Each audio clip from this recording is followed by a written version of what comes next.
Glad you're here. If you enjoy our content, make sure to subscribe and support us by donating. Now, let's dive into the story of the Ruthless one in the apocalypse, starting to stockpile billions of tons of supplies right here on GMT Recap. Recently, all over the world, unusual natural disasters have been occurring one after another: volcanic eruptions, earthquakes, lightning storms, floods. In a city of Nation H, a volcano suddenly erupted violently, causing the temperature across the entire city to soar to a suffocating level. Tens of thousands of residents, realizing the looming danger, immediately packed their belongings and moved to other cities in search of safety. Inside a moving bus, the atmosphere was in complete turmoil. Everyone was heatedly discussing the strange events that had been happening in recent days. A young man, unable to contain his emotions, cursed, "Damn it, a few days ago there was an undersea earthquake, then even Mount Fuji erupted, killing hundreds of thousands of people. I never thought that today even we would have to evacuate." A voluptuous young woman sitting beside him, after checking her luggage, spoke with unease, "This is bad, I left in such a rush that I couldn't bring anything with me. I guess I'll just have to head to Jiangnan City to buy some supplies." The young man sitting by the window, who had been absorbed in the desolate scenery outside, suddenly turned back and asked her, "Beauty, haven't you seen the news? The entire stock of goods in Jiangnan City has already been cleared out." Hearing this, the girl jolted in surprise, her eyes widening as she exclaimed, "What? Impossible, all those supplies combined must be worth at least several hundred billion." The young man sitting across from her quickly chimed in, his tone full of warning, "That's old news already. Today, even Hudong-Ming and Xinjiang has run dry, and the warehouses of Derundong have all been cleared out." Suddenly, a cold voice rose from the row of seats behind them, firmly refuting everything that had just been said. Not just several hundred billion, but tens of trillions worth of supplies have vanished. These natural disasters are clear signs. Open your eyes and see, the end of the world is almost here. The one who had spoken was none other than our main character, Su Shen. Hearing such terrifying words from him, the girl and the two young men in front couldn't hold back their laughter, assuming he was only joking around. "Come on, really? The end of the world? You've got to be kidding. If it truly is the end of the world, I might even look forward to it. That's when all beings will finally be equal." At those words, a quiet discomfort stirred within Su Shen. He thought to himself, equality among all beings? Even in the apocalypse, there is no such thing as equality. Because he was someone who had personally lived through the end of the world. Memories of his past life slowly flooded back into his mind, reviving horrifying scenes that few could ever believe might happen in the present time. "In my previous life, I was nothing more than an ordinary food delivery worker until the apocalypse descended. Due to the abnormal radiation of solar energy, the Earth's core was affected and quickly destabilized. Global temperatures soared, the crust began to shift violently, and terrifying creatures hidden deep beneath the ground emerged one after another. The entire world was transformed, and a new order was established. In that new world, resources became unimaginably scarce. Even a packet of instant noodles or a single sausage was so precious that one had to risk their life to obtain it." Su Shen continued recounting in a calm, steady voice, "Brothers, have you ever felt a sausage catch in your throat when you eat it? Then," he declared, "I am the one who was reborn from the apocalypse. I have returned to 1 month before the end of the world." The busty girl sitting beside him, upon hearing those terrifying words, could not conceal her panic. She immediately grabbed Su Shen's hand. "Big brother, when I heard you just now, I felt a little scared." "Could you?" But the Su Shen of the present, the man who had returned from the hell of the future, was no longer the soft-hearted person he once had been. He instantly flung her hand away, leaving the girl stunned. "Sorry. I have more important things to do." After getting off the bus at the next forest stop, Su Shen quickly went to his old workplace, Mr. Hippo's warehouse. Standing before the vast storage building, Su Shen lifted his head, his gaze resolute, his voice deep as he repeated, "The apocalypse is coming, so what is the most important thing?" He answered himself, "Of course, it's supplies. In my previous life, I wasted far too much time just searching for supplies, only to die miserably in the end. But this time, I won't let that happen again. Sushin stepped inside the warehouse, where he had once worked every day loading and unloading goods. Just as he reached the entrance, the surly manager was already waiting, his voice sharp, late by 21 seconds, half a day's pay docked. Feigning a scratch to his head, Sushin forced a sheepish smile, murmured an apology, and quickly slipped inside. As he walked, his eyes swept across the vast space filled with supplies, his heart surging with memories of his past life. When the apocalypse struck, the boss had been the first to flee, and his entire year's wages vanished with him. These supplies, then, could be considered compensation. Moving swiftly into the depths of the warehouse, Sushin checked the inventory while preparing to activate the special ability he had gained after rebirth. Straightening his back, he raised his hand before him and commanded slowly. At once, the air split open, a strange spatial gate unfolded before his eyes. A notification from the system appeared, indicating that rice, cooking oil, and meat were being automatically collected. Sushin's spatial system was indeed incredibly powerful. As soon as it was activated, it immediately began pulling all nearby supplies into it, leaving nothing behind. Sushin stepped into his own space, a vast three-dimensional area spanning 10,000 square meters. He glanced around, his eyes shining with excitement, his expression one of exhilaration, as if he had just regained his life. This is the power of my spatial ability. As long as I open it, everything around me will be sucked into this space, he whispered, introducing it to himself. With this ability, I can collect all the resources in a city on the brink of destruction. Using this space, I've once drained 2 lakes dry, cleared out entire supermarkets, wholesale markets, and warehouses. In the apocalypse, even a packet of noodles is a luxury, let alone fresh food. What was particularly special about this space was that time inside it was completely frozen, meaning any food placed inside would remain fresh forever. Sushin couldn't help but feel overwhelmed with emotion, bursting into tears of joy, silently thinking that he would never have to eat dirt like in his previous life again. He brushed the dust off his hands, opened the system menu to check the collected supplies. A list appeared before his eyes.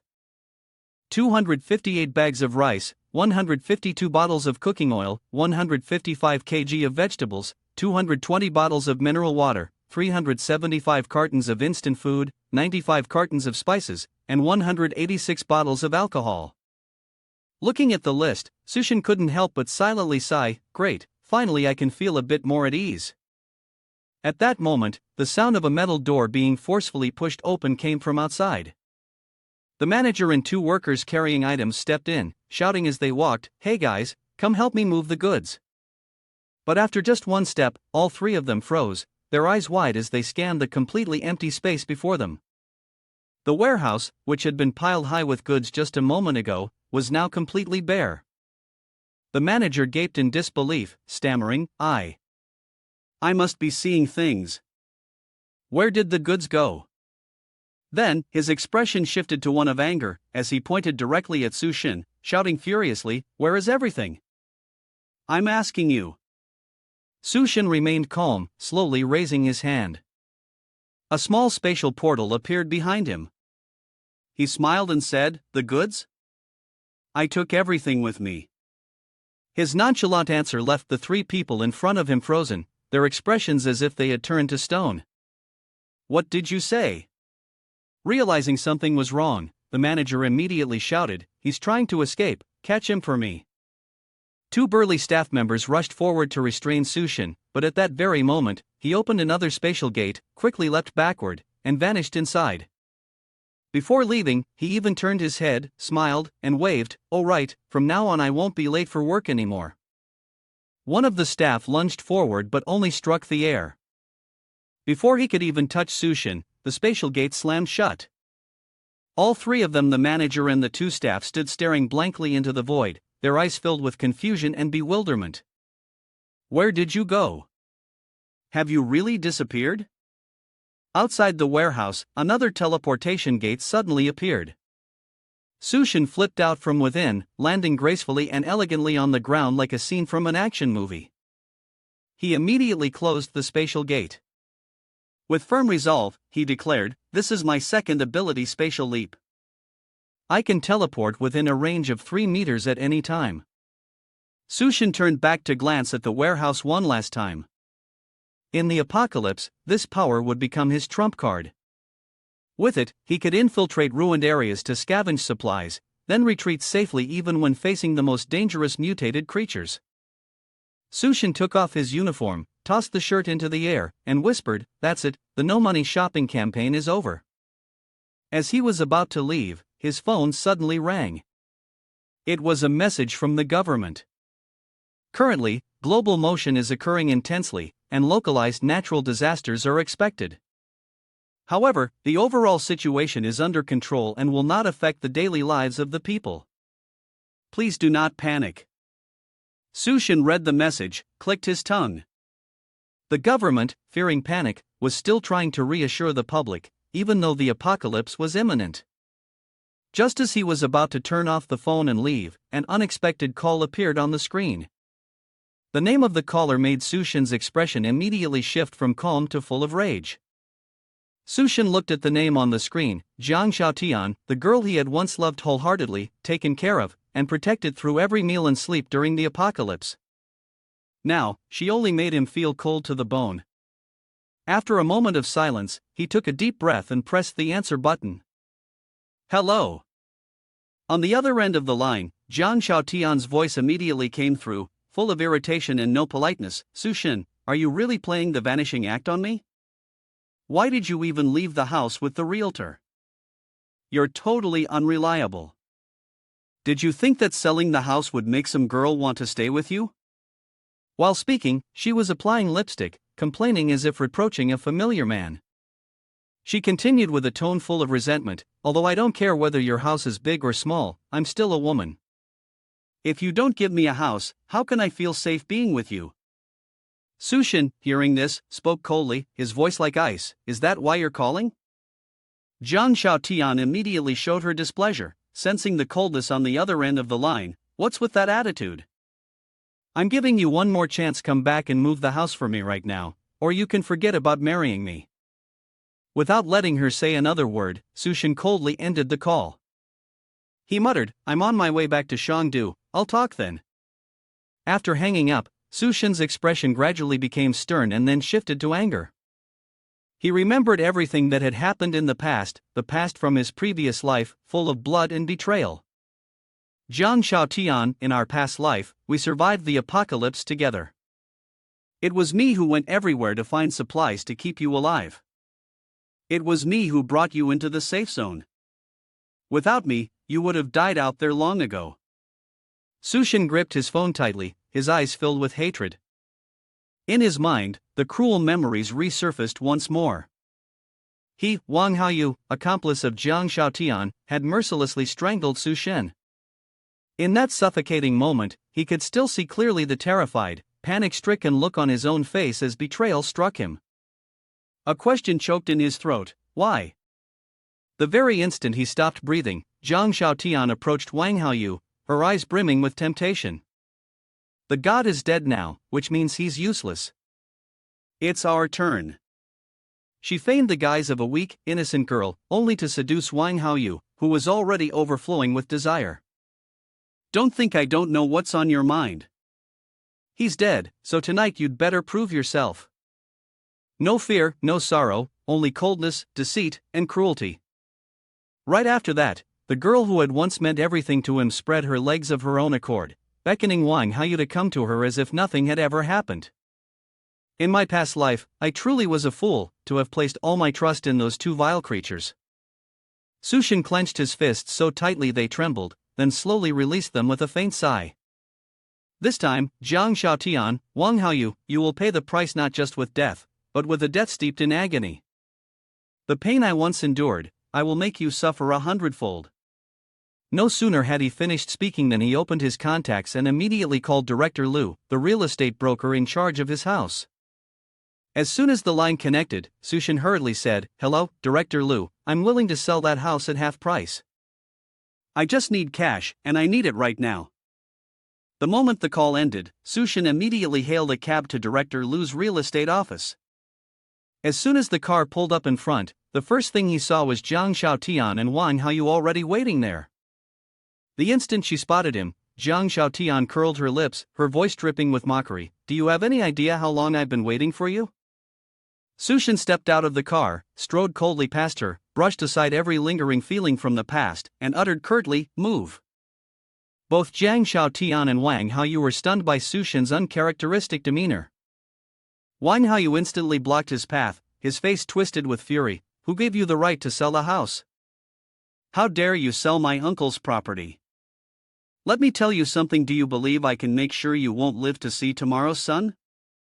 Faced with his menacing glare and threats, Sushin said nothing. Instead, he silently reached out, grabbed Wang Haoyu by the neck, and lifted him off the ground as easily as if he were hefting a sack of sand. The sudden move threw Wang Haoyu into panic. Before he could even react, Sushin slammed him violently to the ground, blood spurting from his mouth. White eyes howled in agony. Sushin coldly bent down, grinding out each word. My head, how I deal with it is for me alone to decide. Jiang Xiaotian was horrified by Sushin's violent act. She instantly lunged forward, clutching his shirt, wailing and making a scene. Let go, what are you doing? Somebody, help! Murder! But unlike the fragile image she usually wore to win sympathy, this time Sushin showed no mercy. He delivered a thunderous slap that sent her sprawling to the ground, dazed and unable to comprehend what had just happened. She reached up to touch her cheek, her bewildered eyes locked on Sushin, filled with disbelief. You're still? Meanwhile, Wang Haoyu, strangled by Sushin for too long, was drifting on the edge between life and death. He forced out words through the pain. Let go. Sushin looked down at him with contempt. Don't worry, you won't die that quickly. The moment Sushin released him, Wang Haoyu felt as if he had narrowly escaped the scythe of death. He coughed violently, scrambling backward in terror, his eyes fixed on Sushin as though facing a real demon. Ignoring the two deceitful figures writhing on the floor, Sushin strode straight into the real estate office to carry on with his plan. Behind him, Jiang Xiaotian hurried over to support Wang Haoyu. Worried voice. Xiaoyu, how are you? You've already been rolling around together like chickens, and now you pretend to care truly nothing but a cheap product. She still seemed not to understand what was happening, immediately turned back to look at Sushin, and shouted, Stay right there. I'll give you one last chance, kneel down and apologize, or else for the rest of your life, don't even dream of marrying me. Sushin said nothing more, only turned coldly, his sharp yet benevolent gaze sweeping over the two deceitful ones. Wang Haoyu and Jiang Xiaotian sensed the murderous aura around Sushin had not faded, and involuntarily shuddered. At once, the two cowards panicked and bolted in fear. While running, Wang Haoyu shouted furiously, You just wait for me. Sushin watched their despicable figures retreating into the distance, clicked his tongue lightly, and muttered, Trash. A while later, at the real estate office, Director Liu warmly poured water to serve Sushin, though inside his heart was filled with cunning schemes. With a false smile, he spoke, Mr. Su, I'll pay to buy back your house. What do you think? This Director Liu outwardly appeared respectful and courteous, but inside hid sinister intentions. Secretly, he was calculating. The house is worth more than 1 million, but if I buy it back for 700,000 from this fool, just a flip of the hand will bring in hundreds of thousands in profit. Sushin took a sip of water and smiled as he replied, Possible, but it must be paid in full. Can you make the payment today? Sushin's words made Director Liu feel as though he had struck gold. He hurriedly and eagerly confirmed, Yes, we can sign the contract, and I'll settle the payment next week when the title is transferred. Holding the contract in his hand, Sushin quickly nodded in agreement. In his heart, he thought, when the time comes, you may choose whichever house you like, as long as you dare to live in it. Immediately afterward, Director Liu, with his seemingly dignified demeanor, transferred the money to Sushin. Sushin opened his phone and checked the bank message, Shangdu Bank, 700,000 yuan has been deposited into your current bank account. After the agreement was finalized, Sushin politely bid farewell to Director Liu. As he stepped out of the office, he walked while pondering. Although these days natural disasters were frequent, Shangdu lay in the Central Plains, far from earthquakes, tsunamis, or volcanic eruptions. Moreover, the government had dismissed all rumors, so life here remained orderly and peaceful.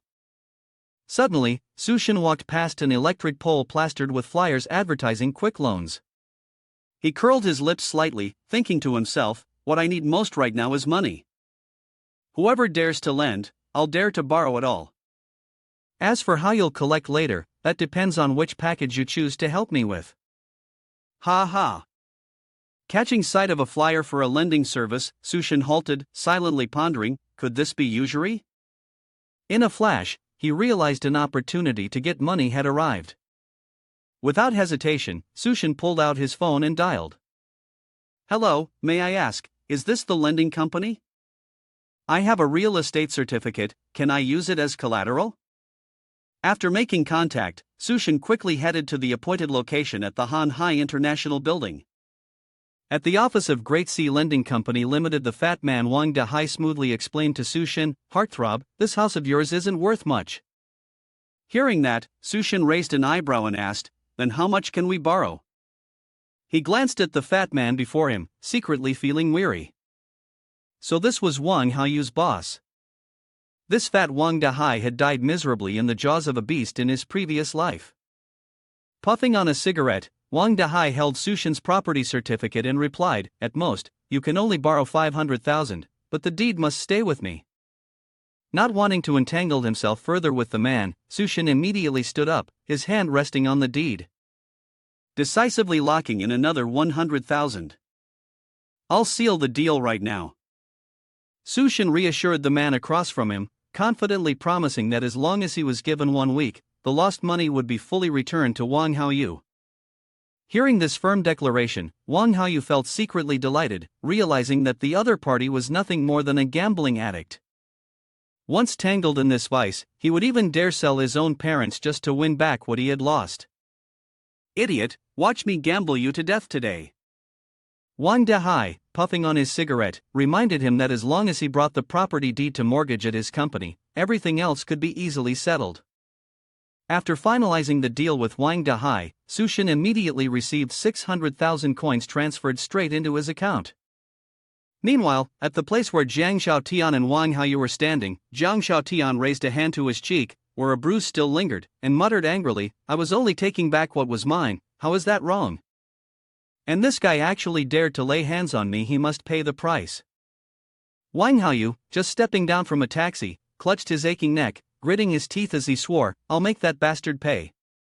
Damn it, I have to let the boss kill him." Unexpectedly, Sushin appeared, passing through the place, leaving Jiang Xiaotian stunned. Startled and puzzled, he turned to ask Wang Haoyu, "Humph, Xiaoyu, look, doesn't that person seem like Sushin?" Wang Haoyu, clutching his neck with a face twisted in pain and anger, nodded in confirmation, "Damn it, it really is that brat. What the hell is he doing here?" Jiang Xiaotian's fury ignited, his fists clenched tight, determined to uncover the truth. "Let's follow him and see what he's been up to these past few days." The place Sushin was heading to was the Lucheng Hotel. In his memory, many commercial buildings had collapsed under the devastation of seawater flooding in, and the merciless freezing cold had caused them to crumble in no time. Yet, the Lucheng Hotel had stood firm, weathering every kind of natural disaster. Sushin strolled inside at an unhurried pace, deep in thought as he walked. He had heard that the presidential suite here was fully equipped, even boasting a swimming pool. Choosing this place as a long-term base would not be a bad idea at all. Though many warehouses had been abandoned before, they lacked hot meals and fresh vegetables, essentials for an ideal refuge.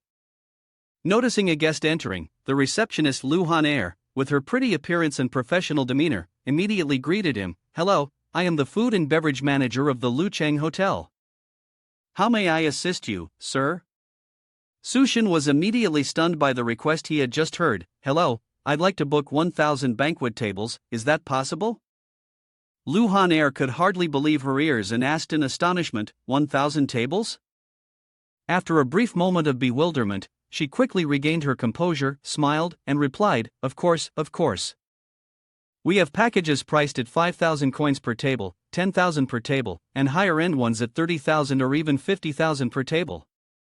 While introducing, Lu Han Air secretly observed Sushin, inwardly marveling, "My goodness, this man with such an imposing presence turns out to be a hidden second-generation rich heir." Sushin smiled calmly and made his choice. Then I'll take the 10,000 per table package, a total of 10 million.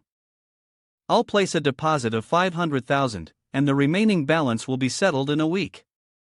After confirming with the hotel, Sushin quietly assessed that the standards of Lucheng Hotel truly lived up to its lofty reputation. Beaming with delight, Lu Han Air warmly invited, a deposit of 500,000. That's fine, sir. Please follow me this way to make the payment. Sushin nodded with a gentle smile. The estimated cost of ingredients alone was already around 500,000, but to build connections with wealthy individuals, the expense was well worth it. In business, the most important thing is to master the art of tactful conduct. While leading the way, Lu Han Air curiously asked, by the way, how should I address you, sir? Sushin replied coldly, Sushin. Lu Han Air, unable to suppress her curiosity, continued, Mr. Su, did you book the banquet for your wedding? Sushin seemed to seize the idea at once and nodded immediately, yes, a wedding. And while you're at it, reserve a presidential suite for me. After completing the payment and deposit, Sushin left the Lucheng Hotel in high spirits, thinking to himself how blissful it felt. A banquet worth 10 million, with a 500,000 deposit already paid settled. Only the final payment remained. In this scorching apocalypse, even a block of ice was worth hundreds of millions. For the first time, Lu Han Air had the chance to admire the presidential suite. She could not hide her excitement and sighed inwardly, oh my god, this is the presidential suite for a honeymoon. Whoever marries him will surely drown in happiness. This girl may have her charms, but she swears way too much. Meanwhile, Jiang Xiaotian and Wang Haoyu were secretly observing from outside. After witnessing Sushin's dealings and his conversation with the hotel staff, Jiang Xiaotian stepped forward and asked Lu Han Air, hello, may I ask what that man came here for just now? Lu Han Air looked at her inquiringly, and who might you be in relation to him? Jiang Xiaotian answered at once, he is Sushin, my boyfriend. Lu Han Air looked slightly saddened but still replied, your boyfriend just booked a banquet of 1,000 tables at our hotel, with a deposit of 500,000 yuan. You're really lucky to have such a boyfriend. Lu Han Air glanced at Jiang Xiaotian, clicked her tongue and thought to herself, this girl is only worth a 7 out of 10, her presence is even inferior to mine. Is this really your type? Hearing the receptionist confirm the matter, both Jiang Xiaotian and Wang Haoyu were stunned, shouting in unison, no, that's impossible, how could he possibly have the money to book a banquet of 1,000 tables? While pulling up Sushin's transaction details on the computer, Lu Han Air explained, those with money often like to play at hiding their identity, afraid their girlfriend might covet their wealth. Only on the wedding day do they reveal everything. Hearing this, Jiang Xiaotian began to imagine grand scenarios in her head. But what if before the wedding they suddenly disappear, leaving behind only pressure and trauma or something like that? Wang Haoyu asked blankly, that damn Sushin, is he really rich? Lu Han Air held out the phone screen for the two of them to see, confirming, of course, here's the transfer of 500,000 that just came through. After gathering information about Sushin, Jiang Xiaotian and Wang Haoyu left the hotel. Puffing on a cigarette, Wang Haoyu asked, sis, so that's 1,000 tables at a 5-star hotel? Who is he planning to invite? Jiang Xiaotian's face lit up with pride, his chest swelling as he replied, you don't get it. Of course it's to introduce me to the upper class and publicly reveal my identity. Wang Haoyu immediately jumped to his feet, his face showing a sly expression as he asked, so what should we do? Jiang Xiaotian waved his hand firmly, I'll take the initiative, give this bootlicker a chance to expose himself. In her mind, scenes of dazzling luxury began to unfold, filling her with self-indulgent delight. Never in her life had she dared to dream of such grandeur. Who would have thought it could be realized through that sycophant Sushin? Meanwhile, Sushin sat seriously at his desk, carefully recalculating expenses. Selling the house brought in 700,000 coins, borrowing from loan sharks added another 600,000 coins, and dining out cost 550,000 coins. Yet the previous zero-cost shopping spree still left many necessities unpurchased. Even with only the deposit paid, the remaining 800,000 was far from abundant. Of the 36 stratagems, retreat is the best. Sushin suddenly had an idea, his eyes gleaming as if he had glimpsed the light of the future. He bared his teeth in a sinister grin. Ha! It'd be a real shame not to borrow online right now. Sushin quickly downloaded more than 80 apps, borrowing money online all at once. Each application allows loans ranging from 30,000 to 30 yuan. He began posing for selfies, carefully following the instructions required by the apps to complete the loan procedures. After a period of persistently baiting on lending platforms, Sushin threw down his phone and breathed a sigh of relief. A notification from the bank chimed, "Your non-term account has accumulated 9.77 million coins today." Sushin leaned back, relaxing his muscles and savoring the ease. At last, he had received an online loan worth 9.7 million. But immediately, he sprang up, eyes filled with determination. There was no more time to waste, there were still many things to buy. With the money just received, Sushin started browsing e-commerce sites, from Shopee to Lazada and even Tiki, to order the essentials. As he clicked and scrolled, he calculated carefully, in wall heaters, ice makers, ice cubes, lean coal. These items weren't easy to find in the city, but fortunately, they could be bought online and delivered quickly. Sushin recalled the two extreme opposites of Earth after the apocalypse: scorching heat followed by freezing cold. Survival during that time depended on having enough of these supplies. Finding the phone number of a coal supplier, Sushin immediately dialed. "Hello, may I ask how much lean coal costs right now?" 2,500 per ton, let me take 2,000 tons. "The price is not an issue, I'll transfer 500,000 in advance. The rest I'll settle upon receiving the goods." After that, Sushin contacted the ice factory. "Hello, this is the ice making factory, right? I'd like to order ice cubes, I'll come meet directly to discuss." Just as he stepped out the door, Sushin unexpectedly ran into Jiang Xiaotian and Li Na walking together. After listening to Xiaotian recount the story, Li Na secretly changed her thoughts about Sushin. Seeing him walk past, Li Na spoke up sweetly, "Oh my, isn't this Sushin? It's been such a long time. These days, Tian has always been thinking of you." Sushin glanced at Li Na, silently thinking, Li Na, the so-called close friend who always badmouths me behind my back. Jiang Xiaotian is exactly her, the one who seized my house. Hearing Li Na's words, Sushin replied coldly, "Remember." "Remember what? Remember my house?" Seeing Sushin's unusually cold attitude, Li Na faltered, stammering to explain, "Come on now, Shinshin, Xiaotian back then was only testing you, why do you have to take it so seriously? Don't you know how heartbroken Xiaotian was?" Jiang Xiaotian pretended to be gentle, blushing, stepping closer, trying to hold on to Sushin. "Sushin, can you come with me? I'm not in a good mood. Yesterday I made you angry, please don't be mad at me." Sushin, with what he already knew about Xiaotian's nature in the apocalypse, walked away coldly. "Today I have something to do, go for a walk by yourself." Jiang Xiaotian and Li Na were dumbfounded, unable to understand Sushin's attitude. In unison, they remarked, "What's going on here? This guy acts way too convincingly." Li Na watched Sushin's figure fade and announced, "Sushin has driven off already." She thought to herself and reminded Xiaotian, "Hurry and chase after him. This is definitely his test for you." A moment later, at the Manhwa ice factory, Boss Wu was already waiting at the gate.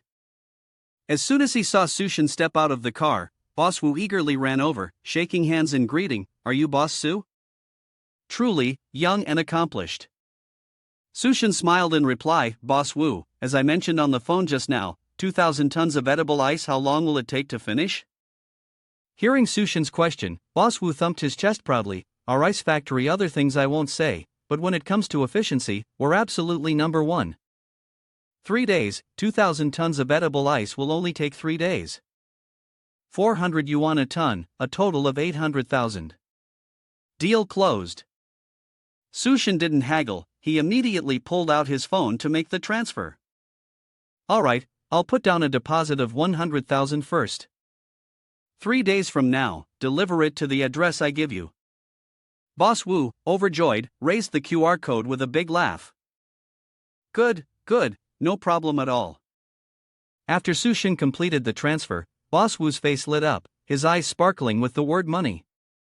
He chuckled, hee hee, Boss Su, what do you need so much stone for? Some kind of large-scale event? We can definitely keep working together in the future. I'll give you better prices. Sushin stepped toward his car, smiling as he replied, I'm preparing to go to the Yansa Federation to do charity. That answer froze Boss Wu in place, cutting short his soaring joy. After Sushin left, Boss Wu watched the car drive away, thinking to himself, just closed a deal worth 800,000. Young people really do get things done fast. Not long after, Li Na and Jiang Xiaotian's car also stopped in front of the stone workshop. Boss Wu turned around in a daze, his face full of surprise. Another business partner coming in without an appointment? Jiang Xiaotian stepped out of the car, her face a little shy, and asked Boss Wu, Boss, Sushin is my fiancé. What were you just talking about with him? Boss Wu looked at Xiaotian, momentarily confused. Fiancé? What's this fiancé talk? Playing spy, huh? Even so, he still answered. Boss Su just ordered 800,000 worth of stone from us. Hearing Boss Wu confirm, Li Na and Jiang Xiaotian were startled, alarmed. 800,000 coins to buy stone. No doubt about it, Sushin is a tycoon, a super tycoon. Li Na, her face stricken with shock, pressed on, Boss, what exactly is Sushin trying to do? Boss Wu raised his hand to his chin, recalling, he said he was going to the Yansa Federation to do charity. Boss Wu's answer left the two girls reeling from one surprise to another. Sushin drove to a luxurious restaurant in the city, sat down, and reviewed everything he had ordered. All done, now he could peacefully enjoy the sunlight before the apocalypse arrived. In his previous life, he had been so busy with business that he didn't even have time to stop by a CAF, let alone a high-end restaurant. While Sushin was lost in thought, a waiter approached with a warm greeting and handed him the menu. Sushin flipped through it, musing to himself, fragrant seared foie gras, salt-aged frog, duck tongue and golden sauce truly worthy of a fine restaurant, with average costs running into 4 digits. Suddenly, Sushin turned to item number 100, marked with a question mark, priced at 17,000 coins. He curiously asked, what is this? A question mark being sold for 17,000 coins. The waiter smiled and explained, this is a dish personally prepared by our head chef, Nia Lin. What exactly it is depends on the chef's creativity. Sushin found the restaurant quite interesting and nodded, this dish is unique, I'll order it. The waiter immediately replied, yes, sir. After the waiter left, Sushin cast his eyes around the restaurant. He noticed the delicately arranged bookshelves and walked over to take out a copy of the Shanhai Jing to read. As he flipped through the pages, Sushin sank into deep thought. In his previous life, when the apocalypse struck, a strange power had caused many creatures to become abnormal. The mythical beasts described in the Shanhai Jing were exactly like the monsters he had once witnessed. These unusual transformations, if explained in terms of ancestral traits resurfacing, were nothing less than the reappearance of characteristics from ancient lineages over generations such as tails, bodies covered in fur, and other strange features. While Sushin was lost in contemplation, a beautiful girl with soft pink hair, dressed in a dazzling gown, stepped out carrying the dish. She introduced herself, hello, sir, I am Nia Lin, the head chef of this restaurant. This is the dish I created, inspired by your demeanor. Sushin lifted his gaze to Nia Lin, and suddenly, a memory flashed in his mind. He was stunned to realize wasn't she the Hell's Kitchen demon from his past life? During the apocalypse, Nia Lin was infamous as the Hell's Kitchen demon, with the terrifying ability to turn the rotting flesh of mutated beasts into irresistibly delicious dishes, yet anyone who ate them could not escape death. Nia Lin noticed Sushin's bewildered expression and thought to herself, what kind of look is that? Is he afraid a great beauty like me would slip poison into the food? She smiled and tried to explain, this dish carries 5 layers of flavor, like the 2 faces of life itself. One side is seared with oil, the other fried to crisp perfection with mil-fig batter, with a piece of steak at its heart, 2 kinds of taste entwined, impossible for anyone to resist. Sushin immediately picked up his fork, tasted the dish, and nodded with a satisfied smile. I have to admit, this is delicious. 17,000 coins was indeed worth it. Yet as he savored each bite, a thought flickered in his mind: if she were the one cooking for me during the apocalypse, forget it, who knows if she'd lace it with poison. Meanwhile, outside, Lina and Zhang Xiaotian were secretly spying. Lina kept slapping her thighs, trying to shoo away the buzzing mosquitoes, her face twisted in annoyance as she muttered, "Just one dish in this restaurant costs over 10,000 coins. Your husband must definitely be a second-generation rich kid. If you ever become a rich lady, don't forget your sisters, okay? I'm about to get eaten alive by mosquitoes here." Zhang Xiaotian's eyes never left the scene inside as he nodded and replied with a grin, I'll definitely become a rich lady." After finishing the meal at Nia Lin's restaurant, Sushin continued his journey to the Century Bar. Standing at the entrance, he thought to himself, the Century Bar is the most extravagant money-burning place in Shangdu. Some second-generation tycoons once threw away millions of coins here. I don't even know what an abalone looks like. But when the apocalypse comes, such decadent, luxurious places will vanish. In my previous life, my greatest regret was never setting foot in here. While Sushin held his glass, lost in the stream of memories, a group of lively girls gathered around him, their voices brimming with excitement. "Hey handsome, why aren't you drinking? Come on, let me down this one with you." Sushin answered a little shyly, all right. While the other girls were buzzing with wild energy, one girl sitting beside Sushin appeared rather quiet, with a trace of shyness. Seeing Sushin glance her way, she leaned in, filled his glass, and introduced. "This is Yan Yan's first time here. Her boyfriend cheated on her, so we brought her along to ease her mind." With a tense, sorrowful expression, Yan Yan said, "That bastard, he's not getting to sleep with me again." He immediately went to find an old woman. Truly lacking in character. Do all you men care so much about sleeping with women? Sushin raised his glass of wine and calmly explained, "Men's lust runs deep, it's etched into their very bones." Sushin's words made Yan Yan feel even more dispirited. She immediately grabbed her glass and drained it in one go. Watching the scene, Sushin was momentarily stunned and reminded her, that's not water in the glass." After finishing the strong liquor in one gulp, Yan Yan slammed the glass down on the table and shouted, "Hey handsome, are you single?" Sushin was slightly taken aback by her bold move, then confirmed, yeah, I'm single." The moment Sushin admitted he was single, Yan Yan immediately leaned closer, her face flushed red, and said, "Then, do you want to see your friend's bold move?" Her two girlfriends beside her instantly cheered her on, saying, "That's right, go for it, that guy was trash anyway, he doesn't deserve you." Yan Yan gathered her courage. At the same time, Lina and Zhang Xiaotian walked into the bar, glancing around in search of Sushin. When Zhang Xiaotian heard the loud shout from Yan Yan's group, she quickly turned and spotted Sushin. She looked at him and shouted, "Sushin, what on earth are you doing?" Lina echoed in agreement, "Is this cheating?" Sushin immediately recognized the two girls and wrapped his arm around Yan Yan beside him, reminding her, "Come with me outside." Yan Yan was swept away by Sushin's powerful aura, secretly thinking that this man was truly the definition of a real man.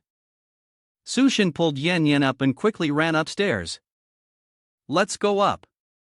Down below, Lina and Zhang Xiaotian chased after them, shouting loudly, "Sushin, stop right there." Sushin dragged Yan Yan into a room upstairs and gently locked the door. He turned and said, "Sorry, I didn't have time to finish explaining earlier." Yan Yan's face turned red as she shyly muttered, this is my first time." Seeing her bashful look, Sushin thought to himself, "This girl." He flicked Yan Yan lightly on the forehead, making her cry out. Sushin reminded her, "Stay sharp. For the next few days, don't go out. Stock up on plenty of food at home." Yan Yan winced in pain, stammering, "Oh okay, fine." Sushin opened the door to leave, but not before reminding her, "And another thing, if you want to fall in love, don't look for someone here. As for the future, well, there won't even be a future anymore." He closed the door, thinking to himself, with such a rare chance, leaving just like this feels like such a waste. But the moment he stepped outside, Sushin was immediately confronted with a horrifying sight. Li Na banged on the door, shouting loudly, "Sushin, don't do that to Xiaotian." Next to her, Jiang Xiaotian kicked at the door, threatening, "I know you're inside." Looking at the scene before him, Sushin sighed, "With these two here, there's no way tonight will be enjoyable." At the warehouse in the suburbs that Sushin had chosen, the orders placed earlier that morning began to arrive. As the truck came to a stop, the voices of the driver and delivery workers rang out in unison, "Boss Su? Where should we put these 2 containers? Boss Su, this warehouse doesn't have cold storage, aren't you worried the ice will melt?" "I'll arrange it directly." Sushin circled the warehouse, signaling everyone to move heaters and ice machines inside, while also directing them to block the entrance with large stone slabs. He instructed clearly that it would be enough just to place the ice blocks here. At that moment, Wang Haoyu, Li Na, and Jiang Xiaotian also arrived at the suburban area. Wang Haoyu struggled through the crowd and reported back to Xiaotian, "Mrs. Tian, Sushin rented a big warehouse out here. He bought a lot of bulky machines, I don't even know what they are, and he's moving everything inside." A look of curiosity crossed Jiang Xiaotian's face as he muttered to himself, "Just what exactly is Sushin planning to do?" Li noticed that the group from Lucheng Hotel was also carrying items inside. Hurriedly tugging Xiaotian's hand, Li Na excitedly announced, "Xiaotian, look, isn't that the banquet of the Lucheng Hotel? The red carpet has already been rolled out. Do you think he'll suddenly propose to you, and then guests from everywhere will pour in?" Li Na's words made Jiang Xiaotian feel as if she had grown wings and flown to the clouds. Her face lit up with confidence as she replied, "Humph, even if he proposes to me, who's to say I'd agree? Li Na, come with me and let's see how sincere he really is." Jiang Xiaotian walked up to Sushin and asked, "Sushin, why did you buy so many things like this?" Sushin smiled faintly, his coat draped loosely, his cold face glancing at Xiaotian as he replied, "Did you come here to help me carry these? Once the things are moved, I'll tell you." Hearing Sushin say she had to help, Xiaotian frowned and thought to herself, "What kind of joke is this? I'm about to become a rich woman, why should I be doing this kind of work?" Seeing her friend hesitate, Li Na immediately rushed over, nudging her shoulder and reminding her, "He's probably testing you, wanting to see if you're worthy of being a rich woman." Hearing Li Na's reasoning, Xiaotian nodded, finding it convincing. Though her face was still scrunched up in displeasure, she rolled up her sleeves and quickly moved to lift a few of the boxes. "Fine then, I'm not exactly some delicate lady anyway." With her affectedly coquettish manner and gaudy attire, Jiang Xiaotian strained with all her might to heave the cargo box onto her shoulder. Her face twisted in pain, gasping for breath, yet she kept murmuring to herself for spiritual self-gratification. "If I want to become a great wealthy lady, I must possess noble character and profound knowledge. As long as I overcome today's ordeal, Sushin will surely marry me." Beside her, Li Na was unwilling to be outdone, striking a seductive pose, deliberately trying to capture Sushin's attention. "Sushin brother, let me help too." While flaunting her allure, Li Na thought to herself, "Is there any rich second-generation man who isn't lustful? As long as I show a little sincerity, even if I can't become a wealthy lady, at least I can gain some benefit." Sushin looked at the 2 young women, willingly offering themselves up at his doorstep, and smirked inwardly. Free labor, what a waste not to use it. 1,000 banquet tables, 2,000 tons of stone, even if the hotel and the factory send more people, it would still take ages to finish. By the time all the goods from various places had been transported and delivered to the warehouse, dusk had already settled in. Seeing the work completed, Sushin stretched and shouted loudly, "Finally, it's done." At the warehouse door, after a long day of forced labor, Jiang Xiaotian was drenched in sweat, soaked through from head to toe. Shivering, her face twisted in resentment, she glared at Sushin. Sushin was truly too much. Moving things from morning till afternoon, and not even one meal was offered. "When I become a wealthy lady, I will definitely take all his money." Beside her, Li Na was also in a pitiful state, her whole body trembling, panting heavily, forcing out her complaint, "That bastard, making us carry such heavy stuff, that block of ice must weigh over 50 Jin." Though furious, Jiang Xiaotian still muttered dreamily, "After the inspection is done, Sushin should be announcing me as the bride, right? those wealthy guests must also be arriving soon. Lena's face turned pale from exhaustion, yet she agreed, that's right, the food has all gone cold already, don't the guests mind? Rich people truly are strange. On the other side, Sushin generously handed each driver and delivery worker a thick red envelope, announcing, everyone has worked hard today, the remaining payment will be settled according to the contract within a week. The delivery drivers, after receiving the red envelopes, all lit up with radiant faces and astonished eyes. One man held up the thick envelope and shouted loudly, this envelope is stuffed, must be 10,000 coins. The whole group cheered in unison, faces brimming with joy, boss is the best. Meanwhile, Zhang Xiaotian, her entire body shaking from fatigue, dragged herself closer to Sushin and asked softly, Sushin, do you have something important you still want to say to me? Sushin, with a cold expression, stepped into the warehouse and replied indifferently, yes, thank you very much for your help, but there's no reward, so you may leave. Zhang Xiaotian was stunned, then turned back and voiced the thoughts running through his mind, why you must be joking, surely you've got some surprise for me. Call the guests out. Let's get married right away. Sushin turned back, half jesting, half serious, married, huh? Truth be told, I'd like that too, but right now I've not only sold my house, I'm drowning in debt, would you still follow me? Li Na couldn't believe her ears. She screamed in protest, impossible.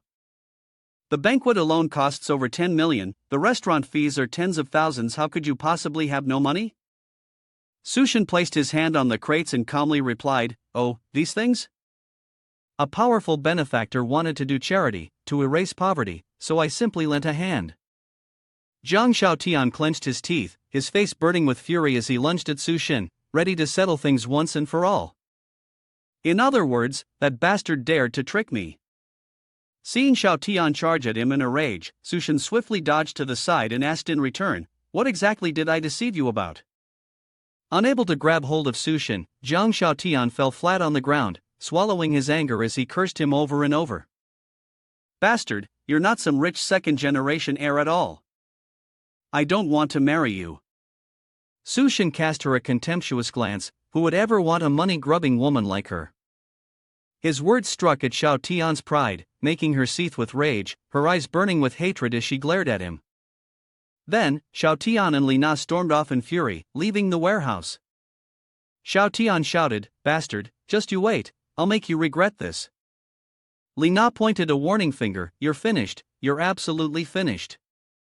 Sushin ignored the two women, thinking to himself how foolish they were. Let's see how they manage when the apocalypse arrives. He turned back into the warehouse to finish his final preparations. To avoid discovery, Sushin carefully bolted the warehouse door and moved toward the neatly arranged supplies and goods. At last, the provisions were complete. All that remained now was to wait for the end of days. He raised his hand, activating his superpower, opening a pocket dimension. Waves of supplies were drawn into his secret space. That evening, in a luxurious building in Chengdu, inside a lavishly decorated room, Wang Dahai was speaking warmly to Jiang Xiaotian, Tian, from now on, follow Xiaoyu and you'll have fine food and beautiful clothes. Here in Chengdu, as long as my name is mentioned, Wang Dahai. At least I've saved some face. Wang Haoyu wrapped his arm tightly around Xiaotian, whispering, Mrs. Tian, with the way Sushin treats you, you should have left him long ago. You ought to be with me instead. Xiaotian, her expression shy and reserved, replied, then I'm very much looking forward to your performance. Wang Haoyu, full of confidence, said, rest assured, Mrs. Tian. Let my boss take revenge on your behalf. In her heart, Xiaotian was calculating, her gaze revealing a trace of scheming. Wang Haoyu wasn't bad at all, his boss in Chengdu was quite wealthy. Being with him was far better than that damn dog Sushin.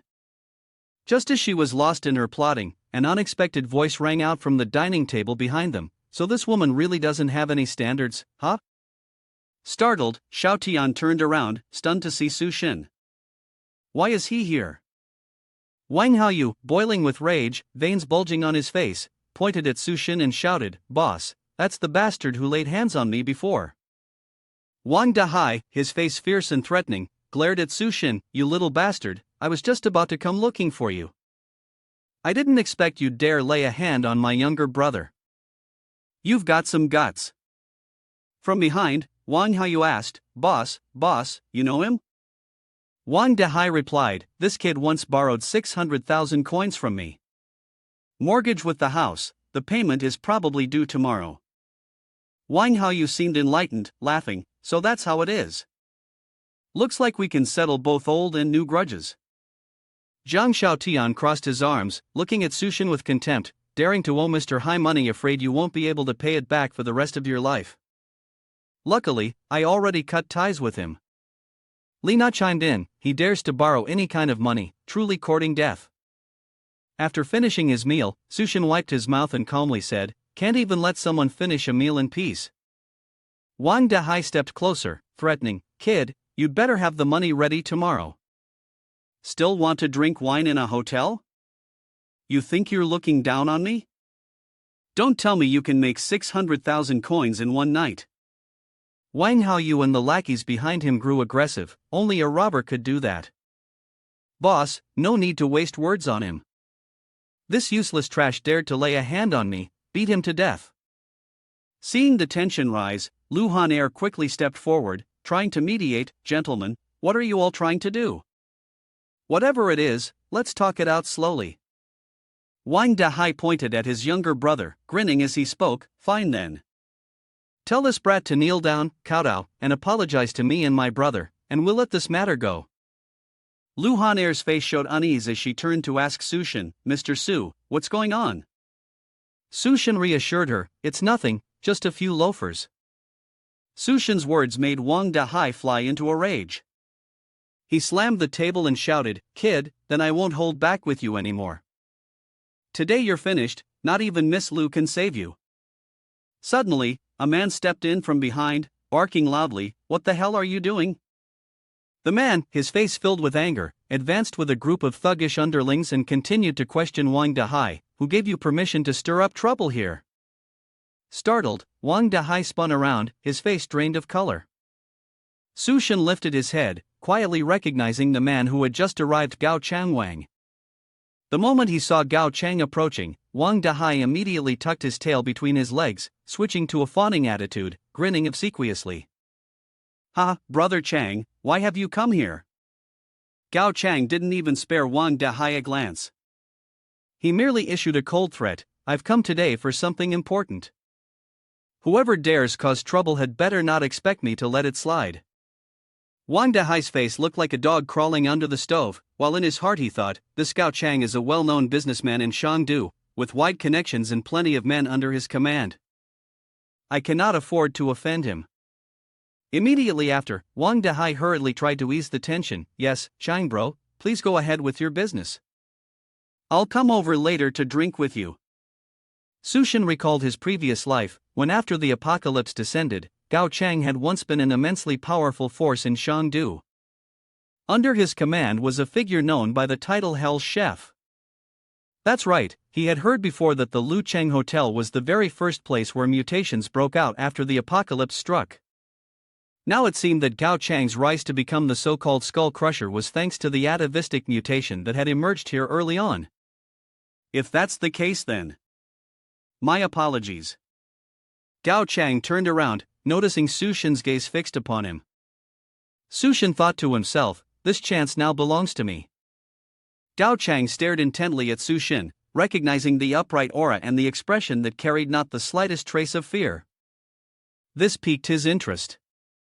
Kid, you're interesting. A moment later, Gao Chang and Nia Lin stepped into a luxurious room. Standing before the powerful chairman seated inside, Gao Chang pushed Nia Lin forward and introduced, Mr. Sun, I've brought Duan Nia here. Duan Nia's face was cold as ice. She asked the man before her, I wonder what business Mr. Sun has with me. The man named Mr. Sun held the glass of wine just poured by the waiter, then spoke in a mocking tone. Ha, I have long heard that the young lady is a great beauty. Today, I finally have the honor of meeting you in person. With a lecherous face, Mr. Sun gave a suggestive smile and raised the glass of wine toward Nia Lin. Come on, have a drink. The glass offered by Mr. Sun made Nia Lin a little fearful. In her heart she thought, this wine must surely be drugged. She began to worry, searching for a way to decline politely. Meanwhile, in the room below, Sushin held a glass of red wine, gently swirling it before slowly savoring the taste, his eyes fixed on the cityscape outside. In my past life, Jiang Xiaotian and I hid in the underground basement, escaping both the apocalypse and the extreme heat.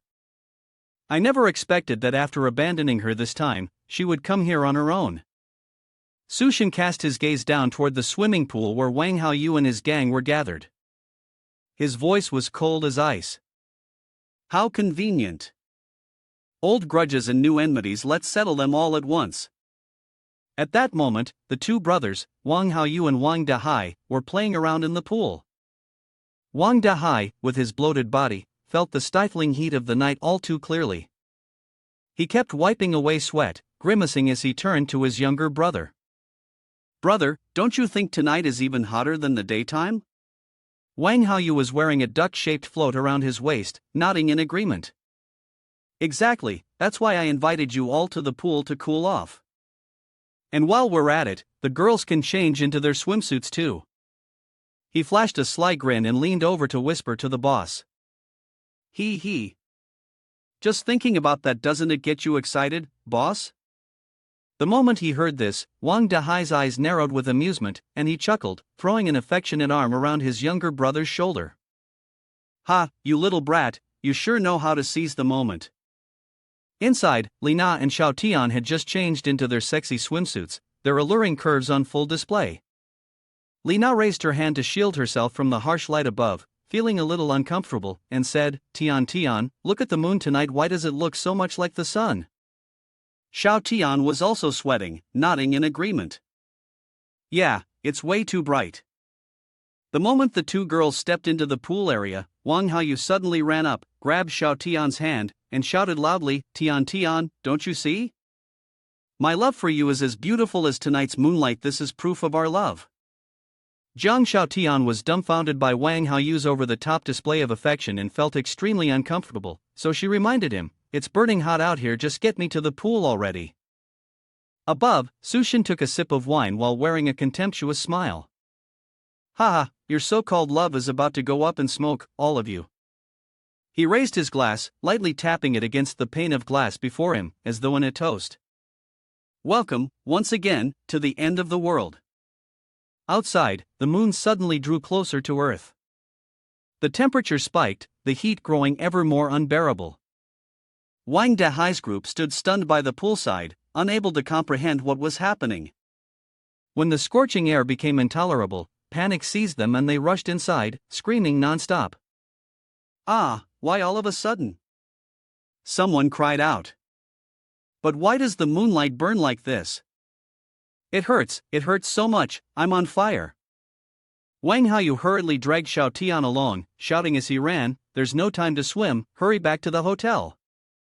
Meanwhile, Wang Dahai, his bulky frame struggling to keep up, stumbled forward, gasping for breath and yelling, wait for me.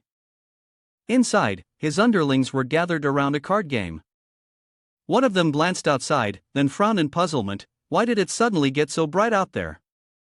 Do you think the two bros and the others know what's going on? Another underling smirked, they're just out flirting, that's the boss's favorite pastime. You wouldn't understand. No sooner had the words left his mouth than the door to the room burst open. Wang Haoyu and two girls stumbled in, panic-stricken, as though fleeing from death itself. Their skin was flushed red, burning. The underlings, baffled at the sight of the group rushing in, asked, Hey, what on earth are you running for like that? And why is everyone's skin turning so red? Behind them, one guy, completely unconcerned with the commotion, only urged his companions on. Keep fighting, it's your turn. Wang Haoyu and the two girls rolled and writhed on the floor as they cried out in agony. It burns, it's scorching. Help us, it's unbearably hot, water, give us water. Still clutching his inflatable duck, Wang Haoyu looked up toward the water tank. His face lit up with joy, like a drowning man spotting a floating log, and he shouted. Water! There's water! Without hesitation, the three of them, Wang Haoyu, Xiao Tian, and Li Na, hurled themselves toward the tank as if their very lives depended on it. Once cooled down, Wang Haoyu gasped for breath. "I'm alive." Meanwhile, the two girls jostled and fought each other. "Move. This water's mine, get out of the way." The underlings exchanged bewildered looks, then asked, "Hey, what's wrong with you guys? Where are the two bros?" Wang Haoyu immediately panicked and shouted, "Right, where's the boss?" As soon as he finished speaking, the door burst open. Wang Dahai staggered inside, his entire body blistered, covered in boils, smoke billowing from him. He struggled to cry out for help, "Save me." The moment they saw their elder brother, Wang Haoyu and the underlings rushed over in a panic. "Boss, are you alright? Quick, get the burn medicine, where's the ointment? Hurry! Xiaoyu, you left him behind and ran?" "Boss, I was wrong, I'll never abandon you again." Upstairs, in Gao Chang and Nia Lin's room, Mr. Sun noticed that Nia Lin was deliberately stalling and spoke up, "Beauty, won't you drink?" Seeing the situation grow awkward, Gao Chan quickly interjected, "Mr. Sun, I've already prepared the wine banquet." But before he could go on, Mr. Sun shot him a glance and cut him off. "Here in Shangdu, if I, Mr. Sun, pour the wine, no one dares refuse to drink. Xiao Gao, this matter has nothing to do with you." Being bluntly reprimanded, Gao Chang could only turn away in silence. Nia Lin glanced at Gao Chang, cursing inwardly, "Damn it, just to curry favor with Sun De Bayu, you're forcing me into a corner." Sun De Bayu, with his vast power in Shangdu, has ruined countless women. Nia Lin understood clearly, today his target was none other than herself. She looked at the glass of wine in front of her, slightly frowning. There was definitely something wrong with this glass. She absolutely couldn't drink it, but how could she refuse?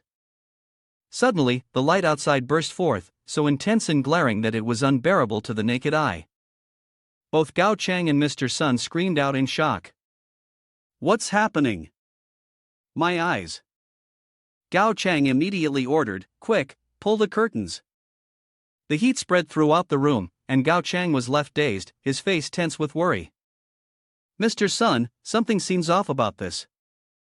Mr. Sun, also looking pale, signaled, "Let's go downstairs to see what's going on." It was this unexpected event that saved Nia Lin from a dangerous situation. She breathed a sigh of relief. In the lobby, Lu Han stood blocking the exit, signaling for everyone to stop. "Don't go outside, everyone remain calm. We've contacted the rescue team, please wait here." However, as soon as she finished speaking, many people started reacting. "Wait my ass, I make millions every minute, how can I waste my time sitting here waiting?" Exactly. Gao Chang descended from upstairs and asked his subordinate, "Mr. Miao, what's going on?" Mr. Miao stood next to him, taking off his jacket while hastily explaining, "Just now, the moon suddenly emitted a blinding light, and the temperature outside skyrocketed. According to initial reports, the outdoor temperature may have exceeded 70 degrees, and nearly 100 people have been injured." Mr. Sun, beside him, was also hurriedly making a phone call. "Minister Zhao, we are at the Lucheng Hotel. Could you send someone to pick us up?" Yes, I understand." Gao Chang turned and asked, "How is it?" Mr. Sun frowned, anxiously replying, "Right now, the higher-ups are focusing all their efforts on ensuring the power supply, so they can't spare anyone, and there aren't enough personnel. This situation is really troublesome." In the room where Wang Haoyu's group was, the underlings were applying medicine to Wang Dahai. He kept groaning in pain, it hurts so much, be gentler." One of the underlings worriedly said, "Brother Hai, you need to go to the hospital." Wang Haoyu, panicked, said, "How can we go outside in this heat?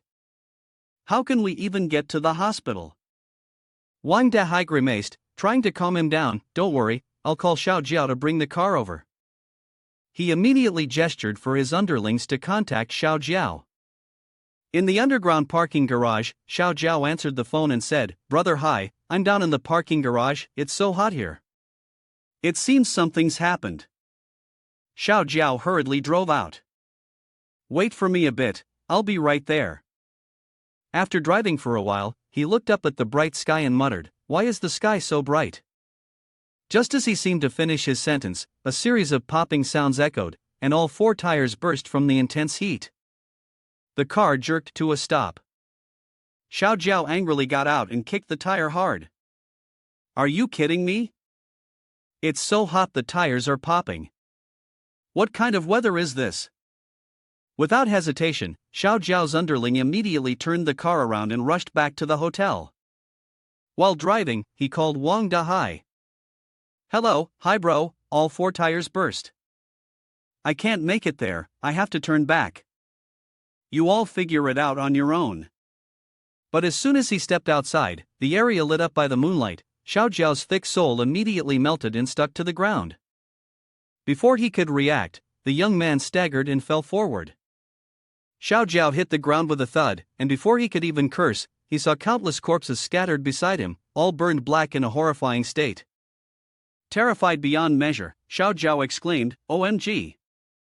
He tried to get up and run, but half of his face was stuck to the ground, burning painfully. Xiao Jiao screamed in excruciating pain, the sound piercing through the heavens. His agonized wails echoed all the way to where Wang Dahai and his group were hiding, startling everyone and filling them with dread. One of the members of the group trembled and dropped his phone onto the floor. Xiao Jiao's screams grew fainter and fainter before eventually ceasing, leaving only the faint, weak sounds coming from the phone before the connection was lost entirely. Meanwhile, in Sushin's room, which had been carefully prepared in advance, the air conditioner was still running at 16 degrees. The current temperature in the room remained steady at 25.5 degrees, completely unaffected by the scorching heat outside. The cool, quiet space allowed Sushin to comfortably lean back, close his eyes, and slowly drift into sleep. Fanny gave the team a little spoiler for the next episode. Since Sushin's room was the ideal place to escape the heat, many people had come knocking, their faces full of hope. "Comrade, we want." Contrary to their expectations of help, Sushin coldly pulled out a gun, aimed directly at them, and responded succinctly, "Not many would want to replace them." The government immediately issued an emergency announcement about the abnormal event, stating that the moon had suddenly radiated an enormous amount of heat, causing the outdoor temperature to soar to 75 degrees, with some areas of the ground even reaching 100 degrees. This phenomenon has caused casualties for hundreds of people. Authorities have advised everyone to stay indoors. Remain inside to avoid the risk of skin burns and respiratory burns. At the city's power plant, due to the environmental temperature exceeding the safe limit, several ultra-high voltage substations became overheated. The wiring system couldn't withstand the high load current, leading to a short circuit. Shortly after, one of the ultra-high voltage substations exploded, triggering a chain reaction that caused many areas of the city to immediately plunge into severe power outages. Wang Dahai's phone suddenly rang. It was a notification from a call attempt to Xiao Jiao. "Beep, the phone number you are calling is currently unavailable." Wang Dahai looked at the screen, his face scrunched up, muttering uneasily. It seems like Xiao Jiao has disappeared. His close disciple, after checking the situation outside, immediately returned to report, "Boss, all the other rooms in the hotel are full, this is the last room left. Now, we only have the option to squeeze together." Upon hearing this, the two girls, Zhang Xiaotian and Lina, immediately reacted strongly. "Are you kidding me? How can I share a room with a man? Exactly, I want a separate room." Suddenly, the lights in the room flickered and went out, plunging the entire room into darkness. The hot, suffocating air became even more unbearable, causing Wang Dahai to curse in frustration. "Damn it, what the hell is going on with this damn place? Why is the power out?" The subordinates standing in the room also felt the heat and couldn't stand it any longer. One by one, they started taking off their shirts to try and alleviate the searing heat. "Mr. Hai, the temperature in this room must be over 40 degrees now. If we keep crowding like this, we'll end up dying from heatstroke sooner or later." Wang Dahai gritted his teeth, turned around, and gave an order. "We need to figure something out." At that moment, Zhang Xiaotian unexpectedly spoke up with a bold idea. "I remember the presidential suite of Sushin has a swimming pool. We could go and steal it. Meanwhile, inside Sushin's room, he was leisurely swimming and reminiscing about his past life. He remembered very clearly that the power grid in Shangdu had hidden risks due to improper maintenance. Despite increasing manpower, the city's power grid eventually exploded. All the residents who relied on electricity from the utility company were left in the dark.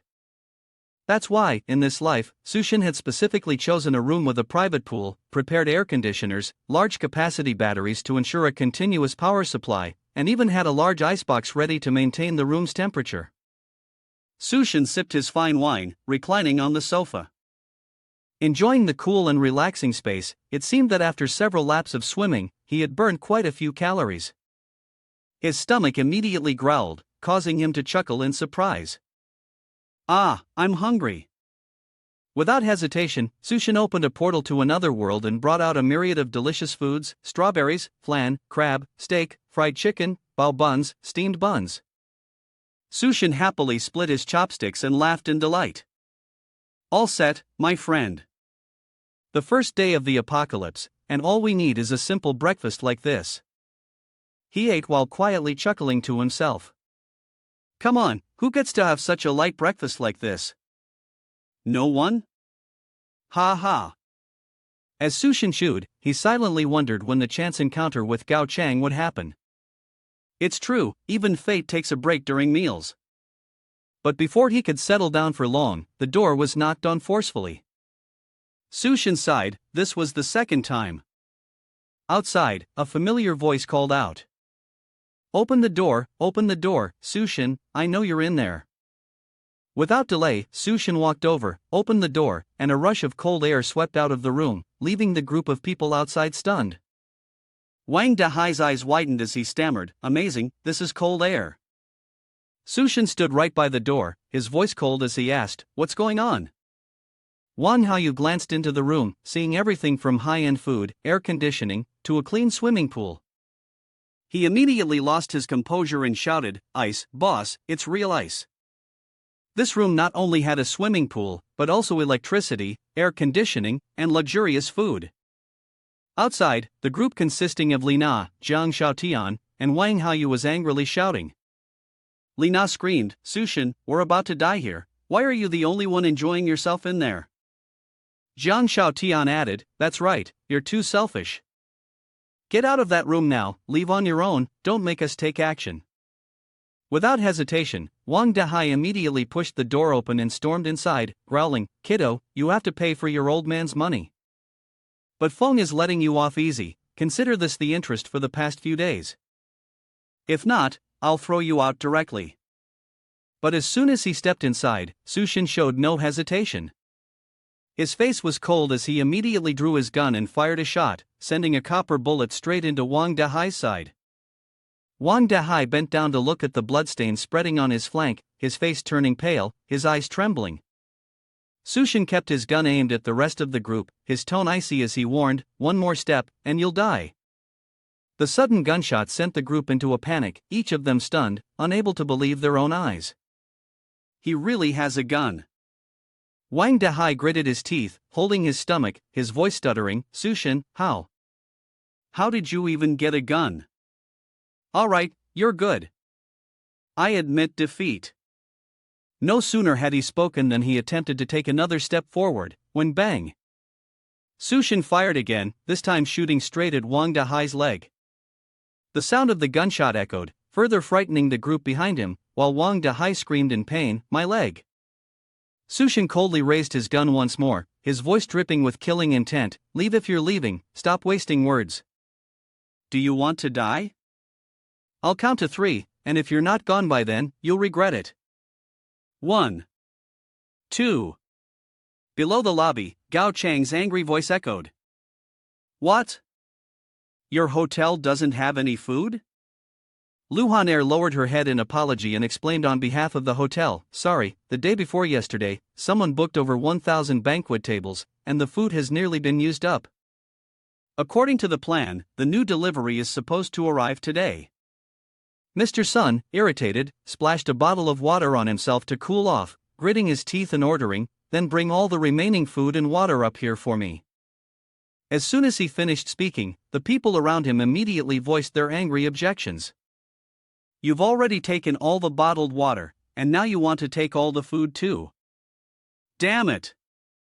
This is basically leaving us with no way to survive. Just because you have money, you're so powerful? If you have money, why don't you leave? Water and food should be shared equally. Why should we give everything to you? Gao Chang's underlings, hearing these dissatisfied remarks, immediately became furious. Their eyes burned with rage, veins bulging out. What? Someone's not happy? I'll personally escort them out now. Do these bunch of trash think they can argue with me? Suddenly, the elevator doors opened, and Wang Dahai's group stumbled into the lobby, screaming in panic. Help! Su Shen has killed someone. Gao Chang furrowed his brows and immediately moved forward to investigate. As soon as he saw the bleeding wound on Wang Dahai's side, his gaze darkened. It was a gunshot wound. Not many people could get their hands on a gun, so the person up there must be very dangerous. Wang Haoyu hurriedly supported his older brother. Big brother, are you okay? Jiang Xiaotian also lost her composure, immediately shouting loudly. Everyone, in Su Shen's room, there's electricity, air conditioning, and even a swimming pool. Her words instantly caused the crowd to stir. They crowded around Jiang Xiaotian, bombarding her with questions. Are you serious? Girl, don't lie to us. Xiaotian gritted her teeth in anger, speaking through clenched jaw. I saw it with my own eyes. There's ice, tons of food, even fried chicken and wine. It's really like heaven. Hearing this, the crowd seemed to catch fire, immediately rushing towards Su Shen's room. Why does he get to enjoy it while we're roasting in this heat? Damn it, how did that kid get ice and air conditioning? He can't be allowed to enjoy all of that alone. The crowd outside began to shout angrily. Go catch that kid, make him hand over the ice and air conditioning. Damn, I want fried chicken. Behind, Gao Chang ordered his subordinates. You guys go and keep an eye on the situation. I don't need to teach you how to handle things, do I? One of the subordinates immediately nodded. Don't worry, Chang brother. As the group approached and knocked on the door to Su Shen's room, the door quickly swung open. Su Shen coldly asked, "What's going on?" Feeling the chill emanating from inside the room, the people outside couldn't help but exclaim. So refreshing, it's like every pore on my body is being relieved. A young man glanced inside and spoke up. Su Shen, my friend, we're here to negotiate. Don't you think this is a tough time? This whole hotel is without air conditioning except for your room. Could you let us in to escape the heat a little?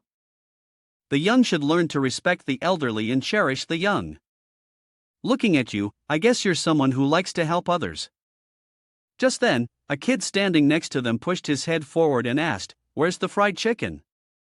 The moment he spotted the basket of fried chicken on the table, he shouted excitedly, his face lighting up like someone who had been starving for days.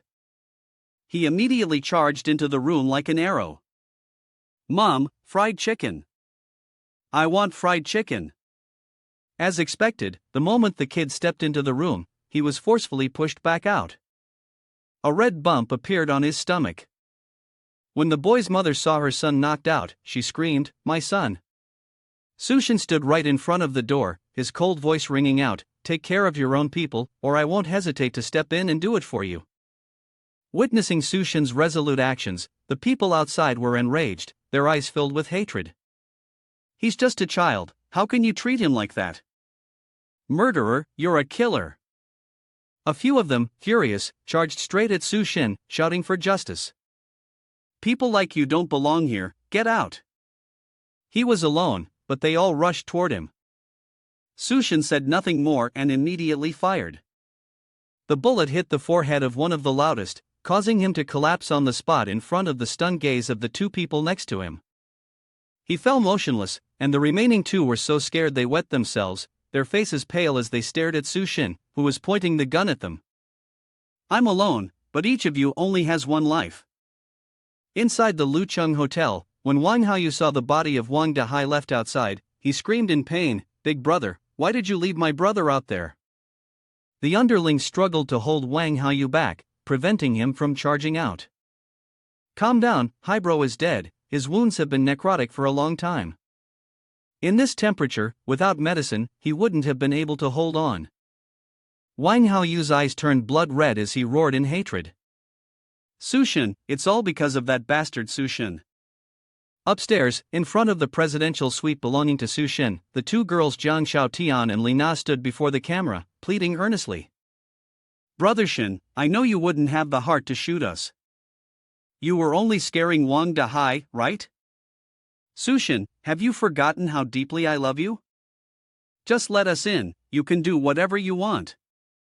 Naya brother, let us in to cool off a little, I'm willing to stay with you tonight." Sushin stepped out to open the door, smiling faintly. "Such a profound sisterly bond, very well, come in." The two girls' eyes lit up like they had struck gold. "Really? I knew it, Sushin would never abandon me. This brother truly was a kind man." But before they could finish rejoicing, Wang Haoyu suddenly charged forward from behind, his face filled with murderous intent. "Damn it, get out of my way, I'm going to kill him." Just as Wang Haoyu's hand was about to touch him, Sushin calmly closed his eyes and spoke coldly. "Anyone who steps through this door will have to die." After finishing his words, Sushin raised the baseball bat and swung a fatal blow straight into Wang Haoyu's face, sending him flying backward. In his panic, Wang Haoyu rolled like a ball, knocking Jiang Xiaotian and Li Na aside, causing all three of them to scream in pain. Sushin, holding the baseball bat, slammed it forcefully into the ground, his cold gaze exuding a murderous aura. The deathly expression and murderous demeanor of Sushin frightened the two girls, their faces twisted in fear as they immediately turned 360 degrees and shouted in unison, "We're not going in anymore, okay? Right. It's fine outside too." Sushin shot a cold, icy glance at the two girls who were lying flat on the ground, coldly reminding them, "Then get out." Without needing a second command, Jiang Xiaotian and Li Na immediately ran off as if being chased by ghosts, leaving Wang Haoyu dragging himself behind and crying out desperately, "Tian's sister, wait for me." Sushin raised his head and glanced up at the ceiling, where a machine gun with a facial recognition camera had been installed. He silently thought, "If you don't leave, you'll really die." A moment later, in front of the Lu Cheng Hotel, a large vehicle appeared. All the tires had been replaced with chains to withstand the high outdoor temperatures. People inside the hotel could see the rescue team arriving. Everyone cheered in joy. Look, is that the rescue team's vehicle? The wheels are replaced with tracks, the windows are insulated, it must be the rescue team.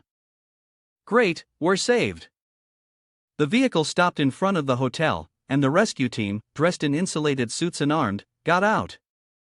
A soldier stepped forward and loudly demanded, "Everyone, please step back and clear the way. May I ask, is Professor Lu Jingguo here?" Immediately, Professor Lu stepped out and confirmed, "I'm here." The young soldier quickly presented an insulated suit to the professor and explained, "Professor Lu, we are the rescue team. Please put on the insulated suit and come with us." Upon realizing that the rescue team had come to take only one person, the crowd immediately became agitated. One person shouted, "Wait, weren't you guys here to rescue us all?" Another person echoed, "Yes, you can't just save him." A rescue worker stepped forward and reassured them, "Please calm down, the government is conducting a rescue operation. 1200 hours is the coldest time of the day. Tonight, you can make your way to Silicon Valley Square, the nearest rescue point." Hearing the rescue workers' information, the crowd cheered in excitement. "Really? Will the official rescue come tomorrow morning?" "That's great, the government is not completely paralyzed yet, but Mr. Sun, who is standing behind, seems to be irritated." He rushed forward, attempting to take advantage of the situation. "I am from the Sun family of the Sun Da Bio Group. I'll give you 100 million, just give me the thermal clothing, I need to leave right now." But Mr. Sun was clearly no match for the well-trained soldiers. One of the rescue team members immediately subdued him, pinning him down and reminding him, "Academician Lu Jingguo is a geologist, playing a key role in this disaster. Please do not interfere with our actions." Mr. Sun, in pain, cursed loudly, "Gao Chang, you bastard, what did I raise you for? Get moving, bring the thermal clothing for me." But under the barrel of a gun, everyone is equal. Gao Chang's men stood frozen, not daring to resist, and ignored Mr. Sun's orders. After rescuing Academician Liu, the rescue team quickly retreated, shouting, "Everything is ready to withdraw." As the rescue team was leaving, Jiang Xiaotian suddenly approached, grabbing a soldier's hand, his face full of fear. "Soldier, wait a moment. Upstairs, there's a mad killer." Lina also rushed over, speaking in unison, that's right. That mad killer still has a gun in his hand. Just now, they almost took us along with them. 1,000 times, we cannot let that murderer go free." A soldier named Xiaofeng took off his helmet and decided to stay behind. "I will stay. I also have my limits. You take the insulated clothes and go ahead. After dealing with this, I will contact everyone," Xiaofeng's teammate reminded him. "Xiaofeng, don't be impulsive during this special period." But Xiaofeng had already removed his insulated suit, took his gun, and moved towards the upper floor, muttering, "Let me see who you really are." Jiang Xiaotian stood behind, smiling wickedly. "When Sushin gets shot, I will calmly wait in the room for reinforcements." In the corridor leading to Sushin's presidential room, the space was as quiet as a mouse. Xiaofeng hid behind a corner, cautiously observing his surroundings. Suddenly, his gaze stopped at the flower pot across from him. The camera Sushin had placed in the flower pot to monitor every movement outside had captured the image of Xiaofeng lurking. Suddenly, the door to Sushin's room opened, and an arm stretched out, throwing a grenade toward Xiaofeng. Witnessing the sudden action, Xiaofeng was startled and cursed under his breath. "Damn it!" The grenade rolled closer and immediately exploded, but it wasn't an explosive bomb, it was a tear gas grenade. The thick smoke rising from under Xiaofeng's feet made him cough violently, his face contorted in discomfort. "Damn it, this is pepper spray." His eyes were stinging, Xiaofeng tightly shut them and thought to himself, "This isn't looking good, I need to retreat." While struggling to endure and find a way out, a figure appeared behind him. Sushin, holding a baseball bat, swung it sharply. Xiaofeng fell into unconsciousness. Sometime later, in Sushin's room, Xiaofeng slowly regained consciousness. He struggled to open his eyes, thinking, "My eyes hurt so much, where am I? It feels so cool." Sushin stood in front of him, holding Xiaofeng's military ID and reading it aloud. "Xiaofeng, vice captain of the Special Forces team, if you're awake, speak up." Xiaofeng felt the chill around him, looked around, and asked, "Is that an air conditioner? Who are you? How did you get guns and stun grenades?" Sushin put the gun down and replied, "I'm just a recent graduate. I bought the gun and other things when I was traveling in Zhongdong." Xiaofeng couldn't believe his ears and asked again, "Are you kidding me?" Sushin responded slowly, "If you don't believe me, there's nothing I can do." He then asked, "Has the government set up a rescue point, planning for the residents to go there on their own tomorrow?" Xiaofeng was startled and panicked, "How do you know?" Sushin silently recalled, "It seemed no different from the previous life." He continued, "Although the temperature will drop significantly in the early morning, anyone who is exposed to moonlight for more than 10 minutes will faint. Many people will die on their way to the rescue point." Xiaofeng bowed his head, replying shyly, "There's no other choice. Although we've set up a safe zone, modifying the rescue vehicles is very difficult. Many people can't hold on any longer, and we can only let the civilians make their way to the rescue point early tomorrow morning." Sushin approached, placed a hand on Xiaofeng's shoulder, and reminded him, in fact, thick blankets and thick cotton underwear also have thermal insulation effects, helping to improve the survival rate without fainting. Sushin's words startled Xiaofeng, who exclaimed, "Really?" Sushin pointed a gun at Xiaofeng's head and replied, "Yeah, of course." Sushin's action frightened Xiaofeng, who quickly tried to defuse the situation. "Wait a minute, brother, let me talk to them about the blankets before you kill me, okay? I'll just use the internal communication system, don't worry, I won't call for backup." Contrary to Xiao Feng's expectations, Sushin immediately used a dagger to cut the ropes, freeing him. This action left Xiao Feng stunned, and he exclaimed, "Ah, you're." Sushin still had his gun pointed at Xiao Feng, coldly reminding him, "I respect what you're doing, so I won't kill you this time. But if you dare provoke me again, I won't show mercy." Xiao Feng, still confused, asked again, "Aren't you afraid that after I leave, I'll call for backup to deal with you?" Sushin glanced behind him, signaling Xiao Feng to look up and see for himself what it was. Xiao Feng looked up at the ceiling and immediately panicked, shouting, "A machine gun robot with a facial recognition camera. Where did you get it from?" Sushin smiled and repeated, "It's still there. Except for me, it came from Zhongdong. Once this thing is activated, no one in this room will survive, and you probably won't even have time to worry about me." Xiao Feng hesitated, nodding in acknowledgement, "I understand." He then walked downstairs to join the rescue team. His actions left the people below bewildered and confused. One person exclaimed, "That soldier just left like that?" He only mentioned the blanket, without saying anything about what happened upstairs.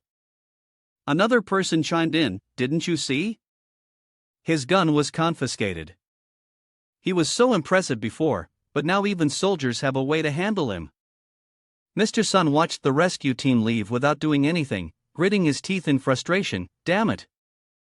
He turned around and slapped Gao Chang hard across the face. "What the hell did I raise you for? Why didn't you make a move earlier? A bunch of ungrateful bastards, get the hell out." As Mr. Sun kept kicking over baskets and bowls, Mr. Miao gritted his teeth and turned to Gao Chang, asking, "Boss, how much longer do we have to put up with him?" Gao Chang fought to hold back his anger and replied, "The government has started sending reinforcements. Once order is restored, we still need his connections up top." At that moment, Sushin suddenly appeared from a corner and spoke up, "Boss Gao, the world is descending into chaos, and you still want to restore order?" Mr. Miao immediately flew into a rage, rushing forward as if to tear Sushin apart. "Where the hell did this kid come from? I'll shut your mouth for good." Gao Chang calmly stopped him. "Wait a minute, Sushin, why are you down here?"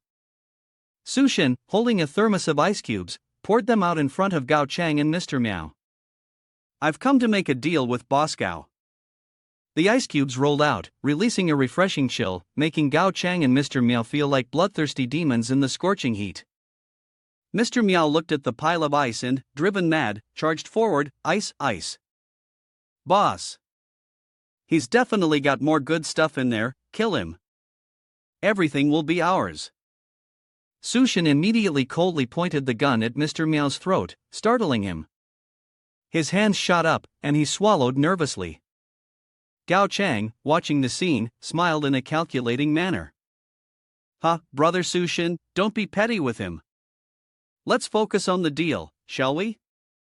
After negotiating, Gao Chang and Mr. Miao obtained the block of ice, and both immediately indulged in the refreshing pleasure of sucking on the ice, enjoying the sensation.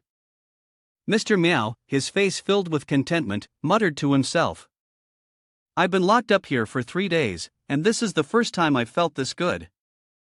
I can't even imagine what that kid's rooms are like." Gao Chang nodded in agreement. "First, agree to his demands, then look for an opportunity to kill him. By then, this room will be ours." Mr. Sun saw Gao Chang hiding the remaining ice, and in a fit of anger, he rushed over and kicked the pile of ice away. "Nice one, Gao Chang, hiding the ice." He continued to stomp on Gao Chang's body with his foot, threatening, "Next time you've got something good and don't share, you're as good as dead." Mr. Sun's actions ignited a furious fire within Gao Chang. Mr. Sun, while toying with the ice cubes, glanced over at Nia Lin, thinking to himself, "Damn it, this feels so good." The instant noodles were running out, time to move to the rescue point. It includes both Jiang Xiaotian and Li Na. She thought to herself with joy, finally, they were leaving this hellish place. Over the past 2 days, they had only been given a little bit of snacks. When they reached the rescue point, I would have meat and Coca-Cola. But unexpectedly, Mr. Miao appeared, ripping the blanket off Jiang Xiaotian. She was startled and screamed, "What are you doing?" Mr. Meow grinned coldly and said, "What am I doing? Brother Chang has already given you water. Now, if you want to leave, there's no way that's happening." He cruelly yanked Zhang Xiaotian's hair and dress, making her panic. Mr. Meow threatened, "You shouldn't have said anything." "Fine then, serve me first." Outside the Lucheng Hotel, the group began to move. A young man, struggling to endure the scorching heat, gritted his teeth and cursed, "Damn it, ever since Gao Chang took control, he hasn't given us any water or food." Waiting at the hotel meant dying of thirst, but there was still a chance of survival at the rescue point. However, the heat outside exceeded all expectations. Even though the soles of their shoes were lined with wooden planks, the temperature of the ground still burned painfully. An old woman walking in front suddenly tripped over a stone, fell forward, and screamed in agony. As soon as her body hit the ground, it seemed to melt, merging into the scorching earth. Her desperate cries for help echoed miserably. "Help! Help!" But no one paid attention, they just kept walking, leaving the old woman in despair. One by one, people couldn't withstand the scorching heat, collapsed to the ground, rolling around, screaming, and then stopped, bidding farewell to the world that was still unfinished. In this situation, even one's own survival was uncertain, let alone having the luxury to care for others, even if they were family. In the end times, save yourself first, and then think about the rest. In front of the Lucheng Hotel, the bodies of Wang Dahai and Sun Deshao slowly deformed under the terrifying heat of the sun. Their bodies turned bright red, as if molten lava was flowing inside them. Suddenly, both of them awakened, their bloodshot eyes filled with terror. From upstairs, Sushin watched the crowd leave, silently recounting, "In my past life, I was like them, trying to reach the rescue point. At that time, no one told me to bring a blanket. It was just a short 1 km, but it took the lives of so many." Downstairs, Zhang Xiaotian screamed, trying to delay Mr. Meow, "Big brother, wait a moment, just wait a moment." Mr. Meow growled, "You brat, what now?" Zhang Xiaotian and Li Na's faces were filled with fear, hastily stalling, "Big brother, why don't we go up to the room and play, let's not stay here." Yes. We'll cooperate, whatever you want." Mr. Meow looked at the two girls and burst into laughter. "Ha, you two perverts, are you still embarrassed? What are you afraid of here?" But unexpectedly, Wang Dahai and Sun Deshao had now mutated, breaking through the door and charging in, their bodies glowing red, their eyes bloodshot and filled with horror. They growled continuously. The group of Gao Chang froze, screaming, "This is a zombie, a zombie!" In the room, Sushin threw the crystal core into the cup and poured in strong liquor. He thought to himself that, during the apocalypse, crystal cores occasionally appeared in the skulls of drought demons and strange beasts, but they were very rare out of 100, there might not even be one. Sushin held the cup, cleaned the crystal core, and swallowed it whole. The fortune of Gao Chang was officially seized by me. He drank the liquor containing the crystal core in one go. Immediately, Sushin's eyes turned bloodshot, veins bulged out, and his body grew in size.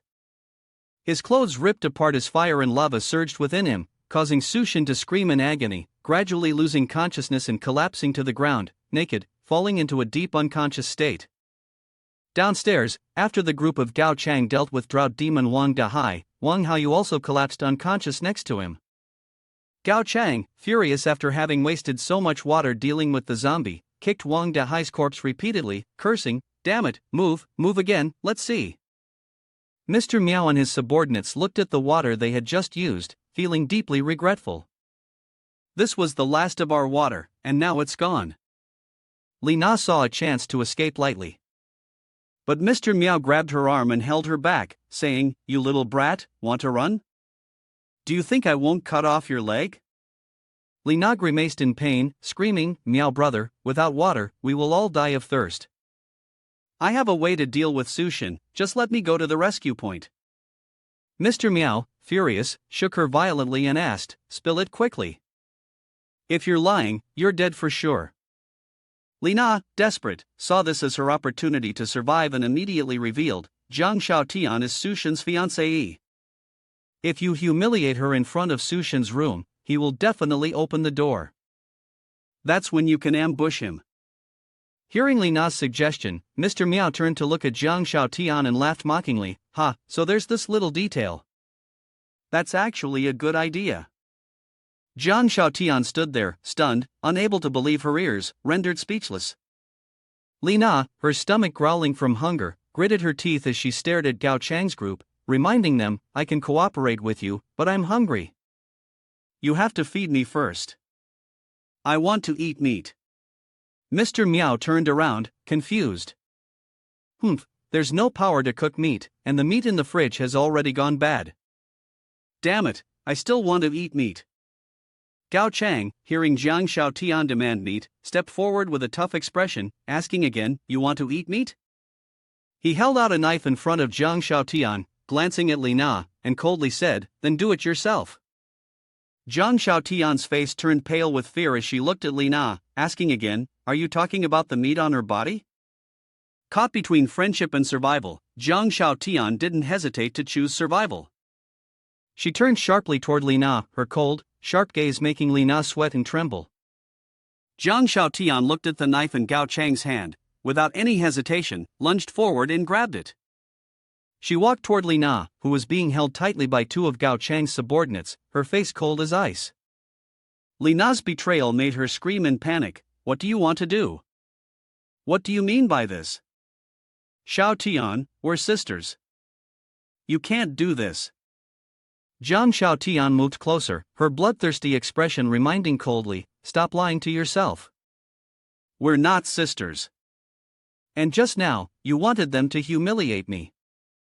After speaking, Jiang Shaotian swung the knife, one hand holding Li Na's head, while the other continuously stabbed her in the stomach more than a dozen times. She gritted her teeth and said, Don't blame me, if you want to blame anyone, blame yourself. Even Gao Chang and his group, who were used to the underworld's bloodshed and violence, were left stunned by the cold-blooded sight of friends turning on each other. After dealing with Li Na, Jiang Shaotian looked at her friend's lifeless body lying on the ground, and laughed manically. She tilted her head back and screamed. Sushin, wait until I'm full, I'll drink every drop of your blood. Gao Chang composed himself, then turned to Mr. Miao and reminded him. Go take care of things, roast the meat, the brothers need to eat so we can have the strength to deal with Sushin. Mr. Miao looked worried and hesitated, but Gao Chang, unfazed, continued gently. We don't have water, we won't last a day. If you don't want to turn into a zombie, follow my orders. Despite his displeasure, Mr. Miao gritted his teeth, turned to his men, and ordered. Where's Duan Naya? Bring her here. In the presidential suite, Sushin woke up after absorbing the crystal core, his body filled with newfound power. His movement speed skyrocketed, and in an instant, he had crossed the entire room, his whole body surging with a strange feeling. Sushin stood up and commented, This is physique, a type of supernatural ability? It feels like my power has increased. He approached, casually swinging his hand to break the ice in the room, his muscular strength much greater than before. Suddenly, a knock on the door echoed, and Sushin turned around quietly. Someone else is here. After ringing the doorbell, Duan Naya stood awkwardly, thinking to herself. Gao Chang and those people have gone mad, it's impossible to stay downstairs anymore, this place is my only hope. Luckily, I still have my trump card. Creak, the door opened. Sushin, completely naked, stepped out and coldly asked Duan Naya. What is it? Duan Naya looked up, caught the cold gaze of Sushin, and inadvertently glanced downward at the dark spot below. She blushed and shouted. Pervert! Sushin was startled, realizing he was still not dressed, and quickly apologized. Sorry, I didn't mean to. A moment later, they both returned to normal, though still a little embarrassed. After putting on his clothes, Sushin sat down on the sofa and cleared his throat. Ahem, well, my resources are limited, we've only met once, I can't just support you just because you're beautiful. In his mind, Sushin thought. Based on my previous life, Duan Naya is a strong woman. She and Gao Chang had once collaborated, and though he had considered the idea of winning her over, the atmosphere now felt a bit awkward. Duan Naya didn't dare look Sushin directly in the eye. She turned her gaze away and explained, in addition to being a chef, I am also an outstanding graduate of a well-known medical university, with a medical license and 3 years of experience as a surgeon. In her mind, she thought, that figure is really stunning. No, this room is nicer. It has electricity, cold stone, and I need to show my worth to stay. Sushin regained his cold demeanor and looked at Duan Naya. She was actually a doctor? That was certainly an attractive condition, but with supplies so scarce, who knew if they would even make it through tomorrow? Duan Naya, afraid of being rejected, panicked. As long as you don't kick me out, I can do anything. As soon as the words left her mouth, Sushin stroked his chin and smiled wickedly. Ha, since the beautiful lady has spoken, then consider this your home. Duan Naya froze, covering her mouth, thinking to herself, oh no, I rushed out too quickly and said everything.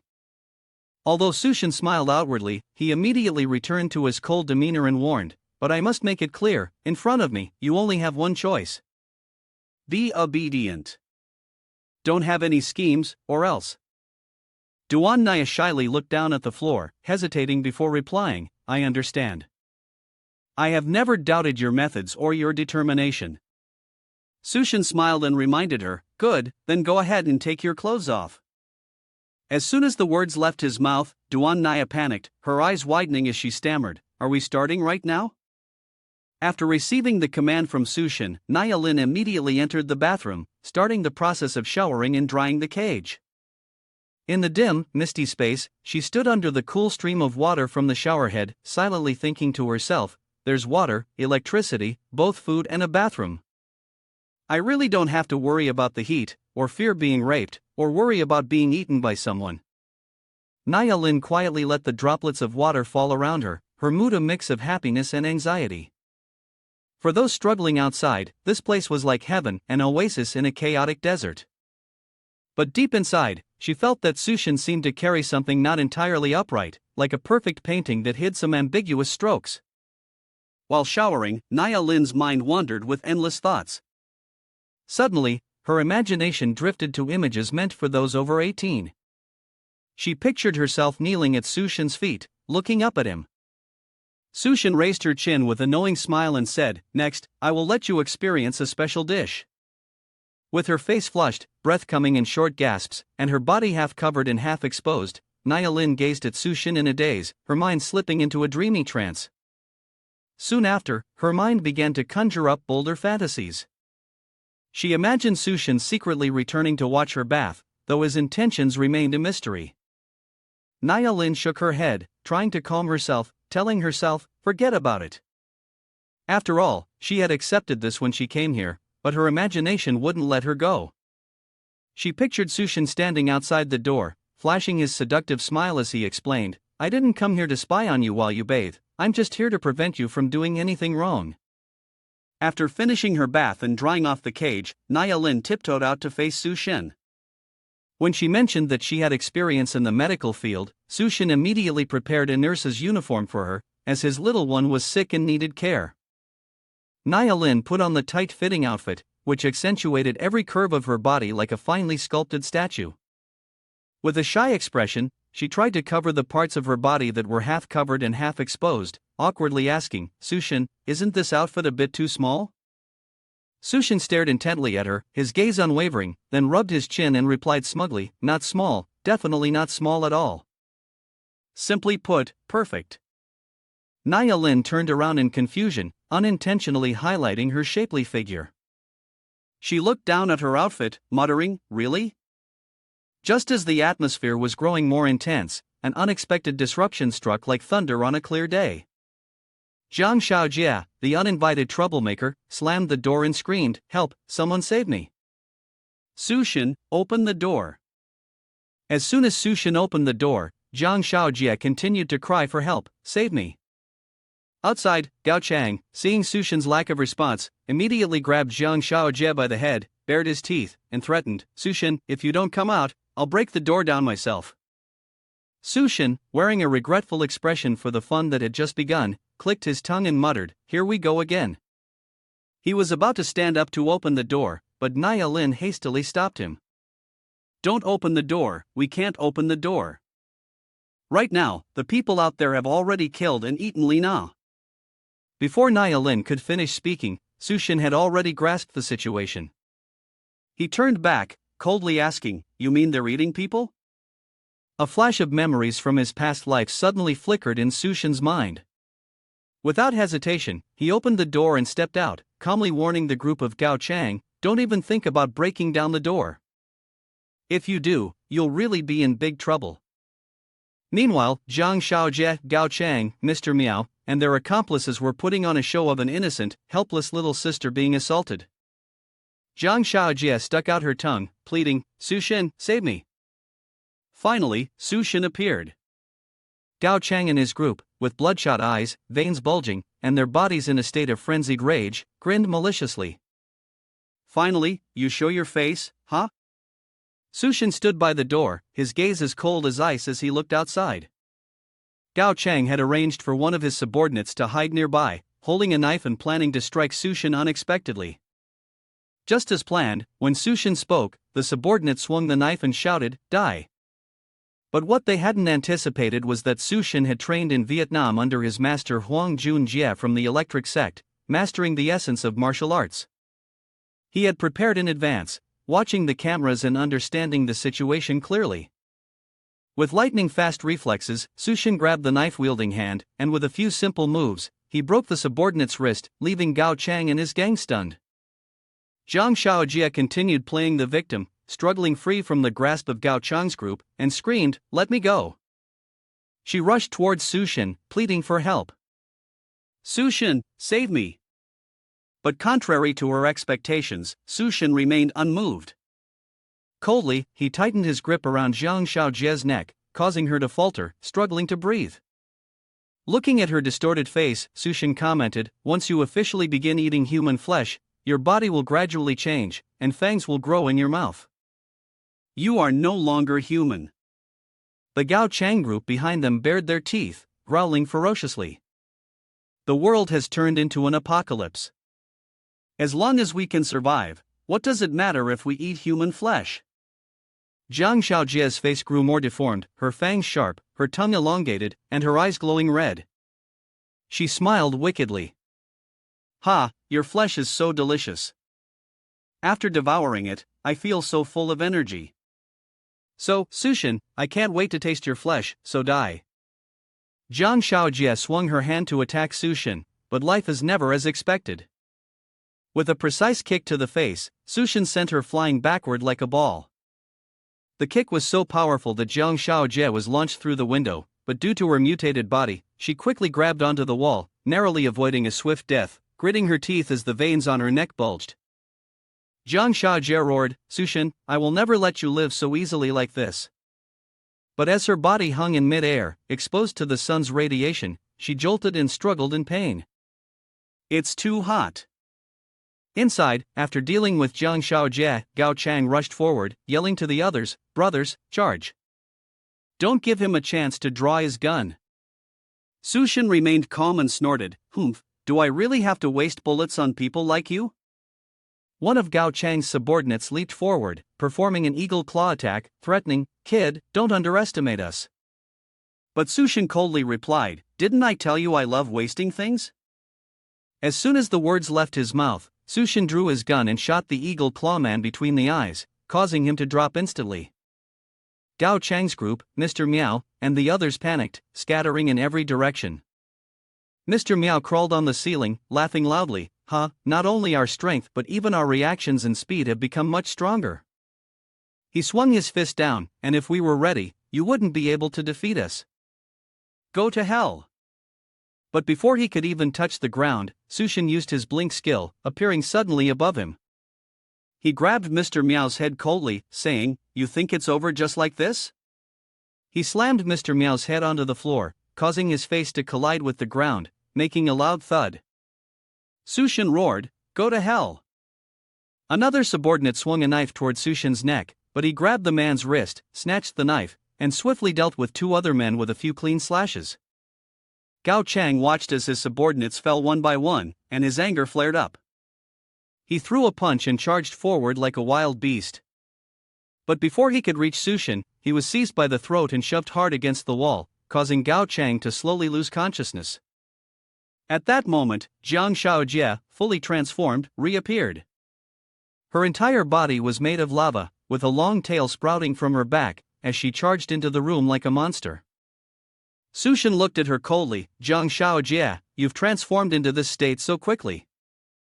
It seems your obsession is quite deep, since my eyes and soul still linger in your mind.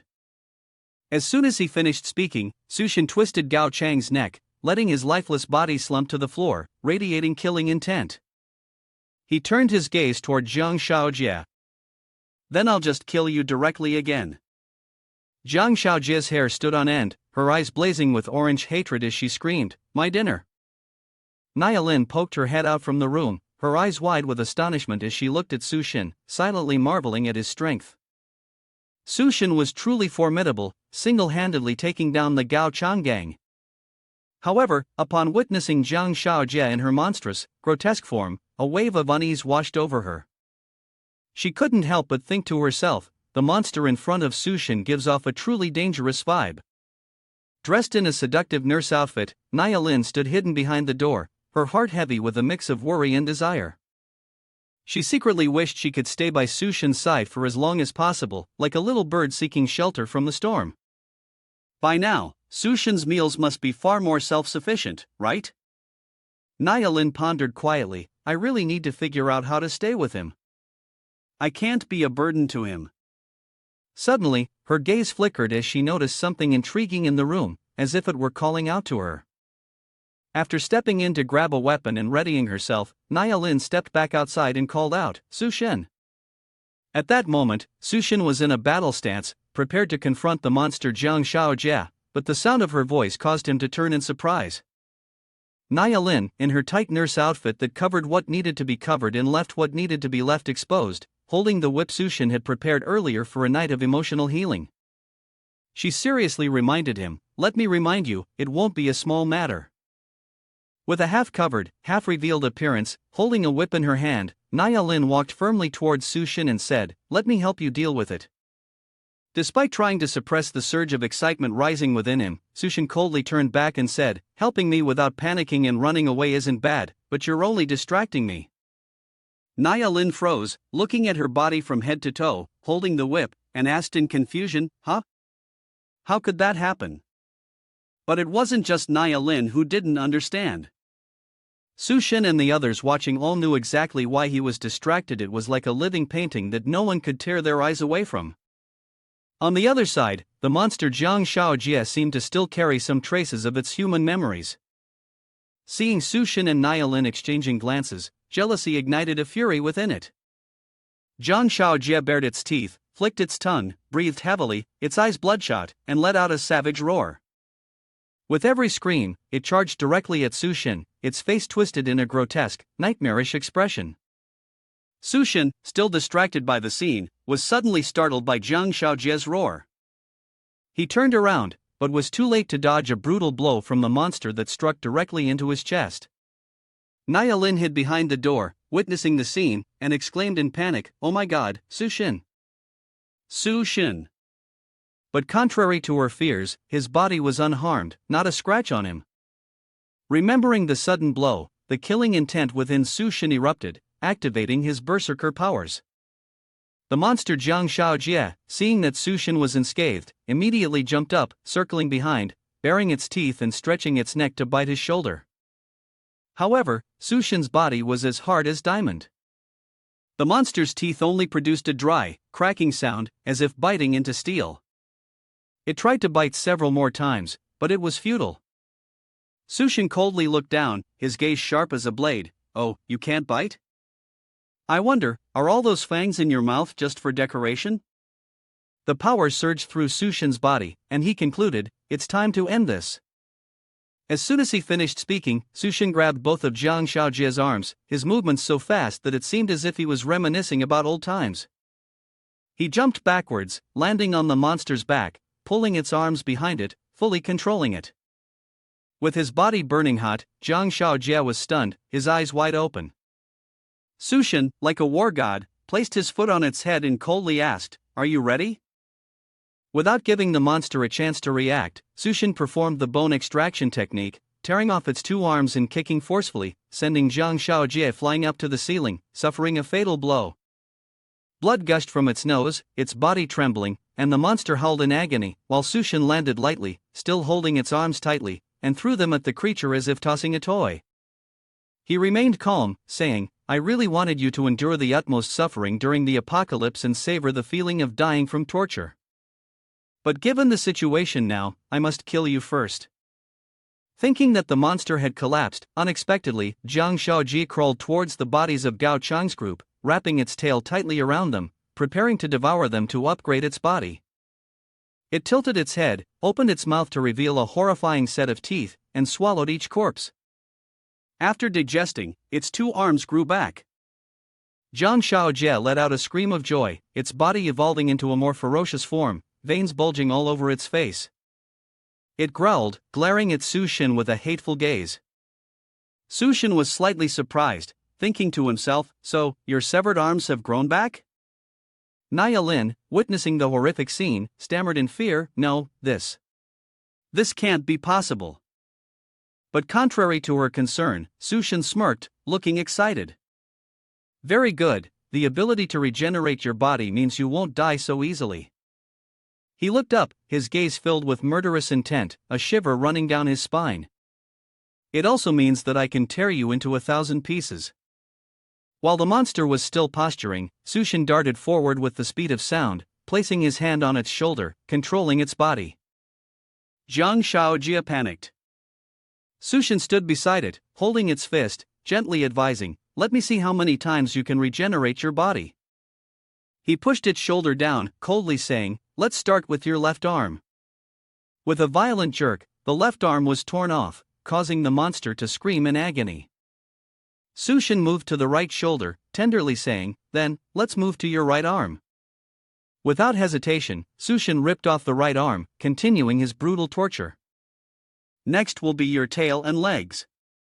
Each part of the monster flew into the air after every swing of Sushin's hand. He stepped on its head, calmly and gently. "This is only your first round." With each regeneration, the monster's body showed more signs of exhaustion. As its arms, legs, and tail grew back, Jiang Shaojie lay panting. Sushin smiled gently, "Are you ready? Now, let's move on to round 2. Sushin continued the disarticulation surgery, his smile full of murderous intent leaving Nia Lin bewildered. After the second round, the creature could no longer endure and crawled, trying to escape, its eyes filled with fear as it looked at Sushin. But every time its tail regenerated, Sushin would announce, "Let's move on to the 3rd round." Then the 4th, the 5th, the 6th, the 7th, and the 8th.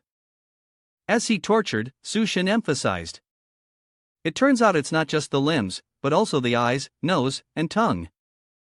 Next, the 16th round. "Oh, the internal organs can regenerate too. It seems that except for your head, every other part of you can regenerate just as before.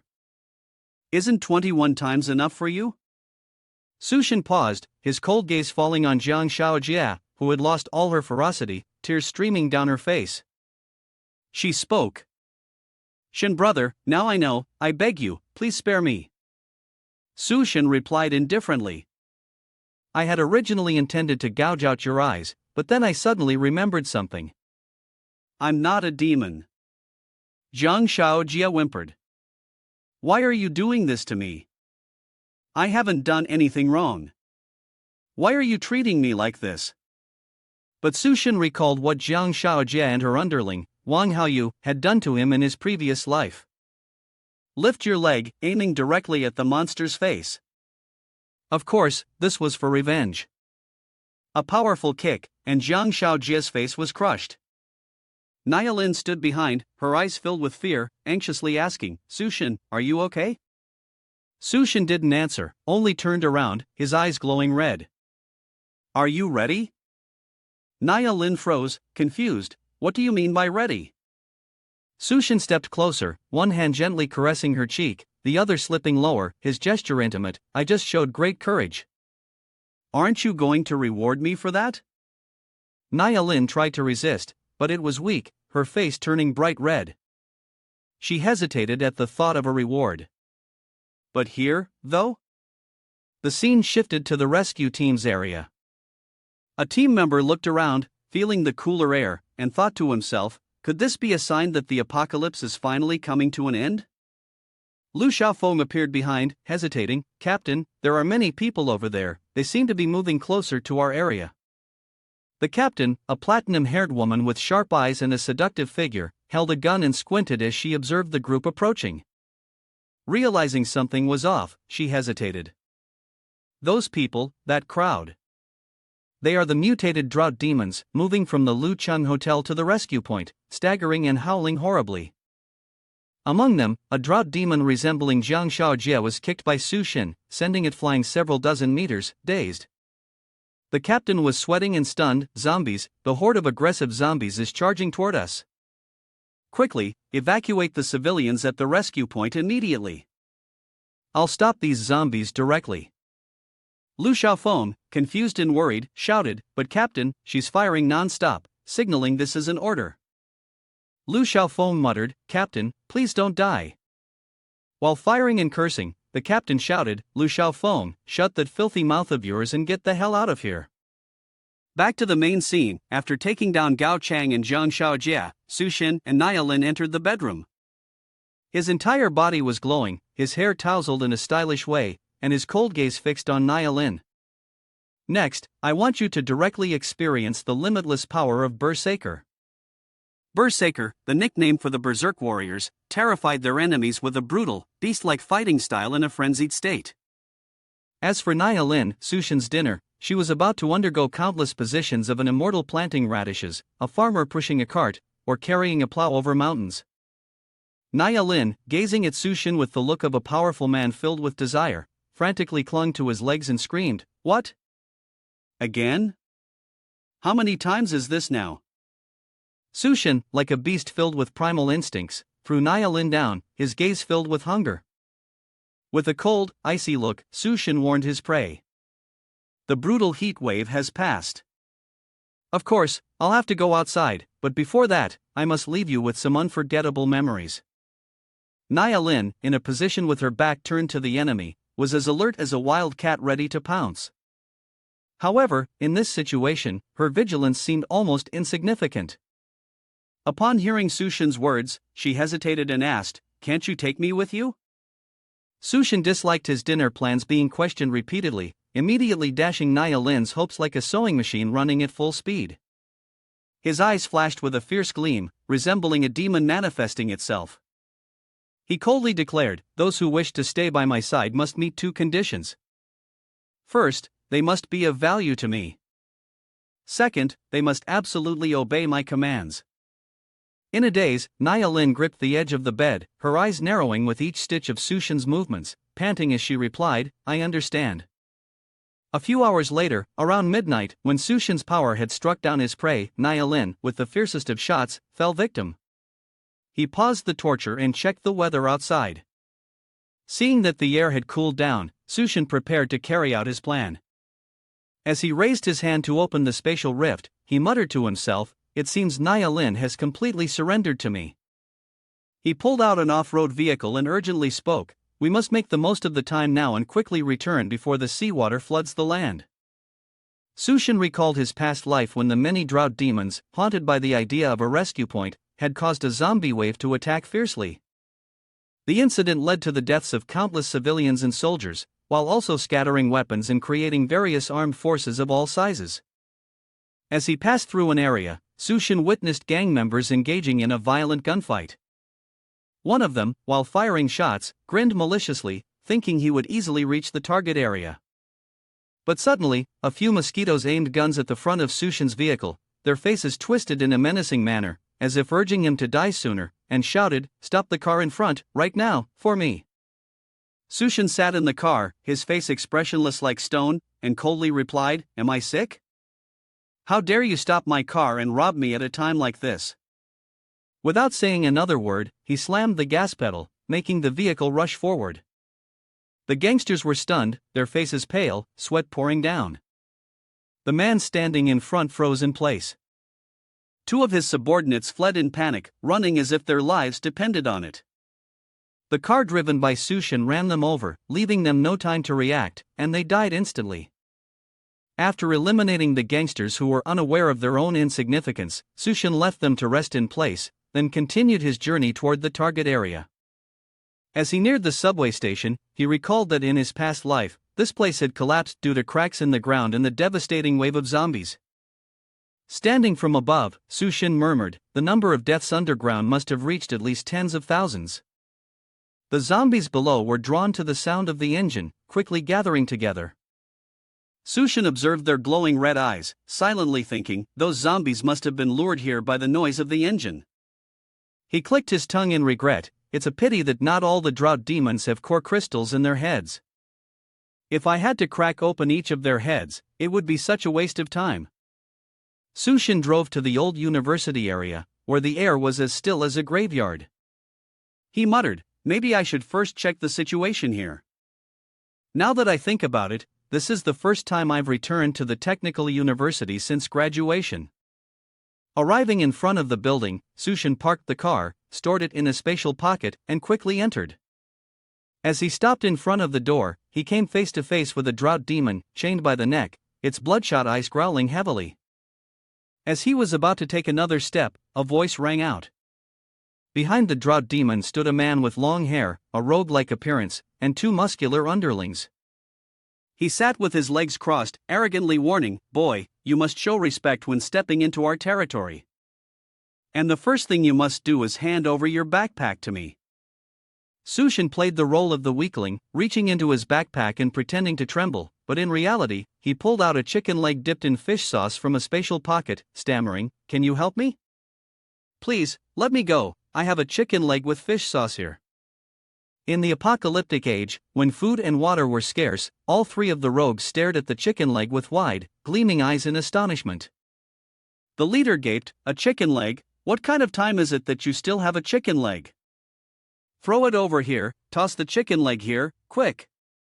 Noticing their greed, Sushin smirked and threw the chicken leg in front of them and the two drought demons. They all rushed to fight over it like wild beasts, forgetting who was the boss and who were the underlings. Elbows flew, and necks were locked with brotherly camaraderie.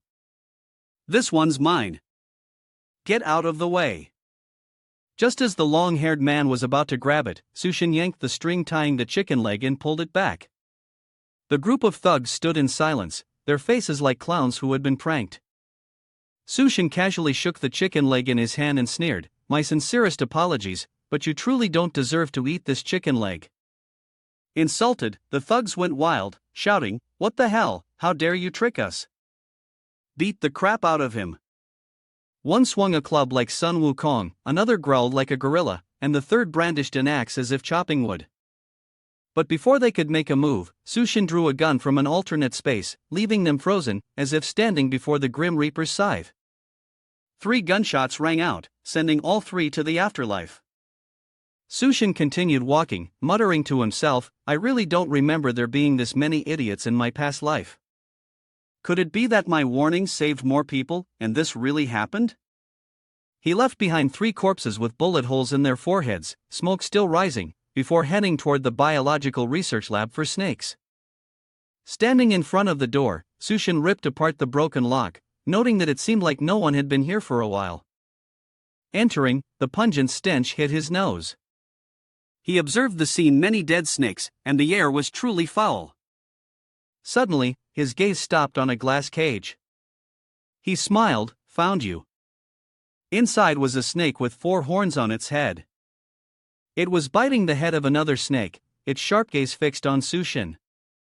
It smiled, the future leader of the Water Snake Legion. The Golden King snake watched as the snake digested its own kind. Sushin chuckled, ha, so this is how you survived? He remembered the previous life when this snake caused chaos worldwide, devouring countless people, even nearly swallowing him whole. Sushin fell silent, continuing his thoughts. When the floods arrived in a week, this snake would begin to evolve. He wasn't sure how much it would evolve to resemble its ancestors. If they couldn't resist, the earth would face serious trouble. He sensed that this snake had evolved a little in terms of intelligence. It seemed he needed to be cautious around it. While Sushin was deep in thought about the Golden King snake, he suddenly heard hurried footsteps outside the door. A group of strangers armed with weapons appeared. Upon sensing Sushin's presence, they grew alert. Sushin squinted, his voice cold. "Who are you?" The gangsters outside, faces twisted in menace, hid behind the wall and shouted threateningly, "Come out here, we know you're hiding inside." Despite their fierce words, they were sweating in fear. Sushin replied coldly from inside, "This is a crucial moment. I cannot be disturbed by you." But before he could finish, a shadow appeared outside the door, startling him. "Ha!" A silver-haired woman, swift and agile, dashed into the group of thugs. It turned out they weren't targeting Sushin but her. The thugs screamed in panic, "That filthy woman is hiding here." The leader signaled, and they all charged. But the silver-haired woman acted first, with terrifying speed. She twisted one thug's neck, locked another between her thighs, and spun mid-air to take him down effortlessly. The last thug, who hadn't had time to draw his gun, was caught by her, his neck in her grip, screaming, "You filthy bitch." With a loud crack, his cervical vertebrae snapped, and he collapsed. After dealing with the three of them, the woman was unexpectedly met with Sushin's gun pointed at her head. He complimented her, "Good skills." Before Sushin could say more, she reacted quickly, swatting the gun away, crouching, and attempting to subdue him. But after several failed attempts to twist his neck, she realized his neck was as hard as steel. Fear mixed with confusion, she muttered, "Why can't I twist it?" Sushin stood still like a statue, letting her struggle. As they grappled, they ended up in an awkward position. Panicking, the woman screamed, "Huh? Wait, what are you doing?" Finally, Sushin restrained her, tying her up with artistic red ropes, and pointed a gun at her, asking who she was. The woman, drenched in sweat, her clothes soaked through, still maintained a resilient expression. "I am Bai Shang, the captain of the Shanghu Special Forces team. I suggest you behave properly and release me immediately." Upon hearing the name Shanghu, Sushin slightly furrowed his brows. "Shanghu? Then do you know someone named Lu Xiaofeng?" Bai Shang was taken aback and asked in return, "You know Lu Xiaofeng?" Sushin recalled his past encounter with Lu Xiaofeng and replied seriously, "I saved his life." He then listened to Bai Shang's recounting. As Sushin opened his backpack to take out the ingredients for a black pepper steak, he nodded in understanding, "Now I get it." He stabbed a fork into a piece of rare beef and continued, "A group of escapees has taken over the school as their base. They've taken the students hostage to intimidate, and then seized the weapons from your group." Bai Shang continued talking about Lu Xiaofeng, "That's right. After the zombie wave attacked the rescue point, Lu Xiaofeng let everyone out first. But he didn't expect that the escapees from the prison had infiltrated the civilian crowd." Sushin, while chewing a piece of steak, glanced at Bai Shang and slowly said, "So I can't fully blame you for everything." Bai Shang was irritated by Sushin's alluring, provocative posture and immediately spoke up to defend herself, "As long as I have a weapon in hand, these people are nothing to fear." However, sweat was pouring down her forehead, not just because of the artistic yet seductive pose, but also because of the sight of Sushin leisurely eating steak in front of her. Struggling to control herself, she snapped, "How long are you planning to keep me tied up? Untie me." Sushin looked at Bai Shang, a mischievous smile spreading across his face, as if he had the upper hand. He asked pointedly, "Then you must promise me that you won't use your legs to clamp my head like you did earlier." Bai Shang swallowed hard as she gazed at the tempting steak, replying, "Then I also want to have some steak." Sushin surveyed her body, tightly bound by the bright red ropes, his tone mocking, as though he couldn't even bring himself to smile. But with just a few swift motions, he quickly untangled the ropes and restored Bai Shang's freedom. From within the space, Sushin pulled out a scoped rifle and handed it to Bai Shang, reminding her, "I have my own business to attend to, so I can't help you much. All I can offer is a bit of firepower." He then coldly turned and walked away, bidding her farewell, "Hurry up and leave, don't bother me." Sushin never liked interfering in others' matters. As long as the other party didn't provoke him, Brother Shin wouldn't take the initiative to step in. His main goal at this point was to wait for a week after the Great Flood struck, to let the Golden King snake grow, and then kill it to obtain its essence. Bai Shang took the gun, silently sighing. She realized that Su Shin wasn't entirely a bad person, and with his help, her plan would be more likely to succeed. She called out to him, "I plan to attack their stronghold above." It was the only way to recover the stolen items, which would allow her to help those trapped to survive in the current environment. Looking at Su Shin's back, Bai Shang hesitated, her hope rising in her chest, before continuing, "So, this may be the only time we meet." Before she could finish, Su Shin interrupted her. "Military supplies?" As if realizing something, he turned back to his backpack, speaking as he walked, "Wait a moment." Like magic, Su Shin pulled out a large sniper rifle from the small bag, leaving Bai Shang speechless, her eyes wide in astonishment. As he assembled the rifle, he explained, "Lu Xiaofeng is like a brother to me. I'll join you for this operation." The scene shifted to the administrative building of the university where Su Shin had graduated. The group of fugitives from the prison was based there. Behind them, several male students were tightly bound, held hostage. The leader, with a rough expression, sat between two girls who were flirting with him. They asked about the name of the underling who had just returned from scouting, inquiring how things were going outside. The underling trembled in the presence of his boss, hesitating before reporting, "Boss, the brothers are all preparing and waiting outside. We will definitely capture all the people hiding in the dormitory." The leader bared his teeth in a cold smile, "Very well, let the disobedient ones charge to the front and act as cannon fodder. If they don't listen, if they want to die, then just eliminate them." While the fleeing group was still busy discussing their futile plans, Su Shin suddenly charged in and kicked the door open. The abrupt action left everyone stunned, as though doused with a bucket of cold water. As soon as he entered, Su Shin coldly spoke, "Excuse me, is there a meeting going on here?" The underlings froze, trembling in fear. The one who had just reported, seeing Su Shin storm in without permission, angrily pointed at his face and shouted, "Who the hell are you? How did you get in here? There are more than 20 people guarding and protecting the area outside." Seeing the dumbfounded faces of the lackeys, Su Shin slowly walked forward, hands in his pockets, and calmly replied, "Huh? You're asking how I got in here?" He raised his hand, making a gesture as if holding a gun, his eyes sharp and cold. "It's thanks to this." The henchman was about to speak up when his head suddenly vanished, and blood sprayed everywhere in the shock of everyone present. The fleeing group trembled and screamed, their faces blank as they watched the bizarre scene unfold. The leader, eyes wide, stammered, "What the hell, what's happening? He just pointed at his head a moment ago, why did his head disappear?" Su Shin pointed forward, coldly warning, "Move again, and you'll be joining your ancestors." The leader's face turned beet red, sweat pouring down as he gritted his teeth and growled, "Don't you dare stop the game, kid." Back to the moment before the henchman was taken down, Bai Shang, from her sniper position, squeezed the trigger, confirming through her earpiece that the target had been eliminated. Prior to this, Su Shin and Bai Shang had made thorough preparations. Su Shin volunteered to infiltrate the enemy's territory, while Bai Shang provided cover from the research building with her sniper rifle. She continued to observe through the scope, anxiously reminding him, "Su Shin, there are still a lot of fugitives in the room, you're in a very dangerous situation." She emphasized that his decision to charge alone into the enemy's den was incredibly risky.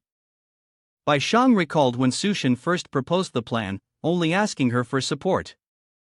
He spoke from afar. "You just need to hold this sniper rifle and go to the opposite building to provide support for me. I will go there directly and lure the enemy out. When I signal you towards any of them, take them out." Thinking back, Bai Shang regretted. "I actually agreed to this." She was like a she-leopard protecting her companion, using all her strength to rush down the stairs, growling through the headset. "Su Shin, find a way to lure them away, I'll come rescue you right now." While Bai Shang hurried, the leader's command came through the headset. "Kill this kid for me." Bai Shang gritted her teeth, cursing. "Damn it, it's too late now." She moved faster, her eyes bloodshot, screaming, "Damn it. Thinking Sushin had already joined the ancestors, she regretted agreeing to this crazy plan. As she stepped into the area where the deserters had fled, Bai Shang raised her gun and aimed at the room, yelling in fury. "Sushin, I'm here to avenge you." But the scene before her was completely different from what she had imagined. The entire group of deserters, from the leader to his subordinates, had all been taken care of by Sushin, lying scattered on the floor, unconscious like withered branches in a storm. Sushin, still holding the unconscious leader by the throat, lifted him up and calmly said, "Ah, you're late. There's not a single piece of supplies here." After clearing out the administrative building, Sushin was not only dispatching the gangsters but also collecting all the supplies into his spatial storage, much like a monk hoarding war spoils. He coldly informed the group of lackeys in front of him, "All the things here, you can keep them for now. If you guys are still alive later and have learned to behave, maybe, just maybe, I'll give you a little. Life's not always as good as it seems." The captain of the death row crew, in a half-dead state, had his neck gently caressed by Sushin, his body floating in mid-air. He gasped, trying to muster the last bit of strength to threaten, "Su brother, you can't kill me. If you do, the person standing behind me won't spare you." He thought being on death row made him some kind of big shot, but meeting Sushin meant he was a death row inmate in the truest sense. Sushin tightened his grip, and with a snap, the leader's neck broke, turning his threat into his final words, like preparing him to return to the underworld on a full moon night. With a face as cold as ice, Sushin declared, "Don't worry, those people will soon be joining you." Back in the present, Bai Shang, having hurried from the building across to rescue Sushin, witnessed the unbelievable scene. The death row inmates lay scattered around, while Sushin leisurely dealt with the last one. She was stunned. "Did you kill all those people?" Sushin quickly covered up, "I've just been consistently exercising, and since there's no more supplies in this area, those people must have been starving and exhausted." Bai Shang listened to the explanation, nodding in agreement, finding it reasonable in the context of the apocalypse, where anything could happen. But with her curiosity and sense of responsibility as a member of the Shanghu team, she still asked, "Is there really no one else around who could have taken their supplies? If all the supplies are gone, what will the remaining students do?" Sushin didn't answer, only silently thinking, "If needed, I'll share a bit of supplies from the alternate space with them, but it depends on how they perform." This school, where Sushin had once studied, was too familiar to him, like a map deeply etched in his mind. Thanks to dealing with the group of death row prisoners, he had gathered quite a bit of information. He turned and walked toward the door, saying to Bai Shang, "Let's go, shall we head to the girls' dormitory?" Bai Shang, still dazed from what had just happened, asked in confusion, "Why are we going to the girls' dormitory now?" As she spoke, she hurried to catch up with Sushin. He glanced back slightly and explained, "Earlier, while carrying out the task, I had already inquired. Lu Xiaofeng and the other students are all gathered over there in that area." The scene shifted to the inside of the room. Sushin had just dealt with the execution squad. On the ceiling, the corpses were hanging, but one female body suddenly moved, making an odd noise. The woman opened her eyes, her gaze haunting, as if she had witnessed everything from start to finish. Outside the administrative building, a condemned man wearing an iron mask covering his jaw and sporting a street-style bad boy haircut appeared. He was Gangya, a man who had just escaped prison, with his hands casually tucked into his pockets, strolling leisurely. Gangya clicked his tongue in annoyance. "That kid seems to be causing trouble again." He entered the building, cold and indifferent, unsure whether he was dead or alive. A short time later, Gangya's subordinates scoured the area and found a girl hanging from the ceiling. They shouted loudly, "Report, we found her, boss." The captain was still alive. The girl, with her wild, untamed hair, a body that was both alluring and partially covered in countless scars, was the leader of Gangya's group. Knowing her twisted preferences, Gangya wasn't overly concerned and simply clicked his tongue, "Tch, such a pity." Unlike Gangya's indifferent attitude, his subordinates hurriedly shouted, "Quick, get the captain down now." A man quickly cut the binding rope, tensed his muscles, and slowly lowered her to the ground. As soon as her feet touched the floor, she leaned on the chair, stood up, her body weak but maintaining an air of composure, and said to Gangya, that was just a brief flirtation with death. Gangya, right now, I need comfort and care from you. Gangya immediately pulled a thorn rope from his back, narrowed his eyes, and flashed a wicked smile. Is that so? Gangya, a trusted teammate, swung the whip repeatedly at her body. Despite the pain, she moaned in pleasure, like a twisted melody. Gangya asked in a low, intrigued voice. How do you feel now? Unlike most people who would panic at a beating, Na, with a satisfied expression, gracefully replied, Oh, it's much better now. Seeing her recovery, Gangya asked carefully, Then you must have seen it, right? He helped her sit up. Gangya inquired further, Who was it who dared to steal my supplies? Na stuck out her tongue, her eyes tightly shut, and answered vaguely, It was someone like a demon. After regaining consciousness, she coldly added, Su Shen. The scene shifted to the female dormitory, where Su Shen and Bai Shang met Lu Xiaofeng and the other students. Seeing Lu Xiaofeng injured, Bai Shang anxiously cried out, Xiaofeng, how did you get hurt? Lu Xiaofeng smiled and reassured her, Captain Bai, I'm fine. It's so good to see you back in one piece. He pressed his hand against the wound on his stomach and looked at Su Shen with suspicion. Su Shen, how come you're here? Bai Shang explained, This person claimed to be your lifesaver.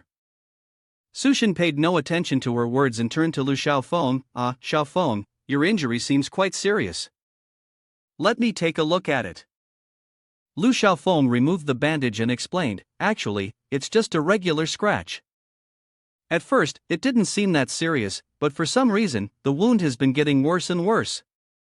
Su Shen examined the ulcerated wound, thoughtfully stroked his chin, and then confirmed, the toxin tribe are also the ones who consume human flesh. Their claws carry harmful bacteria and corrosive viruses. If the right medicine isn't administered in time, it could be life-threatening. Lu Xiaofeng remained calm, seemingly unafraid of death, but still hesitated. I just feel that if I die like this, I truly won't be reconciled.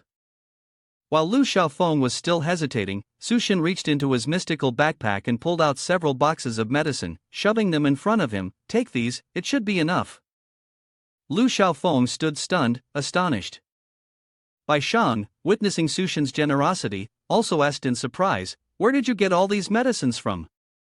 Su Shen replied indifferently, somewhat absent-mindedly, I told you already, I'm the one who saved his life. In his mind, he recalled a memory from his past life, thinking of a figure with unparalleled strength, known as the Divine Man, whose combat power was on par with nuclear weapons. Su Shen thought to himself, if Lu Xiaofeng truly was that person, then this investment would never fail. With Lu Xiaofeng's upright and chivalrous nature, Su Shen believed this was a wager worth making. Receiving help from Su Shen that was more precious than diamonds, Lu Xiaofeng could not help but feel indebted, though his heart remained weighed down by curiosity. He asked, Now I owe you a favor, but I know for certain you didn't come here just to bring me medicine. Tell me, what did you really come for? Su Shen's face was as expressionless as ice, his tone cold as he warned, All of you here, the great flood is coming, you must evacuate at once. Like a prophet, he explained, the extreme heat has caused the glaciers in the cold regions to near complete melting, which in turn will lead to saltwater intrusion. When that time comes, this entire school will surely be swallowed by the great flood. Su Shen's words left everyone bewildered, half believing, half doubting, as though standing before a vague prophecy. Bai Shang, his eyes full of suspicion, hesitantly asked, The great flood? Right now? At that very moment, a villain appeared. Fang Cheng, an old classmate of Su Shen, recognized him. Believing Su Shen to be scheming, she pressed her hand to her chest and furiously objected, Nonsense, where could this so-called great flood possibly come from? I seem to see that you're trying to find a way to get us out of here, to monopolize the resources of this school all by yourself. Su Shen glanced at the person who had just spoken, immediately recognizing Fang Cheng, a classmate from the same cohort, a rich girl, and a well-known feminist on campus, always trying to create a divide between men and women. He thought to himself, his gaze cold and sharp. Fang Cheng paid no attention to Su Shen's silence, fixating on the backpack he was holding in front of his chest. Hunger and curiosity made her uncomfortable. She arrogantly asked, There's food in that bag of yours, isn't there? Without waiting for Su Shen to respond, Fong Qing, with the typical behavior of a wealthy girl, lunged forward to grab the backpack, shouting, "Let me see what's inside." If this were his previous life, Sushin might have handed over the backpack immediately, but now things were different. For anyone daring to make a move to snatch something, Sushin would immediately deliver a slap of thunderous force. Fong Qing was no exception. The slap left her cheek swollen, as if stung by a bee. She trembled, holding the broken tooth in her hand, and asked, "You dare hit me?" Everyone thought Sushin's action would provoke a negative reaction, but Fong Qing, being a person of bad character, only made things worse. As they saw her take the slap, the students around them erupted in excitement. Cheers! That was a good slap. Who told her to mess with the rhythm? Someone else chimed in. She's the one who dared to take over an entire dorm room by herself. I've been irritated by her for a long time now, another voice chimed in. That's right, isn't it just because she has a few coins in her house? Hurry up and kick her out, make her leave. Sushin glanced at the crowd, clicked his tongue, and looked at Fong Qing. It seemed she hadn't been living too well. Fong Qing was so angry her face turned red, her cheeks contorted as she glared and shouted at the lowly men. How dare you treat me like this? Fine, I'll go find my father, tell him to kill all of you. Feeling wronged, she stormed off, leaving them unsure whether she was really going to find her father or just making up an excuse, causing the group to snicker. Bai Shang looked at Fong Qing running off and asked worriedly, Sushin, is it okay to let her go like this? Sushin, who wasn't one to directly answer questions, replied evasively. She wants to find her father. Do you want to stop her yourself? As Fong Qing cursed while walking, she ranted that all the men in this country were lowly, especially that bastard Sushin. These men could never compare to the gentleman from abroad. What she didn't know, however, was that behind her, a large hand approached with ill intent. Gangya heard the name Sushin, quietly closed in, covering her mouth with one hand and holding her tightly with the other, his eyes twisted with malice. He gnashed his teeth and asked, Little treasure, hurry and tell your brother where that Sushin is right now? After speaking with Lu Xiaofeng and Bai Shang, Sushin left to pursue his own plan. As he bid farewell and stepped out of the dormitory, he silently thought that the matter of evacuating the civilians could temporarily be left to Bai Shang's group to handle. Opening his phone and looking at the picture of the Golden King snake, Sushin told himself that the most important part of the plan now was to wait until the Golden King snake finished mutating, and then destroy it. He wondered whether he would be able to obtain the ability to control water. Lost in thought, he was startled by a groan coming from a nearby vehicle. With tears welling up, he saw Fong Qing bound and hung on a crane by Gangya, continuously groaning and crying for help. Sushin, save me! Sushin's heart did not stir in the slightest, and he mocked her. Oh, so you've already found your father that quickly? Gangya stood proudly atop the car, glaring at Sushin as if he wanted to devour him alive, and burst out laughing. Ha, I'm Gangya, from the evolution base. His eyes hardened with menace. So you're Sushin? I didn't expect you to dare steal our resources. I thought you'd be some monster with 3 heads and 6 arms. Sushin's gaze turned cold as he asked in return, So you're one of the evolution base's people? Gangya slapped the side of the truck. That's right, since this is our first time meeting, I've intentionally prepared a gift for you. He unlocked the container, pushed open the door, and inside was a group of mutated drought demons, their red eyes glowing as they growled and charged out. Gangya stood on top of the truck, pointing at the drought demons and challenging them. So, I want to ask you, have you prepared to die? The clash between Sushin and Gangya created such a commotion that Bai Shang and Lu Xiaofeng in the female dormitory were startled. Bai Shang anxiously looked towards the direction where Sushin had just left. She was worried about both Sushin and Lu Xiaofeng's injury and gave an order. I'll go check it out. Xiaofeng, you stay here and instruct everyone to protect the others. But Lu Xiaofeng owes Sushin a debt of gratitude, and he firmly refused, I'm going with you. Back to the battle, Gangya laughed loudly from the top of the truck, watching the zombies charge towards Sushin. Fong Qing dangled from the crane, taunted by Gangya. Sushin, this girl is your classmate, right? I'll give you a chance to be the hero and save the damsel in distress. Just kneel down and beg for mercy, and I'll release her. Sushin lifted a hand to his chin, thinking. Actually, saving her wouldn't be impossible. A few minutes ago, he had slapped Fong Qing, but now his tone had turned affectionate, giving her hope. She shouted, Really? Sushin, you're such a good person. Then hurry up and kneel down, help me out of here. But Sushin looked up coldly and interrupted, There's a problem. Fong Qing was confused. What do you mean, a problem? Didn't you just say you'd save me? I clearly heard you say you'd save me. Realizing that Sushin was mocking her, she became angry, her eyes bloodshot. She said, You were the one who said you'd save me. Now you're backing out? Are you still a man? Sushin remembered her insults about men in this country and sarcastically replied, That's not up for discussion. Of course, I'm a man, but I feel I'm not worthy to save you. Or should I contact some foreign gentlemen to see if they'd be willing to save you? Sushin's words made Fong Qing tremble with rage, sweat pouring down her face, her eyes filled with malice. She said, So this is the kind of person you are. Just because I called you petty and mean, you're going to take revenge on me for a single comment? She screamed, You think I'm going to apologize to you? Then grovel and beg you to save me? The truth is, you're nothing but a cowardly man. Lowly, despicable scum. I don't need a pathetic bastard like you to save me. But before she could look down, Sushin pointed downward and smiled. Oh, is that so? I hope you'll remember every word you just said. Fong Qing, with her alluring figure, was dressed in a primitive gown by Ganya, making her the target of the zombies. They climbed over each other, sinking their teeth into her body. In excruciating pain, Fong Qing screamed. Ah, help me, Sushin. I was wrong, please save me.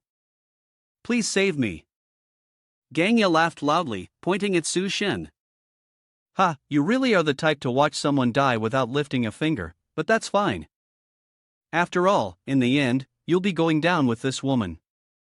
Right now, let me broaden your horizons with the techniques of our evolutionary base. He pulled out a jar of powder-like substance and applied it to his face with a flourish. As soon as I put this powder on, the zombies down there will obediently follow my orders. Sushin's face remained cold, sneering. Oh, so you're applying it to your bones, huh? This is actually quite useful. I think this might make the zombies down there mistake you for one of their own. The words hit Ganya's low IQ. He stood there dazed, sweating, staring at the jar of powder as he stuttered while applying it to her. Panicked, he spat out nonsense. Disgusting. Like an innocent child being pranked, Ganya erupted in anger and shouted. Damn it, all of you, come at me and tear her apart into pieces. The zombies growled and rushed towards Sushin. Calmly, he assumed a defensive stance, crossing his arms like the Black Panther Wakana, using his spatial abilities. Two sharp swords sprouted from his hands. In an instant, from a close combat assassin, Sushin transformed into a swordsman on par with Zoro from One Piece. He zipped through the zombies, swinging his blades to decapitate, cut throats, sever limbs, his movements as elegant as a dragon soaring or a phoenix dancing. After his display, Sushin gently landed. Ganya, thinking Sushin had been killed, sneered. This damn kid, he's about to die and still dares to play tricks in front of me? But when he saw the zombies standing still and Sushin suddenly appear in front of him, he was taken aback. Ha! How did you get up here? Bai Shang and Lu Xiaofeng arrived at the battlefield and saw Sushin surrounded by zombies, with Ganya looking vicious. Worried. Bai Shang exclaimed, It's over, Sushin. She looked at Ganya, panicked, realizing she was surrounded. Ganya, enraged by Sushin's prank, screamed, What are you standing there for? Get up here right now. Sushin brushed off the dust from his clothes and calmly said, Stop shouting, it's pointless. The sword strikes from earlier finally took effect, and the zombies slowly collapsed, their bodies falling apart. Sushin explained, Because you're just wasting your strength. Gangya was stunned by the scene, horrified. What is this? How can this be? I don't want to waste words. Sushin activated his space power, stepped in, and appeared behind Gangya, coldly saying, I never intended to interact with your evolution base. He tightly grabbed Gangya's face, holding his head still. Gangya panicked. Sushin reminded him, but who told you to keep coming after me to kill me? He pulled on Gangya's head, saying, that I guess I can't spare your dog's life. Gangya, in pain, his eyes bloodshot, screamed, What are you going to do? I'll stop. Sushin smiled chillingly, pulling hard, causing Gangya's neck to snap and tear apart with a horrifying sound. The gruesome scene was chilling. Those with weak hearts should scroll past for a few seconds. Bai Shang witnessed Sushin handling the zombies and Gangya, staring blankly and thinking to himself, dealt with that person in the blink of an eye. It was the same back then, and this certainly couldn't be something easily done just by relying on daily physical training. What kind of monster is this person? Sushin held Gangya's severed head in one hand, his other hand in his pocket, coldly.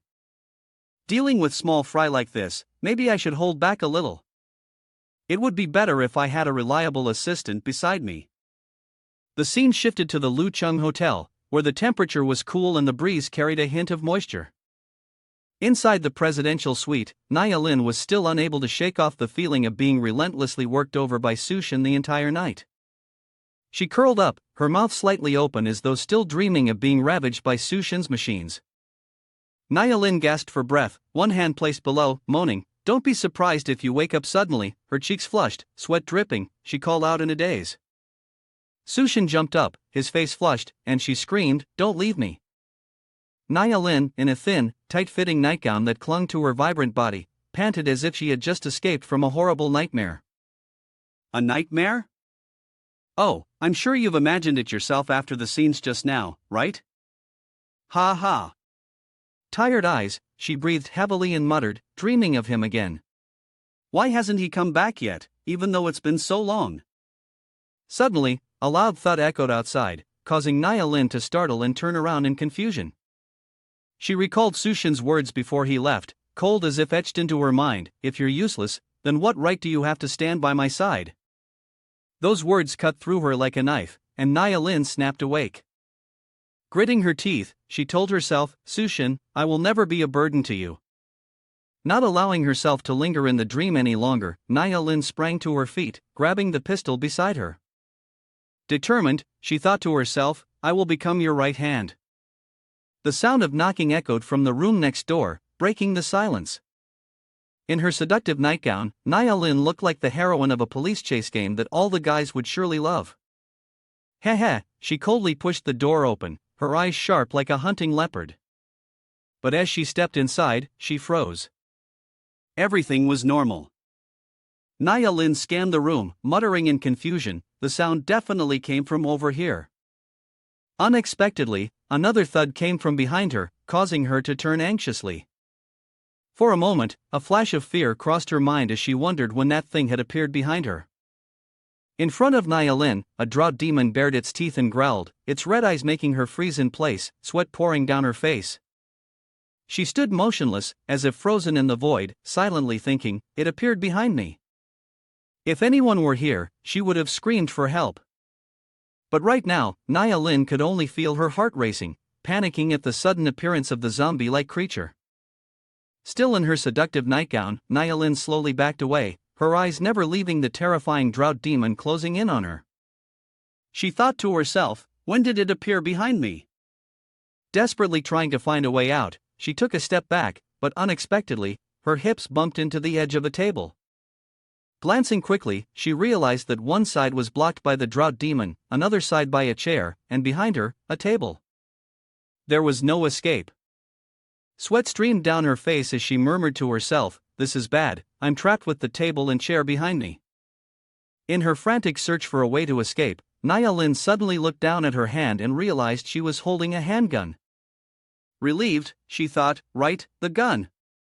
Despite her sexy appearance, she was a bit clumsy by nature. In her haste, she raised the gun, but accidentally bumped into the chair, causing the gun to fall onto the table with a loud noise. The drought demon, provoked by the sound, became frenzied. Its eyes glowed a deep red, its mouth dripping with disgusting saliva. Rushing towards the sound, Nia Lin dared not look at the horrifying scene. She curled up, but still managed to maintain her seductive S-shaped curve. Realizing the drought demon was attacking, she closed her eyes in despair, thinking this time she was surely going to die. But strangely, the drought demon did not lunge at her. It seemed to be blind, ignoring the delicious prey in front of it and instead biting down on a chair. After realizing what it had bitten was not food, the drought demon staggered back, repeatedly sniffing the air around Nia Lin.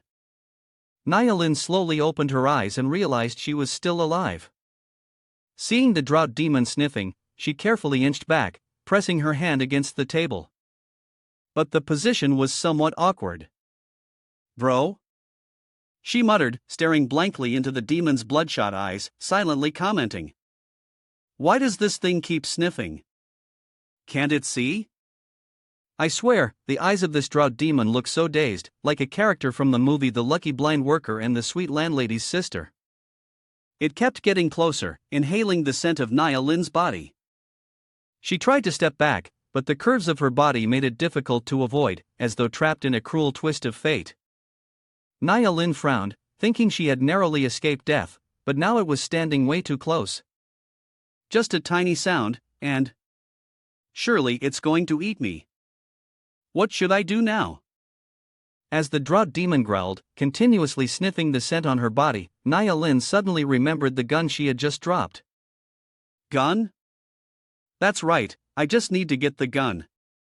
She turned around, thrusting her hips backward, stretching her entire body to reach for the gun on the table, striking a pose that would make the men drool. She was just an inch away from grabbing it. Nia Lin muttered to herself in encouragement, "Just a little more." But in that seductive pose, the drought demon suddenly noticed the noise she made, went wild, and growled loudly, turning its ears towards her. Nia Lin was startled and turned back to meet the bloodshot eyes of the drought demon, silently thinking, "It's over." The monster stood right behind her, its terrifying growl throwing her into a panic. But in that life or death moment, the image and words of Sushin flashed through her mind like a flame, igniting her will. "My resources are limited, and I can't keep you just because you're beautiful. Finding the crystal nucleus in the monster's head will grant me abilities, and I will never harbor a useless piece of trash." His words hit Nia Lin's pride. She gritted her teeth, her eyes flaring with fury, and screamed, "I'm not useless." She then kicked back with the heel of her high-heeled shoe. She aimed directly at the eyes of the drought demon, driving deep into them, leaving it dazed despite already being blind. Ha ha! Then, she delivered another powerful kick to its skull, the thick heel penetrating deep into its brain. Nia Lin placed one foot on the drought demon's head, sitting on the desk, her gaze cold and her teeth clenched. "Let me see if there's a core in your head." But as she withdrew her foot, the drought demon unexpectedly grabbed her foot. Panicked, Nia Lin cried out but refused to back down. Following the philosophy of when the enemy comes, even a woman fights, she forcefully stomped her thick heel into its remaining eye. Unable to withstand it, the drought demon collapsed before her shoe. Nia Lin sat up, her hips propped on the desk, watching as the monster slowly fell. She caught sight of the axe on the desk, approached, and slung it over her shoulder, muttering, "Sushin, it's a pity you're not here to see this. I'm not some useless fool after all." Placing her foot on the drought demon's face, she asserted, "Let me see if there's a core in your head." The scene shifted to the university where Bai Shang and Lu Xiaofeng were. Following Sushin's order to evacuate the students, Bai Shang contacted his brother, Bai Ming, to lead a supporting team to protect the students in the snake biology lab. The Golden King snake, the one that Sushin had taken notice of, began to mutate. Sushin stepped in, his gaze as cold as ice, staring directly at the snake. "Let's see just how much you can transform," he said. He placed a bucket of water in front of the Golden King snake and spoke, "I've also prepared a large bucket of water for you." The snake, now aware after its mutation, showed no reaction. It slowly slithered from the table and into the bucket. Sushin smiled, "Huh? You already know that you need to swim in water for your body to fully mutate, huh? Well, that's good, saves me the trouble of having to step in. As the Golden King snake touched the water, its body immediately began to change. It grew far beyond its original form, causing the plastic bucket to crack and bulge as if it was about to explode. Sushin was taken aback how had it grown so much in such a short time. The Golden King snake entered the first stage of its mutation, standing tall with large wings growing from its back. Its blood-red eyes fixed on Sushin. He remained cautious, slowly speaking, so this is what the first stage of mutation looks like? You've already grown this large? Fortunately, I only brought a small bucket. If a flood were to come, it would be difficult to deal with. One hand shoved into his pocket, the other drew out his sword. Sushin looked at the Golden King snake and warned, "But if you choose to submit now, to serve under me, I might just consider making you one of my own." The snake had gained intelligence after the mutation, realizing Sushin's power, and chose to head straight for the window to escape. Sushin suddenly exclaimed, "You want to run? Looks like this little snake is starting to have some smarts and understanding." With its weight, the Golden King snake broke through the window glass and escaped outside. Sushin did not hesitate, charging after it, drawing his sword, and stabbing down into its back, gritting his teeth. Is this how snakes escape? Too bad your speed isn't fast enough to get away. However, the sword, instead of piercing through, broke in half when it struck the scales as hard as steel. Sushin held the half-sword in frustration. Are its scales really that tough? The Golden King snake, realizing Sushin couldn't penetrate its scales, turned to attack. Sushin, unafraid, leapt into the air and declared, "If the sword doesn't work on you, then I'll just punch you to death." He threw a powerful punch to the top of its head, causing the snake's upper body to slam violently into the ground. But the Golden King snake refused to give up, coiling its long body around Sushin, tightening as if to express affection. Held in place, Sushin grimaced, "So this brat can actually hold me down now, looks like it's gotten smarter." Sushin's gaze was as cold as ice as he observed the ruthless nature of the Serpent King. In a deep and low voice, Sushin asked, "Was your previous attack just a decoy? Your real intention was to catch me, wasn't it?" The Serpent King did not respond to Sushin's question, as it could not speak. Instead, it opened its terrifying maw wide, aimed directly at Sushin, preparing to unleash a fatal strike. But at that moment, the scene suddenly shifted to Bai Xiang's group, leaving Sushin's fate hanging in suspense, promising to be revealed soon after. Bai Ming turned his head and looked back at Bai Xiang, teasing her with his words, "What are you still standing there for?" Not stopping, Bai Ming continued to tease his younger sister, his expression asking, "Are you feeling regretful for the handsome guy Sushin?" Bai Xiang slightly tilted her head away, replying sharply, "If you didn't speak, no one would think you were mute." Bai Ming hesitated for a moment, his eyes scrutinizing his sister, then asked, "Do you really like that boy? But if he chooses to stay here, isn't he just asking for death?"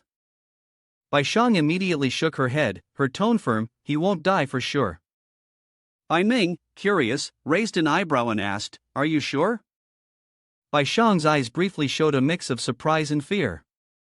Slowly recounting, "The first time I met him, I sensed that he was not only strong, but his eyes deep, cold, and full of mystery were like those of a hidden monster. I believe we will definitely meet him again." The scene shifted back to Sushin and the Serpent King. In an instant, the beast bared its fangs, preparing to tear Sushin apart. Suddenly, a strong arm shot out, fast as lightning, gripping its throat tightly. The serpent's head thrashed violently, but it couldn't escape the iron-like grip. Sushin's entire body began to change at that moment, his eyes cold as if they belonged to death itself. He stomped his foot heavily on the monster's back, his voice deep and filled with authority. "Do you really think you can capture me?" Gazing into the Serpent King's eyes, filled with fear, Sushin's tone remained icy. "I've heard that the nerves of snakes are so developed that even if their heads are severed, they can still bite. But what does that matter?" With terrifying power, like a fierce god of war, Sushin effortlessly flipped the Serpent King onto its back with one hand, delivering a powerful strike that slammed the beast into the ground. The sound echoed like thunder, and the massive creature, which had only just risen, encountered its true master. Sushin stepped forward. One hand gripping the neck, the foot pressing against the mouth of the snake, gentle yet merciless, he tore the Serpent King's minion in half with his bare hands. After swiftly taking down the monster, Sushin looked around and finally found the crystal core. He picked it up, his eyes flashing with excitement. I found it. Sushin focused intently on the crystal core, feeling the powerful energy emanating from it, which only deepened his curiosity about the power he was about to possess. He muttered to himself, "Let's see what kind of extraordinary ability you'll grant me." Suddenly, the cityscape changed dramatically. Just a few hours ago, the scorching heat had nearly suffocated everything in its path, but now a torrential rain poured down as if it wanted to drown the entire world. If the brutal heat had the power to suffocate the will and endurance of mankind, then the flood and storm felt like a razor-sharp blade, directly erasing the foundation of human civilization. The tsunami and flood swept through, carrying everything in the city away. The people panicked, desperately searching for a way to escape, their faces reflecting sheer terror and hopelessness as the natural disaster unleashed by the earth ravaged them. Even powerful inland cities like Chengdu could not stand against nature's wrath. The technical university area, with its relatively low elevation, had only a few administrative buildings and a handful of high-rise towers that hadn't yet been swallowed by the floodwaters. The one chosen by destiny, after absorbing the core of the Serpent King, threw himself into the torrent of water. He glided effortlessly, feeling his body become more agile than ever before. Breathing, movement, everything was different from before. Sushin slithered on the water's surface, like a silent yet powerful wave. He thought to himself, indeed, after absorbing the core of the Serpent King, my body has started to change, adapting to this new strength. Upon contact with the water, Sushin's body underwent a transformation. Not only did small, tough scales akin to snake scales emerge, but his physical strength and speed were also significantly enhanced. His eyes became sharper, easily capturing light even in the dim environment. In particular, a thin membrane formed around his eyes, protecting them when submerged underwater. Sushin noticed that his breathing had also become strange. Bubbles rose around him, yet he didn't feel suffocated or out of breath. It was as if he could absorb oxygen through his skin, much like the characteristics of water snakes. He wondered to himself, could this be a trait of water snakes? Sushin swam a short distance, emerging from the administrative building and continuing to reflect on his newfound strength. Although he couldn't directly control the water, being able to breathe underwater was already a tremendous advantage. He suddenly remembered the Luchun Hotel area. The measuring point was still stuck. If the floodwaters from upstream surged in, the likelihood of that area being submerged was very high. But the raging floodwaters, carrying debris and materials like sharp blades hidden in the darkness, made it a dangerous challenge to go upstream. Sushin looked up at the sky and remarked, "The volcanic eruption seems to have reached its peak." Chengdu, being far from the volcano, still had a clear sky. However, when the volcanic ash rose and covered everything, the end of winter would not be far off. Sushin's face suddenly became serious, and he thought to himself, when the apocalypse comes, human civilization will just be a fragile joke. To avoid becoming prey in nature, one can only continuously strengthen oneself. Sushin began to reminisce about his past life. After the Great Flood, many powerful forces had risen in Chengdu. This area, with its low and sunken terrain in the south, had become the territory of the Water Snake Army and the female Iron King. To the south of the city was a cannibal tribe, where fanatical and brutal people gathered. To the west, the Rat Army was under the rule of King Rat. And to the east was the domain of the powerful Skull Hunter. In his previous life, Gao Chang and Duanya had once taken over the Luchun Hotel, and Sushin had narrowly escaped death at their hands multiple times. But in this lifetime, he muttered, Duanya, Gao Chang, and those people, I had already planned to deal with them beforehand. In order to become stronger, I must gather all the remaining spirit cores as quickly as possible. Sitting atop a building, Sushin slowly pondered his plan. The cannibal tribe was numerous, with many scattered camps. The whereabouts of the female Iron King were mysterious, but traceable. As for the King Rat, he remembered a clue from his previous life, a major plague had broken out at the University of Science and Technology. If that's the case, the king rat must be hiding there. As long as he acted quickly, Sushin could seize its spirit core without much effort. While Sushin was deep in thought, sitting on a rocky outcrop and calculating his plans, the water below suddenly rippled.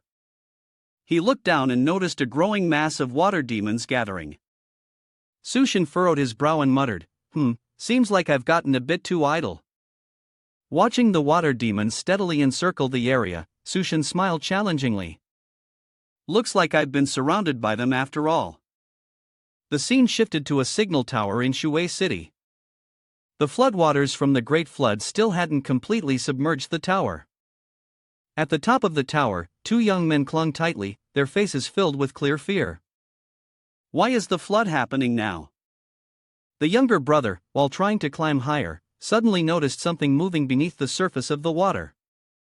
He turned and signaled to his older brother. Look under the water, it seems like someone is swimming towards us. The older brother was slightly younger than him. He heard the remark but didn't seem to believe it. You're making too much noise. If someone was really under the water right now, they'd definitely be dead. Though he tried to sound tough, he still turned around to take a look. When he saw a figure actually swimming towards him, he was so shocked that he stuttered. Huh? What is this? Both of them recognized Sushin, gliding across the water like a skilled swimmer cutting through the waves. They were secretly amazed how was this kid not drowned by the flood yet. The older brother's eyes burned with anger as he gritted his teeth. If it weren't for the base ordering us to monitor him, we wouldn't be stuck in this damn flood. If he dares to come here, I'll kick him straight in the face and make him fall into the water. The younger brother, still gripping the pole, squinted at Sushin and then said, but his swimming speed is too fast, and it looks like something is following him. The older brother stared in confusion, his face turning pale as he saw the pack of demons closely trailing Sushin. Both of them screamed in unison. Those things following this kid, where did those demons come from? Watching Sushin swim upstream against the strong current, both brothers were stunned and exclaimed in disbelief. How could he swim upstream so quickly? Seeing Sushin and the group of water demons charging toward them at breakneck speed, the two brothers panicked and shouted.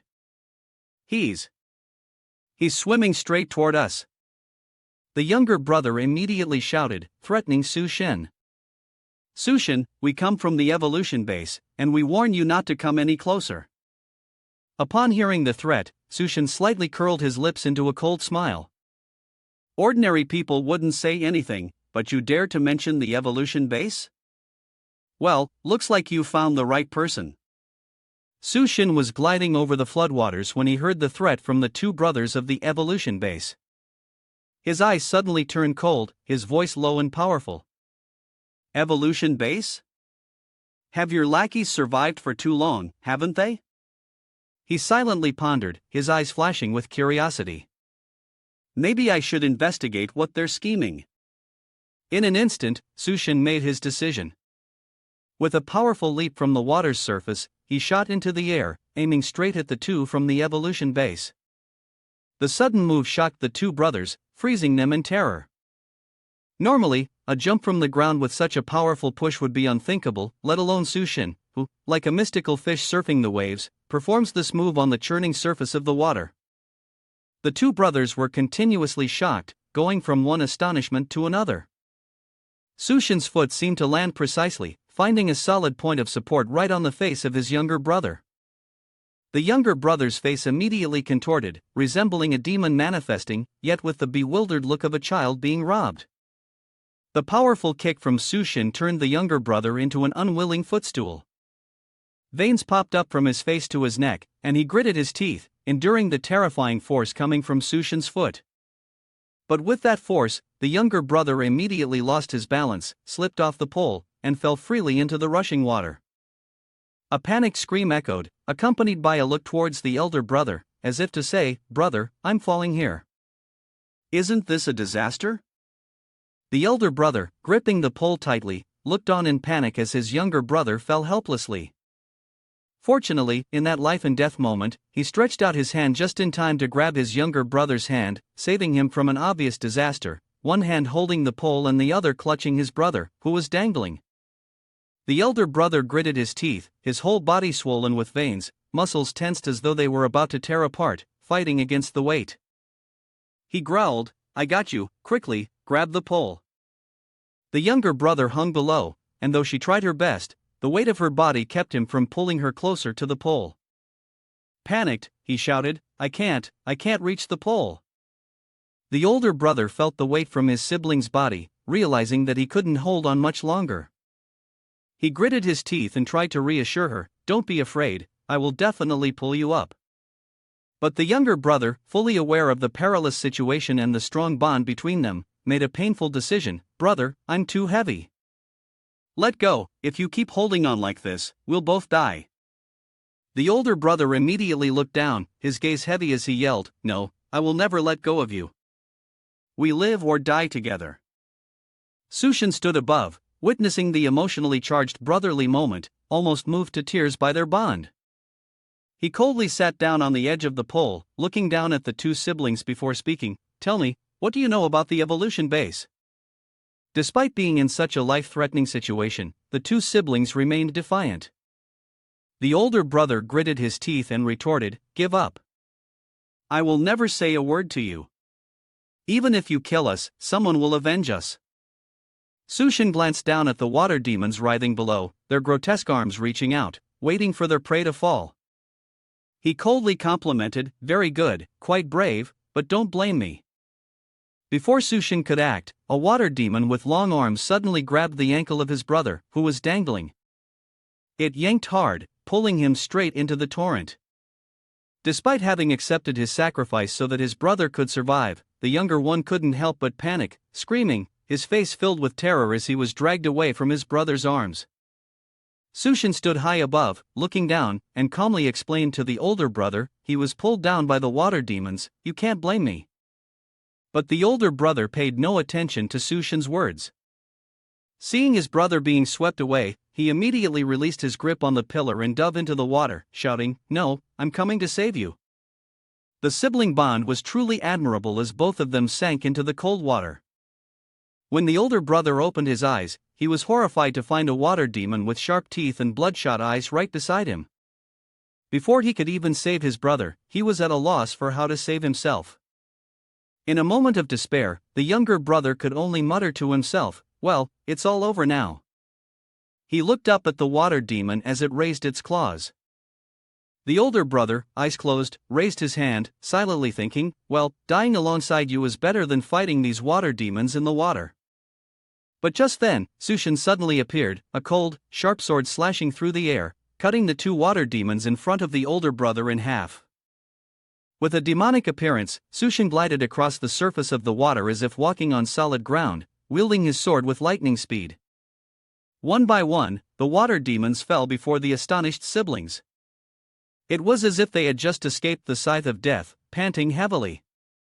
The older brother stared at Sushin, his eyes full of disbelief, silently thinking, "Is he really human? He's terrifyingly strong." A moment later, Sushin pulled both of them up onto the roof of the transmission tower.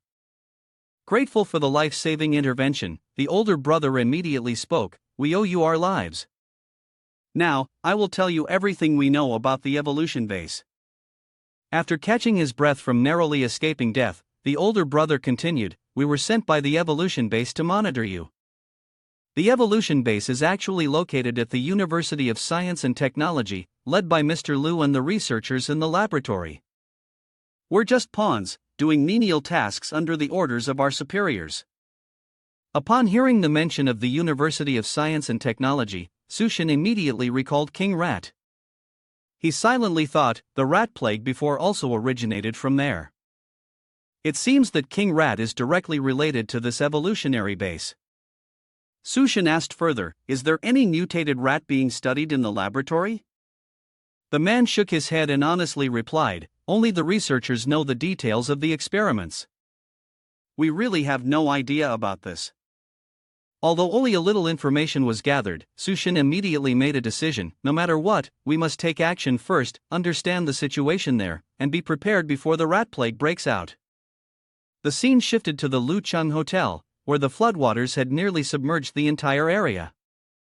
Duanya, her eyes filled with unease, stood before the rising water. She was panting, her face as if painted by a skilled artist, vivid in every detail. After absorbing the energy core as instructed by Sushin, Duanya tried to sense the newfound power within her body, but it seemed like nothing was happening. With her drenched body, she wondered if she had succeeded. The floodwaters had already reached her ankles. Suddenly, tentacles appeared under her feet, wriggling, as if foreshadowing a dramatic turn of events in the next episode. She lifted her foot and exclaimed, "Has the water risen this high already?" The great flood almost engulfed every building in the city, and the Lucheng Hotel was no exception. The floodwaters had risen to the highest floors, with waves rolling powerfully, as if they wanted to sweep everything away.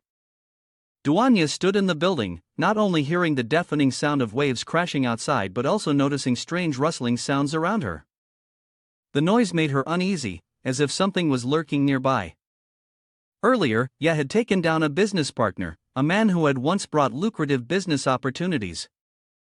However, due to the fact that in a past life, he was a friend of a blind fortune teller, they had never managed to succeed in business together.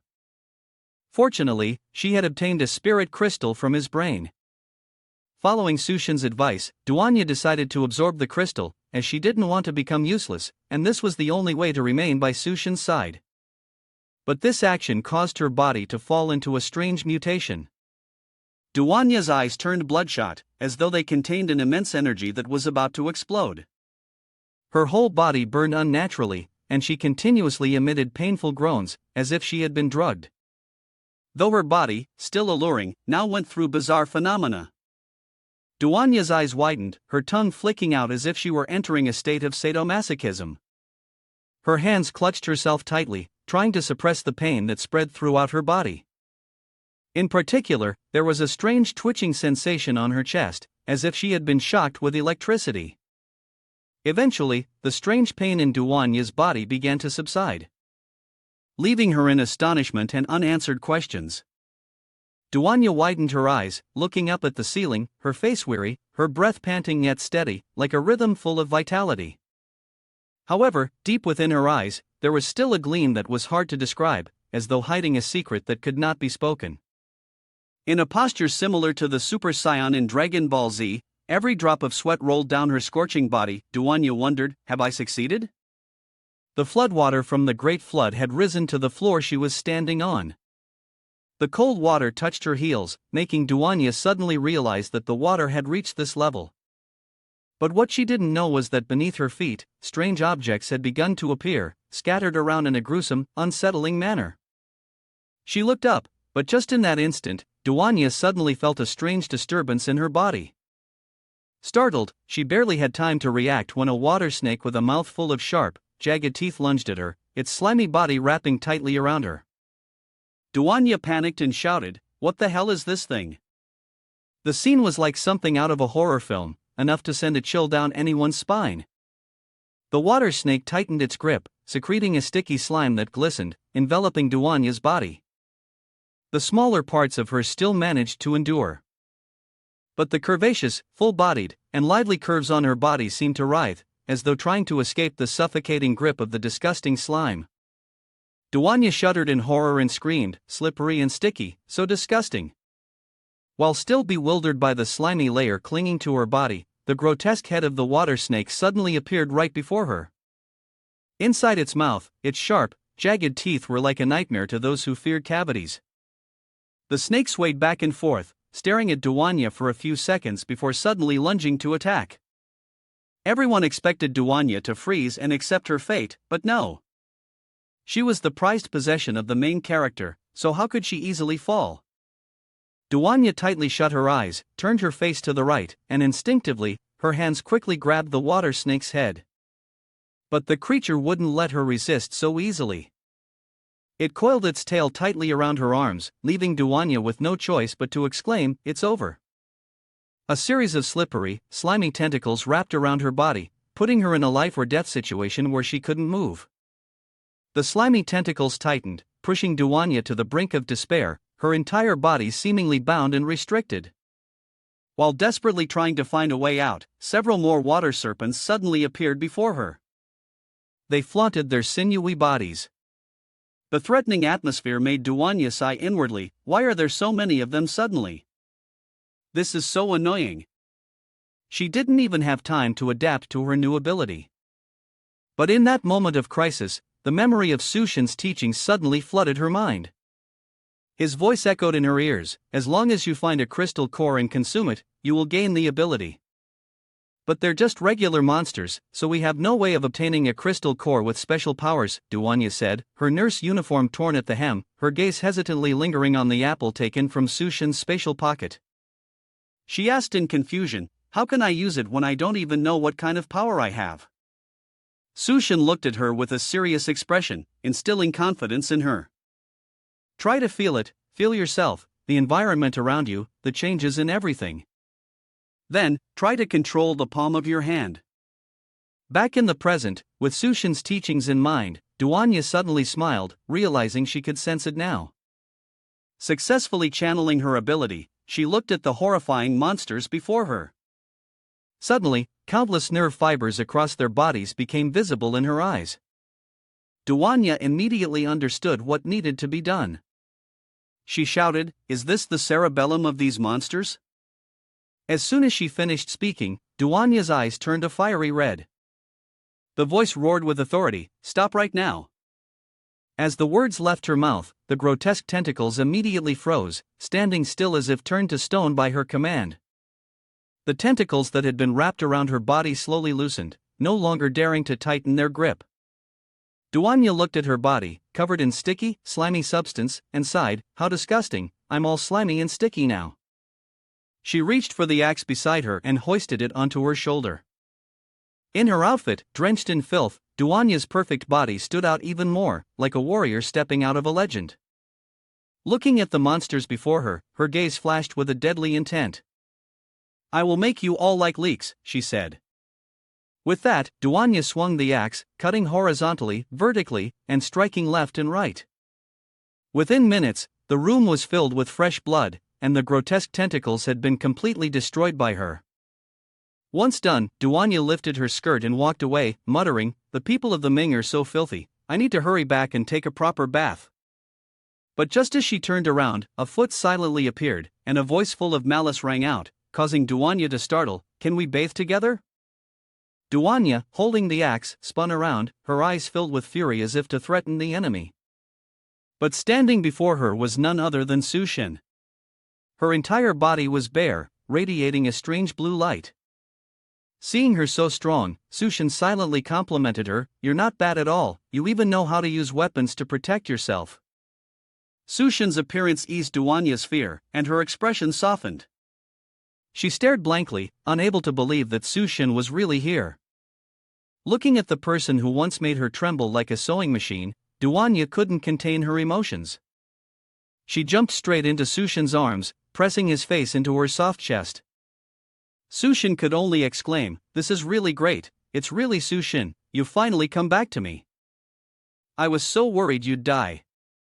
But the seductive curves of Duanya unintentionally created sharp lines on Sushin's body. She sensed something hard pressing against her and asked, "Huh? What is that hard thing poking into me?" Realizing Sushin wasn't wearing anything, Duanya blushed, embarrassed, and waved her hands in a flustered manner, "You jerk, why aren't you wearing any clothes?" Sushin scratched his head and laughed bitterly, "Hee, the tide came in earlier, it was so dirty, I had to take everything off. Come on, let's go shower together." Entering the bathroom, the clear water flowed out, allowing Sushin to enjoy the refreshing sensation. It feels so comfortable, it's only when you leave the house that you realize home is still the best place.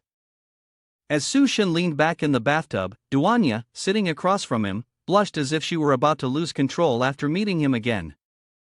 Sushin asked, "All right, what kind of ability did you awaken?" Duanya moved behind Sushin, her eyes sparkling, her cheeks flushed, as she placed a hand on his shoulder, gently massaging it to help him relax. While doing this, she asked, "Did you figure it out already?" Sushin, feeling a bit dreamy and distant, smiled and teased, "Not really, I just realized it from the temperature of your lips." Her response made Duanya blush even more. The temperature of my lips? What's so special about my lips' temperature?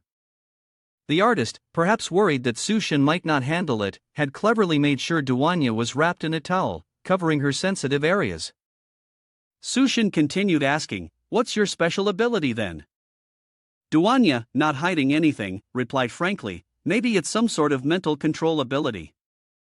Sushin, intrigued, asked in return, "Does your mental control ability work on food, I wonder?" Duanya paused in thought, then stood up and replied, "I'm not sure." "How about I try this ability on you?" Sushin was startled and looked behind him. "Try? What are you trying on me?" The sight before Sushin caused his pupils to contract. Duanya, dressed in a fiery red demon outfit, with lace edges that both covered and revealed, and wings almost appearing behind her, looked more seductive than ever.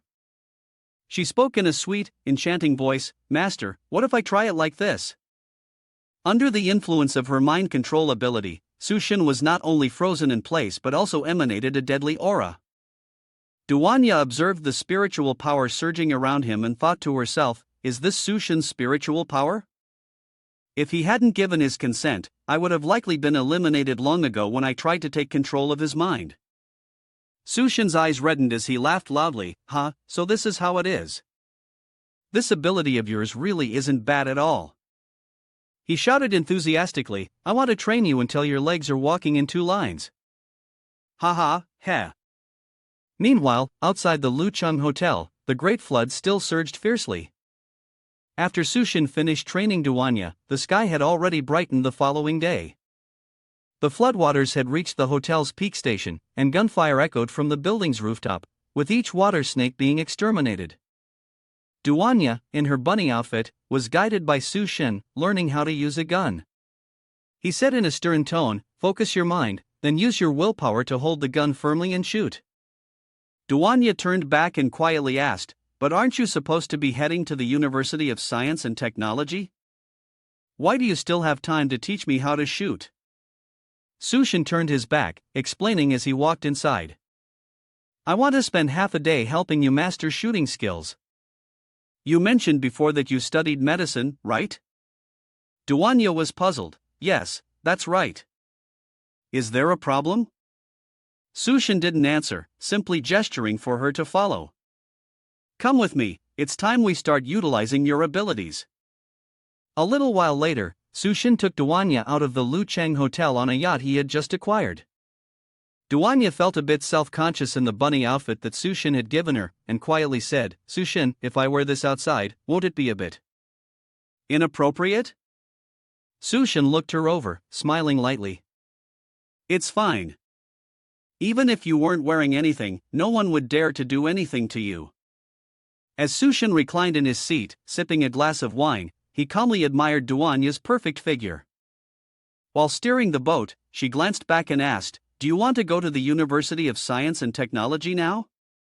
Sushin pondered, staring into his glass of wine. "Yeah, I want to visit a close brother of mine. I'm not even sure if he's still alive." Duanya stood gracefully, one hand gripping the steering wheel, the other holding her handbag to keep it from falling. She said, "Don't worry, rest assured, good people will always be protected by the heavens." She added with a smile, Yeah, that's right. With my looks, I must be blessed a lot, don't you think, brother?" A while later, Sushin and Duanya's yacht finally docked at the University of Science and Technology.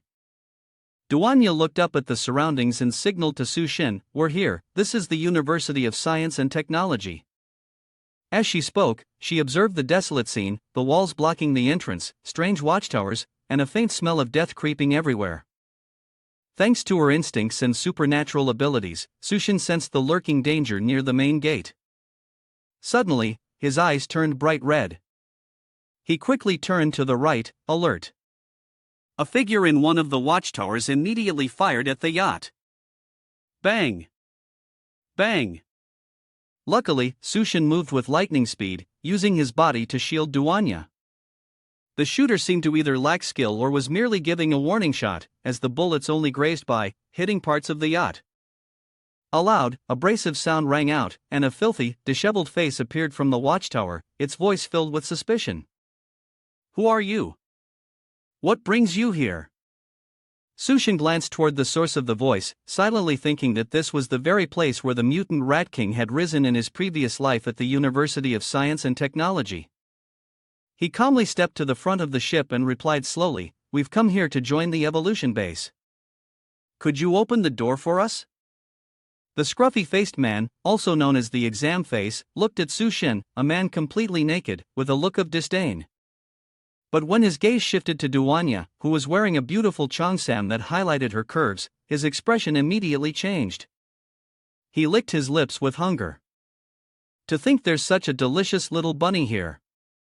Little sister, how about you warm my bed tonight, and I'll let you in. As for that jumping idiot, he can go back to where he came from." Sushin and Duanya seemed prepared for this, showing no signs of hesitation in the face of the provocative words. Sushin maintained a cold expression, saying nothing, while Duanya stepped forward, holding a steaming plate of braised pork that smelled incredibly appetizing.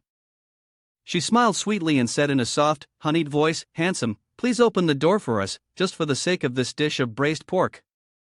After the apocalypse, just a single plate of braised pork was enough to startle Ugly Face Name.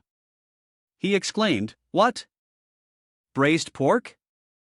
Is it really braised pork?" He pointed down, commanding his subordinate Lu Dao, "Hurry up and open the door, open it fast. I haven't seen meat in a long time." Although Lu Dao was confused and didn't understand what was happening, he quickly nodded and hurriedly opened the door. The gates of the University of Science and Technology slowly opened, allowing Sushin and Duanya's yacht to enter. Once inside, Ugly Face Name immediately climbed down and arrogantly shouted, "Stop the boat here, then bring that plate of braised pork to me." Lu Dao looked at the plate of meat in Duanya's hands and felt something was off. Hesitantly, he spoke up. But as soon as Ugly Face Name saw the braised pork, he instantly roared, cutting him off, "Get out of the way, it's all for me." What he didn't know was that Duanya had used her psychic ability to control his mind. In Ugly Face Name's eyes, the plate of braised pork gleamed and smelled delicious, but in reality, it was the arm of a water demon. Under Duanya's manipulation, his brain was set ablaze, making him believe that he was holding a delectable dish. Excited, he exclaimed, "OMG, it's really snot. Out of respect for this delicious plate of braised pork, I'll let you all go ahead. As for that kid, lead the other two into the laboratory area." Lu Dao, ignoring the older man who was engrossed in his plate of meat, led Sushin and Duanya forward, saying, "I'll go ahead and guide the two of you.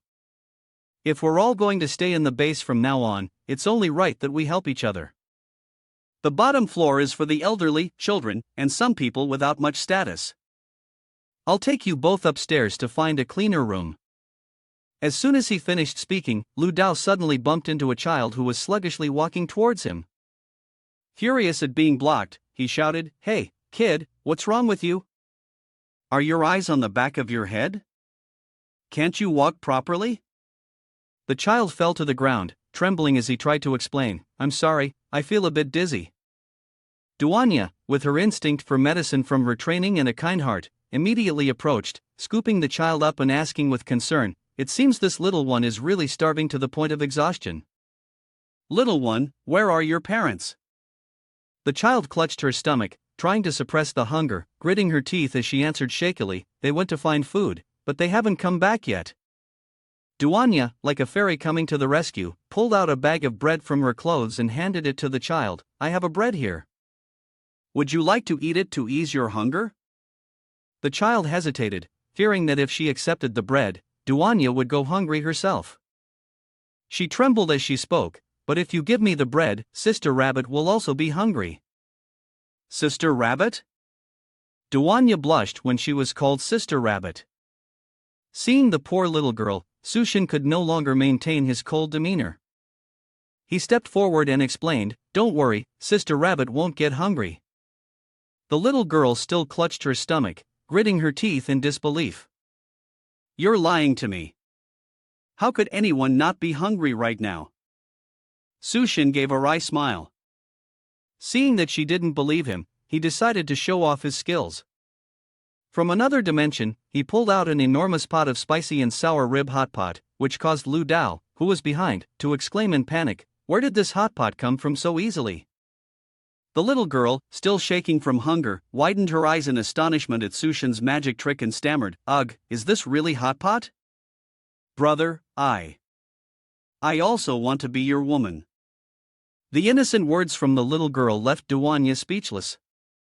Her face darkened as she transformed into a demon, quickly shoving a piece of bread into the girl's mouth. Children shouldn't speak nonsense. Hurry up and eat.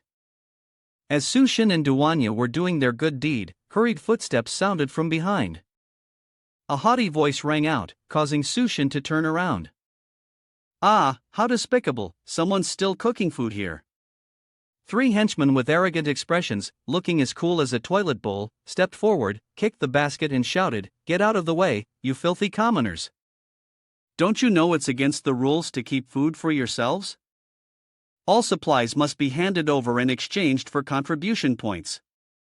The leader, with hair like a stylish man, gritted his teeth, his eyes bulging, threatening, "But I don't remember anyone exchanging food for contribution points in the past few days. Who among you dares to break the rules?"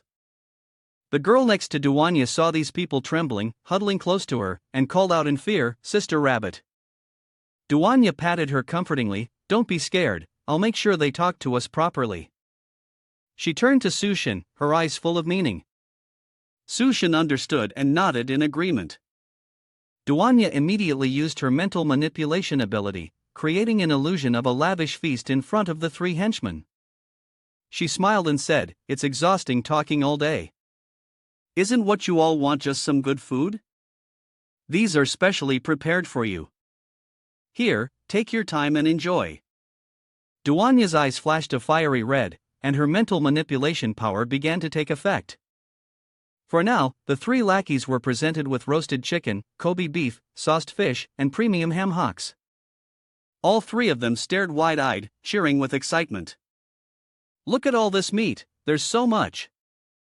It smells amazing, damn it. It's all yours, boss. Go ahead, eat up, I want to devour this delicious food too. This place really is a paradise." The three of them dove into their food, chewing with abandon, completely oblivious to their surroundings. Stylish hair name, chewing and drooling, looked over at Duanya, praising her. "Ha, you're a tasty one, and you're well-mannered too. Alright, I'll go easy on you today. No punishment, just enjoy yourself." But when his gaze turned to Sushin, his tone immediately shifted to a menacing one. "As for that new little jumpy guy, since you've broken the rules around here, you'll have to be punished." Sushin raised an eyebrow, asking calmly, "Oh? Punish me?" The leader's voice dropped, full of annoyance. "Bring them out here for me."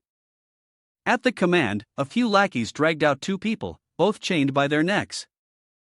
Their veins were bulging, as if they had been injected with some kind of poison. The leader growled, "Your punishment is to fight these two to the death. Either you kill them, or you get killed." Sushin studied them carefully and realized that these two were the brothers who had once been trapped in the floodwaters. He silently wondered, what had happened to these two? The little girl beside Duanya, chewing on some bread, looked at the two men chained up in confusion and exclaimed, "These are my older brothers, what's wrong with them?" Seeing her two brothers chained up, the girl couldn't hold back her tears and rushed forward. "You evil people, let my brothers go." Duanya hurriedly held her back and reminded her, "You can't go over there. Their condition and behavior are a little strange." A few henchmen, chewing on hallucination food, muttered and peered around, "They messed up the mission, didn't they? And they're not even valuable enough to compensate for the losses, so they're sentenced to death. But killing them outright would be such a waste, so I'll keep them around for the brothers to have some fun." The leader, his eyes rolled back in his head, gnawed hungrily as he growled, "But I didn't expect you two to know each other. This is getting interesting. Alright, I've made up my mind. If you lose this fight, I'll let their little sister and these two throw them into the water to be devoured by the water demons." Sushin glanced subtly at the two unfortunate brothers chained up like wild beasts. In his heart, he couldn't help but wonder if these two had fallen into some kind of strange frenzy. Had they been injected with some drug that had clouded their minds? Control. At that moment, the one-eyed thug, who had been devouring the food stolen from Sushin, suddenly shouted loudly, ordering his subordinates to release the two brothers who were in a berserk state. As soon as his words finished, the subordinates immediately removed the chains. The two brothers, now completely out of control, rushed straight at Sushin with a savage appearance, like wild beasts. If they were ordinary people, they would have been torn apart or beaten to death by the two. But unfortunately for them, Sushin was no ordinary person. He was a supernatural being with a physique that had been enhanced twice. Calmly, he raised one arm in front of him, facing the impending danger. Seeing Sushin's action, those around him thought he had become so terrified that he was acting in a dazed manner. But in that instant, something unexpected happened. In the blink of an eye, Sushin, with just one arm, struck a fatal blow to the older brother's neck, then followed up with a powerful slap to the younger brother's face.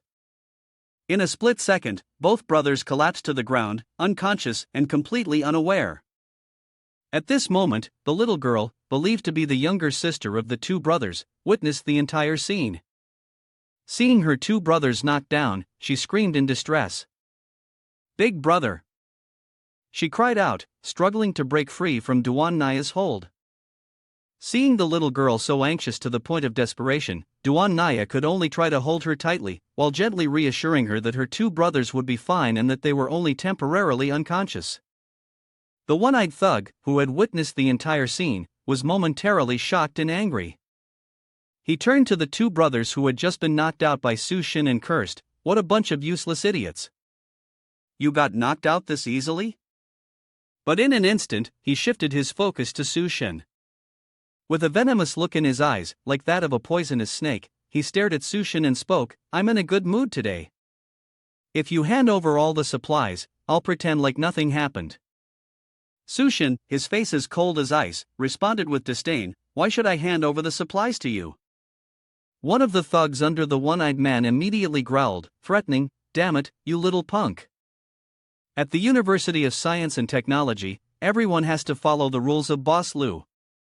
Only by doing so can you survive in this chaotic world." The one-eyed thug chimed in, his tone full of self-importance, "That's right.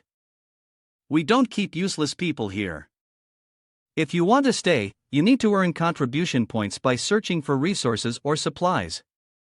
Only then can you exchange them for points to survive." Hearing the phrase contribution points, Sushin silently thought to himself, "What are these contribution points? They are nothing more than a new form of currency. It's not real money, but clearly, it brings great benefits to those who set these rules." After a brief moment of thought, Sushin coldly replied, "This rule doesn't sound bad, but unfortunately, all of our food has already been eaten by you, and now there's nothing left to trade." At that moment, a strange voice came from behind the group of one-eyed thugs, seeking contribution points. "Why not work for me?" A large, chubby man, dressed in bizarre attire resembling that of indigenous tribes from Africa, stepped out from the crowd. Hearing his voice, the one-eyed thugs were startled and stammered. It turned out that this large man was Captain Gua, the leader of the gang. Sushin and Duan Naya both displayed clear expressions of surprise when they saw the large man. Beside him was another man, his mouth bound shut with a wooden bar tightly fastened. He had only 4 upper teeth and 3 lower ones remaining, signs of brutal violence. The behavior of this man was even stranger. He was carrying a makeshift palanquin assembled from crude materials on his back. On the palanquin sat the large man in a domineering manner, while beside him was a girl dressed only in underwear. Beneath the palanquin, several other individuals, in a similar state to the man with the bound mouth, were hunched over, carrying and struggling under the load. The scene evoked the image of ancient slaves forced to submit in humiliation. Suddenly, one of the sedan bearers stumbled and fell forward. The fat man frowned, clearly displeased. His eyes flashed with cruelty. Out of nowhere, a sharp spear appeared in his hand. In the blink of an eye, he hurled it with brutal force, piercing through the chest of the man who had tripped. The unlucky man screamed in agony, his eyes rolled white, blood spurting from his mouth. With one final cry, he collapsed, dead on the spot. Su-shin and Duan Naya shuddered at the sight.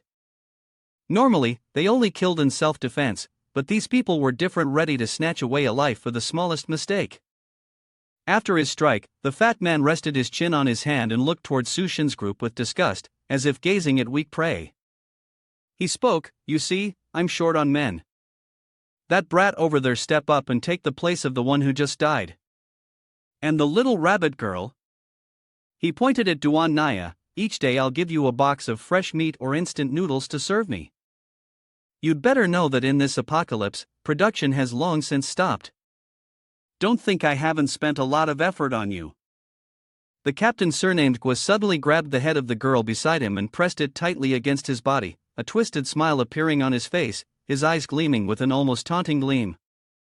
He had grown utterly tired of girls like the one lying in his arms, but Duan Naya in his eyes at this moment was truly a precious gem, a rare treasure in this chaotic world.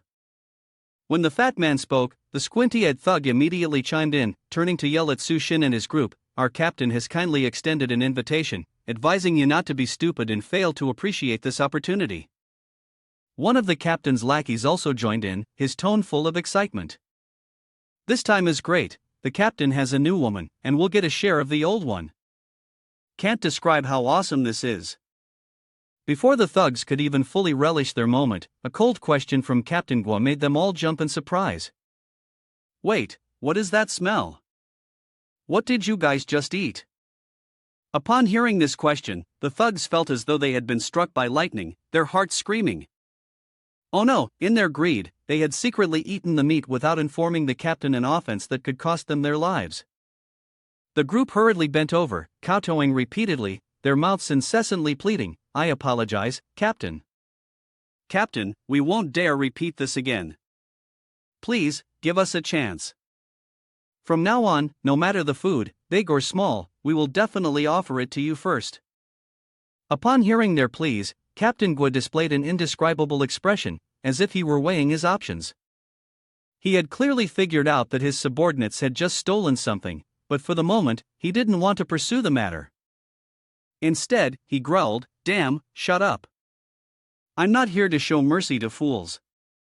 What did you guys eat just now that you're trying to cover up? Get out of my sight, now." Su-shin and Duan Naya couldn't help but feel suspicious. Could it be that this fat guy had realized Duan Naya's ability to control minds? But that didn't make sense. He shouldn't have been immune to her power. The group of one-eyed thugs were also bewildered at this point, about to open their mouths to explain what they had eaten, when suddenly, their faces changed, sweat pouring down like rain, their eyes filled with panic as they looked down at their stomachs. At that moment, they all suddenly clutched their stomachs, crying out in pain, and one of them even spat out a mouthful of fresh blood. It turned out that the piece of meat from the sea monster's corpse they had just eaten had caused a violent reaction in their bodies. They screamed and ran off to find a toilet, their minds in turmoil as they wondered why they were suffering from such intense stomach pains. Seeing his foolish subordinates in such a pitiful state, Captain Gua could not hide his anger. The veins on his forehead bulged as he muttered curses under his breath. "Damn it, how did I end up with such a group of stupid followers? One of these days, I'll wipe out all these pests just to feel better." Su-shin observed the fat man, a sense of doubt rising in his heart. He could not sense any supernatural abilities from him, but he did feel an extraordinary strength emanating from his body, far surpassing that of an ordinary person. However, compared to Su-shin, who had undergone 2 physical enhancements, this fat man was no match. Moreover, under his influence, it seemed that the group of one-eyed thugs had broken free from Duan Naya's mental control. Su-shin silently thought, "I don't know what kind of person Lu Boss, who stands behind this Captain Gua, is, but judging by the look of this fat guy, he's definitely not an ordinary man. Killing these thugs right now might cause trouble for my plan, so it's best to find the location of those mutated rats first."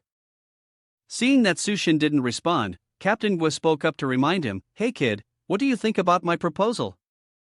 Su-shin replied indifferently, not interested. Surprisingly, despite the direct rejection, old Gua didn't get angry. He just laughed loudly, his tone full of hidden meaning. "Don't worry, there will come a day when you all have to kneel and beg me." He then ordered Lu Dao, one of his subordinates, to drag the body of the man he had just stabbed to death back to their hideout. Lu Dao hurriedly responded and immediately went to do the task. As Old Gua's group gradually disappeared from sight, Sushin fell into deep thought, his expression contemplative. Seeing this, Duan Naya spoke sadly, "I'm sorry, Sushin. My psychic power isn't strong enough to deal with Captain Gua, so my ability was ineffective against him." Seeing her blaming herself, Sushin comforted her, "It's not your fault. These people even survived after eating the corpse of a sea monster. We need to be more careful with every step we take." Suddenly, a strange voice came from behind, "You've offended the bodyguards, and they won't let you off easily." Sushin, a young man around Sushin's age, appeared, dressed no differently from the people he had met earlier. What was strange was that this young man knew Sushin's name. Sushin furrowed his brow, suspicious, and asked, "Do I know you? Why do you want to help us?" The young man was stunned, pointed to himself, and replied, "It's me, Yuan Yong. I'm Tian Yu's roommate.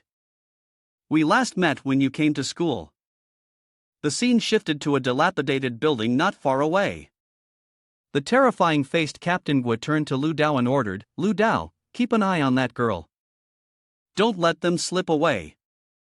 Lu Dao, upon hearing this, was momentarily startled and stammered in response, "Captain, what exactly do you mean?"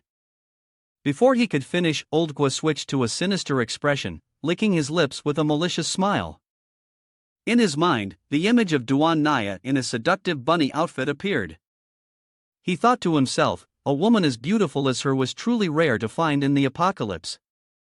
At the University of Science and Technology, in a ruined apartment building much taller than the nearby buildings that had been submerged by the flood, the apartments were connected by crooked, makeshift wooden bridges, seemingly on the verge of collapsing. Inside a shabby room of that apartment building, a person was receiving an intravenous drip, accompanied by a gentle yet anxious voice. "Although your reserves of medicine aren't much, luckily, it's enough to temporarily keep them safe. Their lives won't be in danger." The one who spoke was none other than Duan Naya. She was carefully taking care of the pair of brothers who had been injected with stimulants and knocked unconscious by Sushin earlier. Though they were still in a coma, their faces clearly showing pain, their condition had improved significantly, bringing a glimmer of hope.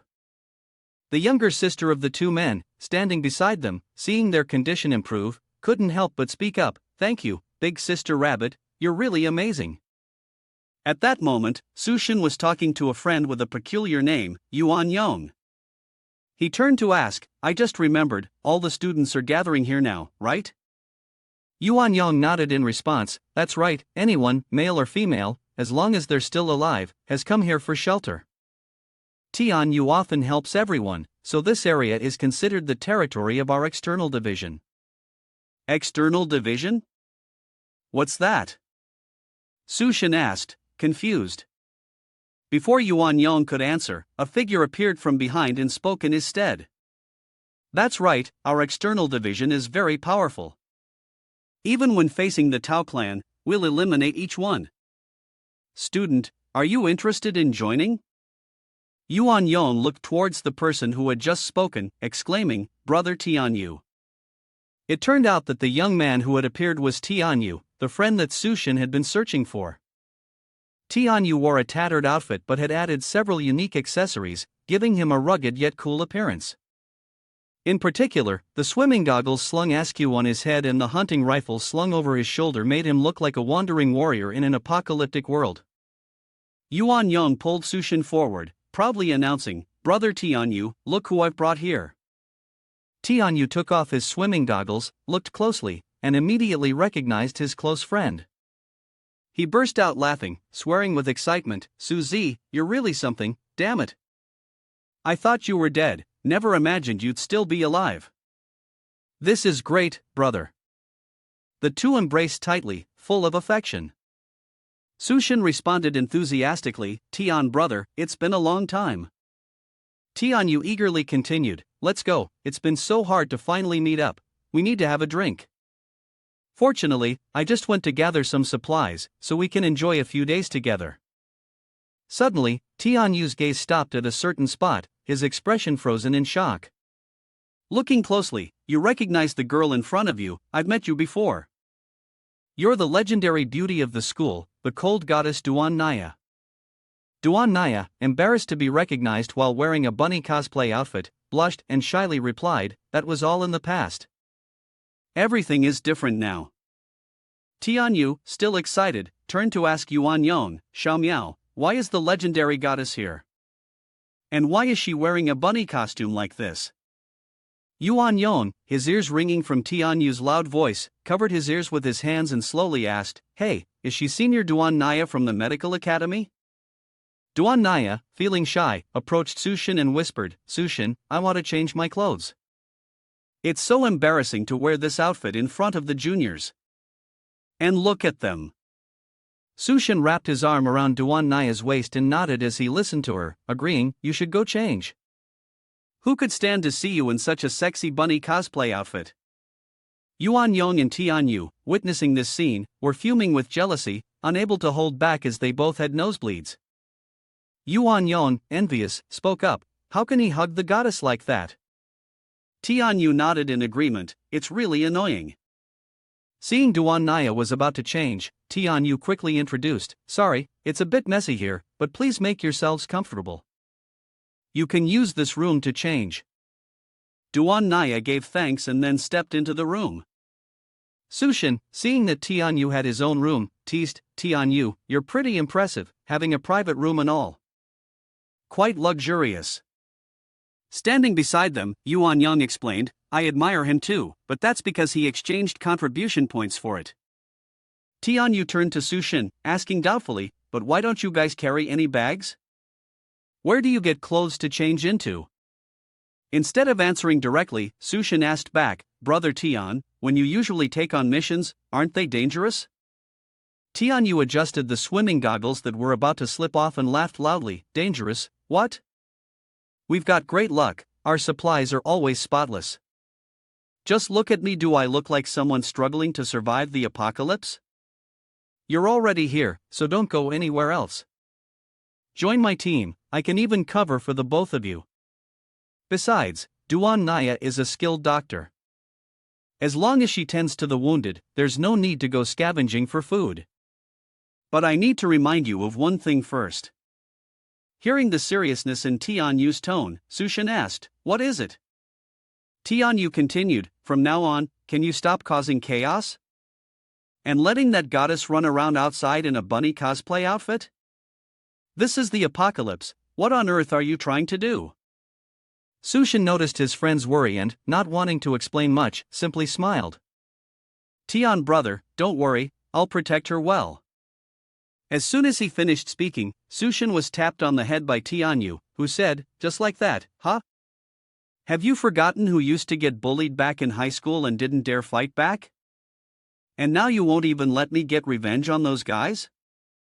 Sushin, who had been tapped on the head, felt a bit embarrassed as the old story was brought up again, and could only smile awkwardly.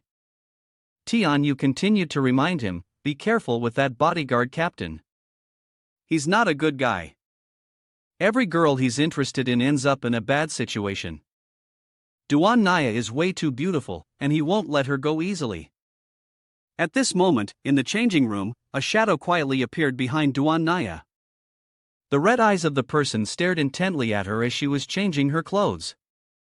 Suddenly, he pressed a sharp knife against her neck, threatening her to stay still and not move.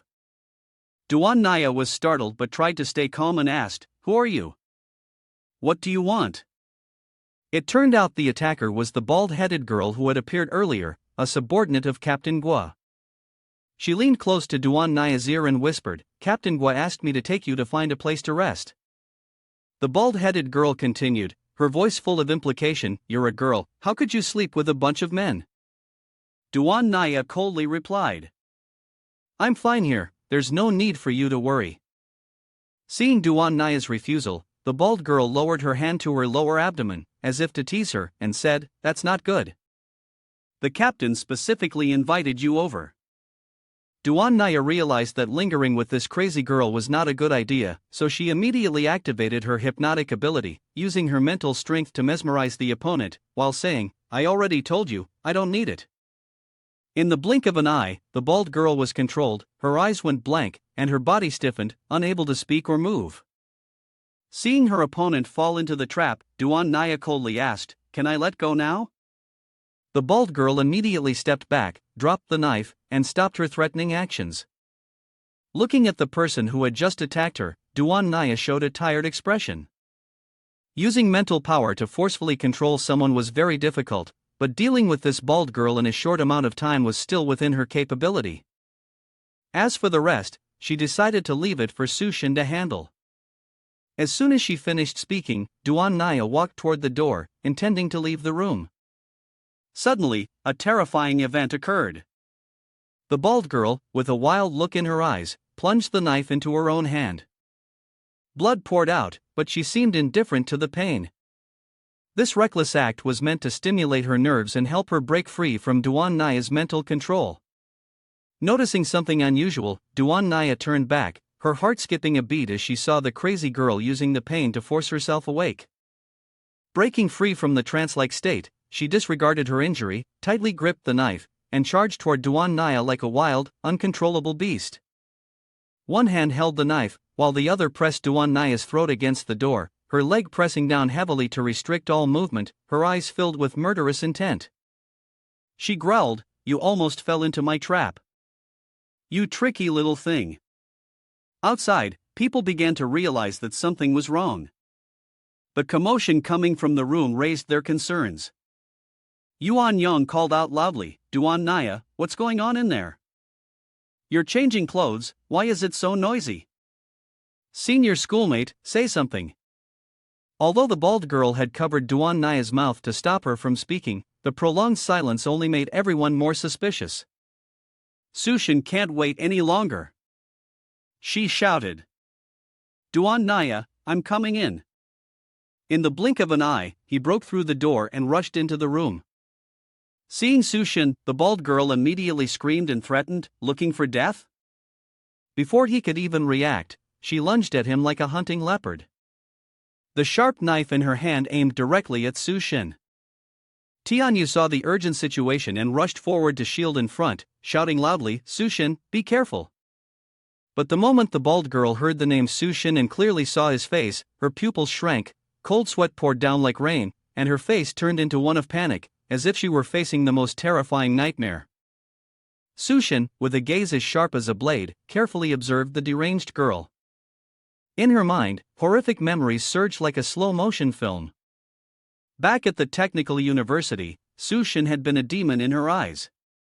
The scenes of him slaughtering her comrades flashed vividly in her mind, memories she wished she could forget for the rest of her life. Although she herself had killed many people, her intuition told her that facing Sushin meant the most brutal death. In a state of extreme fear, the bald girl did something that stunned everyone.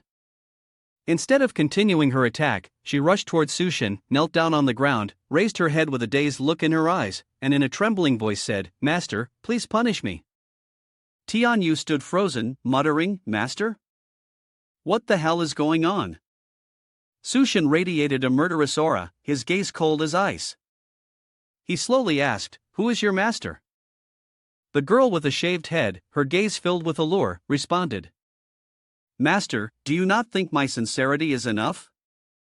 Without stopping, she unexpectedly removed all her clothes, exposing her body before Sushin without the slightest hesitation. Tianyu and Yuan Yong, two boys still innocent, stared wide-eyed at the crazy scene unfolding before them. Tianyu, unable to stay calm, muttered, "Damn, is she really stripping? Sushin, your taste is something else." But just as Tianyu finished speaking, the girl's gaze suddenly shifted. A smoke bomb, of unknown origin, was thrown by her right into the middle of the area, creating a thick cloud of smoke that obscured their vision. Tianyu immediately realized, "Shit, it's a smoke bomb, she's planning to escape." All of this was just a distraction. Using her memory of the terrain, she dashed away like a wild beast, looking for an escape route. But before she could even take a few steps, a powerful hand grabbed her chin. Without any warning, Sushin appeared, holding her firmly as one would hold a chicken. With a cold gaze and a low, menacing voice, he said sharply, "Did you really think you could escape so easily? The shaved-headed girl trembled in fear, remembering the scene of Sushin slaughtering her own comrades. She screamed and begged, "Wait a moment, you can't kill me. Do you remember the little girl you once saved? She and her 2 brothers have been taken to the beast arena, if you kill me." But Sushin interrupted her with a disdainful expression. "So what? Get lost." Without another word, he threw her off the highest floor of the building, sending her into the water below. Even though it was water down there, only the luckiest would have a chance of surviving. Tianyu, having heard her threat, asked Yuan Yong in confusion, "Who is the little girl she's talking about?" Yuan Yong explained, "It's Xiao Mei and her 2 brothers. The guards must have taken them while we were away. Brother Tian, what should we do? If we don't rescue them, they'll be killed by the rats down there." Upon hearing old rats, Sushin couldn't help but ask, "Old rats? Your purpose here is to find the mutated rat, isn't it?" Before Tianyu and Yuan Yong could respond, Sushin led the group straight to the beast arena the bald-headed girl had mentioned. Seeing that Sushin was as calm as ever, Tianyu hurriedly asked, "Sushin, you're so composed, aren't you upset at all? Captain Guo and Xiao Mei's 2 brothers are over at a dome-shaped building not far from here." The man looked at Xiao Mei and declared with a cruel tone, "Your 2 brothers failed to complete their mission, that is a death sentence. But if you are willing to step into the beast arena, I might consider giving them another chance." His smile revealed utter disgust, showing no mercy, not even for a child. The older brother couldn't help but shout, "Xiao Mei, run away, don't believe him." But old Guo just sneered, "Too late to run now." Xiao Mei, with a glimmer of innocent hope, asked again, "I won't go anywhere. Will you really release the 2 Su brothers?" Old Guo laughed loudly and replied, "Of course. As long as you survive." He pointed behind Xiao Mei. A cage door was lifted, and from it, a mutated rat emerged. Its body was 3 times larger than Xiao Mei's. Its 2 front teeth protruded, and its bloodshot eyes seemed to want to devour her. Xiao Mei felt the danger, her face turning pale, her body trembling in fear. When she turned her head, she was horrified to see the sharp-toothed mouth of the rat charging toward her. In an instant, it sank its teeth into her arm. Xiao Mei screamed in pain, her weak body unable to resist, as the rat dragged her away. In her mind, the happy memories with her 2 brothers rushed back. She remembered the time when her second brother excitedly held up the bag of mushrooms, saying, "Xiao Mei, look, I found so many mushrooms." Xiao Mei, suspicious, asked, "Brother, these mushrooms aren't poisonous, are they?" Their eldest brother, standing beside them, shouted in annoyance, "How could I let Xiao Mei eat something unsafe?" Without waiting for a response, he snatched the bag of mushrooms, chewed them eagerly, and mumbled, "Let me try first. If I don't die, then Xiao Mei can eat them." The 2 younger siblings were horrified when they saw their eldest brother frothing at the mouth and muttering nonsense, with too many red dots in the sky. They were terrified, thinking the mushrooms were poisonous, and urged him to spit it out. Then the image of the 2 brothers leaving home for a mission appeared. "Xiao Mei, wait for me to finish the mission, and you'll get some contribution points," said the second brother. The eldest added, "That's right. I won't let you go hungry anymore. Be good and don't run around. Wait for me to bring back some delicious food." Back in the present, the 2 brothers were hanging from the crossbeam, watching their little sister being attacked by a rat, completely frantic. Despite being tied up, they shouted, "Xiao Mei, run. Don't worry about us, you need to survive." Old Guai, irritated by the shouting, ordered his subordinates, "Shut them up, I can't stand their noise." The 2 wooden planks beneath the brothers' feet were kicked away, leaving them suspended, the ropes tightening around their necks. If they weren't rescued in time, they would suffocate. Xiao Mei saw her brothers in critical condition, no longer caring about the injury on her arm. She screamed, "Big brother, second brother." Realizing that the only way to save them was to defeat the mutated rat, she gritted her teeth, grabbed a wooden stick, and put all her strength into stabbing it in its bloodshot eye. The rat screeched in pain and released Xiao Mei. She quickly ran over to her brothers, crying uncontrollably, "Big brother, second brother, I'm here to save you. Her tears streamed down her face. Her two brothers were the only family she had left. She couldn't lose them. But even though the rat had been blinded in one eye, it had already healed. It charged after Xiaomei, using its front paws to strike her back with great force. Xiaomei fell to the ground in agony. Old Gua, witnessing this, laughed loudly. That little girl thinks she can save anyone? What a pipe dream. You all don't deserve to live. Xiaomei's face was covered in dirt, tears flowing endlessly as she kept calling, "Big brother, second brother." But the rat had caught her, ready to tear her apart. Seeing her brothers' bodies suspended by the ropes, their lives hanging by a thread, Xiaomei could only scream in despair. Why? Why is this happening? We just want to live. Help, help me. Someone, please, save us. When Xiaomei thought that all three brothers would meet their end here, Sushin suddenly appeared. With a seemingly simple motion, he swung his arm and landed a slap. The strike, though appearing simple, was as forceful as a hammer blow, causing the mutated rat's head to explode, blood spurting from its neck, instantly killing it. Xiaomei, in the depths of despair witnessing this scene, widened her eyes in shock, her mouth agape, stunned into silence. The group of Tianyu, standing nearby, were also taken aback. Tianyu muttered, "This kid's too impulsive." Just a moment ago, he had praised him for being composed, but now he was turning the tables. Captain Gua, who had been grinning ear to ear earlier, now stood frozen, cold sweat streaming down his face as he stared at the mutated rat, killed by a single slap. Sushin furrowed his brow, his face showing disappointment. Is this all the power you have? It seems this old rat is just a little bigger. Despite saying that, what disappointed Sushin the most was that the rat didn't have a crystal core, and it seemed different from the usual mutated creatures. Captain Guo forced a sinister smile, glaring at Sushin, his voice dripping with malice. You bastard, if you want to die so badly. Before he could finish, the sound of another cage door opening echoed. A new batch of mutated rats was released, each one larger than the last, their bloodshot eyes gleaming with a murderous thirst. Although Sushin recognized these rats, he remained calm and unshaken. On the contrary, Old Gua confidently followed up, saying, "Then let me help you fulfill your wish." At that moment, Xiaomei's two older brothers had been rescued by Sushin and his group of friends. Tianyu and Yuan Yom supported the two barely breathing men, taking them to safety. Tianyu reminded them, "First, rest for a while. Do whatever you want afterward." The eldest brother, despite his exhaustion, smiled and looked at Xiaomei. Xiaomei, huh? Xiaomei, with a worried expression, asked in return, "Elder brother, second brother, are you all right?" The second brother, in a weak voice yet full of affection, replied, "Luckily, it's because of you, Xiaomei. You were the one who saved us." Xiaomei tightly hugged Duan Naya, shaking her head in protest. "It was thanks to Brother Sushin who saved everyone, not me.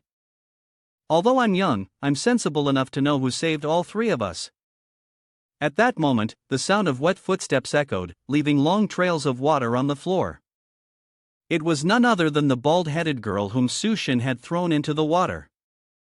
Strangely, despite being drenched, she appeared unharmed. Beside her stood a young man wearing glasses, looking like an intellectual. He held a glass of wine, his cold gaze scanning the group of Sushin's people. The man asked the bald woman, "Is the man down there the special research subject you mentioned?" She replied slowly, "Yes, boss. If we can harness his genes, we will solve the instability of genes in the future." Hearing this, the man with glasses was momentarily surprised. Really? These rats were created using the latest technology, much larger and more ferocious than before. But if he dies here, he wouldn't even be worthy of being our special experiment. As soon as he finished speaking, the mutated, vicious rats charged forward. But in the blink of an eye, Sushin acted with lightning speed. He swung the dagger he had pulled from the spatial ability, leaving sharp gashes on the bodies of the rats. Tianyu and Xiaomei's brothers were wide-eyed in shock. Did Sushin just kill all the mutated rats in an instant? Is this still the Sushin that Tianyu knew? Captain Gua, although slightly fearful, wasn't as surprised as the others. He roared, "Damn brat!" But Sushin didn't care at all, feeling only disappointment since the rats didn't have any crystal cores. Suddenly, a voice echoed through the loudspeaker, "Attention, this man is the experimental material I need. Old Gua, Tianyu, capture him for me." Old Gua laughed loudly, full of glee. "Ha, the boss already said it, this time you're done for." In contrast, Tianyu cursed, "Damn it." He turned to Sushin, his gaze complicated. The man with glasses gave an order, signaling to capture Sushin whether alive or dead didn't matter. It seemed like the experiment subject didn't need to remain alive. Sushin, upon hearing these words, remained calm, not the slightest bit angry.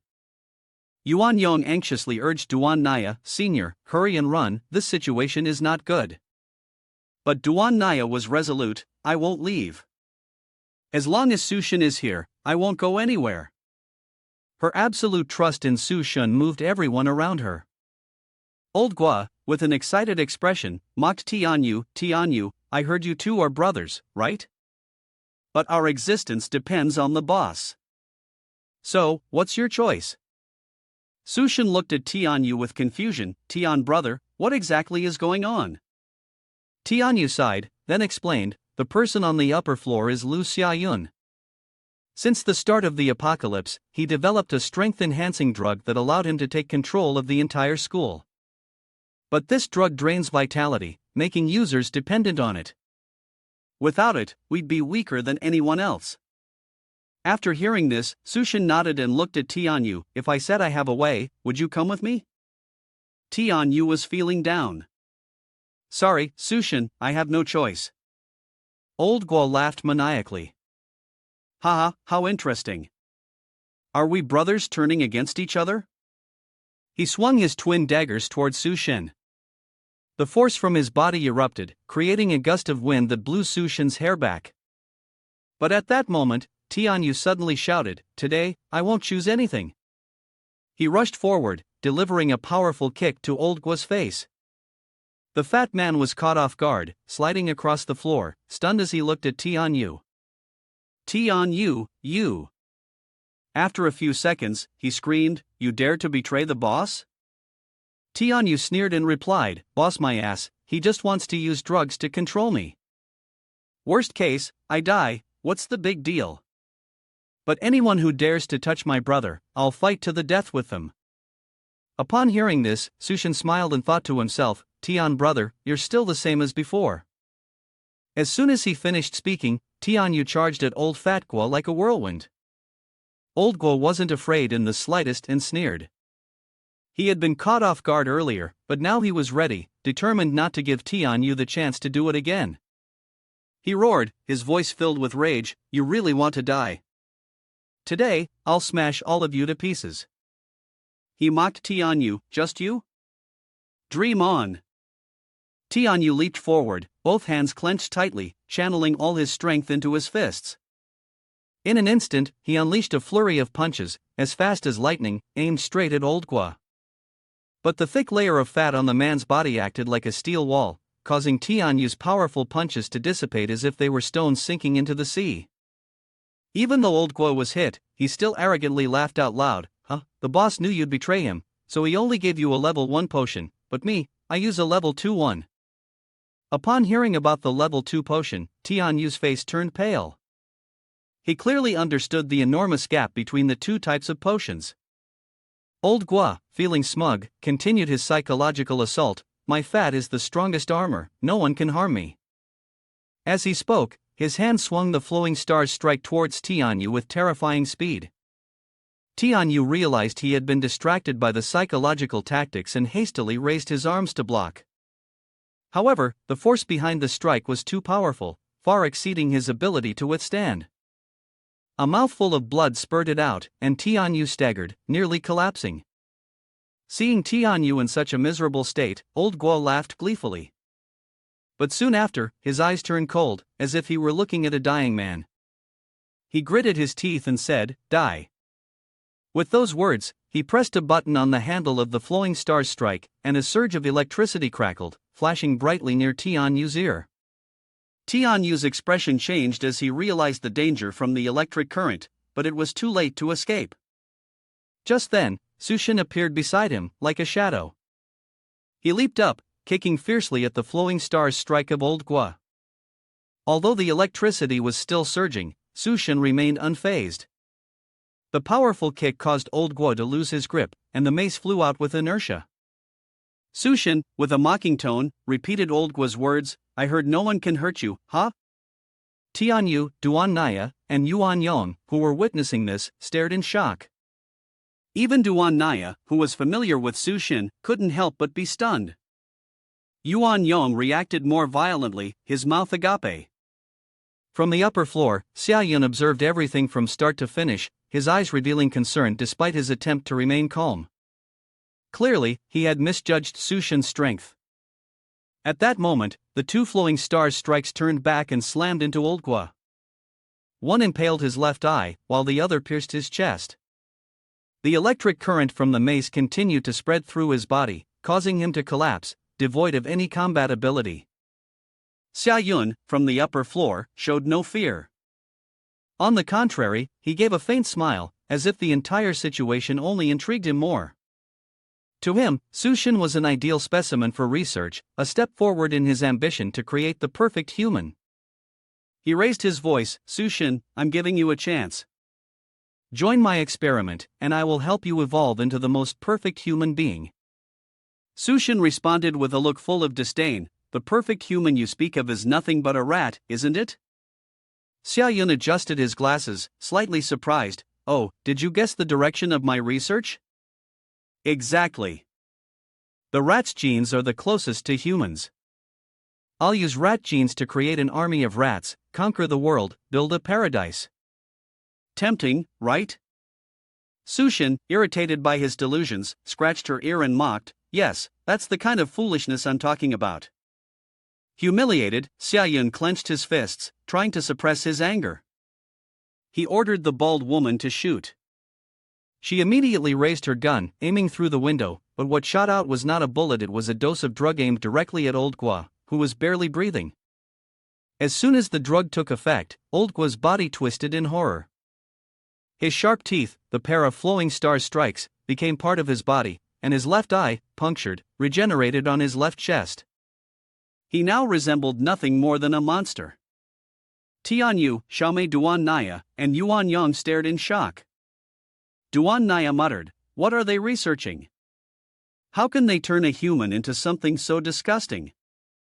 Xia Yun smugly explained, "Fat Gua was once a wrestler, with a layer of fat as perfect armor. The third tier potion he just injected enhances and regenerates him." "Sushin, you're no match for him." He looked at Sushin, his tone arrogant, "Now do you see the great power of evolution?" Sushin raised his middle finger in disdain, "Great? It's nothing but turning people into monsters." Offended, Xia Yun seethed with anger and ordered, "Old Gua, kill him, then extract the resentment from his body." Old Gua, now a monster, roared and charged like a massive ball of meat, moving at an incredible speed. Tian Yu and Duan Naya were deeply worried, no one knew just how strong Sushin was. But Sushin remained calm, raising both hands to block the spinning meatball.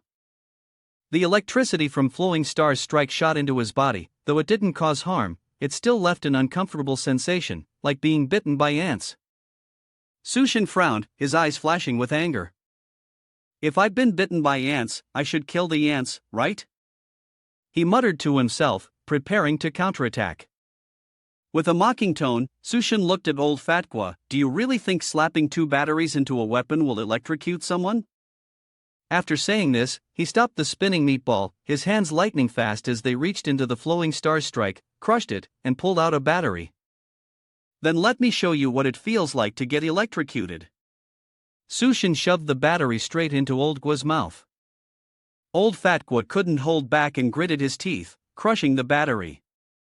The sound of the battery casing shattering mixed with the electric sparks that shot out. Boom! Just a few seconds later, his mouth exploded, and sparks flew out like fireworks. Sushin nonchalantly turned his back, his demeanor impossibly cool. Tian Yu and Duan Naya, watching from afar, gaped in astonishment. Could it be that they had taken down the mutated old fatgua? Xia Yun, observing from above, was also surprised. Sushin had used the battery explosion to inflict damage, an unexpected move, but Xia Yun quickly smirked. Is that all? The third-tier drugs have strong regenerative abilities. Sure enough, Old Gua quickly regenerated his mouth, eyes, and nose grew back, though not perfectly as before. Xia Yun smugly mocked. Now you must be helpless in the face of evolutionary power, right? Sushin, seeing how quickly Old Gua was recovering, remained unfazed, even intrigued. He turned and charged forward like a lightning bolt. Before Old Gua could react, Sushin landed a direct punch to his face, followed by dozens, even hundreds, of sharp punches that struck all over his body. The sound of fists crashing into thick layers of fat echoed like drumbeats, sending a chill down the spines of those around. To conceal his ability, Sushin moved so quickly that it created a thick cloud of dust, obscuring the view. Even Tianyu and Duan Naya couldn't clearly see what he was doing. Xia Yun frowned in suspicion from above. What's he up to? Within the smoke, Sushin silently thought, this guy keeps recovering, Xia Yun's research still holds value. I can't let this slide. He activated his spatial ability, summoning countless fragments of concrete, steel, and large stones, hurling them towards Old Gua. The loud rumble sounded like a storm of materials slamming into the fat man's fat-covered body. The crowd outside was confused. What's that sound? Xia Yun, sweating profusely, still couldn't understand what Sushin was doing. When the dust finally settled, a figure emerged. Tianyu and Duan Naya stared wide-eyed at Sushin, who was sitting atop a small mountain of cement, steel, and building debris. Below, Old Fatgua was buried, unmoving. Xia Yun couldn't help but yell, "Damn it, I don't care who you are or how you managed to bring that pile of trash here. You dare slap me in the face? I'll make sure you die without a grave. Look around, you're all going to die." Sushin glanced around, noticing countless bloodshot eyes of the mutated creatures tightly surrounding them. He sneered, "That's good. I wasn't planning on letting you guys go anyway."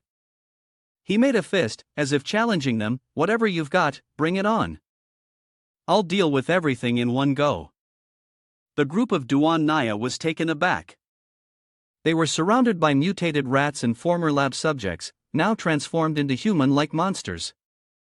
Sushin looked at Tianyu and Duan Naya, clearly stating his goal, "That's Xia Yun up there. If we don't deal with him, this will never end. You handle things here." Duan Naya recalled what Sushin had once said, "If you can't prove your worth, you don't deserve to be by my side," and immediately took up the task, "Don't worry, I'll hold the line here." Sushin turned to leave, walking calmly, but not forgetting to remind them, "If you can't hold them off, scream out. I'll come back." As he disappeared into the distance, Duan Naya gave a serious order to Tianyu's group, "Everyone, listen up. We're dealing with these creatures. Even if the rats are numerous, you still use your powers." Her eyes gleamed brightly as she commanded, "Kill them all. I'll handle the control." From the observation room, Xia Yun sneered in disdain. "Humph, the traitors are dancing. I'll turn you into food for the rat people." A monitoring staff member reported, "Sushin has wiped out the security. He's about to break into Miss Yun's area." Xia Yun's expression changed as she yelled, "What?" He dared to go in there, and he ordered them to inject the revelation gene into test subject number 5. One of the researchers nervously replied, "The gene is unstable, the risks are too high." But Xia Yun remained firm, "Do it now." Reluctantly, the researchers began checking the bodily indices to prepare for injecting the latest gene serum into him. Xia Yun's gaze was cold and ruthless as she prepared to inject the newest gene serum. Meanwhile, Sushin, unaware of Xia Yun's plan, entered a room filled with experimental products. They were kept in glass chambers containing nutrients, their shapes grotesque. Some had multiple eyes, while others resembled aquatic monsters. Sushin stopped in front of a special glass chamber, inside of which was Yin Yin, an old acquaintance. She was locked in, wearing only scraps of cloth, connected to a breathing tube. Sushin stood in shock, recalling the last time he saw her at the shop. Fate was truly mysterious, he thought, and then, clenching his fist, he shattered the glass chamber. Carefully, he lifted her out as if she were a princess. Yen Yen regained consciousness and, seeing Sushin, whispered shakily, "Are you Sushin?" He replied, "It's me. Don't worry, I'll get you out of here." She mumbled faintly, "I'm hungry." Before she could say anything else, a voice rang out from behind them, "Let her go." Sushin turned around and saw two streams of blue attacks rushing toward him, as fast as lightning. He released one hand, still holding Yen Yen with the other, and caught the incoming strikes with the palm of his hand. Xiaoyan pointed at Sushin, his voice cold and harsh, "Remove your filthy hand from Yen Yen. She is the woman I've chosen." Sushin recognized the attack as an ice-type ability. "You mock me? Your chosen woman? Do you think this is a supermarket?" Xiaoyan sneered, "After the apocalypse, the ordinary humans are nothing but insects. I hold the power of evolution and will become the ruler of the world. For her to be my woman is an honor for her." Sushin shook his head, "You're truly as crazy as they say." Yen Yen, drowsy, clung tightly to Sushin and whispered, don't leave me, I'm so scared." Sushin comforted her, "It'll be fine, I won't leave you." Seeing this, Xiaoyan's jealousy boiled over, and he shouted, "Let her go, she is mine." He charged toward them with maximum speed. Without hesitation, Sushin kicked a bulky object towards Xiaoyan. Xiaoyan easily broke the attack, but when he looked back, he saw Yen Yen kissing Sushin. His teeth ground together, and his eyes burned with fury. At that moment, Sushin and Xiaoyan were exchanging a passionate kiss. After that moment, when their lips parted, Xiaoyan lowered his head slightly, his eyes shimmering with a hint of bashfulness, his voice still trembling with emotion. He looked at Sushin and whispered, "Didn't you say you would leave me last time? This is what you owe me." After saying this, Xiaoyan gave a faint smile before appearing completely exhausted. She fell into a deep sleep. No matter how many times Sushin called her name, there was no response. Witnessing this dramatic scene of affection, Xiaoyan, the outsider, felt a surge of fury rise within him like a wildfire. He gritted his teeth, his cold, sharp eyes glaring, each word spoken with bitterness and anger. "How dare you do this? If that's the case, then let's all die together." With that, Xiaoyan ripped off the clothes on his body, revealing a muscular form, his muscles bulging like they were carved from stone. But immediately after, his appearance began to change in a strange and eerie way. His teeth grew long and sharp like daggers, his body shriveled, revealing a jagged skeletal frame. His fingers elongated, and sharp claws gleamed with a cold light. In the blink of an eye, Xiaoyan had completely transformed into a rat-like creature, his horrific appearance enough to send shivers down anyone's spine. He snarled at Sushin, his eyes filled with malice, as if to proclaim, "Now, I will show you the power of a god." Sushin showed no fear at all. One hand held the beautiful girl who was fast asleep, while the other casually rested in his pocket, exuding an air of complete nonchalance. He curved his lips into a faint smile and replied coldly, "Come at me." His words were brief, but sharp as a knife, full of provocation. In the next scene, after successfully provoking Xiaoyan, Sushin gently laid the exhausted girl down in a safe corner. He even thoughtfully handed her a chocolate bar to temporarily satisfy her hunger. Suddenly, Sushin's sharp eyes caught something unusual behind him. The rat-like man appeared, his body covered in thick fur, long claws, and a face that was as old and ugly as a nightmare. He growled, his voice dripping with disdain. "At this point, you're still distracted? You really want to die?" With that, he charged like a wild beast, mouth wide open as if to tear Sushin apart. But Sushin remained oddly calm. With just a flick of his hand, he cleaved the ferocious creature's body in two, blood splattering everywhere, staining the air with red. Sushin frowned slightly, his mind momentarily lost in thought. What the hell is this? Meanwhile, Xiaoyun sat in a corner, slowly chewing the chocolate bar, her face clearly showing signs of exhaustion and helplessness. As she chewed, she mumbled, asking Sushin, "Are all the people down there your friends?" Sushin turned around, his gaze as cold as ice, and replied succinctly, "That's right. Upon hearing that, Xia Yun jumped to her feet and grabbed a chair beside her. She resolutely said, "I won't take anything from you for free." Clearly, she wanted to do something to repay the life-saving favor and the chocolate. Without hesitation, she swung her arm and threw the chair directly at the window, shattering the glass into pieces. With confident posture, Xia Yun declared, "Leave the ones down there to me." Before leaping out to face the danger, she leaned against the window frame, her body wrapped only in a few strips of bandages, looking both alluring and resilient.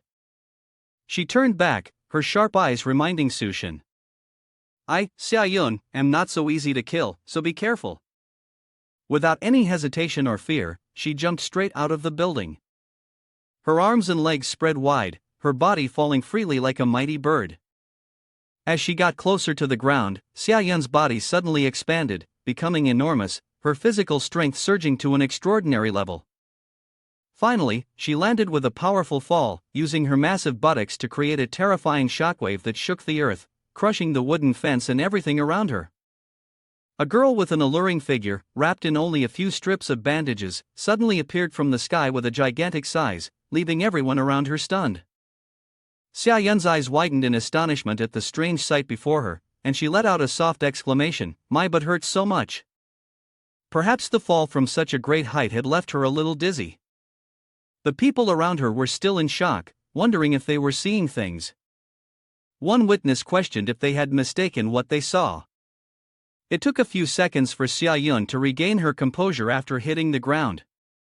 Despite the pain, she was unharmed, even managing to crush a few rats and smash several objects around her. With her adorably clumsy demeanor, she introduced herself, "I'm Xia Yun, a friend of Sushin, here to help everyone." Duan Naya still couldn't believe her eyes and asked again, "Help?" Suddenly, Tianyu shouted, "I saw it." The words made Xia Yun realize something. She screamed, clutching her lower body with both hands, and yelled at him, "Pervert!" The story didn't stop there, as the bloodthirsty rats began attacking again. Xia Yun jumped up, stepped over Tianyu's head, and declared loudly, "Leave this to me." Her appearance was a way of repaying Sushin for saving her life. To her, these rats were no different from ants, and with a snap of her fingers, she could crush them. Tianyu, standing below, grumbled in irritation and yelled, "Don't step over my head like that. It's so unlucky." A gigantic foot of Xia Yun lightly squashed a rat, leaving it no time to squeal. But when she discovered what was stuck to her foot, she realized that the rats were everywhere, countless in number, each one viciously climbing over the fence, ready to bite and tear apart any living thing. They rushed towards her, treating humans as a grand feast. Xia Yun screamed in panic, "Why are there so many rats?" Fear made her lose control, she kicked wildly, shouting as she did, "Get away, disgusting." Not only were the rats crushed underfoot, but the people around her also panicked and ran. They screamed, "Run, she's lost it. Be careful, or you'll get stomped on."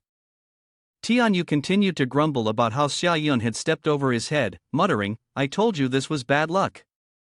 Above them, Sushin watched the whole scene, his gaze cold yet unable to hide his astonishment. He silently marveled, never expecting Xia Yun to possess such powerful abilities. While he was absorbed in watching, he didn't realize that the rats had already surrounded him. Thousands of them, all filthy and disgusting, scrambled up his body, covering him from head to toe, so many that it felt as though they were trying to bury him alive. Yet Sushin remained calm, coldly saying, "Sure enough, even after taking a deadly blow, you're still not dead, huh?" Sushin was submerged in the vicious swarm of rats, and even the top of his head was no longer visible. From the midst of the chaos, a hairy hand with sharp claws like the blade of a knife suddenly reached out. A mouse king appeared, its massive form towering over all other mice, exuding an air of savagery and cold-blooded terror. It wore a disdainful smile, as if mocking the entire world. Simply put, its body was immortal, and it couldn't be killed so easily. It seemed that the smaller mice had provided their strength to help the rat man reincarnate in a miraculous way. Below, the situation wasn't any better. Suddenly, the entire swarm of mice halted all activity, standing upright on their hind legs, as if manipulated by an invisible force. The people, including Duan Naya, stood stunned at this bizarre sight. Why have these mice suddenly stopped moving? Duan Naya exclaimed, her voice full of astonishment. The whole swarm of mice simultaneously lifted their heads, their cold, sharp eyes fixed upwards, toward the Mouse King who stood arrogantly on top of the building. At that moment, only its enormous silhouette remained visible, while Sushin seemed to have been swallowed whole by the Mouse King, or rather, Xia Yun. Xia Yun, filled with self-satisfaction, looked down with an arrogant gaze at the people below, like a king standing atop the pinnacle of power. He was now the Mouse King, the ruler whom all intelligent mice bowed down to and revered, a monster that made anyone who witnessed it tremble and flee in fear. The people of Tianyu had yet to recognize that the Mouse King was actually the crazed Xia Yun, who had undergone a terrifying transformation. They only vaguely guessed that this monster was the one controlling the entire army of rat-like creatures. The rats, numbering in the tens of thousands, appeared as a formidable force, lined up neatly, bowing down at the feet of the Mouse King, creating a scene that sent chills down anyone's spine. Suddenly, a gigantic arm gripped the wooden fence tightly. It was Xia Yun, also known as Yen Yen. At this point, she had completely lost control, her face dark and her eyes glowing red like flames.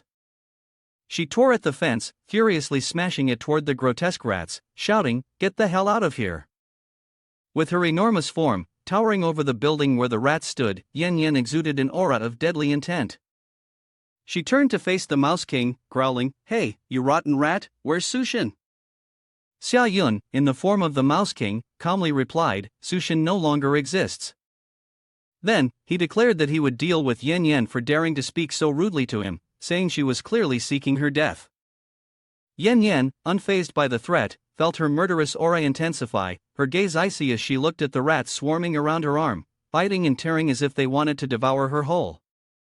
While the rats continued to frantically attack Tianyu and Duan Naya, after encountering the Mouse King, they became even more savage, biting and tearing with greater intensity. The swarm of rats was so large that even a giant like Yen Yen was starting to tire. She fell to the ground, struggling weakly.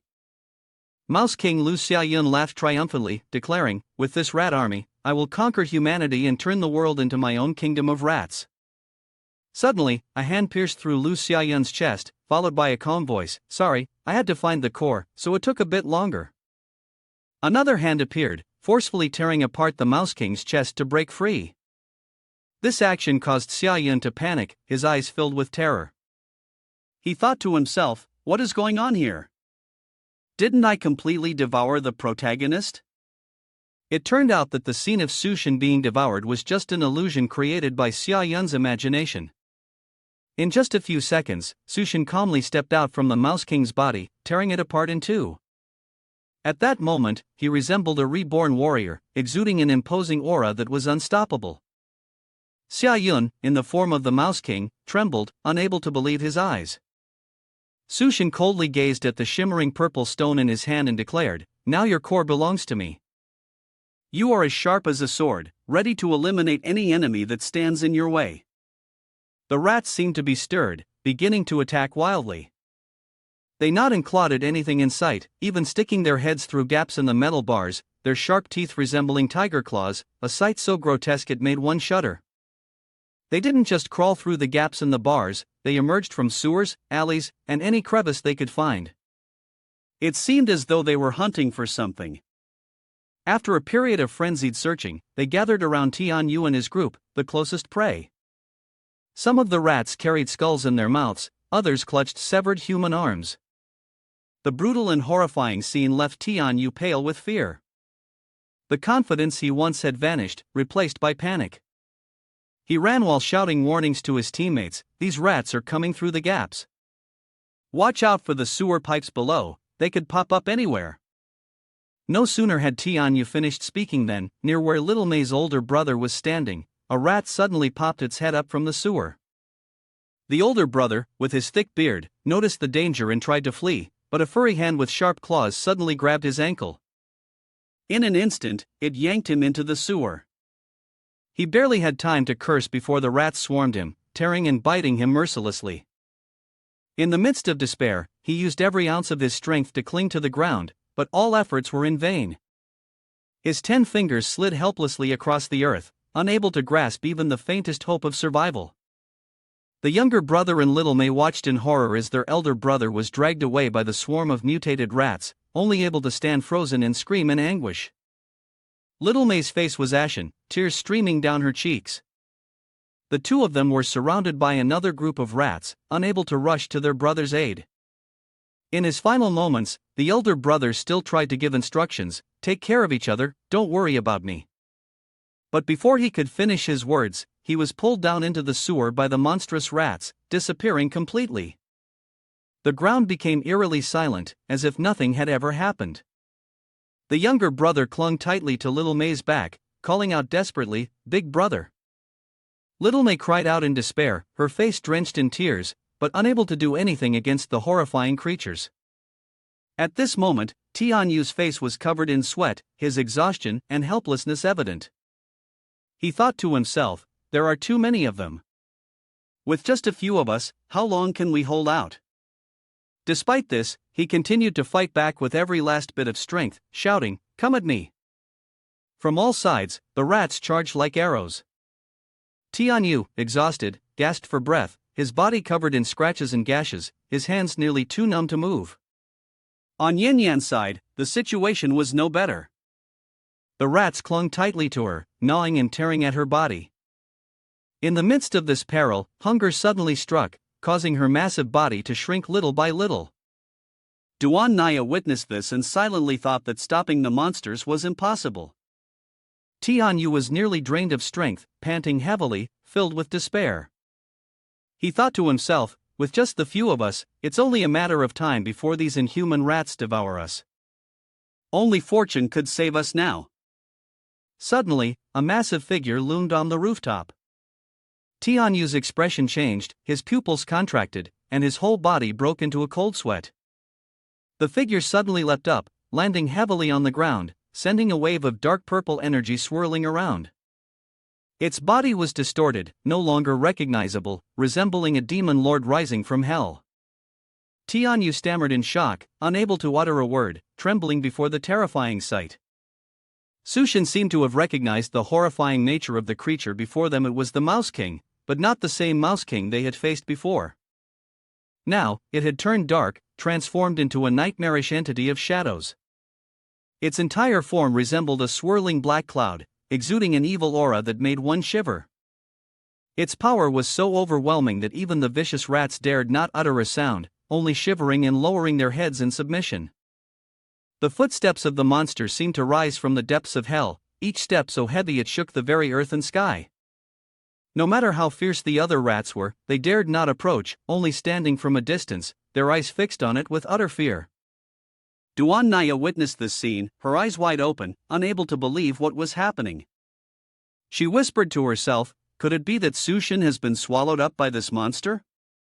It wasn't fear that overwhelmed her, but the intense pain of loss, as she thought Sushin had been killed by the creature.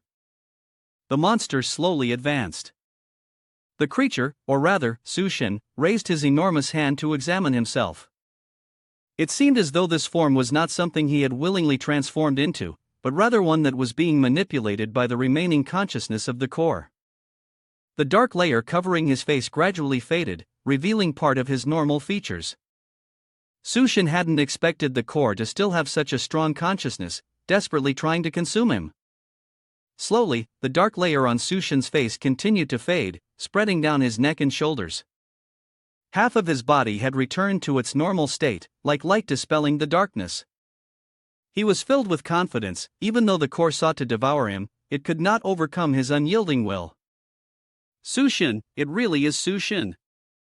Tianyu exclaimed, his face filled with extreme astonishment. He couldn't help but shout, his eyes blazing with excitement. At this moment, Sushin's face had completely returned to normal.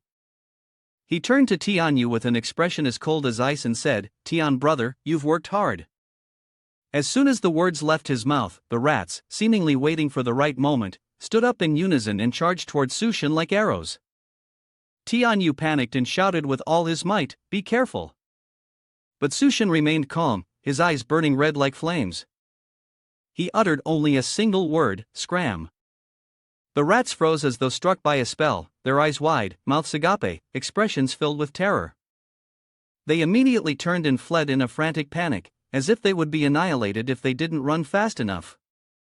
Waves of rats trampled over one another, squeezed through metal grills, slithered down the sewers, and squeezed through ventilation holes. The scene was chaos like the apocalypse for the rats.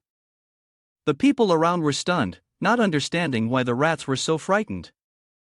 Tianyu, with a bewildered expression, mumbled, "Sushin only said one word, scram, didn't he?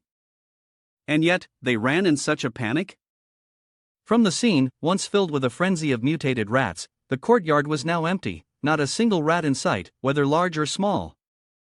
Looking at the rats that had been driven away by his own command, Sushin thought to himself, even though I'm not the Mouse King, the suppressive power from the soul core is still enough to make them terrified out of their wits.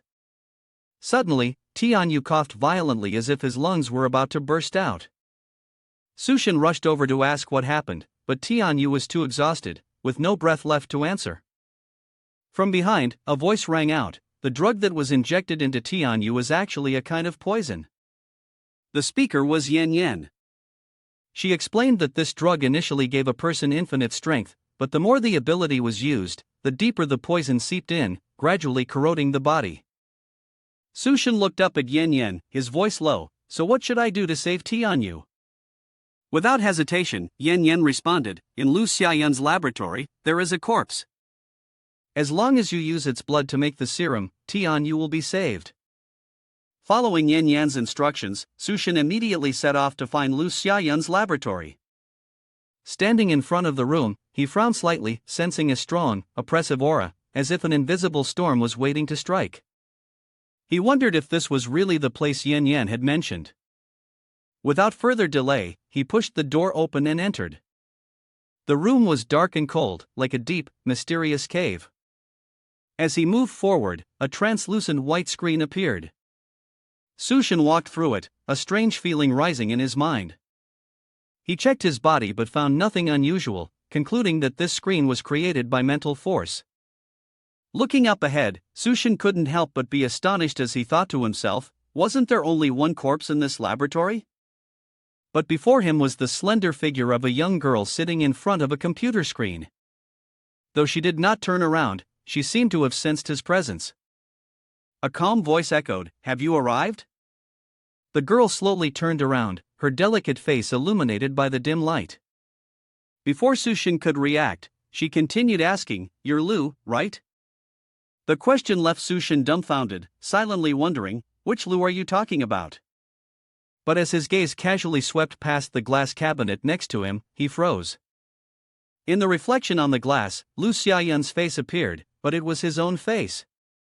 Sushin suddenly realized that he had become Lu Xiaoyun at some point. Everything began to make sense, not that the girl had made a mistake, but that he had transformed into the person she recognized. He wondered, could this be an illusion? Not wanting to get stuck in this situation, Sushin reminded himself to snap out of it and find the corpse. But just then, the girl, called Xiao Master, gently beckoned him closer.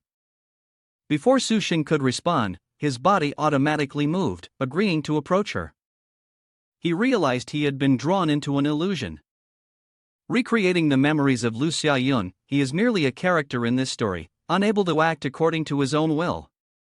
Suddenly, Xiao Master removed her coat, revealing a seductive, form-fitting nightgown that hugged her body, accentuating her full bust. Sushin, in the form of Lu Xiaoyun, stood frozen and asked, bewildered, "Master, what do you mean by this?" Xiao Master smiled and replied, "I just felt a bit hot, wanted to be more comfortable." Sushin nodded in understanding, "Ah, I see." He changed the subject, his gaze shifting toward the crab lying on its back on the tray. "So, what about this crab?" Xiao Master looked at him and asked in return, "Do you know my slave?" Lu Xiaoyun pondered for a moment before answering, "Is it a type of parasitic creature that commonly lives on crabs?" Xiao Master smiled softly and nodded, "That's right, it's a marvelous creature, knowing how to use its host to protect and survive." Her words carried an implicit meaning, filling the air with a suggestive tension. Suddenly, Xiao Master moved behind Lu Xiaoyun, wrapping her soft arms around his neck and gently pressing her chest against his back. Her face flushed, her eyes sparkling with intent. She whispered, "Isn't this quite interesting?" Her voice, soft yet irresistibly alluring. Lu Xiaoyun, stunned, replied, "Actually, it is a little." He wasn't sure how to react when Xiao Master's hand slid down his abdomen, intensifying the tension in the air. Her chest pressed against his, deliberately rubbing against him, and her eyes sparkled with flirtatious teasing. Lu Xiaoyun smirked, a self-satisfied smile spreading across his face as he turned to ask, "Is that so?" He spun around, pulling Xiao Master into his arms, teasing, "If you keep acting like this, the experiment won't be interesting anymore." Xiao Master remained unruffled, responding coolly, "I've always preferred practice over theoretical experiments." The two exchanged a look of affection. Lu Xiaoyun smiled, "Well then, I'll have to study hard today." In that moment of quiet, Xiao Master pressed against the glass door, her breath quick and shallow as she gazed outside. She noticed that the moon tonight was unusual, larger than usual, glowing with a fiery red hue, almost like a burning sun. Despite this, both remained captivated by each other, standing before the glass. Suddenly, Xiao Master cried out, "It's too hot, pull the curtains down, hurry." It was the moment when Earth experienced an anomalous weather change, and the night became unusually sweltering. As time passed, Xiao Master and Lu Xiaoyun each claimed a corner of the room, exhausted and no longer interested in continuing. The scorching heat from outside seeped in, making the air inside the four walls heavy and suffocating, like a warning of the terrifying silence that was gradually enveloping everything. Lu Xiaoyun spoke, his sharp gaze directed at Xiao Master. "Miss, we don't have much food left. I'll manage the remaining rations." His voice was calm, but with an unmistakable intent, as if he were planning to take all the food for himself. Xiao Master intended to protest, but her words faltered midway, hesitant. She realized that Lu Xiaoyun was scheming to keep the little food left for himself. Time passed, and the scorching disaster continued to ravage everything, as if burning all life in its path. Today, Lu Xiaoyun could no longer suppress his fury. The trigger was Xiao Master eating the last portion of food, a precious resource more valuable than gold in this desperate situation. He screamed in a fit of rage, mercilessly striking and kicking her, as if that last piece of food was more important than her very life. Xiao Master collapsed to the floor, trembling, clutching her face as she apologized, "The hunger made me lose control." But her weak explanation did nothing to sway Lu Xiaoyun. Gripping a sharp knife, his eyes cold as ice, he growled, "You were quick, which means there's still time. Perhaps what you just ate hasn't been digested yet." At these words, Xiao Master was gripped by a panic so intense it was as if she were a young lamb awaiting the butcher's knife. A blood-curdling scream echoed, blood splattered everywhere, mingling with the eerie sound of the knife cutting through flesh. In the end, she was slashed across the abdomen and fell to the ground, her eyes rolled back, looking as if she were already dead. Lu Xiaoyun laughed with delight, feeling triumphant, as expected, "It's still inside. Now I have food again." In his hand was a thick, black, sticky substance, freshly extracted from Xiao Master's stomach. After killing her, Lu Xiaoyun noticed something strange. The rats that had eaten Xiao Master's flesh suddenly mutated, evolving in a violent and frenzied way, though this evolution was far from perfect. He used her blood for experimentation, and after some time of research, he discovered that the serum from Xiao Master's blood could neutralize poison. What amazed him even more was that Xiao Master was still alive despite her body undergoing continuous mutations. From a beautiful girl, she had now transformed into something half human, half demon. Her head was covered in sharp spines, and her abdomen had been hollowed out, leaving only her spine to connect her lower body. Her entire body was drenched in blood and slime, suspended in the air by chains. Looking at the research results from her body, Lu Xiaoyun couldn't help but praise her, calling her the perfect research specimen. He clicked his tongue in satisfaction upon seeing the data, and it was no exaggeration to call it the genes of the apocalypse. Thanks to her, he had discovered a perfect gene sequence capable of evolving in this chaotic world. But Lu Xiaoyun's ambition did not stop there. A bold idea flashed in his mind. He wanted to perform a brain surgery on Xiao Master to uncover the hidden mysteries. She remained silent, offering no resistance, but that couldn't calm his frenzied mood. He looked at her with a sinister smile, calmly saying, "Anyway, you won't die." After saying that, he grinned maniacally and grabbed a chainsaw, preparing to sever her head. But at that moment, a mysterious voice whispered in Sushin's ear. It turned out that Xiao Master was using her psychic power to hypnotize and manipulate Lu Xiaoyun in the illusion created within Sushin's mind. "Quick, eat the sparkling purple stone in his hand." Although she continuously tried to enchant him, Sushin, in the form of Lu Xiaoyun, did not comply. Growing impatient, she snapped, "Why won't you eat it?" Sushin's voice rang coldly, "Because it's just a piece of rotten flesh." Without hesitation, he crushed the purple stone, the creation of Xiao Master within the illusion. She looked at him, her eyes filled with both surprise and doubt. "How did you figure it out?" Sushin replied, his voice as cold as ice, "It's simple. If your core was really in my hands, you would have been dead long ago." At that moment, the illusion shattered, and Sushin's true form slowly emerged, while Lu Xiaoyun's appearance began to fade away. Xiao Master was horrified and exclaimed, You managed to break my illusion. Damn it, it took so long to find a human suitable for this place." She paused, not finishing her sentence. The scene in the room became clear, and Xiao Master had now transformed into a monster, suspended in a mechanical testing device. Only her upper body remained, the lower half having been removed by Lu Xiaoyun. Looking at the creature that was once a beautiful girl, Sushin felt no sympathy. His only focus now was a single goal: to rip open her skull with his own hands. He slowly raised his right hand, each finger spreading apart, aiming straight for her head. Sensing the imminent threat, the girl, now a monster, screamed in panic, her voice trembling, "I am just a poor soul who was forced into this. Didn't you want my power? I'll give it to you, please spare me, please."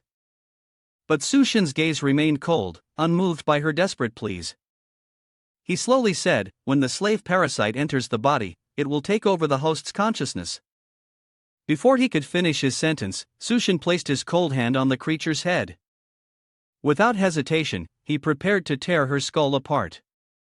The monster continued to beg, her tone becoming more and more desperate. Her voice was fragile, like a thread searching for a ray of hope to survive. "I am just a pitiful being forced into this. Didn't you want my power? I will give it to you, please spare me. Please." But Sushin remained indifferent, ignoring her plea, and continued his unfinished words. "Do you think I would give you a chance?" As soon as the words left his mouth, blood gushed out like a stream. The skull of the monster was ripped open by Sushin's cold hand. After obtaining the core, her body began to disintegrate, like dust carried away by the wind, vanishing completely into the air. Sushin observed the scene, his eyes flickering with a trace of surprise, muttering to himself, "So, without the core, the body just disintegrates?" Holding the sparkling core in his hand, he thought to himself that this time, there seemed to be no problem, but suddenly, he remembered something that made his heart heavy. If she has turned to dust, then where am I supposed to find the antidote for Tianyu? Without hesitation, Sushin rushed off, determined to search the laboratory, telling himself that the antidote must still be somewhere in that room. As for the crab slaves, after parasitizing, root-like branches infiltrate the host's body, connecting its parts and manipulating its behavior. This type of parasite turns the host into a slave, completely losing its free will, like a puppet pulled by strings by a small but powerful creature. The floodwaters have receded, and the city has become barren, but the air remains heavy, soaked in anxiety. A group of people gathered amid the post-apocalyptic devastation, whispering and discussing the events following the retreat of the floodwaters. "Has anyone noticed anything strange?" One person spoke up. After the water receded, the corpses that had sunk to the bottom suddenly mutated, and then heavy footsteps followed one after another, creating an unbroken chain of sound across the ground. Suddenly, a voice urged them to hurry. "Stop looking, let's go, that's Sushin's group." At this moment, Yen Yen appeared with a worried expression and gently called out, "Sister Duan Naya."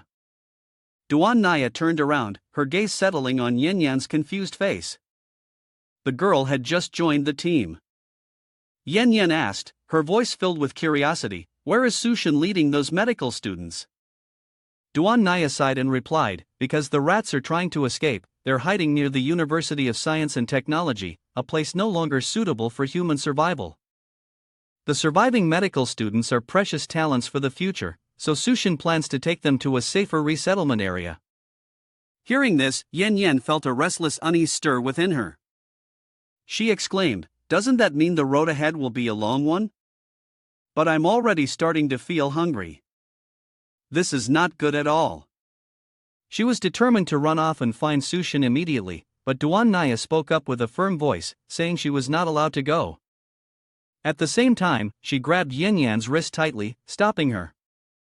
Yen Yen was taken aback, her gaze fixed on the hand gripping her, and she asked in confusion, "Why?" Duan Naya blushed slightly, her eyes gentle as she looked at her, and replied, "Because you're with us, you need to follow the rules." Though her tone seemed stern, deep down, Duan Naya only wanted to protect Yen Yen. Recalling the moments before, Duan Naya suddenly fell into a state of bewilderment when Sushin cornered her. She didn't understand why he was acting this way. Her eyes at that time were filled with confusion and worry. Sushin appeared with an unfamiliar, seductive look, gripping her cheeks tightly, his gaze mysterious, his voice soft yet laced with a hint of perverseness. "Don't be afraid, it's just that I feel a bit hot."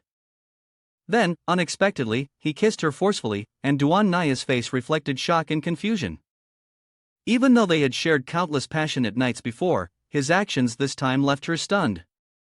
Anyone could imagine the wild, passionate night between the two of them.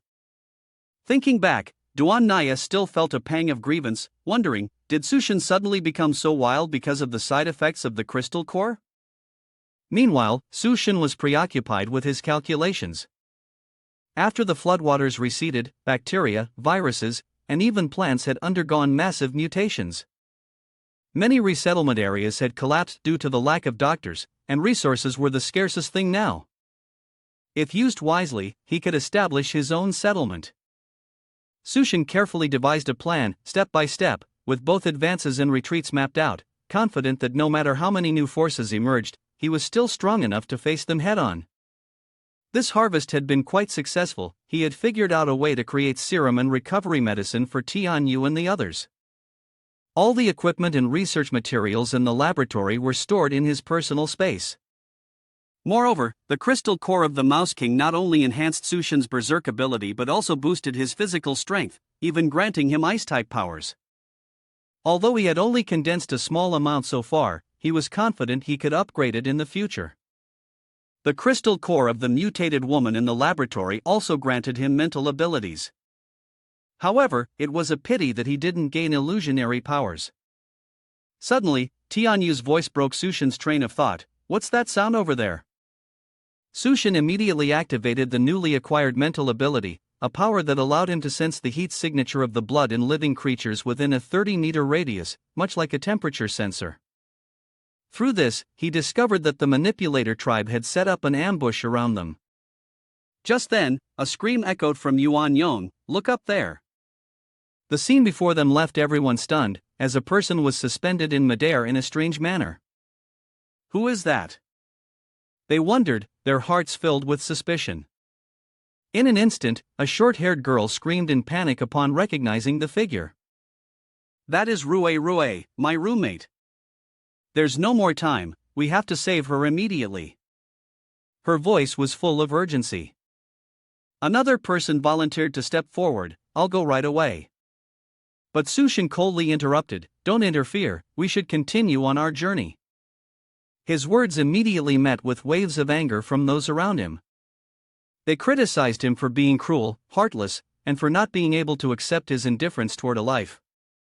The short-haired girl yelled, her eyes blazing with fury, "Damn it, all you guys are no men. You want me to watch her die without doing anything? I can't do that." She glanced over at the group of male students, her voice full of urgency, "Hurry up and save her." Slapped in the face by her words, the two male students immediately stepped forward, determined to untie Rue. They kept reassuring her, their voices gentle but firm, "Don't worry, we'll definitely save you." But just as they were hurrying to untie the rope, two spears suddenly shot toward them like lightning, tearing through the air. Before they could react, the spears pierced through their chests, delivering fatal blows that could not be undone. The faces of those around them turned pale, stunned by the sudden turn of events. The Navi students were shocked to realize they had fallen into a deadly trap, but it was already too late. From the second floor of the building, two manipulator tribe members holding axes and hammers charged down like predators, ready to end the lives of the confused group below. A male and a female student were surrounded by the two huge and fierce members of the manipulator tribe. Both were stunned, unable to utter a word. One of the manipulator tribe members grinned wickedly, slowly stuck out his tongue, and licked the girl's face with a lascivious gaze. "You're really cute, girl. Using you as bait will surely attract more people." He shamelessly groped her body without any restraint, as if there was no one around. The manipulator tribe member seemed quite pleased with the short-haired girl. He glanced over at the one called Shun and spoke in a greedy voice. "This tempting scent, Shun bro, can I play with her first?" Hearing these cruel words, the girl's face turned even paler, and her voice trembled as she pleaded. Please spare me." But the manipulator tribe member only sneered. Suddenly, a scream rang out. "Damn it, let her go."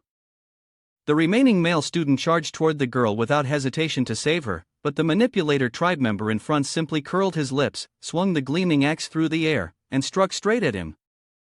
Fresh blood spurted out like a fountain, staining the ground red. The male student's lifeless body fell with a thud, sealing a tragic end to his bravery. The manipulator tribe coldly sneered at the corpse, saying, "Food should realize its food." He continued to cling to the girl, refusing to let her go, even suggesting the ruthless idea that perhaps they should keep her to bear children. The clothes on the girl's body were torn and tattered after the brutal assaults. Meanwhile, Sushin's group had long since left, but the blood-curdling scream of the short-haired girl named Xin Rue still echoed through the air. Duan Naya anxiously turned to Sushin and asked, "What happened to them?" Sushin answered in a voice as cold as ice, "Those who fancy themselves as saviors can only bring disaster upon themselves." Duan Naya looked at him, her eyes filled with concern. "Was the woman hanging by the rope earlier a trap?" Sushin nodded, his eyes flashing with seriousness. She asked again, "Are we safe now?" He replied, his tone calm but resolute, quite the opposite. "We are surrounded by the manipulator tribe." Sushin could feel their presence, lurking everywhere like ghosts, waiting for the right moment to strike. Hearing this, everyone couldn't help but panic, the fear spreading like a tsunami. They couldn't believe they had fallen into such a dangerous situation. Sushin gently reassured them, his voice steady yet firm, "It is indeed as I said." He took a deep breath, determined to use the second mental ability he had just acquired. Control technique. This ability allows him to manipulate and control the zombie horde. This time, he plans to use them to deal with the manipulator tribe, to make them experience the feeling of being surrounded, hunted like prey in the grasp of the Grim Reaper's scythe. The manipulator tribe was tightly surrounded by the aberrant zombies controlled by Sushin. Seeing this terrifying scene, they were stunned, wondering when these zombies had appeared. But their fear was quickly replaced by a fit of rage, and they charged forward to slaughter without hesitation. One member of the manipulator tribe tightly gripped an aberrant zombie and decisively threw it towards the zombies in front, causing them to topple to the ground like falling dominoes. However, when one of them looked down from the upper floor, he realized that Sushin's group had disappeared. Upon realizing the prey had escaped, the manipulator tribe members leaped from the high windows. But as soon as they touched the ground, they were intercepted by Sushin. He stood there, his gaze as sharp as a blade, and growled, "Where do you think you're going?" Instead of fear, the manipulator tribe smiled smugly, one of them shouting, "Look, there's still one fool looking for death. Kill him first, he really doesn't know what fear is."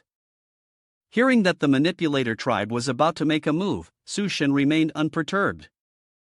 Calmly, with his hands in his pockets, his voice slow and deliberate, "Unfortunately, the manipulator tribe doesn't have a crystal core. Then let these aberrations have their fun with you." Immediately, hundreds of aberrations rose from the shadows like ghostly apparitions from the depths of hell, surrounding the manipulator tribe. They opened their mouths wide, craving to bite and tear, filling the air with the breath of death. Meanwhile, Sushin's group had reached the safe zone known as E-City. As they entered, a threatening roar echoed, "Who dares to barge into E-City?" Duan Naya turned toward the one who had spoken and replied, "We come from the University of Science and Technology, seeking refuge." No sooner had she spoken than a dark figure leaped down from the top of a building. Duan Naya and Yen Yen were startled. The dark figure materialized into a burly man, muscles rippling, holding a massive axe that gleamed. His presence was as imposing as a mountain, his face fierce as he growled, "We don't take in trash. Leave now." Unshaken by the threat, Duan Naya remained calm.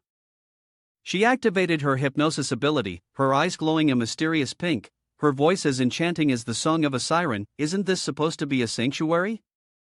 On what grounds do you block our entry?" In an instant, the man's gaze also shifted to pink, as if drawn into Duan Naya's trance. But he quickly regained his composure, slapping his head a few times. Mocking, "Oh, it's just for cats, nothing more than heretical tricks, truly a useless waste." With that, he leapt up, swinging the massive axe toward Duan Naya without a trace of hesitation. At that very moment, a voice rang out, "Stop." The one who appeared in front of Duan Naya was Xiao Feng, a young soldier. He raised his hand to signal a halt, then turned to the man and explained, "Captain Sun, they did not come here seeking protection. There was no need for violence." The man with the great axe slung over his shoulder replied with disdain, "And you dare to openly trespass into the territory of the manipulator tribe?" Just then, Sushin returned from the side of the manipulator tribe, his gaze sharp as a blade fixed upon the man. "In that case, perhaps we'll have no choice but to lead several dozen medical students to another place for refuge." At these words, Captain Sun and the people behind him were taken aback. What? Several dozen medical students? They were stunned. In these times, medical students who had survived were an invaluable rarity, and yet Sushin was leading an entire group of them. Xiao Feng looked at Sushin, astonishment clear upon his face. "Sushin, I never thought you were still alive." Then he turned to Captain Sun, his voice firm with conviction. "Captain Sun, they are my friends. I swear on my life they are not spies from the manipulator tribe. Moreover, if Sushin says these are several dozen medical students, it must definitely be the truth." The people behind also stepped forward to advise, "Captain, if Xiao Feng has said so, let them in." That's right, with medical students, we don't have to worry about burying the patients alive. What if one day we also get sick? Upon hearing this, Captain Sun had no choice but to accept. He turned around and walked inside, not forgetting to remind them, "Whatever happens, Xiao Feng, if they can't cure the patient, the consequences will be your responsibility." Soon after, those following Captain Sun stepped forward with a concerned expression, "Everyone, the captain has agreed, please come inside." Xiao Feng looked at Sushin, his voice hesitant, "I'm sorry, Sushin, don't take it to heart. The captain is just like that." Sushin replied, his voice calm like still water, "It's fine, everywhere has people who make others uncomfortable." Xiao Feng glanced at him and changed the subject, "Anyway, you arrived just in time. We have a few people with a strange illness, we really need the doctor's help." Xiao Feng led the group of Sushin to a female patient who was in a coma. On her body, strange white fungal patches grew densely, like toxic clouds clinging to her skin. At the sight of this bizarre scene, Yen Yen couldn't help but exclaim, "Is this some kind of fungus?" Xiao Feng replied with a frustrated expression, "I'm not sure, but we tried to clean her up." Sadly, these bizarre creatures grew faster, causing her to weaken more and more. Sushin spoke up, his voice serious, "She's been infected with mutated bacteria. Even the plants are undergoing changes now. We need to warn everyone to be cautious around these tree sprouts, don't let anyone get hurt." Duan Naya, her gaze curious, watched the strange mushrooms closely and asked, "Are these mushrooms turning people into food?" Sushin answered shortly, as if striking a nail into wood, "Basically, yes."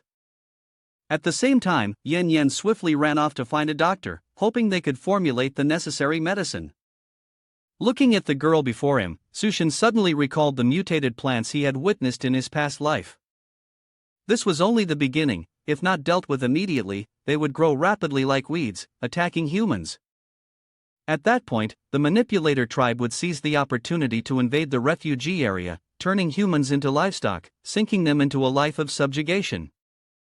The rise of the manipulator tribe posed a great threat to Sushin. Unless he turned this refugee area into a stronghold and made preparations, they would be helpless. With this in mind, he decided he needed to investigate the situation here thoroughly. Suddenly, a commotion broke out. The son of the city lord Zhang He sped through the streets like a storm, unstoppable. Holding a gun in his hand, he drove while firing at the civilians, his arrogant voice ringing out. Common folk, don't block the path of this young master. Sushin noticed this, his eyes gleaming with curiosity. Is someone shooting in the refugee area? He turned to Xiaofeng and asked. Tiger merchant team, aren't you going to take care of this? Xiaofeng gritted his teeth and replied. The Tiger merchant team has been disbanded. Sushin wasn't too surprised and continued asking. Is this the condition for the refugees to enter the city? Xiaofeng nodded. That's right, he's the son of the city lord, and he thinks the elderly and children are worthless, often pushing them into situations where they're doomed. Zhang He glanced at the group of newcomers, a clear look of displeasure on his face. Who else is here now? Suddenly, he ordered the driver to head straight for where Yan Yan was sitting, confidently showing off. Hey, little lady, want to get in? I'll take you to try some amazing food. Yan Yan stood up, walking toward him with a languid air. I'm so hungry I can barely move. Could you carry me? Hearing the beautiful woman's words, Zhang He couldn't hide his delight, grinning widely. Ha, I'd be more than happy to, it's what I've been hoping for. Xiaofeng witnessed this scene and angrily shouted, Damn it, Zhang He, how dare you? He was about to charge forward to land a few punches, but Sushin held him back and calmly said, It's fine, as long as he can carry her, it doesn't matter what happens. Zhang He urged, Come here, I've got everything ready. Suddenly, a wicked smile appeared on Yan Yan's beautiful face. You're so nice. After saying that, she took a run up, jumped onto the vehicle, and then gathered more momentum. Her move was powerful, like a sumo wrestler preparing to strike. Zhang Yi grinned, but when Yan Yan's body was about to collide with his, she suddenly activated her supernatural ability, causing her body to expand like a small mountain, ready to crush everything in her path. Seeing Yan Yan grow into a giant and charge straight toward him, Zhang Yi panicked, spun around, and jumped backward, narrowly escaping danger. But his car wasn't as fortunate, the immense weight of her body crushed it, turning it into a twisted heap of scrap metal. Yan Yan stood up and slowly shrank back to her normal size, as if nothing had happened. The terrifying noise attracted the attention of Captain Sun. He turned his head, puzzled. Hey, what just happened? Not only Captain Sun but the entire Baishan group was also stunned, their eyes fixed on Yan Yan. He wondered silently what the thunderous sound was. Meanwhile, Zhang He, who had just suffered the consequences of the collision, trembled in fear, clutching his aching legs and screaming in agony. My legs, my legs. Hearing the cries, Yan Yan approached, her voice mocking, City Lord, I gave you a chance, but you didn't know how to seize it. As she spoke, she deliberately stepped on his wound, intensifying the pain, which had already been severe, making it even more excruciating, as if he were being tortured. A few people rushed over, asking with concern, City Lord, are you all right? Zhang Yi, his face filled with panic, pointed at Yan Yan and screamed in accusation, she's a monster. He yelled that she had transformed into a giant and broken his leg. In his panic, he ordered his subordinates, take her away. Two of his underlings immediately turned around, their eyes filled with suspicion, searching for the supposed giant monster he had mentioned. At that moment, Duan Naya activated her psychic powers from a distance, targeting the two men. In an instant, they fell into a trance, their eyes glowing with an eerie pink hue. They then turned to Zhang He, defending Yan Yan, City Lord, it's clear that you fell from the carriage and broke your leg. The remaining person quickly interjected, that's right, we all saw it clearly. Hearing this, Zhang Yi's face turned bright red with embarrassment and anger, as no one was supporting him. He roared, shut up. In his fury, he accused the group of conspiring against him. He threatened, "I'll go tell my father, and he'll deal with all of you." As soon as he finished speaking, he shouted loudly, his voice echoing throughout the safe zone, "Dad, help me." Captain Sun, who was standing to the side, sneered. It seemed like there was a spectacle to watch. Not long after, a luxurious black car rolled up and stopped right beside Zhang Yi. Following it was a large security detail, heavily armed, looking extremely professional. It seemed that the person in the car was his father, the city lord of the safe zone. The bodyguards, clad in bulletproof vests and holding guns, exuded an air of authority. Xiaofeng, standing next to Su Xin, whispered anxiously, "This is bad, the city lord really called the city lord here."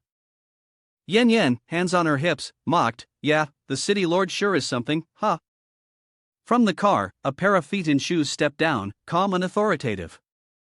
The middle-aged man in luxurious attire carried the demeanor of a noble.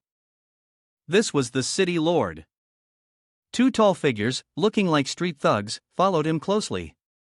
The city lord stood tall, his sharp gaze sweeping over the crowd as he spoke. "Can anyone tell me what exactly happened here?" Xiaofeng hurried forward, his voice filled with worry as he tried to explain, "City lord, my brother came here seeking refuge with dozens of doctors, but city lord, he..." Before he could finish, Zhang Yi rushed in, cutting him off, shouting loudly, "Father, kill them all." Before the words were even out of his mouth, he received a sharp slap from his father. The city lord's face was filled with fury as he yelled, "I've told you countless times, treat everyone who comes to us with respect. Don't make the title of city lord a joke." He then immediately transformed into the image of a dutiful father, his tone stern as he lectured, "Remember, our ideal is to turn this place into a lighthouse in the apocalypse, so that everyone who comes here feels warm and safe." The people watching the city lord scold his rebellious son right before them began to murmur amongst themselves. Whispers spread, "His own son makes a mistake and gets punished? It seems the city lord is a good man. Who would have thought that in the apocalypse, there would still be someone so noble?" After lecturing his son, the city lord turned back, bowing his head low, one hand on his chest, sincerely inviting everyone to stay and work together toward their shared dream. He promised to offer the newcomers the best food and living conditions that his city could provide. Words, like a gust of wind, stoked the flames, causing the crowd to erupt in ecstatic cheers. "Really? That's amazing, let's just stay here." The city lord of 10,000 years. In that moment, Xiaofeng let out a sigh of relief, turning to Su Xin with the intention to soothe him. "Well, maybe we can rest easy and stay here after all," he said. But just as the words left his mouth, Xiaofeng suddenly froze, realizing that no one was by his side anymore. The group of Su Xin had vanished, and he hadn't noticed when. Night fell, and the fire from the wood crackled, casting flickering light into the cold night, as though trying to dispel the eerie silence. Suddenly, a question broke the quiet, and the one asking was none other than Yan Yan. "Why aren't we staying in the city?" To answer her doubt, Duanya gently spoke, his voice calm, like water flowing over stones. "Did you forget that you broke someone's son's leg? Do you really think the city lord's soldiers, armed with guns, are just standing around for decoration?" Upon hearing this, Yan Yan lowered her head, her face showing a clear expression of disappointment, like the moon hidden behind clouds. "Oh, so the three of us are really going to sleep in the forest tonight?" she said, then stepped closer to Duanya, her cheeks blushing faintly. Her eyes sparkled as if waiting for something. "Okay, but this is my first time. Could you give me some advice?" Duanya froze, her expression one of confusion, as though she had just heard a riddle. "Yan Yan, what are you thinking?" Before Yan Yan could reply, Duanya continued seriously, her voice lowering as though predicting a restless night ahead. "I wonder if I'll be able to sleep tonight." As soon as she finished speaking, Yan Yan, still in a daze, her mind in turmoil, thought Duanya was hinting at something. In surprise, she exclaimed, "Ah, is your stamina that good?" At that moment, Su Xin, with an expression as cold as ice, suddenly interrupted their conversation, his voice sharp like a blade. "Stop talking. Someone's coming." He called loudly toward the distance, "You guys over there, come out right now." The group, sneaking around, was startled as if caught in the spotlight, like wild animals caught in the glare of headlights. They hadn't expected to be exposed so easily. Now revealed, they no longer hesitated and boldly stepped forward, even showing their true intentions. "You've broken the city lord's leg. How could you just escape so easily?" Sushin's face was emotionless, his eyes cold as ice, and he replied slowly, "Escape? I just didn't want to start a massacre in the city. Because it would accidentally harm the members of the Tiger Merchant team." Listening to Sushin, the leader of the group sneered, his tone mocking as if laughing at the arrogance of the weak. "Mass slaughter? A kid without any weapons wants to kill people?" The man standing next to him, holding a gun in his hand, looked on with contempt. "Move in, stop wasting time, let me just give him a bullet and be done with it." Sushin didn't bother arguing, he simply acted. With a powerful punch like thunder, the upper half of the man's body flew off in the blink of an eye. The leader stood frozen, sweat pouring down like rain, his eyes wide with terror, unable to believe the scene unfolding before him. With just one punch, his subordinates had disappeared as if they had never existed. Panicking, he quickly ordered his henchmen. "Fire! Shoot him now!" Although his subordinates were terrified, they still managed to pull the trigger, unleashing a hail of bullets toward Sushin. Like lightning, Sushin drew two short swords and charged into the crowd. Each slash of his not only cut through the air but also took the life of one enemy, sharp as the scythe of death. When it was the leader's turn, Sushin suddenly stopped, the blade of his sword pressed right against the man's face. The leader was so terrified that his sweat drenched him, screaming in despair. "Just spare my life, and I will reveal an important secret about the city lord." "Oh, tell me," came the reply. Sushin's voice rang out coldly, her tone carrying a murderous intent. Her eyes, as sharp as a blade, locked onto the leader's, sending a chilling gaze straight through him. Under the immense pressure and terrifying aura of Sushin, the leader had no choice but to tremble and spill everything. The city lord of the safe zone had a close relationship with the manipulator tribe. Recently, they had been carrying out secret dealings with the manipulator tribe every week. Upon hearing this, Sushin frowned, her voice deepening. "Secret dealings? What?" The leader trembled, replying in fear. "The city lord uses the lives of the refugees in exchange for food from the manipulator tribe." Beside her, Yen Yen and Duanya were enraged, their fury blazing like a torch in the night. Yen Yen, in a fit of rage, raised her hand and struck the leader's head, demanding angrily, "Do you really dare to trade human lives for food with the manipulator tribe?" The leader winced in pain, shaking as he answered, "These are all orders from the city lord." The scene shifted to another place, where a deafening voice boomed like thunder in a clear sky. "Wait a moment, what are you planning to do? Isn't it food?" At that moment, a member of the manipulator tribe gripped a human's throat, his face twisted with ferocity, like a wild beast snarling at its prey. The pile of rotten food lay in front of them. He smirked, his smile full of malice, like a venomous snake eyeing its prey. "I will throw you in front of the Inchi district gates before dawn." The manipulator tribe growled. The human, whose neck was being squeezed, turned pale, his face a mask of panic, and stammered, "What? What did you say?"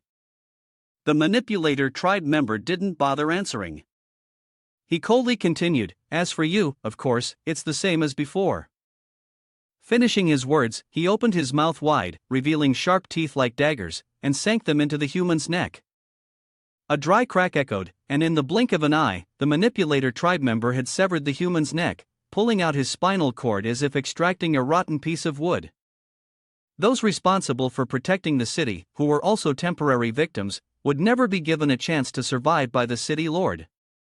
Yen Yen and Duanya witnessed the gruesome scene, their faces as pale as paper. Though they had grown accustomed to the sight of death, such savage brutality still made their hearts tremble like leaves in the wind. The bald man, after revealing all the secrets, trembled and nervously asked, his voice faltering from fear, "Will you let me go?" Hearing the question, Sushin's lips curled into a cold smile, as frosty as ice. "Not so fast. There's still something else you can help us with, after you reveal all the city lord's secrets." The bald man was tightly bound by Sushin and hung suspended by a rope in the dark alley. Like a puppet caught in a spider's web, he struggled fiercely, desperately trying to break free, but every effort was as futile as water slipping through his fingers, hopeless. At that moment, a few members of the manipulator tribe happened to spot him. One of them, with suspicion in his voice, asked gruffly, "Why is there someone hanging up there?" But his companions paid no attention, coldly replying, "Let it be, just kill him and bring him back for food." The leader of the manipulator tribe clenched his fists, his eyes burning with murderous intent like flames from hell, and charged straight at the man hanging in the air. He growled, his voice a menacing hiss, "You'll be my next meal." The man, his face as pale as a corpse, panicked and stammered, "Wait, I am." Before he could finish explaining his identity, the leader of the manipulator tribe landed a powerful punch to his stomach.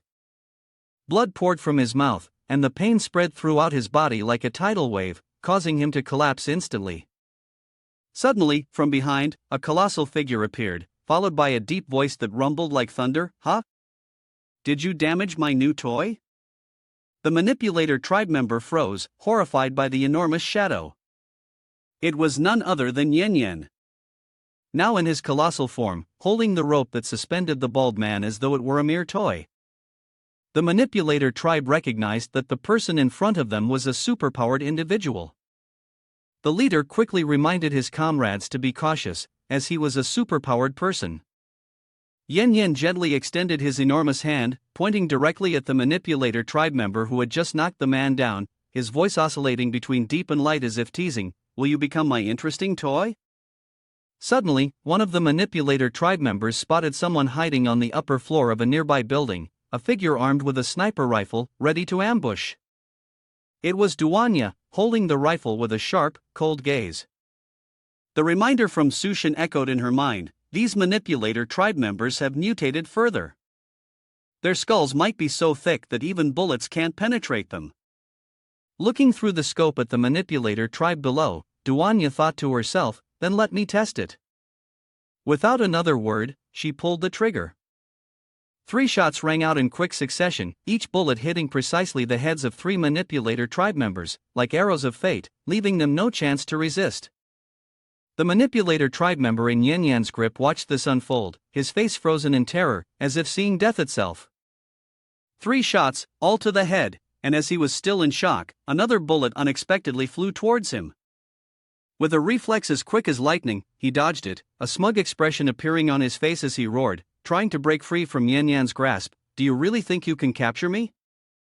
But just at that moment, Sushin silently approached from behind, extending his hand to tightly grip the head of the manipulator tribe member. The man's eyes were filled with suspicion as he glanced back, but before he could recognize who his opponent was, he received a terrifying punch from Sushin. His head exploded like a watermelon smashed open, blood and brain matter splattering everywhere. The scene shifted to a cozy house, where soft, dim lighting bathed the space, and a conversation could be clearly heard. A voice spoke up, "Sushin, how did you manage to discover the secret transaction between the city lord and the manipulator tribe?" Sushin calmly replied, "I had previously heard rumors about several temporary bases engaged in such activities. Today was just a simple reconnaissance mission, but I didn't expect to uncover something real." At this moment, the scene inside the house gradually came into focus. A spacious, comfortable bed was taken out from Sushin's space, providing a sense of comfort like an oasis in the desert. A lavish and beautiful spread of food was also laid out, resembling a culinary masterpiece under the dim light. Duanya lay on the bed, dressed in an alluring gown, her face flushed, her expression seductive, making it clear to anyone who looked that they knew exactly what was happening. Duanya spoke in a calm voice, like a gentle stream flowing over rocks, "If the family wants to establish a temporary base, we can definitely find another place, no need to get entangled in these troubles." Hearing this, Sushin replied calmly, his voice as peaceful as a breeze passing by. "Building a base requires time and effort. I'm not an expert in this field, so it's best to find someone reliable, experienced, and that person is in his city." Upon hearing this, Duanya didn't have any more questions, as the two of them were now caught up in something else and had no time to continue the conversation. Suddenly, Yen Yen entered, wearing a seductive dress, her eyes sparkling like a flame in the night, making it impossible for anyone to look away. She pouted, her tone a little teasing. Sister Duanya, why are you two doing this secretly without me? Duanya immediately laughed and replied in a flash. Alright, you can join us too. Listening to the conversation between the two girls, Sushin was momentarily stunned, his expression one of disbelief. Did these two really want to do that with him right now? Duanya and Yin Yin approached, their gazes fixed on Sushin, their smiles as bright as the full moon. Thanks to you, we can live like humans in this apocalypse. So tonight, let the two of us serve you well. The next morning, City Lord Zhang discovered that the bald man had been severely injured by the manipulator tribe. His mind was as tangled as a ball of yarn. He mistakenly thought that the transaction with the manipulator tribe had encountered a setback, so he immediately decided to go to their tribe to clarify the matter. At the base of the manipulator tribe, in a dilapidated warehouse, City Lord Zhang was having a conversation with the group from the manipulator tribe. Their leader sat in a chair, his expression as serious as the sky before a storm, questioning, City Lord Zhang, your subordinate is gravely injured, and I've lost 3 warriors as punishment. From now on, you must send double the number of survivors, or don't even talk about the transaction. The burly man of City Lord Zhang's entourage looked shocked and exclaimed, What? Double the number? But before he could say more, City Lord Zhang raised his hand to signal for silence. He looked toward the leader of the manipulator tribe, his voice calm and level like a still lake. No problem, let it be decided this way. Before the transaction could conclude, Sushin suddenly emerged from the shadows, stepping forward. His voice was cold and sharp, like a blade cutting through the air. Truly, City Lord, you trade lives without blinking an eye. These words shocked both City Lord Zhang and the manipulator tribe, as though struck by a thunderclap. City Lord Zhang furiously shouted, his eyes burning with reproach, Sushin, what are you doing here? But Sushin remained as cold as ice, his gaze flashing with contempt. I heard that City Lord Zhang and the manipulator tribe have a very close relationship. I specifically came here just to observe. The manipulator tribe immediately closed in, their faces fierce like wild beasts, forming a tight encirclement around Sushin. Their voices were laced with mockery. You came here on your own, you really have guts. The leader of the manipulator tribe, with a cold and vicious expression like a starving wolf, stared fixedly at Sushin, his voice as deep and grim as if it were echoing from hell. Kid, I don't know how you killed my 3 subordinates, but now that you've stepped into my territory, don't expect to leave. Meanwhile, City Lord Zhang and his bodyguard had already left the area. Before departing, he turned back, casting a contemptuous glance and muttered, this brat is definitely going to die, but those who followed him into the base won't escape either. We must quickly clean them all up before they cause any trouble. The scene shifted to the temporary Basinese city, where City Lord Zhang returned to his hideout, his expression as heavy as dark clouds. He immediately summoned everyone in the shelter, his tone grave as though announcing a storm was about to hit. Ladies and gentlemen, a traitor has been discovered in our base. This statement caused the crowd to stir like hot oil splashing into water. He pointed toward the group of people who had been with Sushin the day before. The statement is that these people have betrayed us.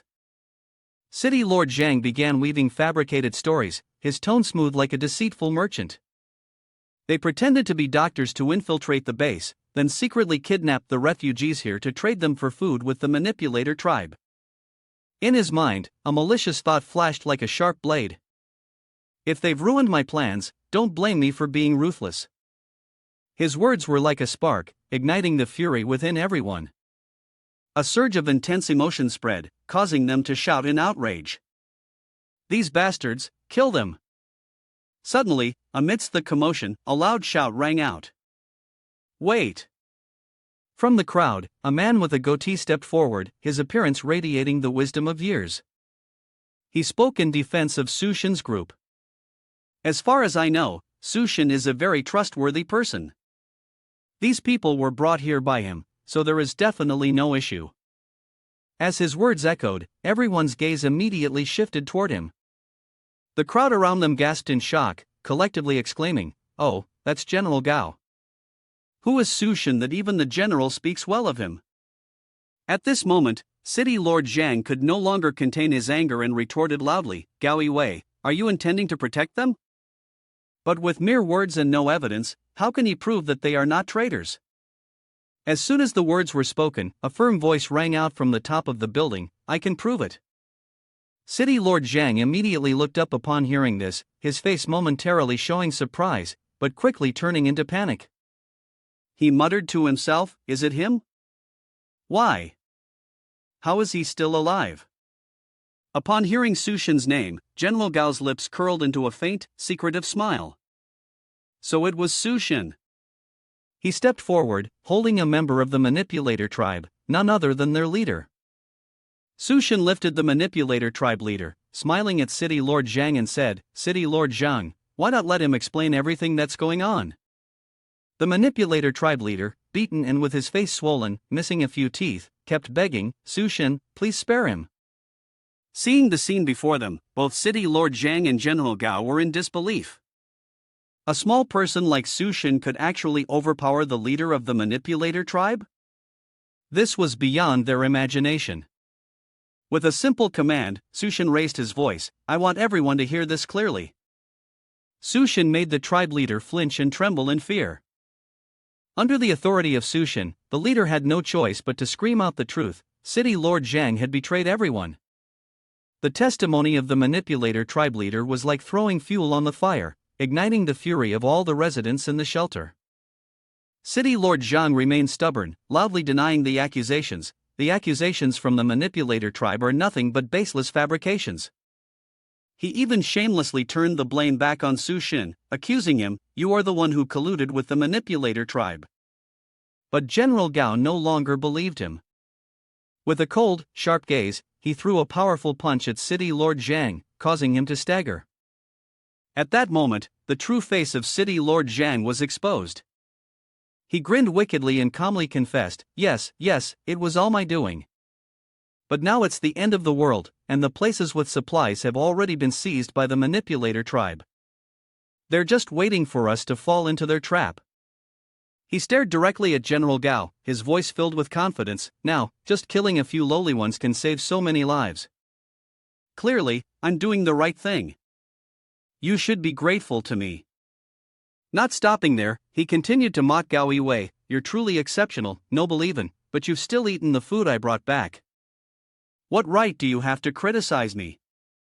One person in the crowd couldn't hold back their anger, pointing directly at City Lord Zhang and snarling, "Because you are a coward." After finishing his words, the man threw a punch straight into the middle of City Lord Zhang's face, causing him to stagger.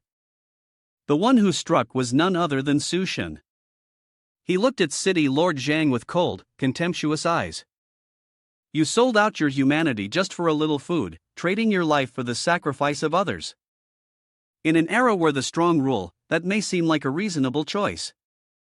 But alas, it is the choice of cowards, no different from beasts. We are not like you, we do not accept such cowardice." Su Shen turned to General Gao, his eyes burning with determination. "We cannot continue to live in this degradation.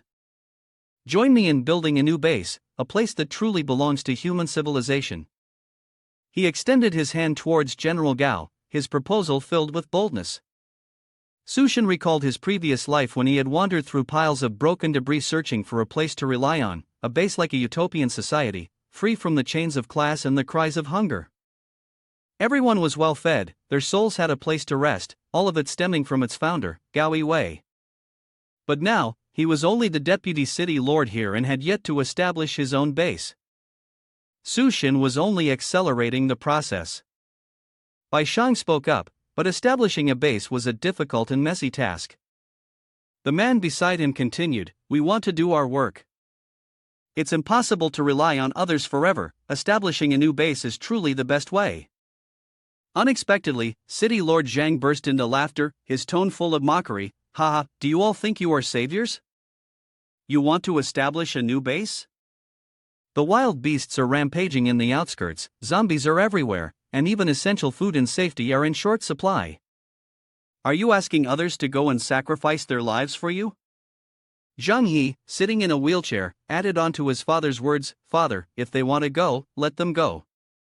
When they experience hardship, they'll come back begging us." Mr. Zhang nodded, sneering, "Ah, son. You're right." Some of the people in the crowd began to speak up, their voices full of concern. It's very dangerous out there, I don't want to go and sacrifice my life. I'd rather be a coward, at least I'll still be alive. Upon hearing this, Mr. Zhang raised his voice, resonating across the area. Haha, listen carefully.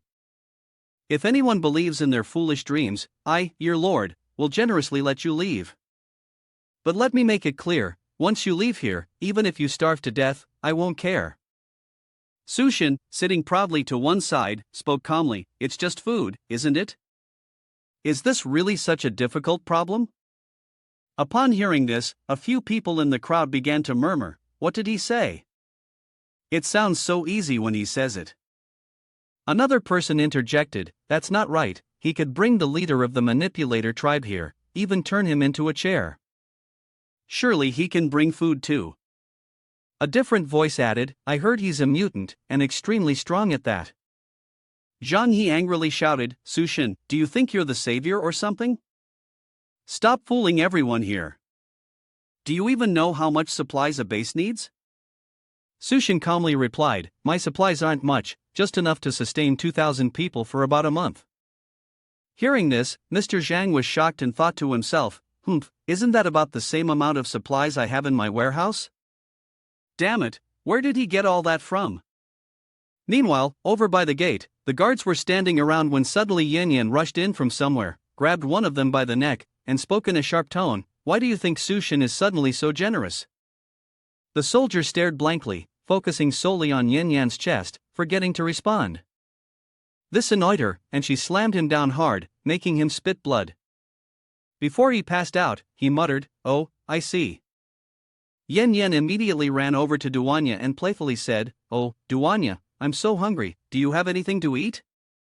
Duanya shook her head, who told you to use your powers recklessly? She then turned to report, we've secured the sniper positions. Sushin spoke up, his voice steady, General Gao, it's time to make a decision. Gao Yiwei stepped forward, his voice booming, starving, cold, bullied by others. I thought the people here had already given up enough to survive, but in the end, they are still treated like cattle, sold to the manipulator tribe. I can't stay here any longer. He called out to Sushin seriously, I've decided to establish a new base with you. He shouted loudly, all the brothers in the team, those who are willing to leave with me, Gao Yiwei, please step forward. Let's establish a base where we can live with dignity, not stay here and live like dogs. The two captains rallied the Tiger Merchant team and the White Tiger team. At the command, the soldiers from Mr. Zhang's side immediately rushed towards General Gao. Mr. Zhang angrily shouted, damn it, what do you think you're doing? You are part of the City Lord's army, I am the City Lord, and you must remain loyal to me. A voice rang out, report, General. All members are present. Mr. Zhang screamed, Old Gao, who do you think you are? Without my permission, no one can leave. At that moment, the two sides were divided into two factions, guns pointed at each other. The tension in the air was as tight as a string about to snap. Just one shot rang out, and both sides charged into battle. Suddenly, Zhang He, the useless man in the wheelchair, fired his gun and shouted, damn, Sushin, that piece of trash. If it weren't for you bringing people here, my leg wouldn't be useless. Today, I want you dead. The bullet skimmed past Sushin, and he immediately flew into a rage. You want to die?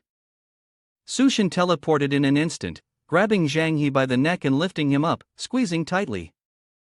His voice was cold. Zhang Jianshu told the City Lord's army to put their guns down, or I'll snap your son's neck. Mr. Zhang, his face full of frustration, glared and shouted, everyone, drop your weapons. Sushin turned and said, General Gao, have your people lead the refugees out. I'll handle things here. He replied, understood, Sushin. We'll wait for you at Shangyun University. The old fox, Zhang, immediately signaled with his eyes and spoke. Sushin, they've retreated now. Can you release my son? I'll let you leave, we'll each take a step back. What do you think? From a distance, a sniper was lying in wait to ambush Sushin, but he coldly signaled Duanya on the rooftop, toward 12 o'clock. His beloved wife, Duanya, replied. Got it, Yen Yen. Stay still, don't hug me. She took the stance to pull the trigger, and with one shot, sent the sniper to meet his ancestors. Mr. Zhang was terrified. Did you arrange for a sniper? Sushin replied calmly, it's all the same anyway. Is that so, City Lord Zhang? I agree with your previous suggestion, I'll return your son to you. After saying that, he threw Zhang Yi toward Mr. Zhang, his face full of compassion. But I still have one question, is this type of meat delicious? Mr. Zhang was bewildered. What do you mean? Why do you ask? But at that moment, he noticed that Zhang Yi's mouth was tightly clamped around a durian fruit, and he was whining like a little dog. A loud explosion rang out in the smoke. City Lord Zhang unexpectedly mutated, but his son was now reduced to a pile of scattered remains. The old man screamed in rage, Sushin, I'm going to kill you, you filthy dog. Sushin stood proudly with the harem team, looking magnificent. Duanya spoke up, Sushin, we've arrived. Sushin's gaze was sharp, thinking to himself, it seems like the rumors from the previous life were true. Zhang Jianshu was a shapeshifter hiding among humans, but who would have thought he was a second-tier shapeshifter? However, next time we meet, he won't be so lucky. The scene shifted to another location, where the captain shouted loudly. All members, pay attention, ahead is the supermarket that Sushin mentioned, which contains the supplies. Our goal is to deal with the manipulator tribe inside, then bring the supplies back to the new base. The soldiers rushed in with great momentum, but once inside, they were all astonished. It seemed that the manipulator tribe had been completely wiped out, not a single one left. The captain checked, and the supplies were in the truck, with more than half a tank of fuel enough to drive back to the new base. Indeed, Sushin didn't deceive us. There really is a truckload of supplies here.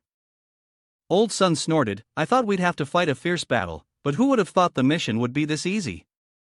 Such a waste of time, a young man beside him spoke up. Captain, I heard the general assigned an important mission to Sushin. Previously, missions like this were always handled by you. Old Sun became angry, a weakling like him dares to steal credit from me? The scene shifted to the radio station, where Yen Yen grumbled, Miss Duanya, why hasn't that foolish captain returned yet? Duanya replied, what? That old man is saying the manipulator tribe in the supermarket was dealt with by Sushin long ago. They just need to drive the supplies back, and even a fool could do that. Yen Yen curled her lips, who cares about him? Sushin told us to be in charge of treating the refugees. I'm worried they'll starve to death first. Duanya continued, we're here, we can go back, but wait until they get closer. It's going to be hard to hide your enormous form with mental power. Old Sun reported, General, the supplies have been delivered. They had truly found the supplies. Sushin hadn't lied to them, he really could solve the food problem. General Gao nodded, Sushin is indeed our savior. Old Sun muttered under his breath, humph, that effeminate guy, he might not know much about other things, but when it comes to brainwashing, he's really good at it.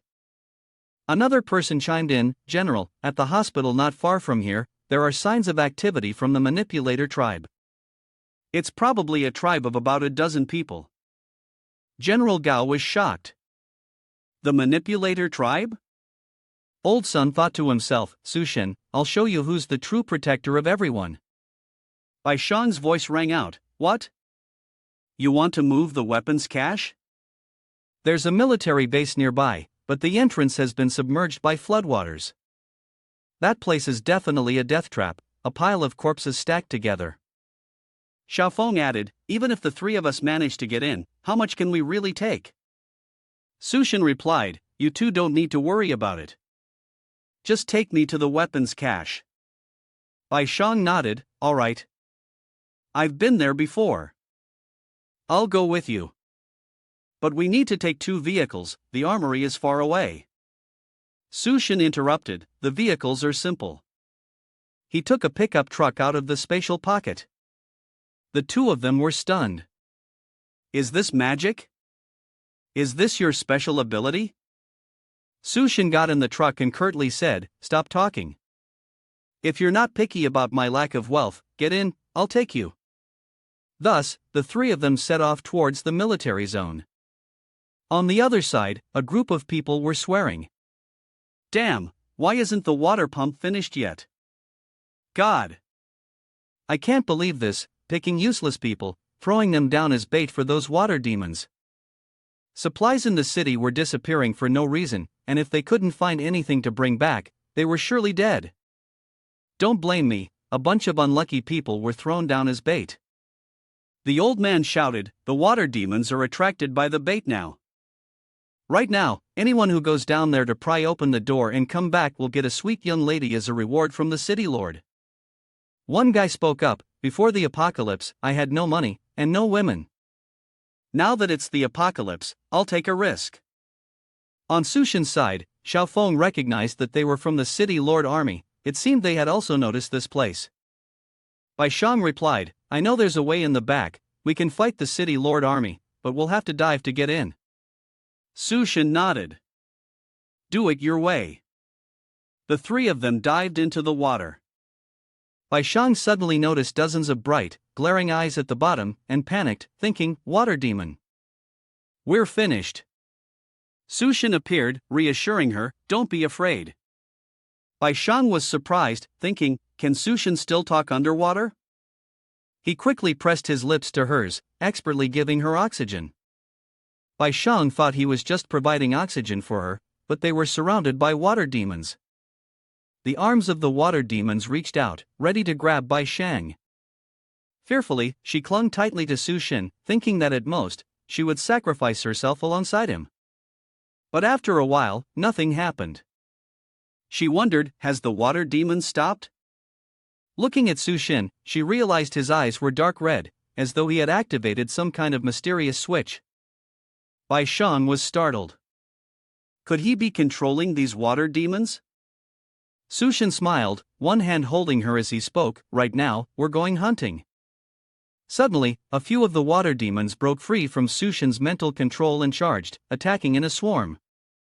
But Sushin showed no fear of these insignificant creatures. He said, you all go ahead, I'll deal with the water demons. One by one, the water demons were swiftly eliminated by Sushin, clearing the way for Xiaofeng and Bai Shang to escape. When they surfaced, both gasped for breath as if they had just been saved after a long time submerged underwater. Looking back, the corpses of the water demons were floating on the surface of the water. Xiaofeng asked in amazement, can Sushin control the water demons? Is he really still human? Bai Shang responded, how many more tricks is he hiding from us that we don't know about? At this moment, Sushin also emerged, holding a crystal core in his hand, his voice tinged with disappointment, after so many water demons, I only got a white core, the explosion rate is so low.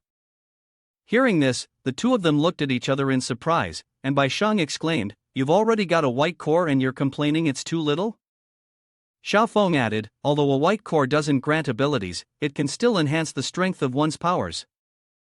In the darkness, a pair of golden eyes gleamed brightly like headlights, fixed directly on the crystal core in Sushin's hand. Suddenly, a cat darted out and snatched the crystal core away. Sushin was stunned, unable to react in time. Xiaofeng, puzzled, asked, why is there a kitten here? Bai Shang explained, to guard against rats, bases usually keep cats. It seems this cat was trapped in the base, so it survived the apocalypse.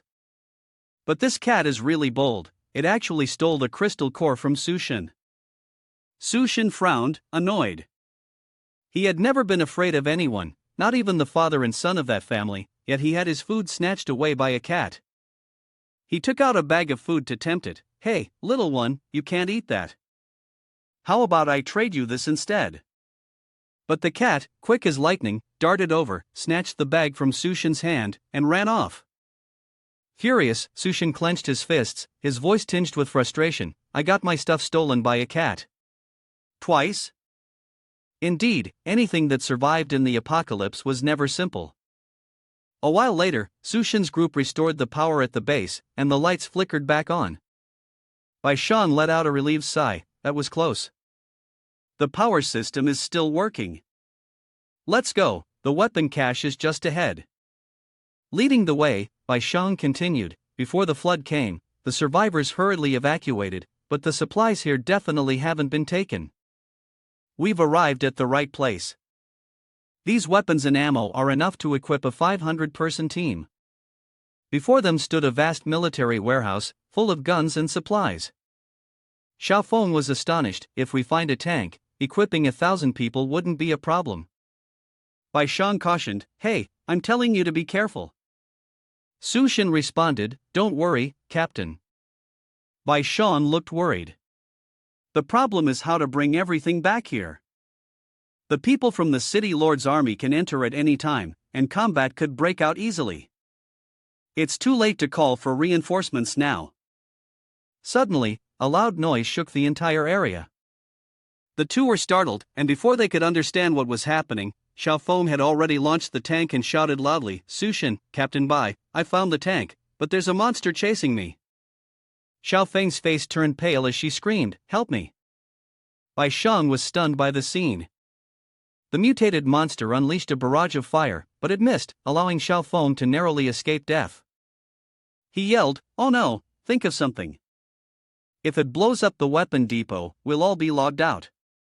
Su Shen ordered, "Expand the anomalous space, collect all supplies into it." Bai Shang was surprised. These things can all be stored in space? Even the cat looked confused. Xiaofeng shouted loudly, "Su Shen, your ability is so awesome, but can you put the monster behind us into the space?" Su Shen replied, "Living mutated creatures can't be stored." Bai Shang hurriedly said, "This isn't the time to talk about that. I'll lure the monster away." Su Shen retreated first, and Xiaofeng waited for an opportunity. But before she could run, she was picked up by Su Shen. She stammered, "Huh, what are you doing?" Su Shen responded, "All the supplies are in my space, I need to make sure you get back to base safely." Xiaofeng shouted, "Be careful." The mutated beast seized the opportunity to unleash its firepower, knocking the tank aside. Su Shen ordered, "No time for hesitation, I'll deal with the mutated beast, you go check if Xiaofeng is alright." Bai Shang ran over to check, but didn't forget to remind him, "Don't die." Su Shen stood firm in front of the mutated beast, exuding a strong aura, and said, "How strange, I never heard of a mutated beast like you in the surrounding area in my previous life. But it doesn't matter. Your crystal core will belong to me." At that moment, the entrance of the military base's cave trembled violently. The members of the city lord's army were shocked and didn't understand what was happening. A young man said, "The explosion seems to have come from inside the base. Boss, the water level seems to be dropping rapidly. Maybe the explosion cracked the rocks beneath." The fat-faced man shouted angrily, "Damn it, it looks like someone got ahead of us. How dare they make a move right under my nose? My nose is sharp, I'll kill them all for you." Seeing his subordinates not reacting, he yelled, "Hey, why aren't you listening to me? Or do you think I'm nothing?" But the subordinates were too busy looking at something. Muttering, "Boss, there's this rabbit. It's been a long time since I've had rabbit meat, I'm really craving it. How about we eat the rabbit first, then head over there? But this rabbit looks so strange." Seeing the eerie look in the rabbit's eyes and its sinister smile, the city lord army was thrown into a panic, their legs stiffened, unable to move. Xiaomu, puzzled, said, "Why does this rabbit's smile look so weird? It's not cute at all." Insulted, the rabbit became enraged. A terrifying shriek echoed, and tentacles grew from its sides. The city lord army stared at its wicked face, mouths agape, eyes wide with fear. The tentacles swiftly pierced their bodies. Xiaomu, now resembling the distorted rabbit, had a grotesque expression on his face. The scene shifted to Su Shen, who was engaged in a fierce battle with the monstrous powder-striped beast. Despite the power of his punches, each one was blocked by the creature. Not only was it fighting back head-on, but it also unleashed laser beams to overpower him. A surge of energy shot out, and Su Shen had to dodge with difficulty, silently thinking, "If I get hit by that, the damage will be too much to bear." He spoke aloud, as expected, "The body of a second-tier creature is comparable to steel." His fists were reddened from the constant punches, but the creature seemed completely unaffected. It was just like those second-tier manipulator tribe members of Zhang Jianshu's group, totally immune to explosions. My physical strength is still far from enough, Sushin thought to himself. The Fantao beast seized the opportunity to strike. Sushin quickly dodged the attack and shouted, although it's tough, it's not without a solution. As long as we deal with the parasitic vine rooted in its brain, the strength within you will erupt. But the creature reacted swiftly, using its tentacles like roots to tightly bind him. Once it locked onto its target, it unleashed its ultimate move, firing a pink energy beam that created an overwhelming force, attempting to turn Sushin to dust. Sushin used spatial jumps to evade the attack, sighing, "It seems like it's not as easy as I imagined, huh?" Suddenly, the sound of meowing echoed. Sushin was surprised. "Oh, is that you?" "Xiao meow meow." "Hey, but it's dangerous, don't come over here." The cat walked with great confidence, emitting a powerful aura and growling threateningly. Sushin watched and silently wondered, "Wait, no way. Are you a mutated beast too?" From the pile of debris caused by the creature's energy beam explosion, Bai Shang anxiously called out, Xiaofeng, are you alright? Can you hear me?" From beneath the rubble, Xiaofeng responded, "Captain Bai, I'm fine, luckily I hid in time. I almost ended up as a rock sandwich." Bai Shang quickly ran over and said, "If it's nothing serious, that's great. I'll get you out right away, just bear with it for a moment." Suddenly, a sinister laugh echoed from afar. Bai Shang was startled and shouted, "Who's there? Playing the fool, huh?" The city lord army arrived, looking as if they were attending a gathering. Bai Shang was astonished, "It's you guys? Have you managed to open the big door? But what's wrong with these guys? Normally, their faces already look creepy, but now they seem even more sinister. What the hell, they look messed up. I need to shout out, no, damn it, these guys are definitely messed up." Their faces twisted into eerie smiles, especially the one with the pig-like face. It seemed like he wanted to pounce on Bai Shang, but then turned toward Sushin, and Xiao Miao yelled loudly, revealing his clawed form, delivering a blow that shook the ground, his eyes flashing with powerful energy. "Whoever just called me Xiao Miao, step out," Sushin asked cautiously. "Oh, Xiao Miao has grown up, huh?" But the target wasn't Sushin, it was the monster in the powdery haze. Sushin thought to himself that dogs and cats just don't mix, and sure enough, they were mortal enemies. He stepped forward and asked, "You used the crystal core to lure us here, didn't you? You rotten cat. Are you serious? If you see me showing enough strength, would you want to team up with me?" The cat heard the powerful voice, sweat beading on its fur, and faltered.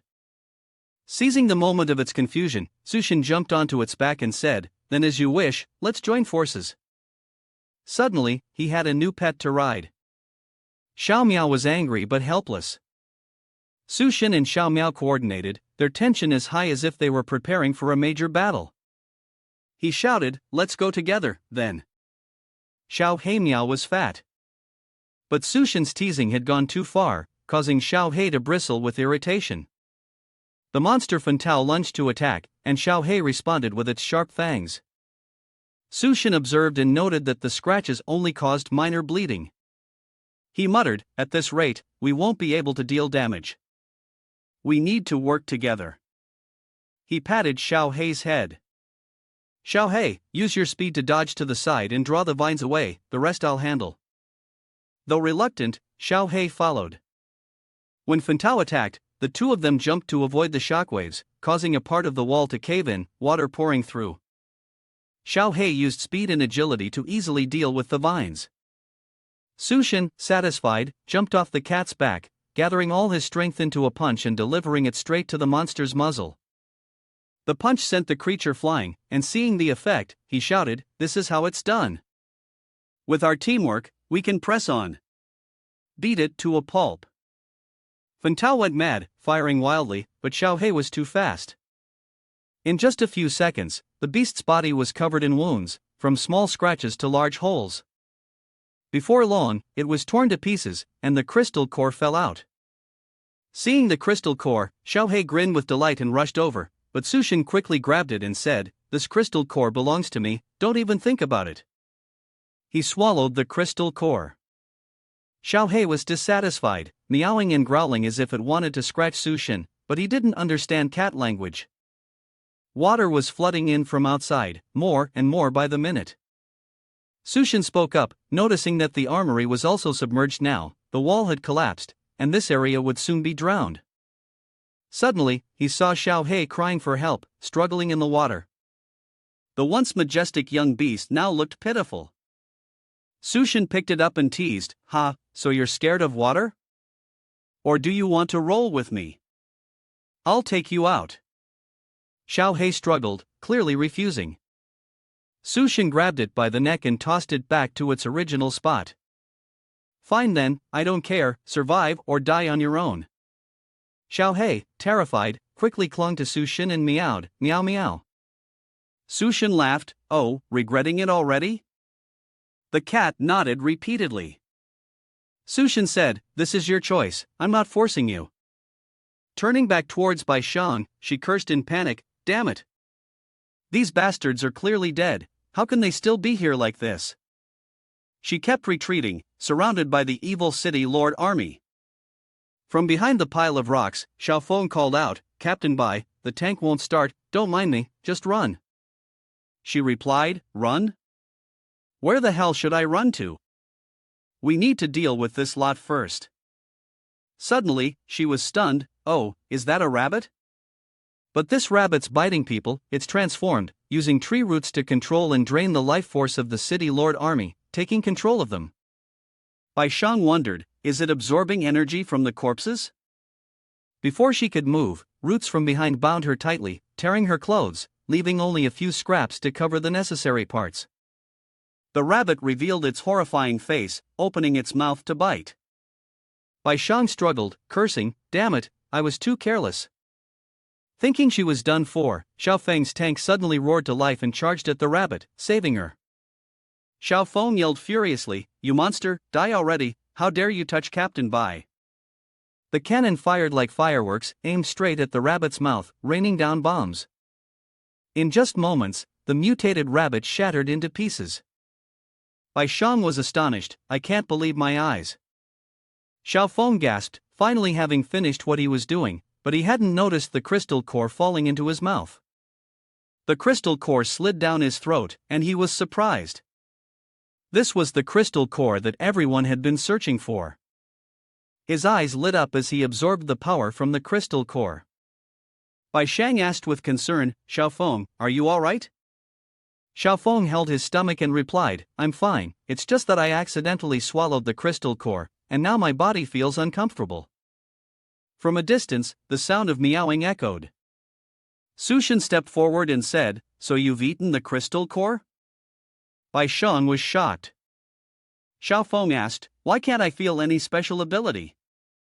Is there some secret to it?" Sushin answered, "If you want to master your abilities quickly, the best way is to experience a battle. But first, let me take you outside." He looked Bai Shang up and down and smiled slightly. "Bai Shang, your clothes." Bai Shang interrupted, "I was attacked by a mutated beast earlier, and it tore them." "That's fine, but you two during the apocalypse, you're still raising cats?" Sushin chuckled, "Yes, and from now on, it will follow me." The scene shifted to the outside, where black crows were flying across the sky. A girl, dirty and disheveled, was hanging miserably from a streetlight, looking pitiful. Not far from there, a manipulator tribe member was attempting to carry out a vile act with a young girl. The girl pleaded, "Please, let me go." He grinned maliciously, "The more you beg, the more excited I get." Ha ha.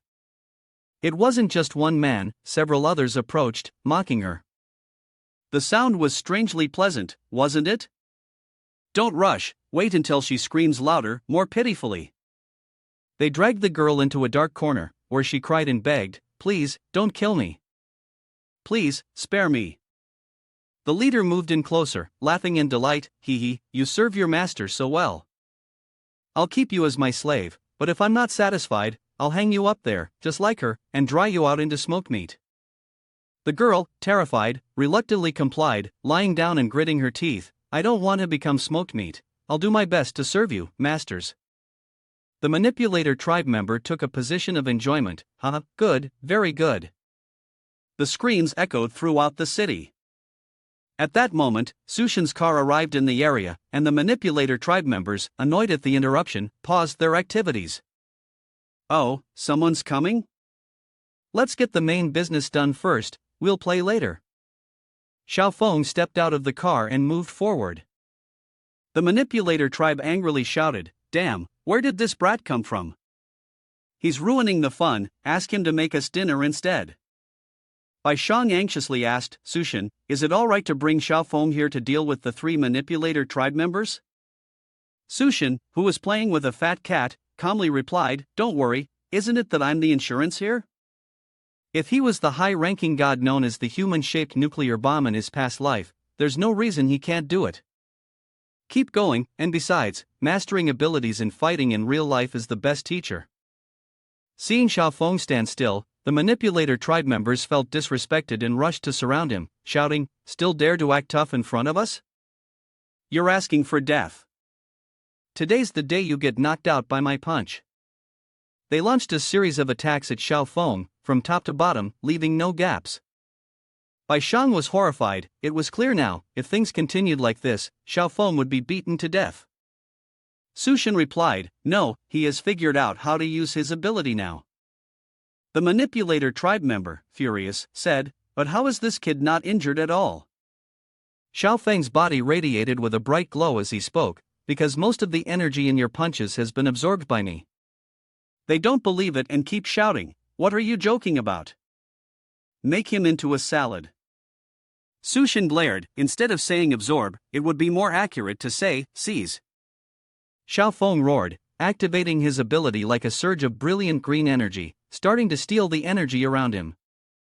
The manipulator tribe was in panic. Let me go. Why do I feel like the strength in my body is being drained completely? Sushin sighed, this ability is really powerful. Xiaofeng seemed like a black hole, frantically absorbing the surrounding energy. Indeed, he was at the peak of his power. Suddenly, he noticed something and exclaimed. From a distance, a flying saucer zoomed in, making a whooshing sound and swiftly decapitating 3 members of the manipulator tribe. Xiaofeng froze. Captain Sun, leading 500 men with an imposing presence, spoke up, Humph, lucky I showed up. Otherwise, you'd all be food for the manipulator tribe by now. If you want to thank me, hand over your food. Xiaofeng asked, Huh? Captain Sun nodded. Sushin interrupted, Xiaofeng, get in the car first.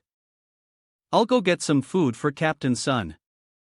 But you know, with the situation like this, all I have left is this much. It's not much, but it's given with a sincere heart. Please accept it, heroes. Captain Sun took the food and fumed, This is dog food. He yelled, Sushin, you better stay right there. But Sushin had already ridden off, responding loudly, You all just wait, we'll go ahead. A little brother asked, Captain Sun, why didn't you take the opportunity to kill Xiaofeng earlier and instead helped him escape the encirclement? Sun replied, Do you think I didn't want to? If my disc hadn't inexplicably gone off course, that Lu guy would already be meeting the king of hell. Little brother is devious. The general now trusts outsiders like him more than old men like us who have been through life and death. Xiaofeng has special abilities. We're definitely going to be excluded from the core of power. Sun snorted coldly, If Gao Wei no longer trusts me, don't blame me for being ruthless. It's time to replace the leader of this base. In the car, Sushin asked, Does this Sun have a grudge against you? Xiaofeng replied, No. He's always been like this, don't mind him. Sushin thought Xiaofeng couldn't possibly be defenseless against his own people. If I hadn't acted earlier, he probably would have died.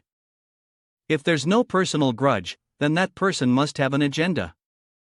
And if there's an agenda, he must have already built his own faction in the base. In that case, it's better to deal with it directly.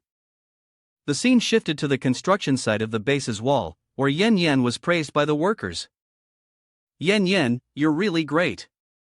With you here, our wall is being built as fast as a toy. The effectiveness has doubled. Yen Yen replied, but every time I have to eat a lot, can you all handle it? One person cried, as long as the protective wall keeps everyone safe, that's all that matters.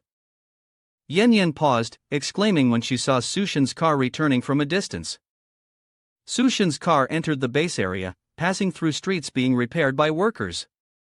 After stopping the car, Hey Xiao Miao quickly jumped out. Sushin called out, hey, no causing trouble, don't scare the others like that. Xiao Hei obediently meowed, as if understanding his words. Bai Shang remarked, it seems happy. It probably hasn't been out in a while. Xiao Feng asked Sushin, aren't you worried it'll run off? Sushin was just putting the car into his spatial storage and replied, with all the bandages and food I used on the way back, where would it find such treatment? With this kind of emperor-like life, would it run away? A moment later, at the large warehouse used for storing supplies, Gao Yiwei spoke up, brother, is this the empty warehouse you told me to prepare? I wonder if it's big enough? Sushin nodded. Yeah, it's big enough. A flash of light surprised old Gao, who exclaimed, so you have spatial abilities. And did you move all the supplies from the military base here? In front of him was a pile of supplies stacked as high as a mountain. Sushin continued, with these weapons, the security of the base is basically resolved. Old Gao turned to ask, brother, do you have spatial abilities? Why didn't you plan to hide them from us? Sushin laughed, right now, we're all in the same boat. If I can't trust you guys, who can I trust? Old Gao nodded, that's true. Without you, there wouldn't be a new base. We'll definitely keep this secret for you. Bai Shang suggested to the general, the new base hasn't been named yet. To honor Sushin's contribution, why not call it the Su Guang base? Old Gao pondered, Su Guang base, meaning the light of dawn, symbolizing hope and rebirth. A nice name, soaring to great heights. Let's go with that. Sushin was surprised, just like that? He thought back to his past life, when the base established by Gao Yiwei was the last pure land in the apocalypse. Having it named after him now was indeed a great honor. Meanwhile, Xiao Hei was wandering around and accidentally stumbled into the operating room. A voice echoed, Miss Duan, you're truly amazing. You were able to easily destroy this mutated plant. Without Duanya's sister, this procedure wouldn't have been possible.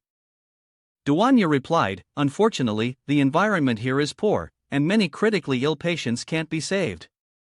It would be great to send those manipulator tribe members to that other base hospital. I'm sure we'd have more medical supplies. Seeing Duanya holding a scalpel, Xiao Hei instinctively recalled the horrifying memory of witnessing his friend being castrated. He jolted, meowed in panic, and trembled. Duanya turned around and saw the little cat, her voice softening, where did this little cat come from? She petted it and went to look for some food. You must be very hungry, right? Come with me. She led Xiao Hei to her room, speaking as they walked, Xiao Hei, wait until Sushin gets back and ask him if he can keep a cat. It's already hard enough to take care of oneself in this world, and she didn't know that this was Sushin's cat. Just as Duanya was about to enter the room, a figure suddenly lunged at her, hugged her tightly, and shouted loudly, beautiful lady, come have fun with me. She was startled and yelled, who the hell is that? The person pinned her down on the bed, his presence intimidating enough to make Xiao Hei freeze in place, too frightened to move. Duanya opened her eyes and realized it was Su Shen. She asked, hey Sushin, when did you come back? Sushin had intended to tease her but didn't expect to be caught. He laughed, oh, how did you know it was me? She replied, who else could be immune to my psychic abilities except you? After a brief conversation, Duanya led Xiao Hei to the bathroom, saying, oh, so Sushin brought you here? You don't have a name yet, do you? Your fur pattern looks like golden light, so how about I call you Huang Jin? Huang Jin was petted to the point of purring with pleasure. Sushin walked in and asked, Huang Jin, that's a nice name, but aren't you supposed to be here to help me bathe? Duanya replied, that's right, but what about the trip to the armory? Any results? Sushin took out a crystal core. Of course, with this, I can evolve into a level 2 human. Huang Jin stared at the crystal core, puzzled, thinking, didn't Sushin swallow it back then? Sushin smiled, sorry, things were a bit chaotic back then. Actually, I stored the crystal core in a different space. This one is particularly potent, so I brought it back with me. He popped the crystal core into his mouth. Duanya was stunned. You're going to eat it now? But it was too late, Sushin began to change. His skin darkened, red veins spread across his body, and a powerful energy radiated from him. Caught by Sushin, Duanya exclaimed, Is this what a level 2 human looks like? Loud noises echoed, and she cried out, Sushin, please, don't, I can't take it anymore. But Sushin had no intention of stopping. Outside, Yen was building a wall, frowning as he heard the strange sounds. Huang Jin paid no mind. Yen, frustrated at seeing his sister reaching her peak, said, Sushin, you're back. Why didn't you look for me? This is really annoying. She returned to her normal state and walked in, seeing her savior. Duanya called out, Yen, come quickly, help me with Sushin. Yen blushed, flustered. Sushin emanated second-tier strength and continued, Yen, you came at the right time. At that moment, Duanya and Yen were being lifted to unimaginable heights by Sushin. Both of them kept calling his name. A second-tier human truly was on a different level, so powerful. That's enough, I'm about to. After a struggle on the bed, both of them were exhausted, almost unable to move. Duanya gasped for breath, I almost feel like I'm going to collapse. Yen followed, the side effects are too much. Sushin, the offender, smiled, sorry about that, it might be because I absorbed too many crystal cores. Yen grumbled, we need to quickly improve ourselves, or we'll just end up being bullied by you later. Duanya asked Sushin, now that you're a second-tier human, has your ability changed a lot? Sushin, curious, replied, let me see. First, there's the physique ability. The ironclad body and the power of the steel strike combine perfectly. After turning black, my body is harder than steel. The surface is still emitting a stream of energy, I wonder if it can be pushed out? He directed his hand towards the two girls to test his technique. The bedclothes flew everywhere, and both of them tumbled off the bed. Sushin laughed loudly, seems like the attack power has increased even more. He continued, next is the spatial ability. Before, the space only expanded where I touched, but now I can create multiple small space portals within a 20-meter radius. Yen, dissatisfied, said, Sushin, you jerk, you actually ambushed us. Sushin chuckled, the ice-type ability has also progressed. Besides the ice bullets, I can now condense a layer of ice on my body. Though it's somewhat useless, it's still an improvement. Suddenly, he looked at the two girls, and an idea crossed his mind. If he focused the flowing energy on the surface of the ice and combined it with the space portals, he could attack from multiple directions. He came up with a new technique, shooting ice bullets through the space portals, with the force of a bullet, attacking from various angles. Using this for an ambush could be pretty effective. The two girls were in awe. Yen exclaimed, is it possible for a psychic ability to do something like that? Duanya said, if it evolves a few more times, wouldn't it be able to launch missiles? Sushin added, finally, there's the spiritual perception ability. He activated the red-eye mode and said, the range of perception hasn't changed much, but I can now sense every cell in my body, like the internal sight in cultivation novels. Suddenly, Sushin realized something and was startled, wait, this is. He was pulled into another space, bewildered, where is this place? A young girl's voice rang out, this is the consciousness space inside your mind. Sushin, it has been a long time. We meet again. Sushin was astonished, recognizing the ragged girl as the woman from the mutant rat experiment base. He asked, it's you. Didn't you already vanish into smoke in midair? Why are you here? The girl's hair shot forward, binding him tightly. She replied, because you swallowed my core crystal, I became parasitic within your body. Now my true form has fused with you. Sushin muttered, careless of me, to fall into your trap like this. He realized that both the steel guardian domain and his spatial ability were unusable here. The girl seized the chance to press close, intending to kiss him. But Sushin was not so easily subdued. He summoned his spiritual chain, binding her neck, and shouted, "Don't even think of enslaving me." He used the chain to leash her like a pet. She cried out. He said, "All you want is to seize control of my body, isn't it?"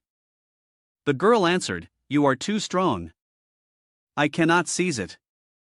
Sushin replied coldly, "Sorry, I don't believe you." He tightened the chains around her, from head to toe, leaving no gap. The girl grimaced. "Sushin, my strength is not on par with yours, but in the realm of consciousness, I'm not inferior." Her hair suddenly rose from the ground, wrapping around Sushin, transforming him into an Egyptian mummy.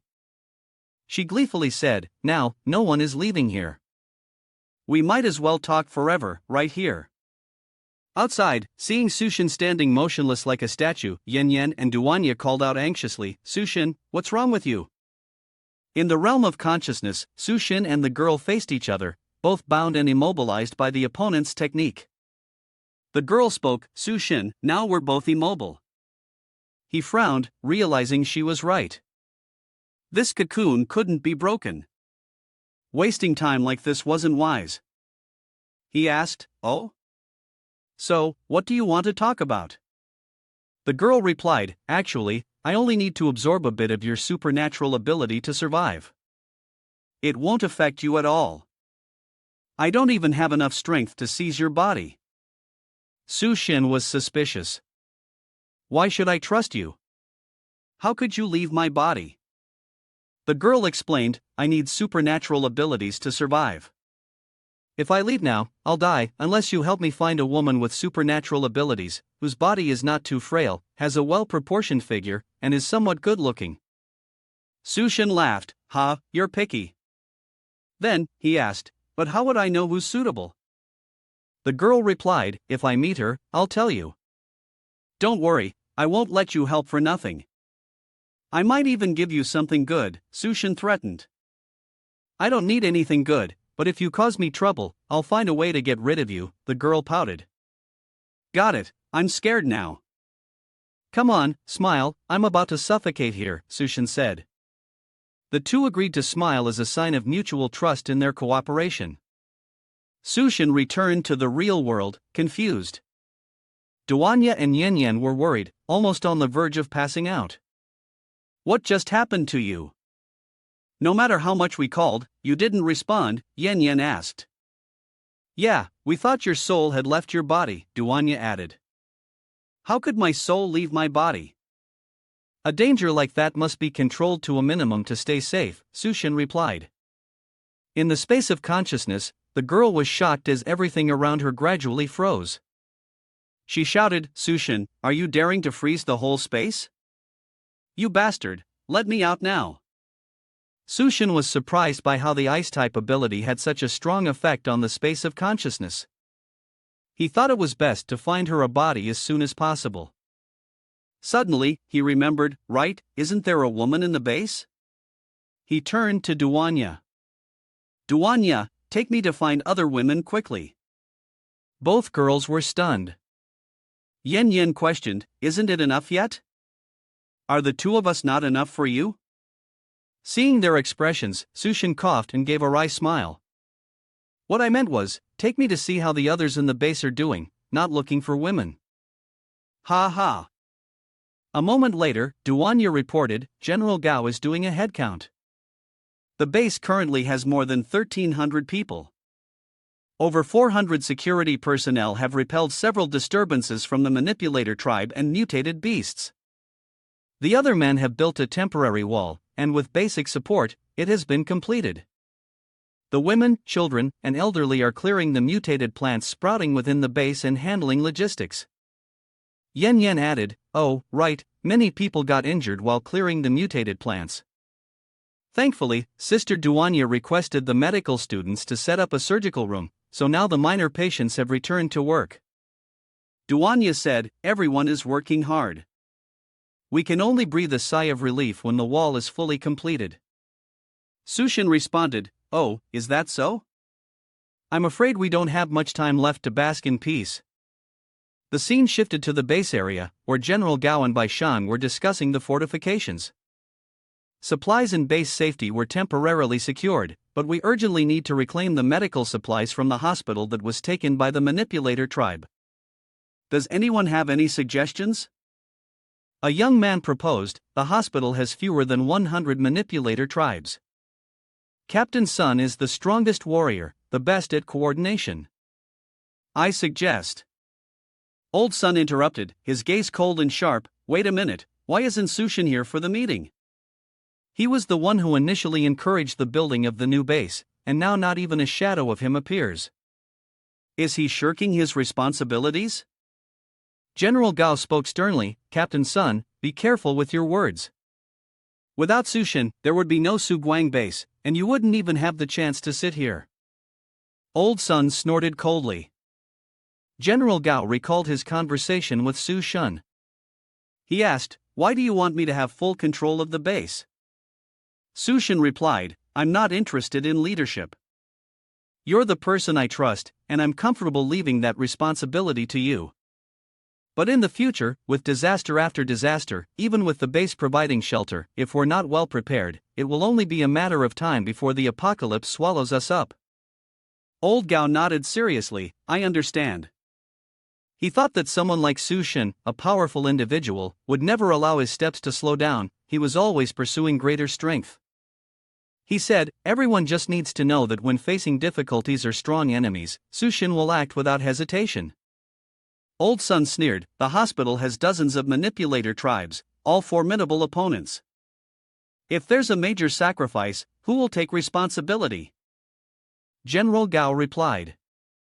Considering the importance, Xiaofeng will support you. I ask Sushin to take action to ensure safety. Old Sun slammed the table and stood up. If the general has said so, I will take on the task. If there's nothing else, I'll go prepare. Outside, the younger brother asked, Captain, aren't we about to seize power? Why are we going to attack the hospital now? Old Sun snorted, I'm worried about Sushin and Xiaofeng. Both of them have special abilities and are not easy to deal with. If I secretly eliminate them during this mission, the base will be in my hands. From above, the two observed Old Sun. The young man said, General Gao, as Sushin said, he indeed has ulterior motives. The old man replied, let's hope he doesn't choose the wrong path. By the way, has anyone been sent to investigate his city? The young man answered, the field team should have arrived by now. If what Sushin said is true, there will be a big issue with the ambush over there. The scene shifted to the safe zone in his city. Xiaomiao looked disheartened. Tianyu brother, you said Sushin is so strong, why don't you ask him to retrieve the 2 core crystal nuclei? Tianyu responded, you must rely on yourself to become stronger. If you always depend on Sushin, when will you ever develop? He has already saved me once, why should I ask him for help again? Xiaomiao said, even so, I fought against the zombies and mutated beasts, but in the end gained nothing. I'm not reconciled. Tianyu interrupted, stop talking, someone's coming. They hid carefully, watching as a group of fierce-looking men, holding pig spears, escorted several beautiful, well-figured girls somewhere. From a distance, a guard shouted, who goes there? A young man replied, boss, we're here to deliver the goods. Look, these are all top-quality products. After a thorough inspection from every angle, it was clear that they were all premium imported pomelos, top-notch in quality.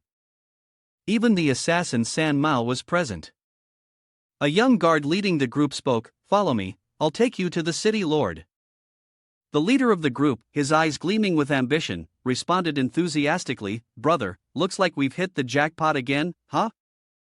The scene shifted to the inside of the city, where praises echoed non-stop, like waves crashing against the shore. Very good, this shipment pleases me immensely. A member of the manipulator tribe, with a savage, beast-like face, glared at the group of girls and growled, Which one of you can bear me a son? The one who can will be allowed to live. This is your only chance. The girls were utterly terrified, trembling like leaves in the wind, and tearfully begged, "Please, spare us." The manipulator tribe member showed no sign of mercy, aggressively grabbing the girl and shouting at the top of his lungs, his voice booming like thunder, "You're nothing but a breeding tool. You have no right to flatter or beg here, understand?" He didn't bother to say anything more. Drawing the shining Excalibur Saker sword, he coldly prepared to let the girl feel the sharpness of the blade. The girl cried out in pain. At that moment, a young man rushed in, reporting in a panic, "City Lord, Sushin and his group have attacked the hospital." The City Lord, furious, his eyes burning red like fire, commanded, "Gather everyone, counterattack immediately. This time, I'll make sure Sushin is reduced to dust." The young man, trembling, continued, "But we've been starving for too long, we don't have the strength to fight. Unless we forcibly turn them into members of the manipulator tribe, but the evolution process takes time." While struggling to come up with a solution, the City Lord suddenly heard a voice from San Mao, full of hidden meaning, "Or perhaps I could offer you some help." He turned around in surprise, exclaiming, "What did you say? Help us?" The scene shifted to another location, where several young men were leading others in. They thought they were going to have a good laugh, but little did they know, they were about to be turned into pawns for the manipulator tribe's schemes. They screamed in panic. "What do you want? Let us go." One of them, trembling with fear, pleaded, City Lord, I am your business partner, why are you treating us like this?" But their eyes widened in sheer terror as they heard the cold, screeching sounds of weapons approaching. The City Lord of the manipulator tribe, with a voice as cold as ice, declared, "That woman wants to help me build a manipulator tribe army, but she needs to use you as conduits." The two young men, terrified beyond measure, screamed, "It's her revenge plot. She clearly wants to take revenge." Another one chimed in, "That's right, City Lord, she's deceiving you." The City Lord, his gaze as venomous as a snake's, swung his iron mace and growled, "Whether it's a deception or not, I have to test it to know." With a decisive and powerful swing, the mace struck, sending the two young men soaring into the air as if they were mere balls. Below, members of the manipulator tribe cruelly threw people into a blood-red pool, as if preparing a hellish stew. The agonizing screams for help echoed, making the scene resemble a hellish underworld. Meanwhile, San Mao, like an evil sorceress, poured a vial of greenish liquid into the blood pool. She muttered, "The use of second-generation enhancement drugs to accelerate the evolution of the tribe has been tested before. Just pour the drug into the blood lake, although it's a bit unstable, it will speed up the process." Others were grabbed by the neck and thrown straight into the lake. A young man struggled violently, shouting, "Let me out, save me." But in the end, he was thrown into the lake, experiencing immense pain. San Mao, her voice cold as ice, declared, "You should be grateful. Only those who are chosen are worthy of stepping into the blood lake, and only the strongest warriors can serve the City Lord." She gritted her teeth, her eyes burning with hatred. "Sushin, if you hadn't destroyed the evolution base, I wouldn't have been captured as a slave and tortured mercilessly. This time, I'll make you pay." From the blood lake, an arm emerged, followed by a young man gradually transforming from a human into a defective manipulator tribe member, slowly crawling out of the lake. Not far away, Tianyu and Xiao Miao were observing the situation, their faces filled with shock as they exclaimed, "Oh my god, they want to turn everyone into a group of gluttonous ogres." Xiao Miao continued, her voice full of worry, "If this continues, all 2,000 people in the city will become minions of the City Lord." Without hesitation, the two jumped down from the city wall, but accidentally made a small noise. Tianyu whispered, "We have to bring this news back to the base, or a horrific disaster will strike." A manipulator tribe member snarled like a wild animal, blocking their path. "Too bad, none of you will escape." The two young men panicked as they saw a group of manipulator tribe members, armed with firearms, waiting for them. Xiao Miao cursed under his breath, "Damn it, we've been spotted." Tianyu growled, "I'll hold them off, you find a chance to run." The manipulator tribe member grinned maliciously. "I think you should stay and be our dinner instead." The scene shifted to early morning at the Sanctuary of Divine Light. A little girl happily ran over, calling out, "Sushin Caca." He smiled and replied, "Xiaomei, how was the base? Did anyone bully you?" The girl, receiving a pat on her head, obediently answered, "Who would dare bully me? I'm Sushin Caca's woman." From a distance, old Gao called out, "Brother Sushin. Captain Sun has gathered the people, but they are still hesitating to face the dozens of manipulator tribe members at the hospital. I need your help." Sushin answered without hesitation, "No problem." At that moment, Yan Yan and Duan Naya walked over to join the group. Old Gao, with a stern expression, added, "Moreover, Sushin, I have one more request. The hospital is too close, and sooner or later, the base will become a major threat. Furthermore, the medical supplies there are extremely valuable for the future. Therefore, I hope you can leave those supplies for the people in the Sanctuary of Divine Light." Sushin nodded, his voice firm. "Don't worry, I will only take what is necessary, and leave the rest for everyone." Old Gao turned around to introduce the team behind him. "By the way, this time I've brought the entire team of ability users from the base." A young man with silver hair, his voice full of determination, said, "On this mission, we will absolutely obey your orders." Sushin observed the team, noticing their strong momentum, all tall, muscular men, accompanied by a petite girl with sharp eyes. He spoke. "Since you are following my orders, everyone focus 100% of your strength and prepare for the hospital's infiltration plan." His voice grew deeper, cautious. "Everyone stay behind at the base, be vigilant, especially monitor any movements from E-City." Upon hearing this, the entire group stared wide-eyed, exclaiming in astonishment, "What did you say?" When they realized Sushin intended to infiltrate the hospital alone, without the support of the ability users, he quietly thought to himself, "Perhaps my actions will bring unpredictable changes to E-City." The scene shifts to the territory of the gluttonous ogre, where Tianyu and Xiao Miao are surrounded from all sides. Xiao Miao curses, "Are these manipulator tribe monsters toying with us? Not even giving us a second to catch our breath." Tianyu responds, his voice tense, "This isn't good. We'll be exhausted soon if we keep this up. We need to end this quickly." Xiao Miao turns to him, his gaze sharp, "Do you remember the times we faced danger on the field team?" Xiao Miao replies confidently, "Of course, I'm the most experienced team member." One of the gluttonous ogres bursts into laughter, the sound echoing like thunder. "Haha, how long are you two gonna keep chatting? No matter what little tricks you try, you're both dead today." The gluttonous ogres raise their weapons, preparing to charge and tear Tianyu apart. Though unarmed, Tianyu uses his words to create an aura of intimidation, shouting loudly to drown out his fear, "Go to hell, you damned monsters." Instead of rushing in to punch or kick, he quickly throws a handful of lime powder straight into their eyes. The gluttonous ogres panic, hastily covering their faces, and one of them roars in frustration, "Damn it, you two! I'm gonna kill you!"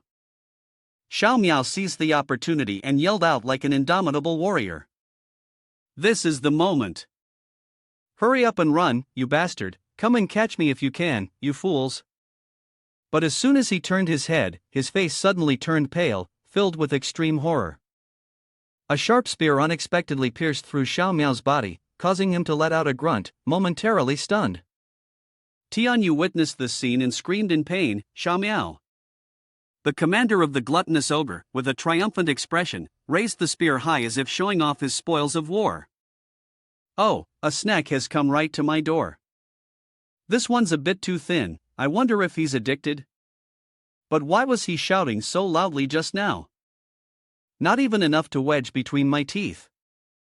You guys, enjoy yourselves." He tossed the spear behind him and ordered his subordinates. Now, Xiao Miao was like a beast surrounded by wolves, encircled by the gluttonous ogres. He whispered weakly, "Tianyu brother."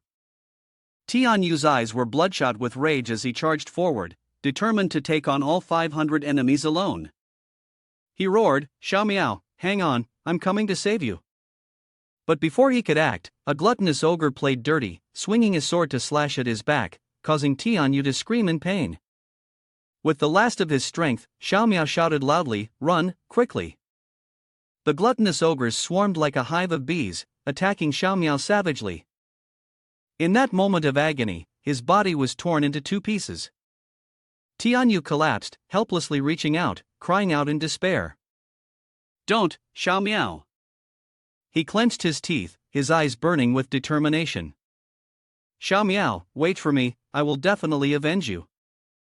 Summoning all his strength, Tianyu dashed forward, running desperately, his breath coming in ragged gasps, not daring to delay for even a second. He knew that if he hesitated, his body would be pierced by spears.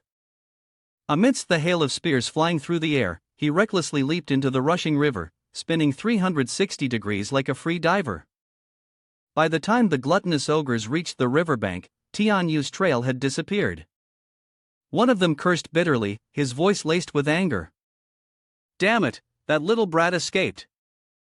Such a pity, I'm starving, I want to eat meat." The commander, his voice commanding as that of a lord, roared. "You want to eat meat? Fine, then wipe out everyone at the Sanctuary of Divine Light. There, you can eat as much as you want." The gluttonous ogres, as if fueled by a savage fire, all shouted in unison. "I don't care, I'm going there, I want to go too. As long as I can devour meat, I'll do anything." A name was added, the voice full of desire, "I want to taste the flavor of a woman." The warlord's eyes burned with fierce hatred as he growled, "Sushin, this is the old man Zheng Jinshu, the father of that Zheng He. You wait, the vengeance for my lost son will be avenged." With an imposing aura, he led San Mao and 500 of his subordinates straight toward the Sanctuary of Divine Light, ready to massacre everything in their path. The scene shifted to a hospital, where the heartbreaking cries of a young woman echoed, her tears mixing with her snot, drenching her entire body. The wailing of a newborn child could be heard. The young woman, exhausted after giving birth to a child, was a gluttonous ogre, completely worn out. One gluttonous ogre shouted with glee, "My son, this is Feng Panzi, the boss of the manipulator tribe in the hospital." He had originally been a mental patient, always fantasizing about impregnating every woman around him. After the apocalypse hit, he became the leader of the manipulator tribe at the hospital. The girl, with the little strength she had left, tried to crawl up, silently thinking to herself that she no longer wanted to live in this hellhole, that she had to escape. But before she could act, the gluttonous ogre grabbed her leg, slammed it down, and growled, "You are a breeding machine, you have no right to rest. I will make you pregnant right now." The girl was terrified to the extreme, begging, "Wait, I just gave birth, how can this be possible?" But he ignored everything and dragged the unfortunate girl into a new nightmare. The scene shifted to the city hospital. The army led by Captain Sun had launched an attack, reclaiming the hospital and its supplies. The gluttonous ogres were caught off guard, unable to respond in time. Captain Sun's army charged in, firing guns with ferocity like a storm, sweeping everything clean. Captain Sun, holding an axe, chopped down each gluttonous ogre, shouting loudly, "Next, it's your turn to lead the way for the army." Lu Xiaofeng was stunned and responded, "Captain Sun, what do you mean by that? Asking us to go ahead without any weapons is like sending us to our death." Su Xin and Duan Naya stood behind, clearly displeased. Captain Sun sneered, "Don't look at the 100 or so brothers holding guns behind me, they are just ordinary people." Su Xin stepped forward, his voice cold, "Are you threatening us?" Captain Sun laughed, as if mocking them, "Isn't it normal for those with abilities to go ahead?" Su Xin, not wanting to argue, threatened bluntly, "Oh, is that so? But let me remind you, anyone who points a gun at us won't have a good ending." After speaking, Su Xin took the lead, cutting a bloody path for the squad. Duan Naya and Lu Xiaofeng closely followed, always alert in every direction, knowing that the enemy could appear at any moment. Captain Sun whispered to his subordinates, "Let them deal with the manipulator tribe first, then we'll step in and finish them off. No matter how powerful their superpowers are, they can't stand up to 100 guns." One of the subordinates smirked, "Captain Sun, why don't you keep that sweet girl, Duan Naya, for the rest of us?" A few others chimed in, laughing happily, "Yeah, Captain Sun, let us have a bit of fun." The soldiers started eyeing Duan Naya from head to toe. No one noticed her eyes glowing with a red, smoldering light like embers. One of them spoke up, "That woman? What a pity, having to kill such a beautiful girl." Captain Sun chuckled and said, "Then let's keep her for the rest of you." But before he could finish, they all suddenly froze, confused. Captain Sun shouted, "Damn it, where did Sushin and the others go? Why can't we see them anymore? Damn it, go find them, don't let them escape." Meanwhile, Duan Naya and Lu Xiaofeng were hiding in a corner. "Xiaofeng," Duan Naya whispered, "do they not see us?" Duan Naya replied, "I can use my abilities to control the minds of ordinary people." But Captain Sun also had a special ability, perhaps he sensed something was wrong. Sushin, standing behind, added, "Don't worry, he won't notice." He activated his spatial ability, and portals appeared above the soldiers. Ice bullets rained down on them, causing them to panic and flee, screaming in agony. "Damn it, we're being ambushed from behind!" Captain Sun shouted loudly. "Watch out, hide immediately. Anyone who's slow will be minced." Sushin smiled mischievously and said, "It's better for you lot to charge at the front lines." He used his ability to scatter the soldiers, making them run for their lives, their backs arched like mine detectors before the gluttonous ogres. Captain Sun cursed bitterly, "Damn it, does anyone see where the enemy is?" The scene shifted to another place, where the unfortunate girl's eyes were completely white, her face frozen in an expression as if her soul had already left her body, her life fading away. Feng Panzi sneered angrily, "Is she dead already? So weak?" He suddenly froze in surprise when he saw another girl being tortured by the gluttonous ogres. The poor young girl was pinned to the ground by two gluttonous ogres, like prey before the beast's jaws. Feng Panzi growled, his voice full of rage, "What the hell are you doing?" The underlings hurriedly responded, "Boss, we also want them to bear children for us." Another one chimed in, that's right, we want to be like the boss." The girl panicked, her eyes wide as she screamed, "Please, don't, spare me." Feng Panzi saw that his subordinates dared to act without regard for him and, furious, he shouted, "How dare you touch what's mine?" He swung his arm and threw a powerful punch, instantly killing two of his underlings. The force of the impact shattered the wall and knocked several others standing behind him flying. From the rubble, a massive figure slowly emerged. Feng Panzi appeared, and in surprise, he exclaimed, "So there are a few cowardly rats sneaking around here, huh?" Old Sun was astonished by the size of the manipulator tribe leader as he moved with his subordinates. One of the soldiers, his face full of panic, shouted, "Captain Sun, look up there." "Didn't they say there were only a few dozen members of the manipulator tribe? This is too many." From the fourth floor, the manipulator tribe descended like a horde of vicious beasts, surrounding Captain Sun's group. Old Sun shouted loudly, his voice echoing, "Quick, open fire, shoot now, everyone, shoot." The sound of gunfire rang out, but soon the soldiers, terrified, realized something was wrong with the guns. "Why aren't they causing any damage? It's all blanks. Someone's tampered with them." Feng Panzi angrily shouted, "Chop off the limbs of these intruders and turn them into bacon." Receiving the command, the manipulator tribe charged forward with fierce momentum, swinging their weapons. A thin young man was immediately cleaved in two. Old Sun was surrounded by three large members of the manipulator tribe, but he was no ordinary man. He swung his axe in retaliation, striking one blow that split all three of them into pieces. Old Sun demonstrated his authority as a leader, shouting loudly, "Everyone get up, even without guns, we'll fight these beasts to the death." He cursed angrily, "Sushin, that bastard, dared to deceive us. After I kill all these gluttonous ogres, you'll be next."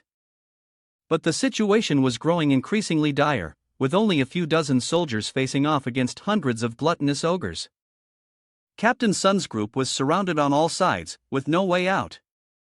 Old Sun roared, "Everyone, concentrate and fight with me. Break a bloody path." The subordinates, armed with all kinds of weapons from knives to hammers to axes, seemed to be invigorated, shouting in unison, "Kill! Kill! We'll fight them to the death. All brothers, charge!" The gluttonous ogres also roared with energy, kill them all, not a single one spared. Charge and tear them apart. Both sides plunged into a bloody battle, neither willing to back down. Suddenly, one of the team members, Captain Sun, was struck dead. Another young man, terrified and sweating, dropped his weapon and began to flee, thinking to himself, the gluttonous ogres are too terrifying. It's best to escape from here, staying will only mean death. He abandoned his comrades, but abruptly stopped when he heard the cry of a child. Curious, he looked around and was surprised to discover a newborn gluttonous ogre demon. Upon seeing him, it stopped crying and flashed a mischievous smile. In the young man's astonished exclamation, the little gluttonous ogre used a technique to burrow underground. He stared blankly, where did it go? But unbeknownst to him, the little demon silently emerged from the ground and suddenly began tearing into the flesh of his calf. In an instant, it ferociously gnawed here and bit there. The young man screamed in pain, it hurts so much. Someone help me. After nearly finishing its meal, the little demon looked at its body and, delighted, said, delicious. So eating meat really helps the body grow this fast. Back to the battle, Old Sun fought fiercely, taking down dozens of gluttonous ogres. His teammates marveled, Captain Sun is incredible, he killed more than 10 on his own. At that moment, Fengpan appeared and spoke, you've killed a few of my subordinates, looks like you're feeling quite proud of yourself. Old Sun, praised by his underlings, his warrior spirit flaring up, swung his axe towards him, shouting loudly, yeah, you're just in time, I'll cut you in two. But before he could bask in his own triumph, Fengpan casually blocked the swing with one hand. Old Sun was horrified, his eyes wide in disbelief. The very same axe strike that had once cleaved 2 men in half had done nothing to this person. Before he could even process what had happened, a savage laugh echoed from behind.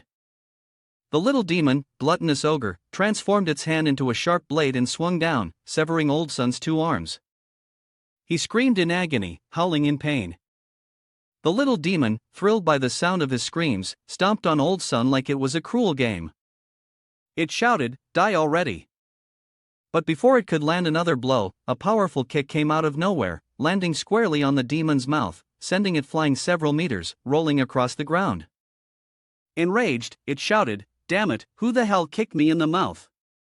Sushin, Duan Naya, and Lu Xiaofeng, with an overwhelming presence, stepped forward. Sushin spoke, you're not the one who's going to kill today, kid. Old Sun, in agony, used his foot to push himself back, desperately trying to escape. Fengpan suddenly exclaimed, turning his head to stare intently at Duan Naya, his eyes greedily scanning her from head to toe as he said, well, isn't it a beauty like this coming along? Duan Naya, confronted with his disgusting face, felt a chill run down her spine. He laughed loudly, seems like my luck's not bad today. You'd make a perfect wife for me, bearing a few strong kids for the old man. He turned to Sushin, his voice dripping with contempt, you little brat, since you've brought such a beauty to my doorstep, I'll give you a chance to choose how you want to die. Sushin, hearing the filthy words, darkened, his killing intent flaring up.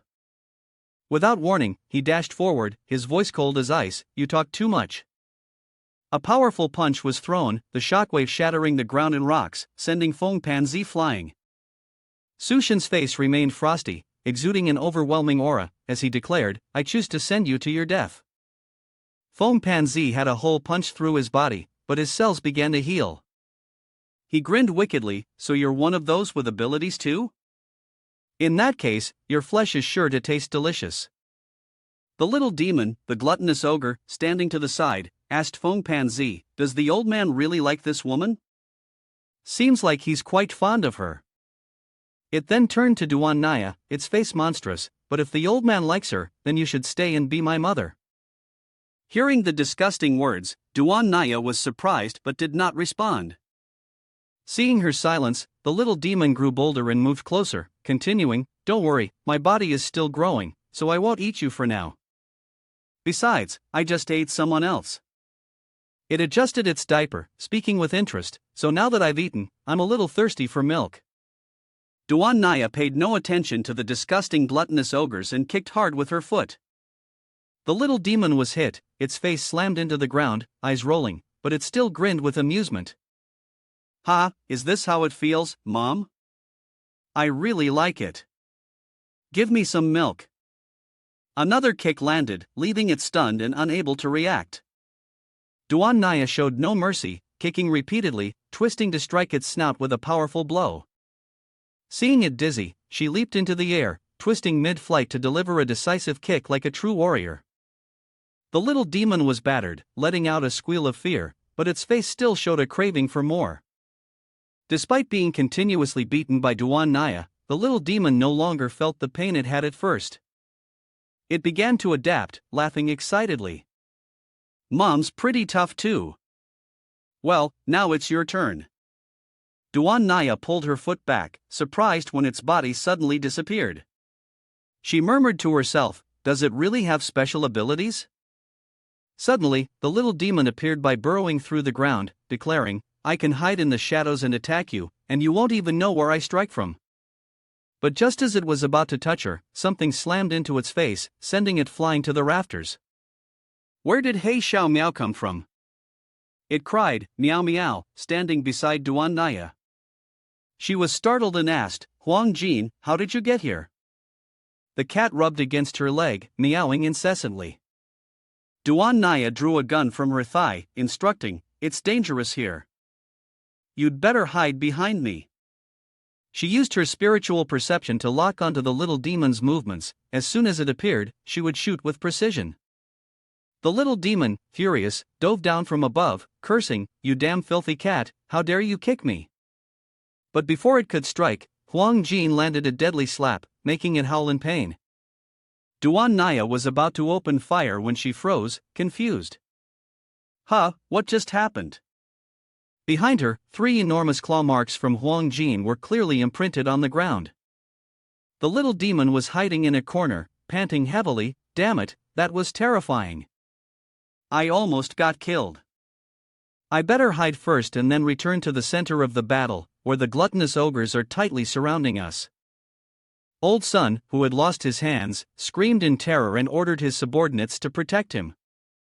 Lu Xiaofeng spoke up, this place is too dangerous.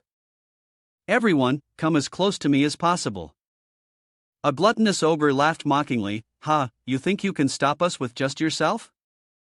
You really don't know your own limits. The way you look so weak and frail, it's laughable. Old Sun gritted his teeth and thought to himself that Lu Xiaofeng was a righteous man, and now he could only use him to escape. He ordered, Lu Xiaofeng, I'm the team leader, I order you to protect me and get me out of this damn place. Seeing the miserable state of the old man, Lu Xiaofeng replied, protect you? Of course, that's no problem. But before that, I need you to help me with something first. Old Sun's eyes widened in fear as he shouted, huh, what do you want to do? Lu Xiaofeng grabbed the old man's throat, lifting him up. His ability to steal power began to drain Captain Sun's strength. He coldly said, without your hands, you're just a cripple. You might as well let me borrow your strength.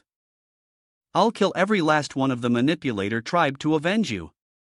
Old Sun, drained of all energy, blood pouring from his face, whispered, we were teammates. How could you? Lu Xiaofeng's face darkened, when you aimed your guns at us, we became enemies. And once we're enemies, we all have to die. He activated his powerful ability to steal, causing Sun Captain's subordinates to scream in agony, turning into lifeless husks with no strength left. Back at the Sanctuary of Divine Light, thanks to Sushin's warning, everyone realized that the main army of the manipulator tribe was approaching. On the city walls, Bai Shang spoke up, for now, let's stick to the plan we've prepared. Ma Yan Yan, why are you still here? Yan Yan replied with a frustrated expression, before leaving, Sushin told me to build the separating wall. I really don't want to witness the manipulator tribe destroying this place. Bai Shang blushed and hesitated, by the way, I've always wanted to ask you something. When you and Duan Naya were with Sushin, did you feel anything strange? Yan Yan replied calmly, at first, it was a bit awkward, but now it's the apocalypse, who cares about worldly rules anymore? Besides, how could I, alone, stand up to someone like Sushin? She teased with a smile. Speaking of which, Captain Bai, do you like Sushin? You act really weird whenever he's mentioned. Bai Shan awkwardly turned her face away. Stop talking nonsense, how could I? Yen Yen chuckled teasingly. It's only natural to be moved by a strong, handsome man like Sushin. Bai Shan cupped his face, muttering, so this is normal?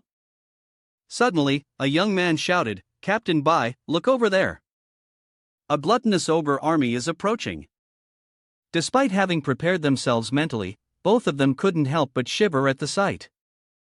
Bai Shan immediately gave an order, report to the general right away and tell the people to evacuate immediately. Yen Yen took some food from her bag and chewed it vigorously. Bai Shan was surprised. Captain Bai, are we really going to abandon the base? She replied, of course not, but we must ensure everyone's safety. Bai Shang asked again, so, what do you intend to do?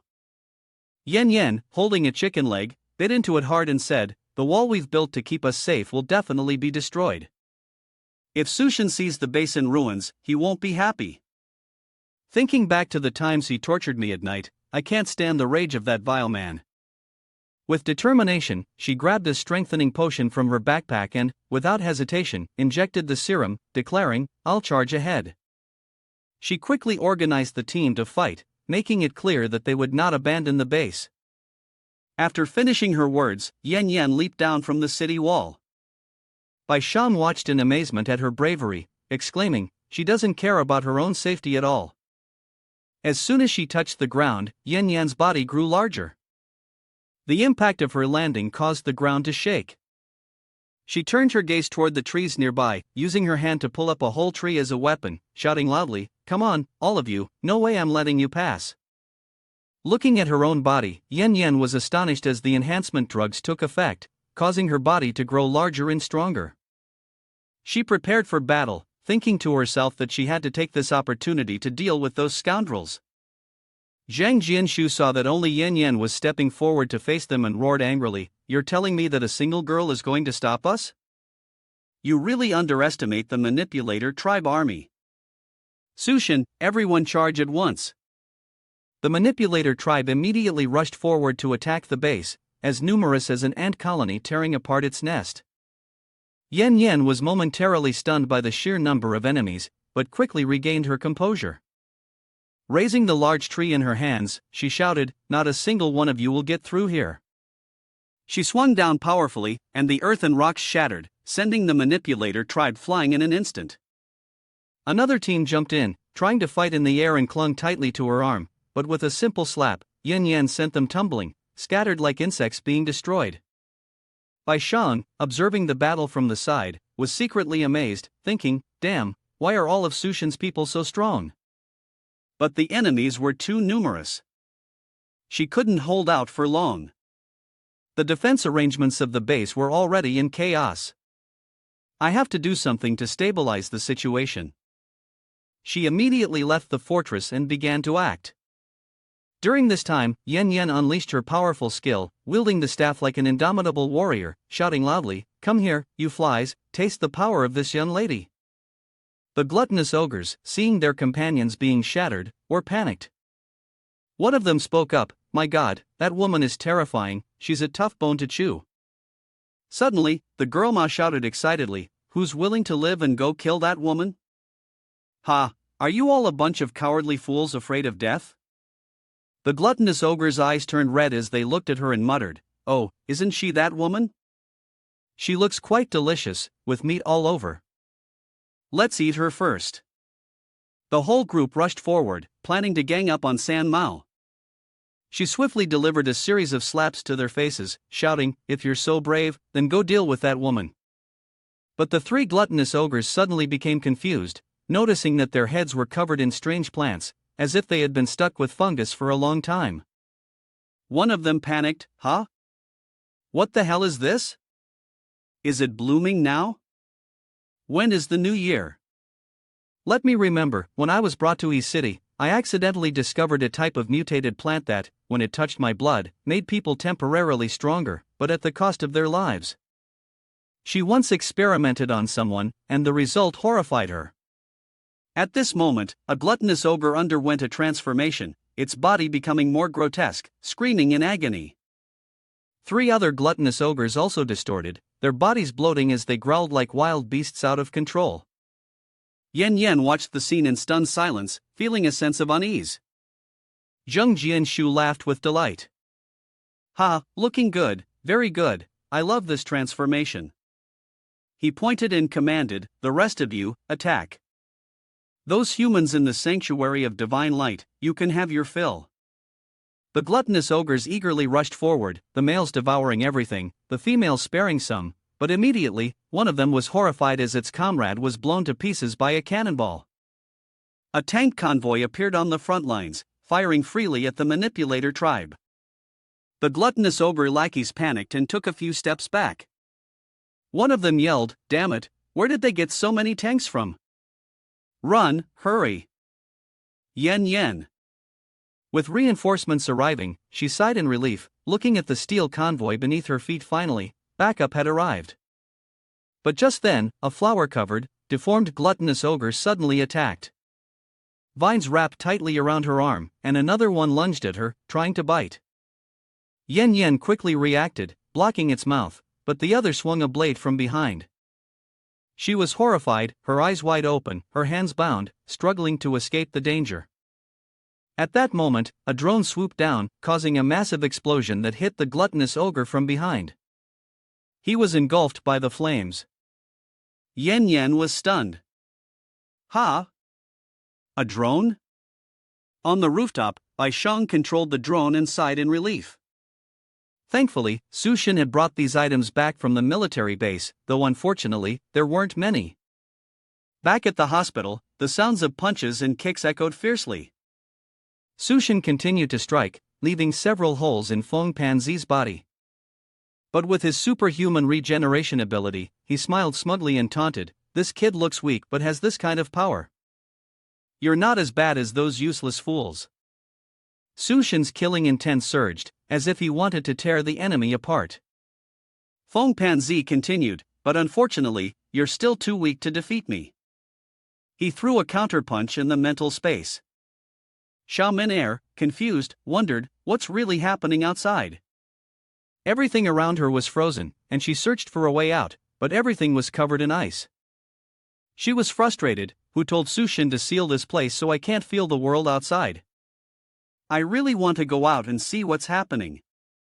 With a fierce desire for freedom, she turned her hair into a formidable technique, determined not to be trapped forever, determined to break through this icy wall. The hair drill began to hammer forcefully into the thick layer of ice. Outside, Su Shin was still fighting fiercely with Feng Panzi. Faced with a tough opponent, he thought, "This fat guy is really hard to deal with, I need to end this quickly." In the spiritual space, Xiao Min-er's drill had pierced through the ice wall. Su Shin was stunned, feeling a sense of unease. Feng Panzi, delighted, threw a punch. "Ha, little brat, your end is here, take my punch. Let's see if you can dodge it." Su Shin was hit by a barrage of punches, his clothes torn to shreds, his body motionless. His soul was pulled into Xiao Min-er's consciousness space. He was surprised, "Am I being pulled into her consciousness space?" Out of nowhere, Xiao Min-er jumped towards him, excited, "Su Shin, I've been waiting for you for so long." She jumped into his arms, but then noticed something was off. The space around them was sealed, and Su Shin was confused. "Hey, what are you doing?" Her cloud-like hair wrapped tightly around him, forming a cocoon floating in mid-air. He was bewildered. "Hey, what do you want from me?" Xiao Min-er replied, "This way, you can't use your ice ability anymore. If you're so great, try using it now.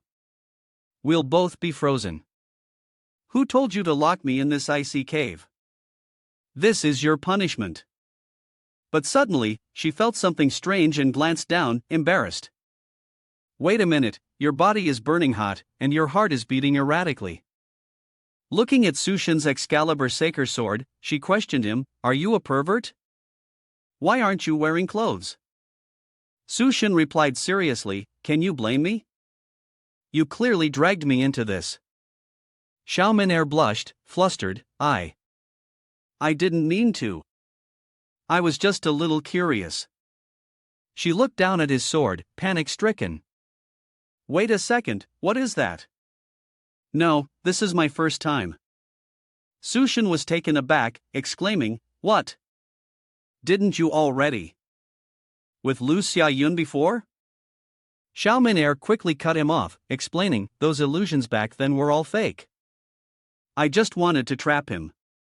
She looked at him, her voice urgent, but you need to control your instincts better. Sushin, equally flustered, replied, Can you stop moving like that? Up and down, I can hardly stay calm. We need to get out of here fast. Outside, Feng Panzi roared, Little brat, do you think I'll spare you just because you're playing dead? That's not how it works. He delivered powerful punches that caused the ground and rocks to shatter into pieces. In the spiritual world, the cocoon shook violently. Xiao Minair screamed, What's happening now? I can't move. Her face contorted as if she were being beaten to a pulp, and she cried out. The impact was so strong that the cocoon was slammed to the ground, only to bounce back up. She yelled, Think of something quick. I can't hold on much longer. Her screams grew more frantic. Outside, Sushin's body was being battered, like a fish lying on the chopping block. Inside the cocoon, Xiao Minair kept screaming. Not again. Up and down with no end in sight. Her gaze became numb, unable to understand why everything was so chaotic. Feng Panzi was covered in sweat, pounding and grabbing Sushin, intending to devour him alive, laughing loudly, In the end, you're just food on my plate. At that moment, a series of gunshots rang out from behind. Furious, he turned around and growled, You filthy bitch dared to interfere? Duan Naya aimed her gun and shouted, Damn it, let him go. Feng Panzi shot her a displeased look and questioned, You're the woman I've set my eyes on, and yet you dare point a gun at me? Duan Naya replied coldly. Enough nonsense. Let my man go now, or don't blame me. Feng Panzi spoke with a chilling tone, So, you've been tainted as well. He recalled that, before the mutation, he had been a true hopeless romantic. He had promised that once he gave her 100 gifts, she would marry him. But when he brought her the 100th gift, she coldly responded, That's right, let's not see each other again. He was in pain, but you clearly promised, you accepted my final gift. She shouted, Humph, did you really think a frog can eat swan meat? Why don't you look at how ugly you are? I only took your gifts out of pity.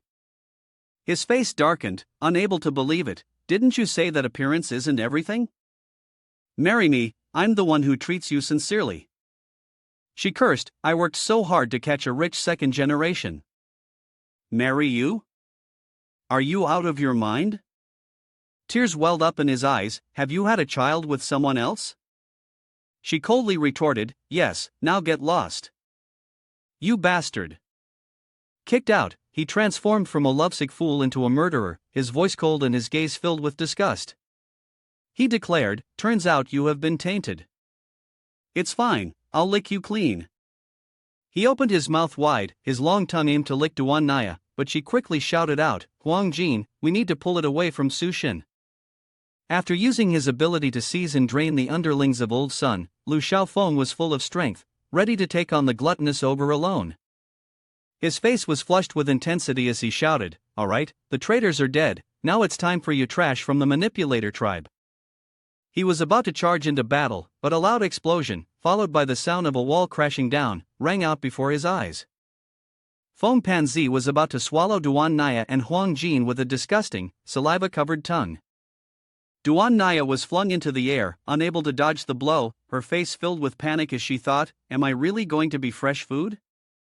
But at that moment, Huang Jin transformed into a giant cat, rescuing her with its soft fur.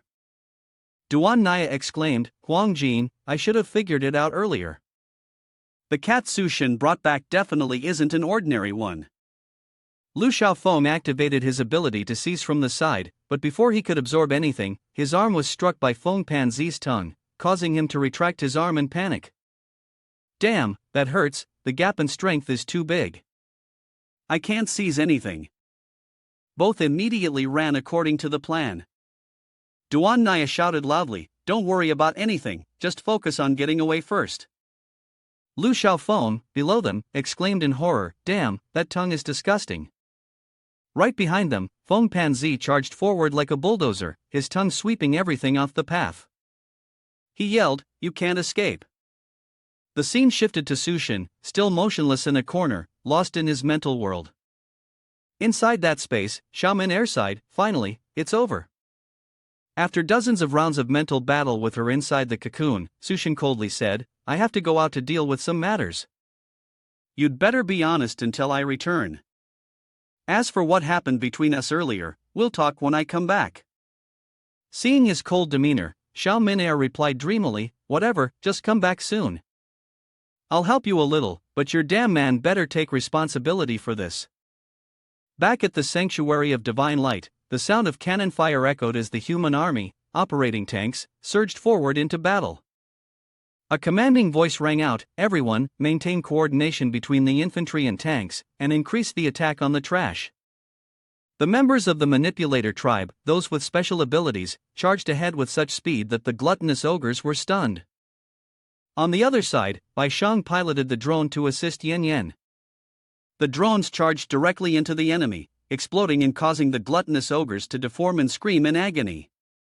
Suddenly, Yen Yen yanked a large utility pole from the ground and used it as a weapon, skewering any gluttonous ogre in her path, transforming them into skewered meat without hesitation. Duan Naya raised her thumb and shouted loudly, "Yen Yen, well done. And anyone who hasn't liked yet, hurry up and do it." But due to her intense focus, she didn't notice a tank being thrown towards her. A loud explosion rang out, debris scattering everywhere.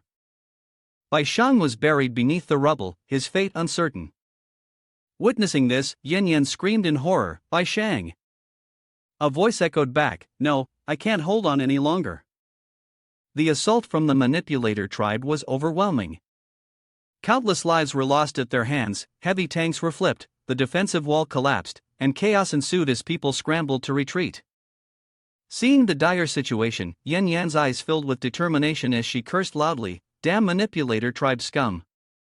Zhang Jianshu, get ready, give the order.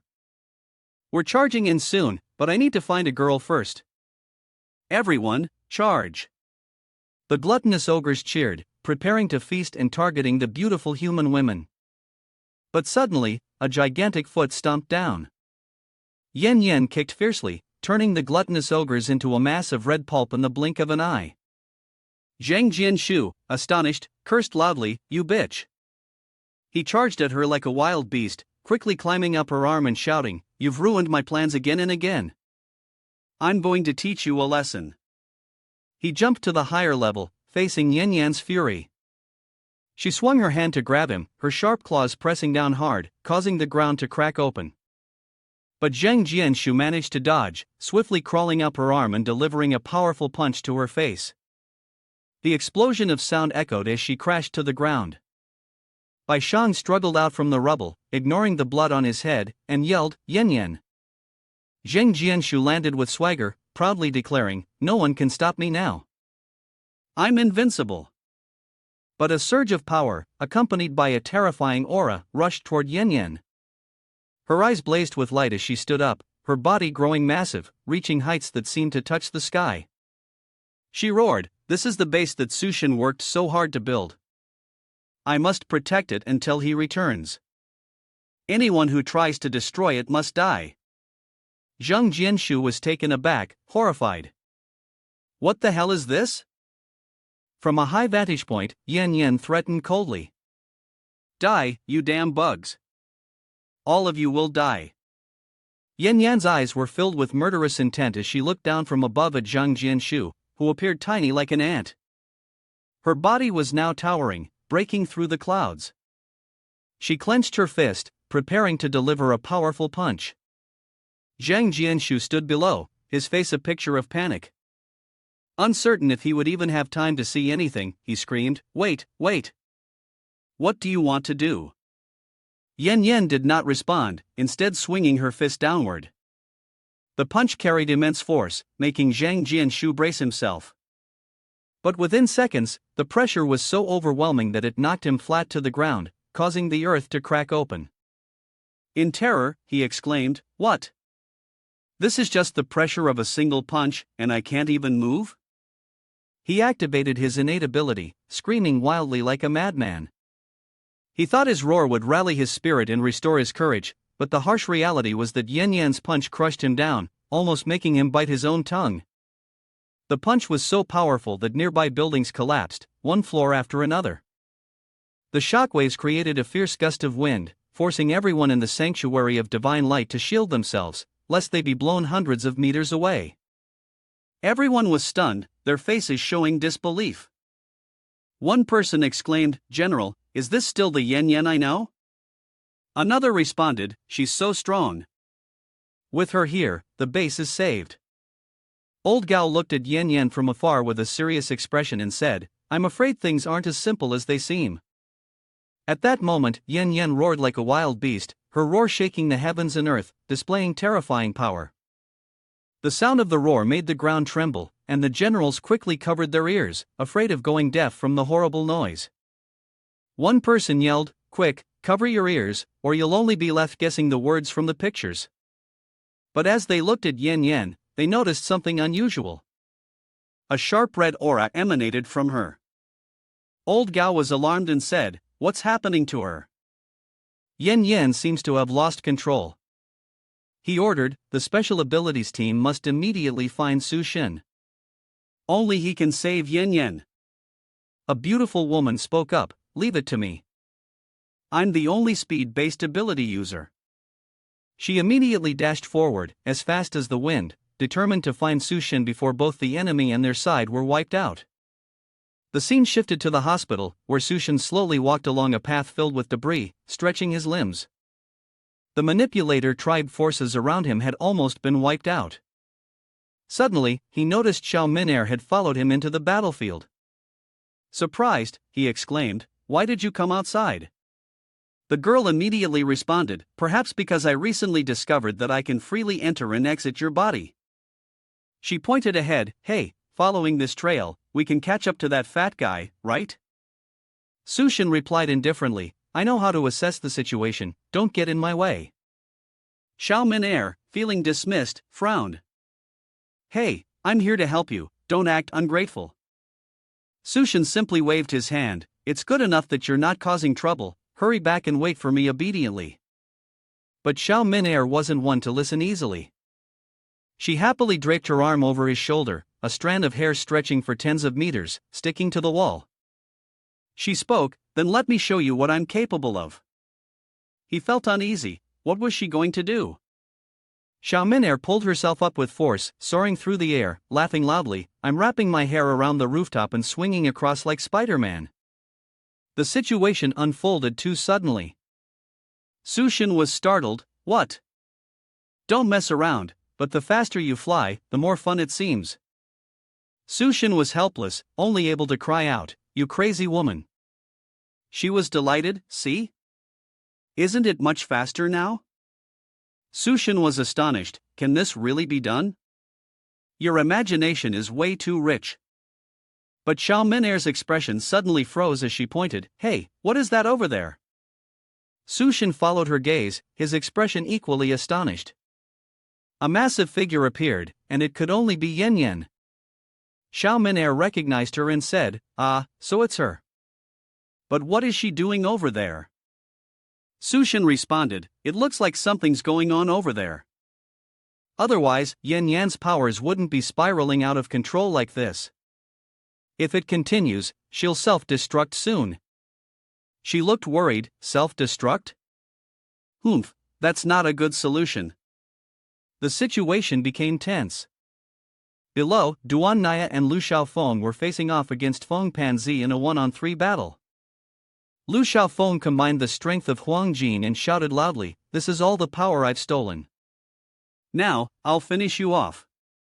Xiao Minair commented, "This young man hasn't fully mastered his abilities yet, and with a level 1 mutated cat, neither of them is a match for that second-level brat." Despite causing damage, their attacks only angered Feng Panzi. He lashed out with his tongue, overpowering both Lu Xiaofeng and Huang Jin. He shouted, his eyes terrifying, "Women are my pain. I'm starving, and I'm going to make you pure again. The tongue strike shredded Duan Naya's clothes. With the power of a second-level manipulator tribe member, even Sushin would struggle to win quickly. Now, Sushin faced a difficult choice, whether to save Yen Yen, who was at risk of self-detonating at any moment, or to save Duan Naya, who was facing a deadly strike from Feng Panzi. Just as Feng Panzi's tongue was about to reach Duan Naya, a lock of Xiao Minair's hair whipped toward him, wrapping tightly around his filthy tongue. "You're shocked," she said. "What? You can actually control my power?" Sushin entered battle mode, launching himself forward, ready to tear Feng Panzi apart. With a stern, resolute expression, he spoke in a deep, yet somewhat proud voice. "Only children make choices, but I take everything." Xiao Minair, hearing the arrogance in his tone, couldn't help but respond excitedly. "Up to you, then. However, I only exist in your consciousness. No one else can see me. Now, it's all up to your own abilities." Sushin landed on the ground with the intensity of a blazing fire, exuding the aura of an undefeated war god. Seeing her lover come to her rescue, Naya sighed in relief, her eyes lighting up as she cheered joyfully. "Sushin, that's wonderful. I knew you wouldn't be harmed." But at this moment, Sushin's face was grim, his eyes sharp like daggers as he glared intently at Feng Panzi. The latter was slowly advancing, his demeanor arrogant, as if he intended to devour everything in his path. Feng Panzi roared, his tone arrogant, "What the hell do you think you're doing, little bastard? You dare to interfere with my good work? If you don't get out of the way, I'll take you down along with everything else." But Sushin paid no attention to the provocation. His gaze swept over, focusing on the new surge of power building within him. He silently thought, "Looks like I really can harness this power." With a dangerous smile, sharp as a blade, he declared, "Then I'll use you as the first test." Immediately, a surge of dark energy erupted, wrapping around Sushin like sinister serpents. They shot toward Feng Panzi, binding his entire body, from his muscular arms to his filthy tongue that had spoken such arrogant words, now skewered like meat on a spit. The tendrils of dark energy tightened, pulling back like a black spider's web, slowly lifting him off the ground, suspending him in midair. Though Feng Panzi still held his ground, shouting, "Ha, your punch couldn't even hurt me, let alone these petty tricks." But those words didn't last long. The dark tendrils began to constrict like cold steel wires, squeezing the prey. Feng Panzi panicked, screaming, "Wait! Wait a second, you little brat's mouth. Let me go, what the hell do you want from me?" From a distance, he looked like a piece of pork belly hanging on a rack, ready to be thrown into a pot of boiling water. The initial arrogance had vanished, leaving only the sound of desperate screams. Sushin, with both hands in his pockets, stood proudly like a general on the battlefield, coldly replying, "I'm planning to tear you into pieces. Out there, they sell shredded chicken, but I'm about to make shredded pig tongue to see if you can recover from this." He extended his hand, tightening his grip, and the strands of dark energy immediately constricted, causing Feng Panzi to distort and scream in pain. Within seconds, a deafening explosion rang out, and the entire building collapsed. Feng Panzi was now nothing but chunks of rotting meat in the air, officially leaving the stage. Standing nearby, Yazhou was in shock, mouth open in the shape of an O, thinking to himself, "Sushin is even stronger now. I need to work harder to catch up with his pace of growth." Sushin turned to him, his voice resolute, "You need to head back to the sanctuary of divine light quickly. Huang Jin and Xiao Feng are in your hands now." Yazhou obediently nodded. "Got it." Looking back, both of them were severely injured.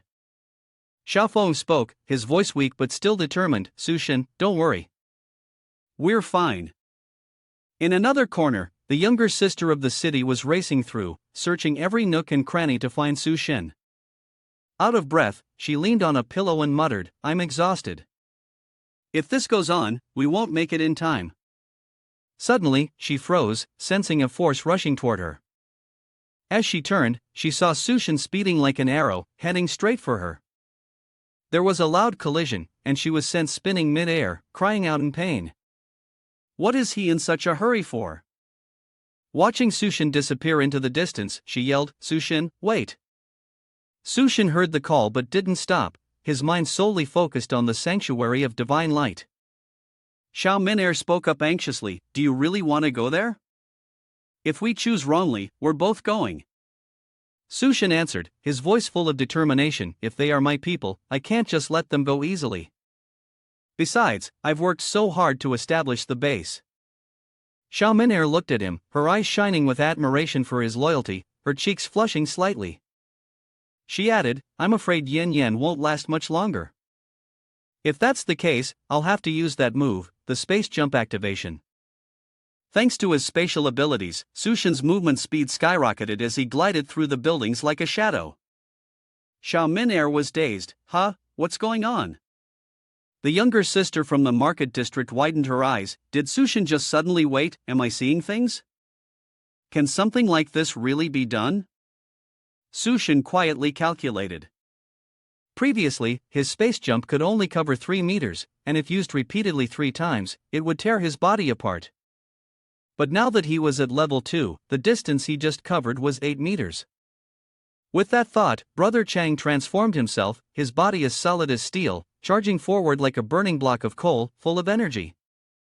Xiao Minair, panicked, shouted, wait a minute, I have a bad feeling about this." "What exactly are you planning to do?" Sushin, like a rocket, accelerated more and more, shortening the time it would take to return to the sanctuary of divine light. He replied, "I want to push my limits by repeatedly using the space jump." In the blink of an eye, he disappeared. The younger sister from the market district, standing beside him, could only gape in shock. "What? Sushin has disappeared?"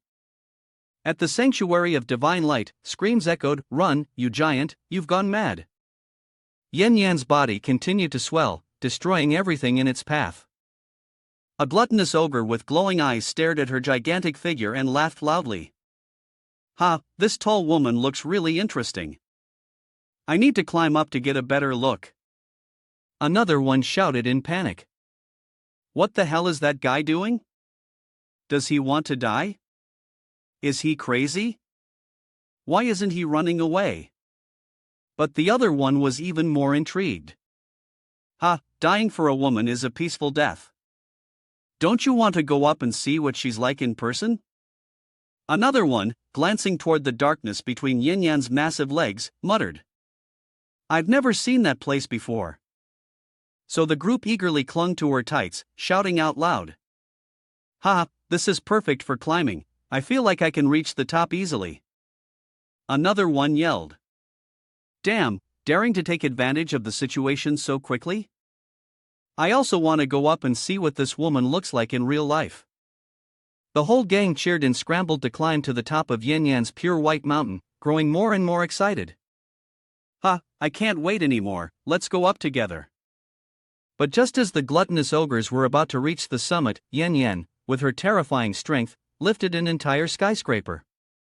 The gluttonous ogres continued shouting. "Good, hurry up, attacking from the inside will probably be easier." Old Gao ordered from below. Supporting fire to suppress the damned manipulator tribe, a single throw of a building not only sent the gluttonous ogre flying but also injured many others severely. The scene was truly terrifying. Yen Yen had lost control, no longer distinguishing between friend and foe. If this continued, everyone would be in danger. Bai Shang froze. "Wait a minute, something seems to be approaching." A streak of green light flashed across the sky. Sushin had appeared on the battlefield of divine light. Yen Yen was surprised. That was fast. "It looks like it's Sushin." Old Gao added, "He's finally back." Xiao Minair, worried, said, "Yen Yan's growing even stronger. If this continues, she might explode." Sushin spoke with concern, "We need to wake her up before things get out of hand." At that moment, 4 pairs of eyes locked in the tense air.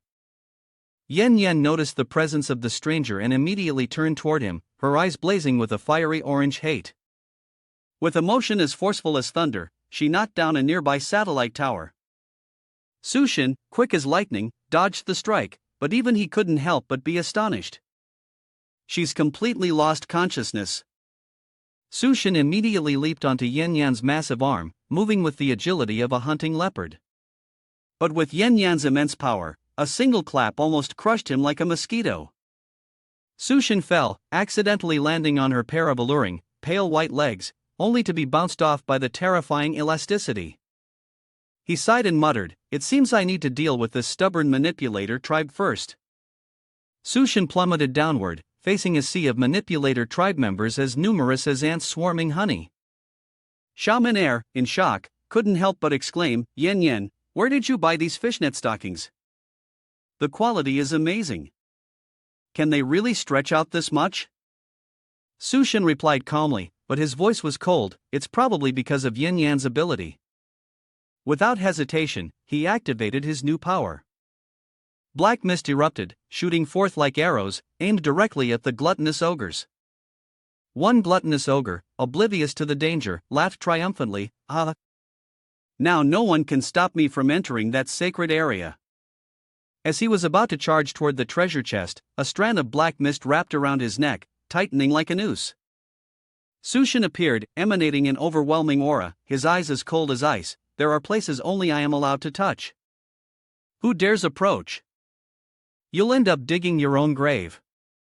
The gluttonous ogre struggled, chained tightly, and yelled, "What do you want? Let me go." But Sushin merely smirked, lifting his throat, hanging him suspended in midair. He gradually began to suffocate from lack of oxygen, his eyes bulging.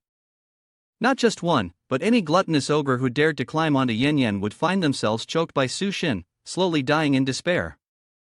On the other side, curses rang out like the roaring of waves. One man bellowed at San Mao, "You are the most vicious woman I've ever met. We were all human once, but it was you who forced us to become this way." He lunged at her, ripping away her cloak. San Mao, both surprised and enraged, gripped her scepter tightly and shouted, "You bastards, dare you!"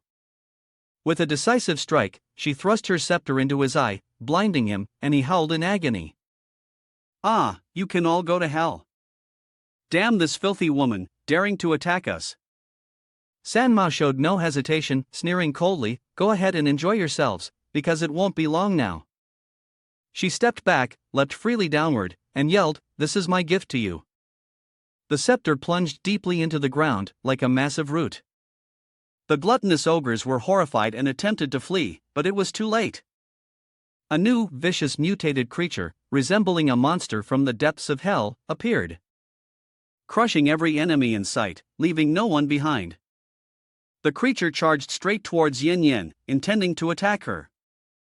A gluttonous ogre, one of the few survivors, laughed loudly, "Ha, I'm the first to arrive, but I'm not at the center yet." At that moment, Yin Yin lifted her leg, and the sound of screams echoed as the gluttonous ogres clinging to her were thrown off. The quicker ones managed to hang on, while the slower ones fell, their bodies crushed like insects underfoot. One of them shouted, "Be careful, this woman is raising her leg." With terrifying strength, Yin Yin stomped down and crushed the mutated beast's skull. Her face lit up with excitement, growing more vigorous with each stomp, as if savoring the destruction beneath her feet. Some of the gluttonous ogres still tried to hold on, dreaming of getting close to the treasure. One of them laughed loudly, "Ha, luckily I was quick-witted and managed to survive." But his expression changed to one of horror when he saw Sushin charge in, sweeping through the gluttonous ogres like a storm. Each of them was torn apart by him, decisively and mercilessly.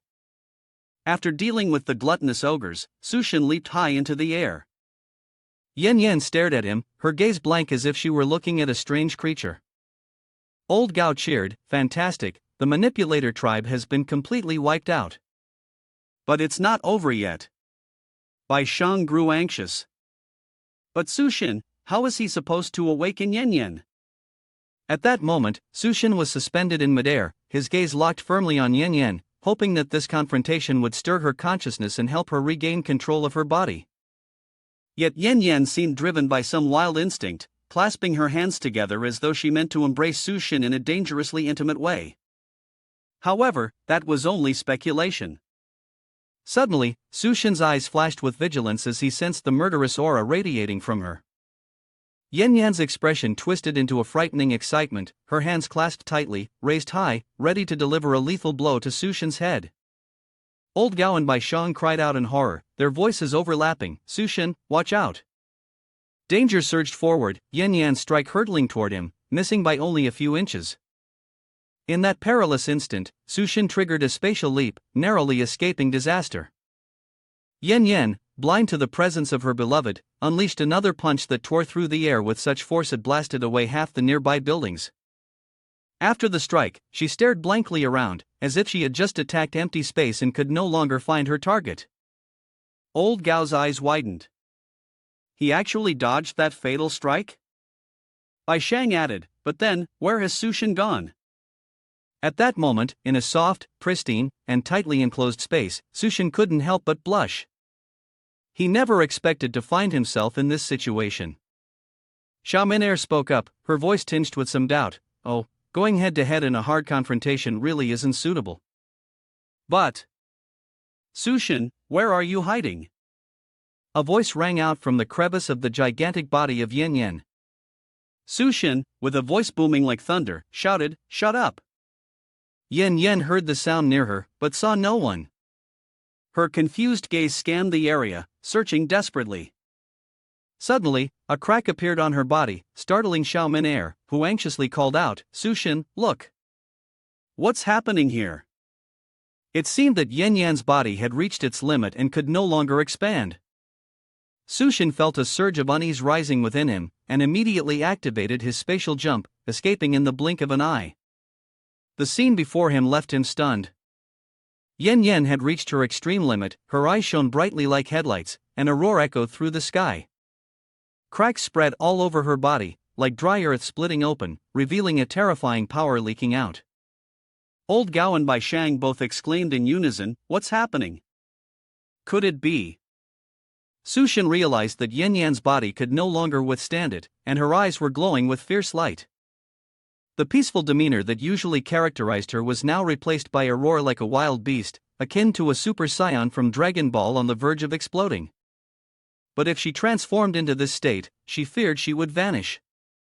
Deep within her soul, Yan Yan sank into a cold memory, an unbearable chill. Each time she opened her eyes, all she saw was endless darkness. How many times had she woken up in despair, lying on that cold operating table? The needle piercing deep into her skin, the pain excruciating. In this apocalyptic world, she was nothing more than a lab rat in someone else's experiment. If there were any gods, she prayed they would help her. She was willing to give everything in exchange for a chance at liberation. Just as she closed her eyes, ready to surrender to fate, a familiar voice called out, "Yan Yan." She opened her eyes wide in astonishment, wondering, could it be a god? It was Sushin. After countless failed attempts, he decided to use his final move and leaped onto her massive backside, shouting, "You still haven't forgotten? I don't need useless people around me." Sushin spread his 5 fingers wide and activated his power, shouting, "Wake up right now." A thunderous noise echoed as Sushin struck with all his might, delivering a powerful blow to Yan Yan's breasts. She cried out in pain, as if calling, "Mom, save me." The cry was so real, it caused her to snap back to consciousness. Bai Shang witnessed a scene that was somewhat suggestive, his face reddening as he muttered to himself. At this moment, Sushin was still there, and Yan Yan was experiencing both pain and extreme excitement, feeling the familiar wave of memories flood back. She recalled the first time she met Sushin, how he had been like a ray of light, dispelling the darkness in her heart. His kindness and consideration at the BCAF, and their fateful reunion during the apocalypse, had freed her from despair. The moments spent with him, even when she was being tortured, were deeply etched in her mind. The simple happiness she found with Sushin, even in the midst of the end of the world, was something she could never forget. But the situation had become dire. Sushin realized that everything was nearly beyond saving. A blinding beam of light spread across the area, signaling that Yan Yan was about to self-destruct. Her roar reached its peak, followed by a world-shattering explosion, a surreal scene. Golden rays of light sparkled across the sky. Old Gao struggled to speak, "Is it over?" But as the dust settled, Su Shin and Yen Yen had disappeared. Looking up at the sky, now shining with golden light, everyone was stunned. No one remained at the scene except for them. Bai Shang collapsed to the ground, tears streaming down his face. Could it be that Su Shin and Yen Yen? She saved me, and I never got a chance to say thank you? Suddenly, old Gao shouted, "Look, over there!" In the sky, Su Shin still held Yen Yen tightly, with traces of ability lingering on him, but Yen Yan's body was covered in cracks. Old Gao anxiously said, "Yen Yen is seriously injured, we need to get her to the hospital right away." Suddenly, a figure rushed down from the sky. Duan Naya and Huang Jin appeared. Duan Naya spoke up, "Leave it to me, I'll take her back to the base." Old Gao was stunned, exclaiming, "This little girl has grown so much." Su Shin called out, "Duan Naya, I trust you know how to save Yen Yen, I leave this task to you." At the base, Su Shin carried Yen Yen into the bath as directed by Duan Naya. The eldest brother, seeing this, asked, "Oh, is there something in the water?" Duan Naya, changing clothes, explained, "Conventional surgery doesn't work for this kind of injury. I've added an evolutionary recovery drug to the water." Su Shin checked but didn't see the wound healing. He was puzzled. Healing? I don't see anything happening. Duan Naya was shocked. That's impossible. I've improved this medicine many times. Su Shin thought deeply, could it be that this kind of injury requires abilities to heal? Duan Naya nodded, that makes sense. But what should we do? Suddenly, she exclaimed, "Ah!" When Su Shin bent down to kiss the crack on Yen Yan's forehead, within seconds, the crack disappeared. Su Shin was stunned. It's a success. Duan Naya blushed and quickly turned away. That's great. The remaining injuries, I'll leave them to you. Su Shin carried Yen Yen, gazing blankly at her body covered in cracks, thinking to himself, kissing all these spots would be too much. Outside, a voice called out, "Su Shin, come quickly and look at what I brought back." Duan Naya stepped out to respond, taking her lover's place. Su Shin was helping Yen Yen with her wounds. Bai Shang was surprised, is he also injured by her? Xiao Feng laughed, then, can I ask him to treat me a little later? Duan Naya forced a smile, that might not be quite suitable. She changed the topic, let's talk about this stone. What should we do with it? Xiao Feng explained, do you remember the leader of the manipulator tribe, the loudmouth? This is the spirit core I found among his remains. It gives off a strange light, so it must be a spirit core. Duan Naya was astonished, what? A spirit core? Xiao Feng nodded, that's right. A spirit core this big, only Su Shin can withstand the abilities within it. Duan Naya blushed as she looked at the enormous spirit core, her heart filled with concern. She clearly understood how violent Su Shin could become when influenced by a spirit core. In the past, with Yen Yen around, she had barely been able to bear it, but now, it would be just her alone. Bai Shang, with a concerned expression, asked, do you need any help? Duan Naya hesitated for a moment, her eyes scrutinizing Bai Shang's bashful expression. She thought to herself, could it be? Looking at Bai Shang's shy demeanor and her alluring figure, Duan Naya turned to Xiao Feng. Xiao Feng, Bai Shang, and I need to talk, you should head back first. She quickly pushed Xiao Feng out the door, leaving him confused, still hoping for Su Shin's treatment. The door slammed shut, and Duan Naya leaned against it, thinking to herself, even though I don't want this, Su Shin will only continue to grow stronger. I can't let him face this power alone. Bai Shang stood in the room, still stunned by Duan Naya's actions, repeatedly asking, Duan Naya, is something wrong? Duan Naya approached, her gaze sharp as if trying to pierce through to the very core of Bai Shang. She lowered her voice and whispered, I need you to confirm something. Are you in love with Su Shin? The question struck like a dagger to Bai Shang's heart, causing her to flinch. Her face flushed with embarrassment, her eyes wide with shock. In the private room, where Yen Yen was recovering, Duan Naya gently adjusted her leg while speaking to Su Shin. Thankfully, with your help, Yen Yan's injury has almost completely healed. I'll take care of the rest. She paused for a moment before continuing, by the way, Xiaofeng didn't bring back a crystal core. Sushin raised an eyebrow in surprise. A core? Duan Naya, still focused on her work, nodded in confirmation. Yes, it's in the living room. You should go take a look. Sushin paid no attention to the strange expression that flashed briefly across Duan Naya's face. He simply nodded. All right, then I'll leave Yin Yin with you. He pushed the door open, stepped out, and was momentarily stunned by the object in front of him. Upon closer inspection, he murmured, "This is a black stone." Could they have mistaken it for a core? The massive black stone emitted an eerie light, resembling a mysterious, glittering black star. Sushin gently touched it, feeling the unusual firmness, and silently thought, no wonder they were confused. Even in my past life, I only heard of the black stone by name, but never actually saw one. After the apocalypse arrived, countless strange objects appeared, and the black stone was one of them. Sushin threw a powerful punch at the stone. A loud crash echoed, but the black stone remained unaffected. He nodded to himself, muttering, as expected, "It's the legendary black stone diamond hard, a rare material only formed during the apocalypse." He recalled in his past life that the black stone was closely tied to Wang Tong, a legendary figure who wielded the black sword forged from the black stone to carve a path of dominance. Sushin stroked his chin and smiled. It seems my luck in this life isn't too bad. The opportunity that once belonged to Wang Tong is now mine. He opened a spatial rift, drew the black stone into it, and murmured to himself, "When I find a blacksmith, I'll forge a black sword." A few minutes earlier, in the room, only Duan Naya and Bai Shang remained. After the blunt question about her feelings for Sushin, Bai Shang shyly asked in return, "Why did you suddenly bring this up with me?" Duan Naya didn't beat around the bush and went straight to the point. After Sushin absorbs the essence core, he will fall under a very strong curse. If it's not lifted. Bai Shang interrupted anxiously, "But what happens if it can't be lifted?" Duan Naya hesitated, her eyes filled with uncertainty. "I'm not sure, all I know is that we absolutely cannot let that happen.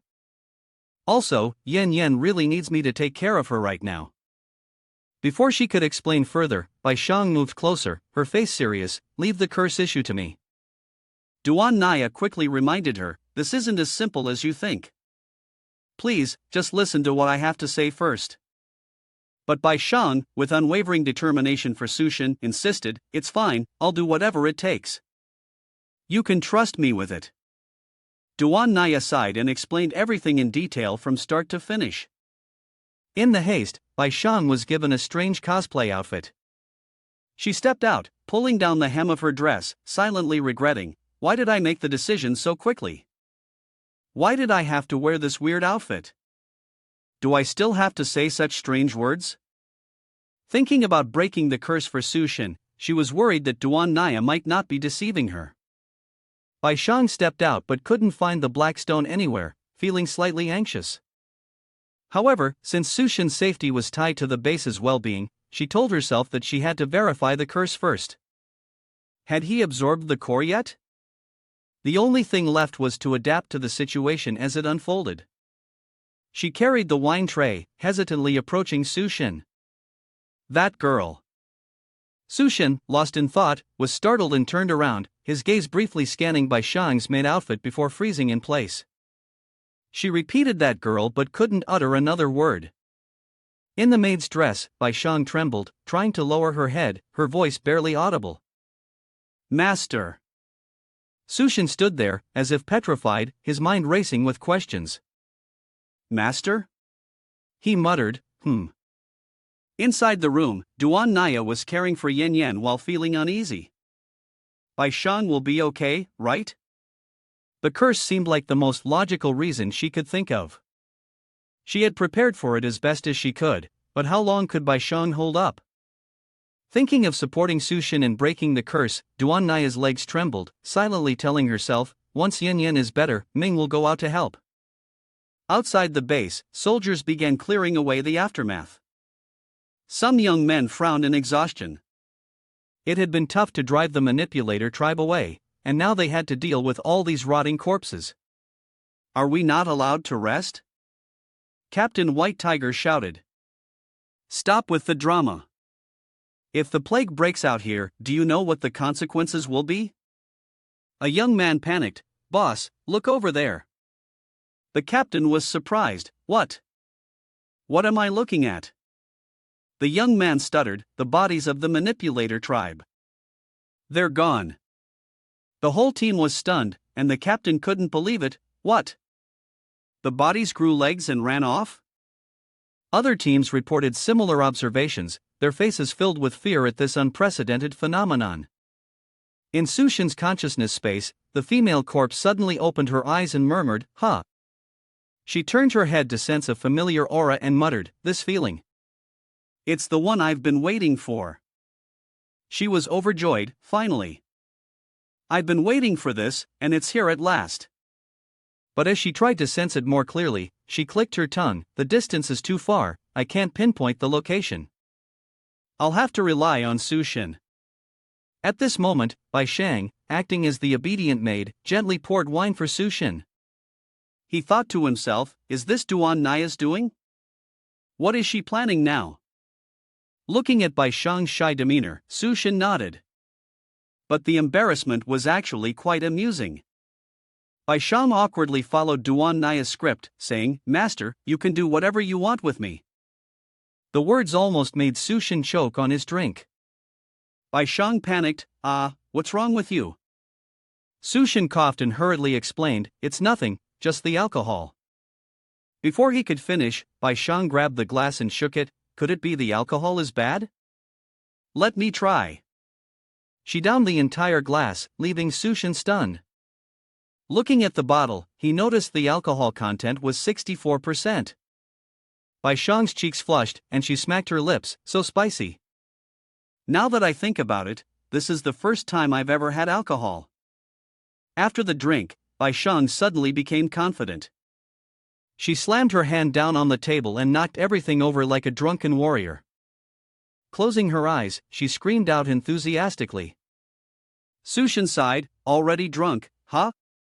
Bai Shang, with a bewitching gaze, placed her high heel on the chair in front of Sushin, surprising him. She smiled, her voice sweet, how could I be drunk? I still want to help you lift the taboo. She leaned in, gently caressing Sushin's face, but he coldly pushed her hand away. Oh, really? Even though there's no reason to refuse a piece of meat served on a silver platter, I don't like the feeling of being in a reversed position. He looked at her with a sharp gaze. Then you'd better understand the nature of our relationship. Bai Shang was stunned and confused. The nature of our relationship? Sushin activated his extraordinary abilities, releasing an overwhelming pressure that caused her to panic. He gritted his teeth, his voice sharp, that's right. It seems you've forgotten who the master is. The wave of pressure hit Bai Shang's consciousness directly, nearly causing her to topple over. She quickly understood, obediently kneeling down, her gaze filled with trepidation. Master, I was wrong. Sushin bared his teeth in a satisfied grin. Good. Just as he was about to continue, a familiar pressure in the space of his consciousness made him pause. He muttered, is this the sensation of spatial consciousness? Before he could finish his sentence, Sushin was pulled into his subconscious space. As soon as his feet touched the ground, he sighed, his expression weary. I was having fun, so why drag me in here? The female corpse, as usual, suddenly sprang forward, spreading her arms and rushing toward him to hug Sushin. Sushin, it's here. Finally, it has appeared. Sushin was bewildered, unable to comprehend. What do you mean? Before he could react, he was overwhelmed by the female corpse, as if a tidal wave of flesh had crashed into him. She was laughing and crying at the same time, her eyes pleading. Sushin, you have to help me this time. Sushin frowned in confusion. What are you talking about? She said, look closely. The female corpse shouted excitedly, her voice ringing loudly next to his ear. The body that suits me has appeared. She bounced around as if trying to drag Sushin into the muck to enhance her sensing ability. He helplessly followed her movements, asking, is this the body you asked me to find last time? It's appeared, so why pull me into this? Female corpse's eyes glowed brightly as she shouted, I can't sense its location, so I need to borrow your power. Immediately, she created a cocoon, enclosing them both in a cramped space. Sushin sighed in resignation, trapped in the cocoon like a fish caught in a net. What do you mean by that? Do you see me as a signal amplifier? Female corpse laughed wickedly, kind of, yes. She swiftly climbed onto Sushin's body, and threads from the cocoon shot out, binding him like a puppet in a strange dance. Sushin cried out, no way. Wait, is this the method you were talking about? Female corpse's eyes gleamed with cunning as she nodded, exactly. With that, the cocoon shot up into the sky and suddenly plummeted back down, crashing hard into the ground. Sushin was dazed, while female corpse looked blissful, her face satisfied as though she had just completed a masterpiece. I can feel it now. Let's bring our spirits there. Following the spiritual force of female corpse, Sushin looked toward the strange blue light, where an enigmatic woman stood. Her hair was as billowy as clouds, and her entire body emitted a strange, eerie green aura as she controlled the gathering undead. Sushin murmured, is this the corpse tide? The female corpse nodded. That's right, it's summoning the corpse tide. Sushin was surprised. I thought only the corpse king could summon the corpse tide. Then is that person the physical form of the female corpse king? Is it safe to be this close? The female corpse smiled. Don't worry, in this spiritual state, as long as there are no strong disturbances. Before we could finish speaking, a mental shock made both of us flinch. What's going on? The female corpse asked in panic. Sushin suddenly remembered Bai Shu in real life. At that moment, Bai Shan, drunk, swayed unsteadily, and upon seeing Sushin motionless, muttered, as expected, the curse has been cast. Master, let me help you break it. Without another word, she leapt onto Sushin, riding him like a drunken knight. This sudden, forceful action caused Sushin's brain to jolt, and his and the female corpse's spiritual energy flared outward. The female corpse king immediately sensed it, glaring and shouting, who's there? Show yourself. Sushin and the female corpse were both startled. The female corpse panicked. Have we been discovered? What is that woman doing? Bai Shan continued with her actions, as though playing with a doll, causing the female corpse king to erupt with energy. She shot towards them with terrifying speed. Both of them yelled in unison, she's coming, run damn it. But looking at the situation, they both exclaimed, it's too late now. At that moment, the female corpse king charged forward with a savage smile, her face haunting like a demon. Sushin jolted awake, panting heavily, his heart thumping, his head pounding as if struck by a hammer. He rubbed his temples, wondering, what's going on? Why does my head hurt so much? The female corpse's voice rang out, it's just a little mental energy being drained. With your strength, you'll recover quickly. Sushin was surprised, aren't you affected? The female corpse turned around, her tattered backside swaying as she answered, who said I wasn't? I almost had a chunk bitten off just now. Sushin sighed, saying, you saw it yourself, the female corpse king isn't easy to deal with. Furthermore, she controls the entire corpse tide. The more corpses there are, the stronger she becomes. I can't risk provoking such a terrifying entity just to help you, unless you offer something worthwhile to make it worth my while.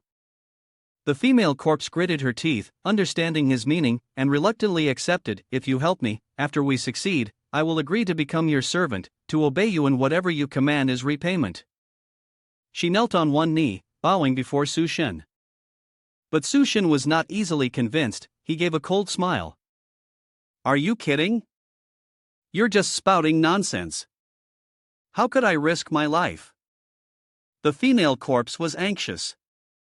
So, what do I need to do for you to believe me? Sushin extended his hand, his voice cold. Unless you hand over your core to me. The female corpse was taken aback. What? Hand over my core? Isn't that the same as handing over my life? Sushin turned his face away, indifferent. It was up to her, the choice was hers. The female corpse gritted her teeth, her eyes filled with hesitation, but in the end, she made her decision. She opened her hand and handed over the core. I understand now. I hope you keep your word. Sushin took the core, his eyes flashing with satisfaction. Don't worry. From now on, you're mine, and I'll help you achieve your goal. The female corpse bowed her head in frustration and performed a ritual salute. I hope so. If there's nothing else, I'll be on my way. Sushin furrowed his brow. Hey, is this how you act as a servant? You haven't even called me master, and you want to leave already? The female corpse vanished instantly, leaving Sushin stunned. He scratched his head and chuckled. Forget it, I've got the core now, no need to argue anymore. He recalled his past life, when the female corpse king led the invasion and devastation of Shangdu, plunging everyone into darkness. If the world was to be saved from the sea of corpses, she had to be dealt with. It seemed the time had come. As he left, Sushin raised the core. Grinning with an eerie smile, 2 days later, Sushin left the sanctuary of divine light. Bai Shang stood, watching the carriage slowly disappear, her heart filled with a slight sense of regret. Xiaofeng was surprised. Bai Shang, aren't you going with Sushin? She closed her eyes and shook her head.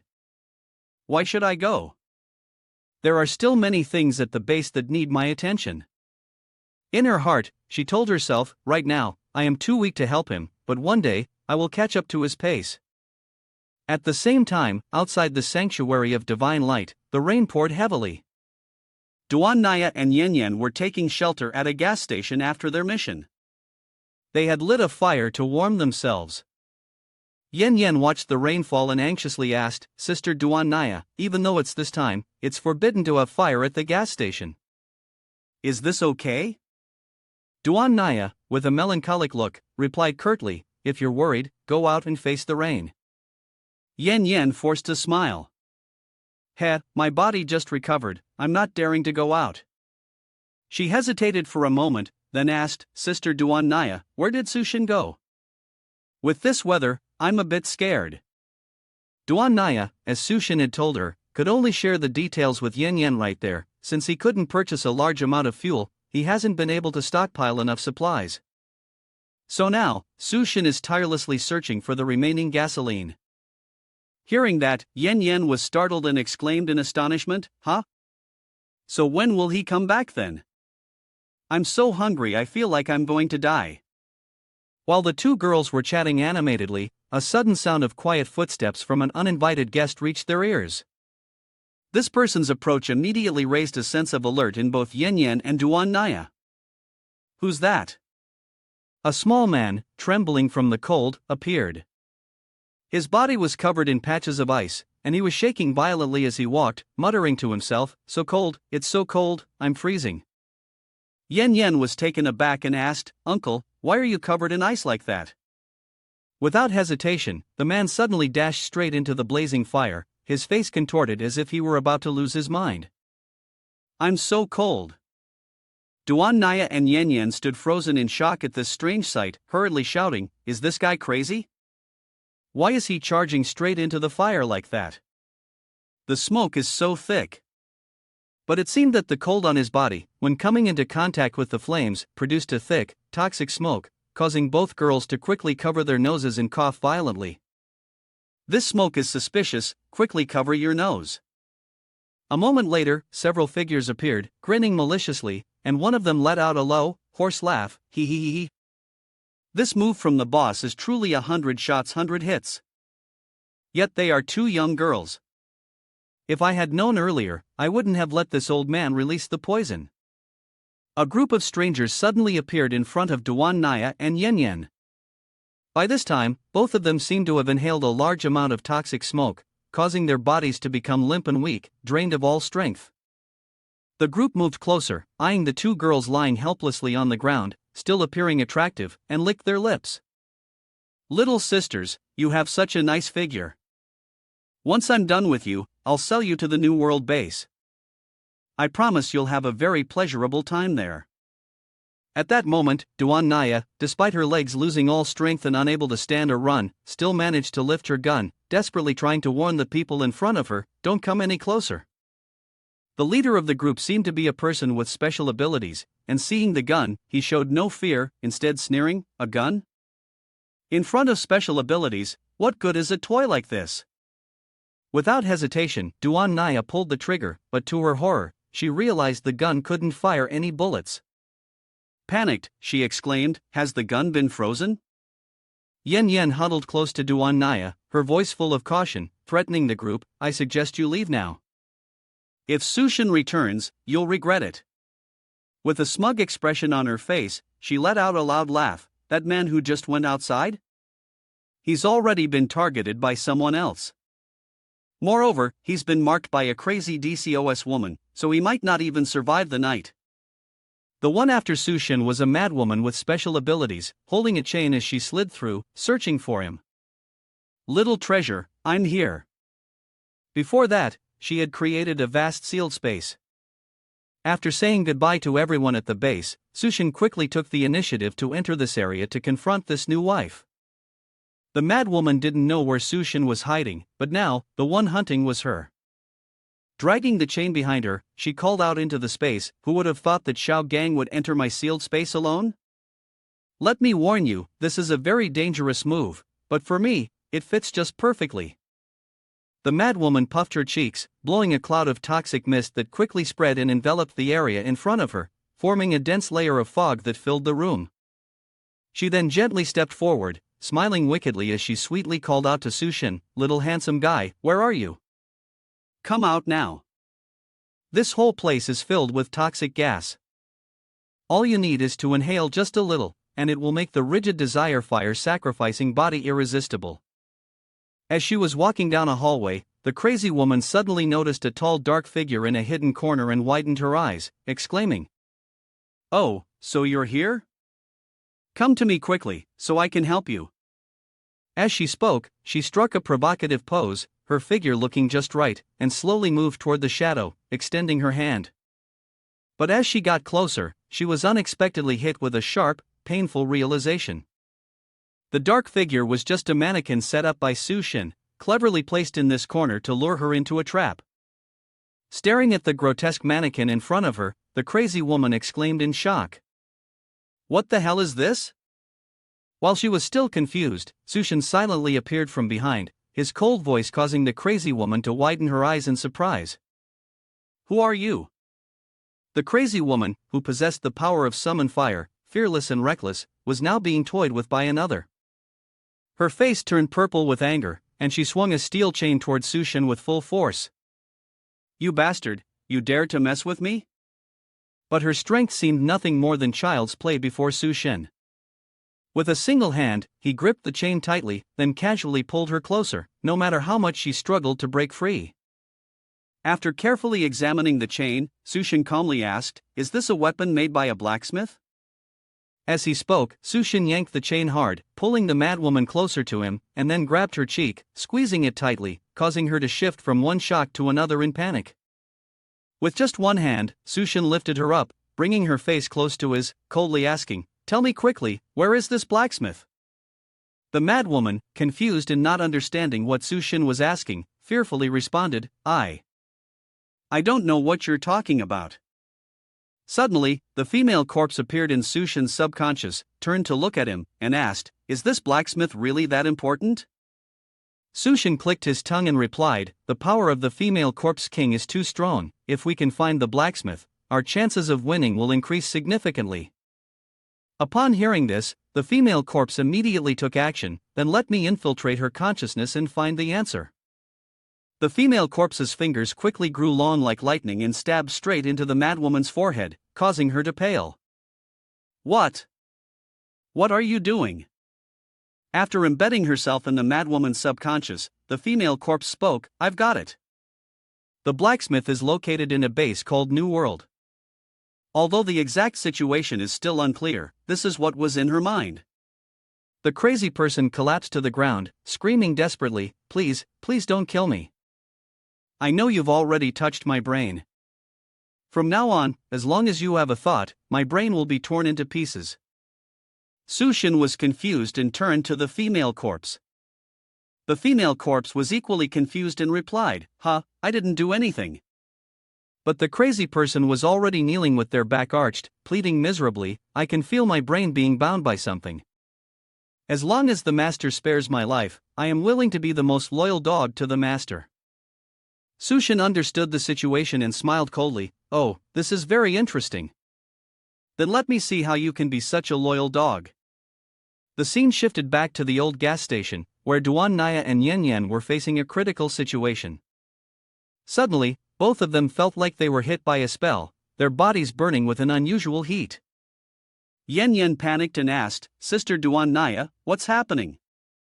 Why do I feel so hot? Duan Naya also felt the strange heat and nodded in agreement, I feel it too. Could there be something else in the smoke? The young man leading the trio of people laughed loudly upon hearing this and confirmed, of course, it's something that makes people feel good. He turned around, smirking at his two lackeys. Hee guys, wait for me to finish playing, then it's your turn. The two lackeys looked like excited puppies seeing their master. But just then, Duan Naya and Yen Yen suddenly stopped their act. They both stood up, clicking their tongues in apparent boredom. Yeah, Sister Duan Naya was right, there really is something like that. Duan Naya waved her hand dismissively and replied calmly, that wasn't hard to guess. This action startled the ringleader, his face full of shock. Aren't you too poisoned? Yen Yen replied seriously, sorry, but your poison doesn't work on people with special abilities. Hearing Yen Yen confirm they were people with special abilities, the group was struck with panic, quickly pulling out their equipment. What? People with special abilities? Damn, you two, get your gear out. The two lackeys immediately drew out two guns, looking like water pistols. They quickly separated, forming a triangle around the two girls to trap them. Number 1, done. Number 2, done. Yen Yen looked at the toys in their hands, recognizing them, and exclaimed, oh, water guns? The boss, grinning widely, confirmed with his teeth showing that these were high-pressure water guns. With these, and my special ability, I can attack you from all three directions. He spoke as he raised his hand, channeling a stream of cold air that enveloped his body, then shouted loudly, spit out, scatter, you guys. As ordered, the two subordinates immediately pulled the trigger. With the boss's ability, the jets of water quickly transformed into sharp, ice arrows, flying at breakneck speed. But as fast as they were, they didn't strike Duan Naya or Yen Yen.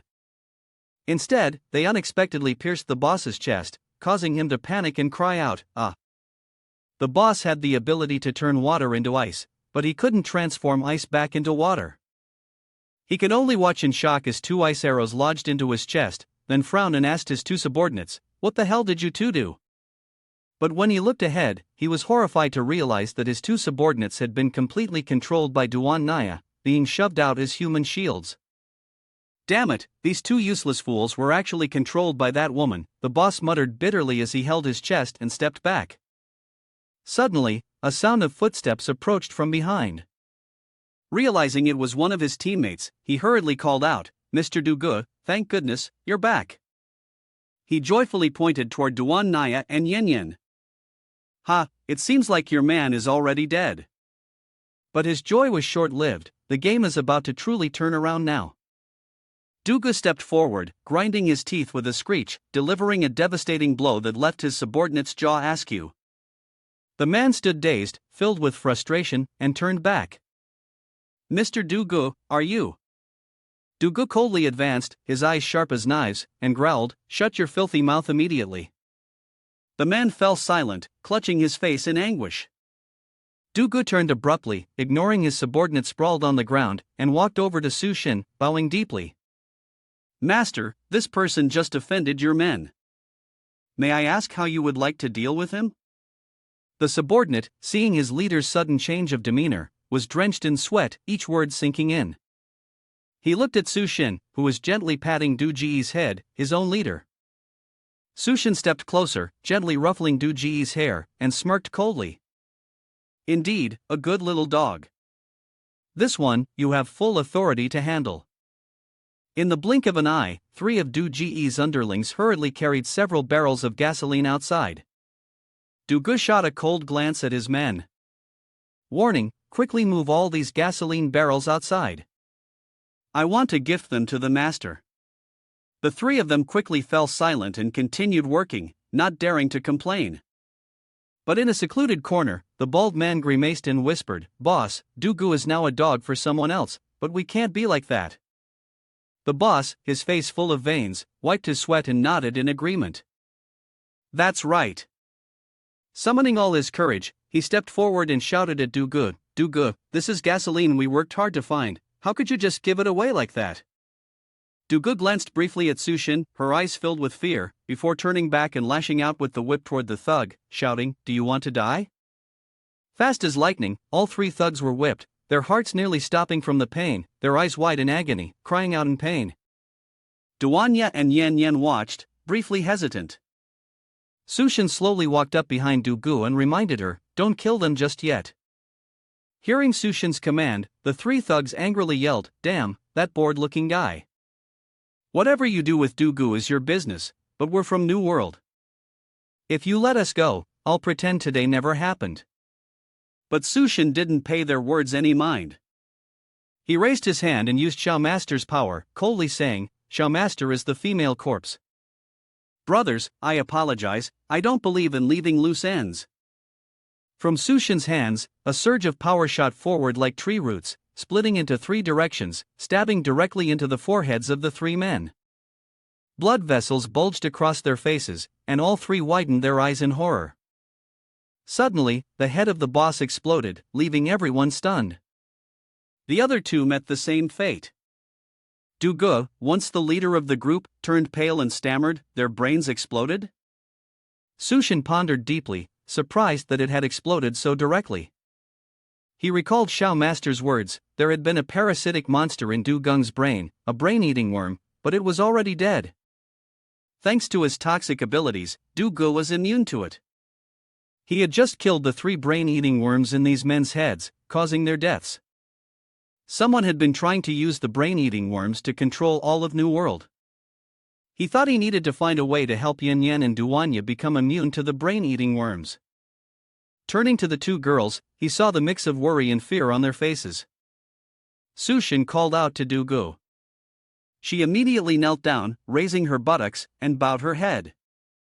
"Please, Master, feel free to give me your orders." Sushin opened the spatial rift and asked, "Do you know how to drive?" Du Ge hesitated before answering, "I do, yes." Sushin took out a truck and said, "Good, then you drive." The magic trick startled Du Ge. "What? Where did this truck come from?" But she quickly obeyed the order, driving the modified truck straight to Su Guang's base. Du Ge thought to herself, "I am the small leader of New World, but now the current of life has turned me into a puppet of someone else. However, as long as I can survive, whether I have to gnaw on tree bark or eat mutated substances, I'll do it." But frustration surged when she saw Sushin, Yan Yan, and Duanya in the back of the truck, hosting a hot pot feast with delicious dishes, raising their glasses to toast. Du Ge gritted her teeth, saliva dripping from the smell of the hot pot, but where would they get hot pot from? The broth had long since gone bad. "Hoo-hoo, the scent is drifting over here." She glanced back, about to take action, but immediately dismissed the thought. "Stay calm. I can't risk my life for food, food is nothing but trash." Suddenly, a pop sound rang out, and the cap of a Coca-Cola bottle flew off. Du Ge's ears seemed to amplify the sound 100 times, her face turning red.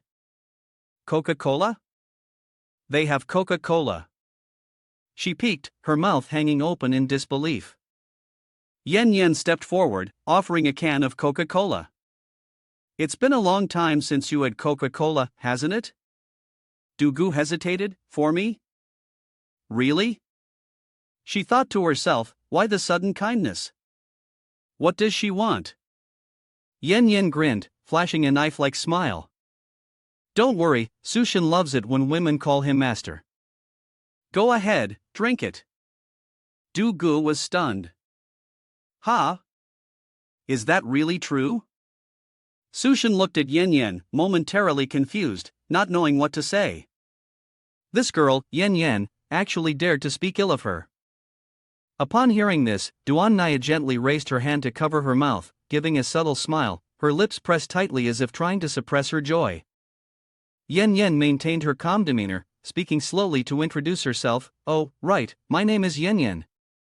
From now on, we'll be teammates.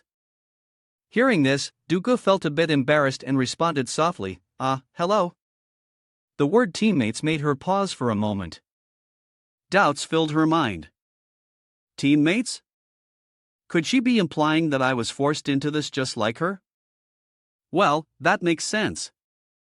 In this apocalyptic world, isn't it only natural for women to rely on men to survive? Moreover, no woman would be strong enough to resist the allure of a steaming hot pot or sweet words.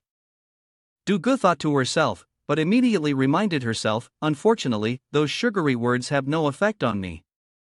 Sooner or later, I'll.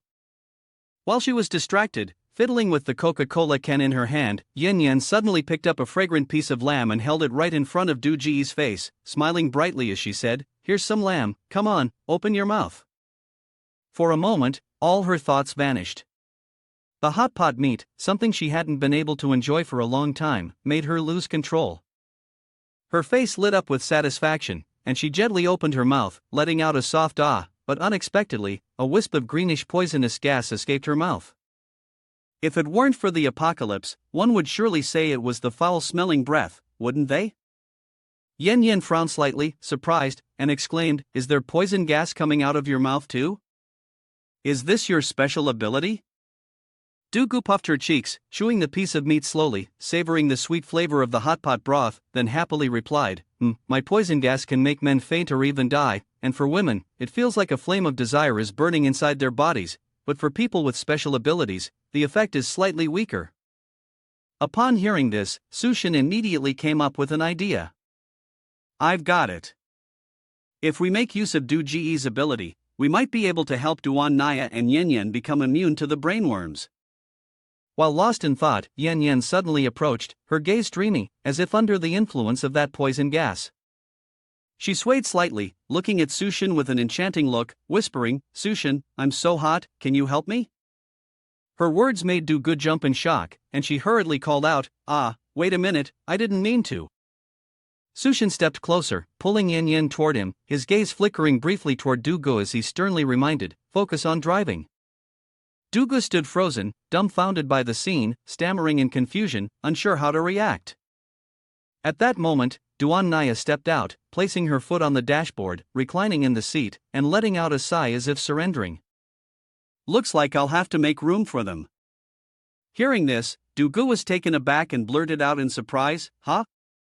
Duan Naya turned to her with a smile, gently asking, "Oh, by the way, could you tell me about New World?" After tasting the delicious hot pot, Du Ji's face relaxed, her eyes showing a hint of frustration mixed with a touch of sadness. Her voice trembled slightly as she replied, "Is there anything to eat after I tell you? I'm starving to death here." Duan Naya smiled softly and answered, "Of course." Dugu gently pressed the accelerator, driving while asking, "So, what do you want to know?" Duan Naya stared ahead, her gaze distant, and slowly asked, "How did you join New World?" Dugu gave a faint smile and answered immediately, "I joined through a beauty contest." Looking up at the towering, dilapidated building, Dugu nodded slightly at the three of them. Indeed, New World may not be vast, but it was the treasure trove of the MT world. It housed a slave auction house and a black market trade, the beauty pageant, the arena, and countless other things. Yen Yen marveled, her eyes sparkling as she gazed up at the towering skyscraper. But then she suddenly tilted her head, curious, and asked, "Why are there so many people standing in front of the gate? What are they doing?" Dugu explained in a monotone voice, "They are the nameless ones in the eyes of the world. New World is like a radiant beacon to them amidst the apocalypse storm. Everyone longs to join, but the harsh conditions leave many standing outside, helplessly watching from afar." After hearing the introduction, Sushin felt it was enough and spoke decisively, "Let's go. Let's see what it's like over there." At that moment, a hand was raised, holding up a shiny identification card. A small old man's voice rang out loudly, "There is only one way to join New World. Possessing this card means escaping all dangers and hunger, but to get it, you must participate in the challenge and prove you are worthy." The old man pointed toward the challenge registration desk on the other side, and the crowd began to murmur. "A challenge? It seems no relocation center accepts the useless, not even New World." The old man shouted, his voice firm and stern, "The number is limited, first come, first served." Hearing this, the crowd immediately erupted into chaos. "What? There's a limit? I want to sign up, don't even think about competing with me. Damn it, I want to join too. Wait, why can't women participate?" Duga spoke up, his voice respectful, "Master, the identification cards are managed by the city lord's guard. This matter is beyond my capability, I'm afraid you must first take the challenge." Yen Yen pouted, showing her displeasure, "Such a hassle. Why not just barge in and find the blacksmith?" Duga shook his head, answering seriously, "Too dangerous. The city lord's guards are all individuals with special abilities." Duan Naya interjected, her tone thoughtful, "According to Dugu, the blacksmith must be a cautious and secretive person. If he knows we're planning an attack, they'll likely kill him right away." Sushin nodded and started walking, his voice calm, "So first, we need to be a bit more humble. I'll go see what this challenge is about." Dugu, who was responsible for guiding the two of them in through a different entrance, immediately replied loudly, full of determination, "Understood, master."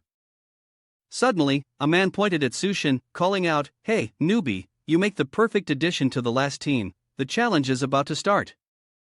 Lately, more and more mutations have gathered on the mountain behind. This challenge requires hunting spiders, but I advise you to stay in the outer area, don't be foolish and venture too deep into the mountains. Anyone who brings back 5 spider corpses or a spider egg before nightfall will pass the challenge. A loudmouth yelled out in protest, "Wait, what? 5 spiders?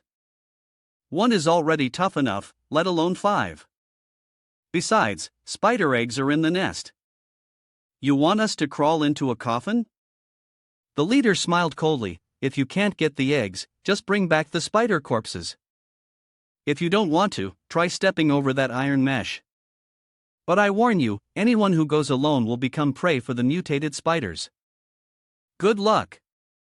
The loudmouth raised his machete and called out to Sushin, "Kiddo, the other teams have already set off. Are you coming with us?" Sushin replied coldly, "Are you asking me to do the heavy lifting for you?" "No need," he smirked. "I'll be fine on my own. Heard there's a spider nest on the mountain, so I'm going to check it out." The group sneered, and one of them spat, "A clueless idiot." The boss chuckled maliciously, "Let him be. People like him will die out there sooner or later. We just need to stay here, wait for the other teams to bring in the bait, and then steal it from them." After a while, deep in the forest, Sushin whispered softly, his voice as gentle as if he were comforting a child. "Little spider? Where are you? Come out here." As soon as the words were spoken, a horde of mutated spiders appeared from all directions, swarming like a broken beehive. Sushin muttered, "Quite a lot of them." He wasn't sure if they had mutated crystal cores, but considering how ugly they looked, he doubted it. Anyway, he was looking for the white bone spirit.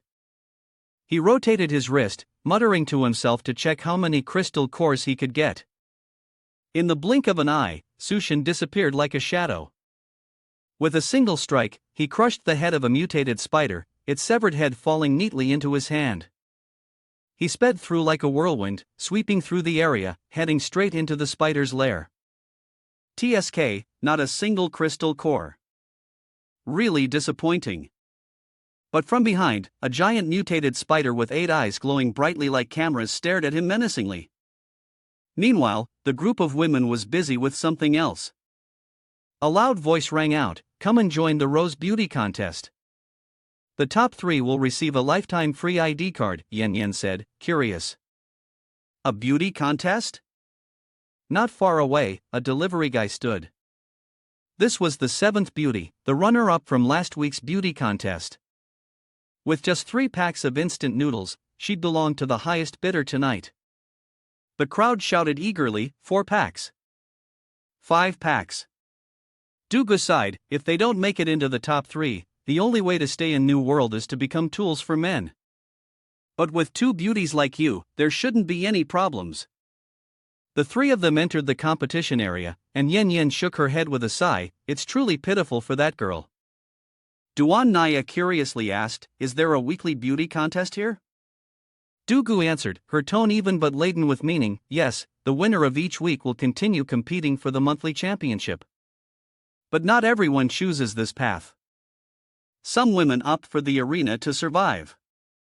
In the end, New World opens narrow paths where each person must make the most of their value. For most women, securing food and safety without risking their lives is more precious than gold. She paused, glancing at the 2 of them before continuing, hurry up and change. I'll wait for you outside. As soon as the door closed, Dugu sighed again, her voice growing somber, you only have this life, like a paradise, because you're following a master. Suddenly, a rough voice rang out, Dugu, this time you've brought 2 goods.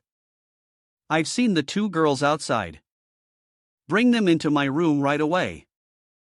Hearing that lecherous tone, Dugu coldly replied, City Lord's Guard, you're one-eyed. He laughed smugly, his voice full of self-satisfaction. I have to taste their flavor a little. If they serve well, I'll grant them 2 identity cards.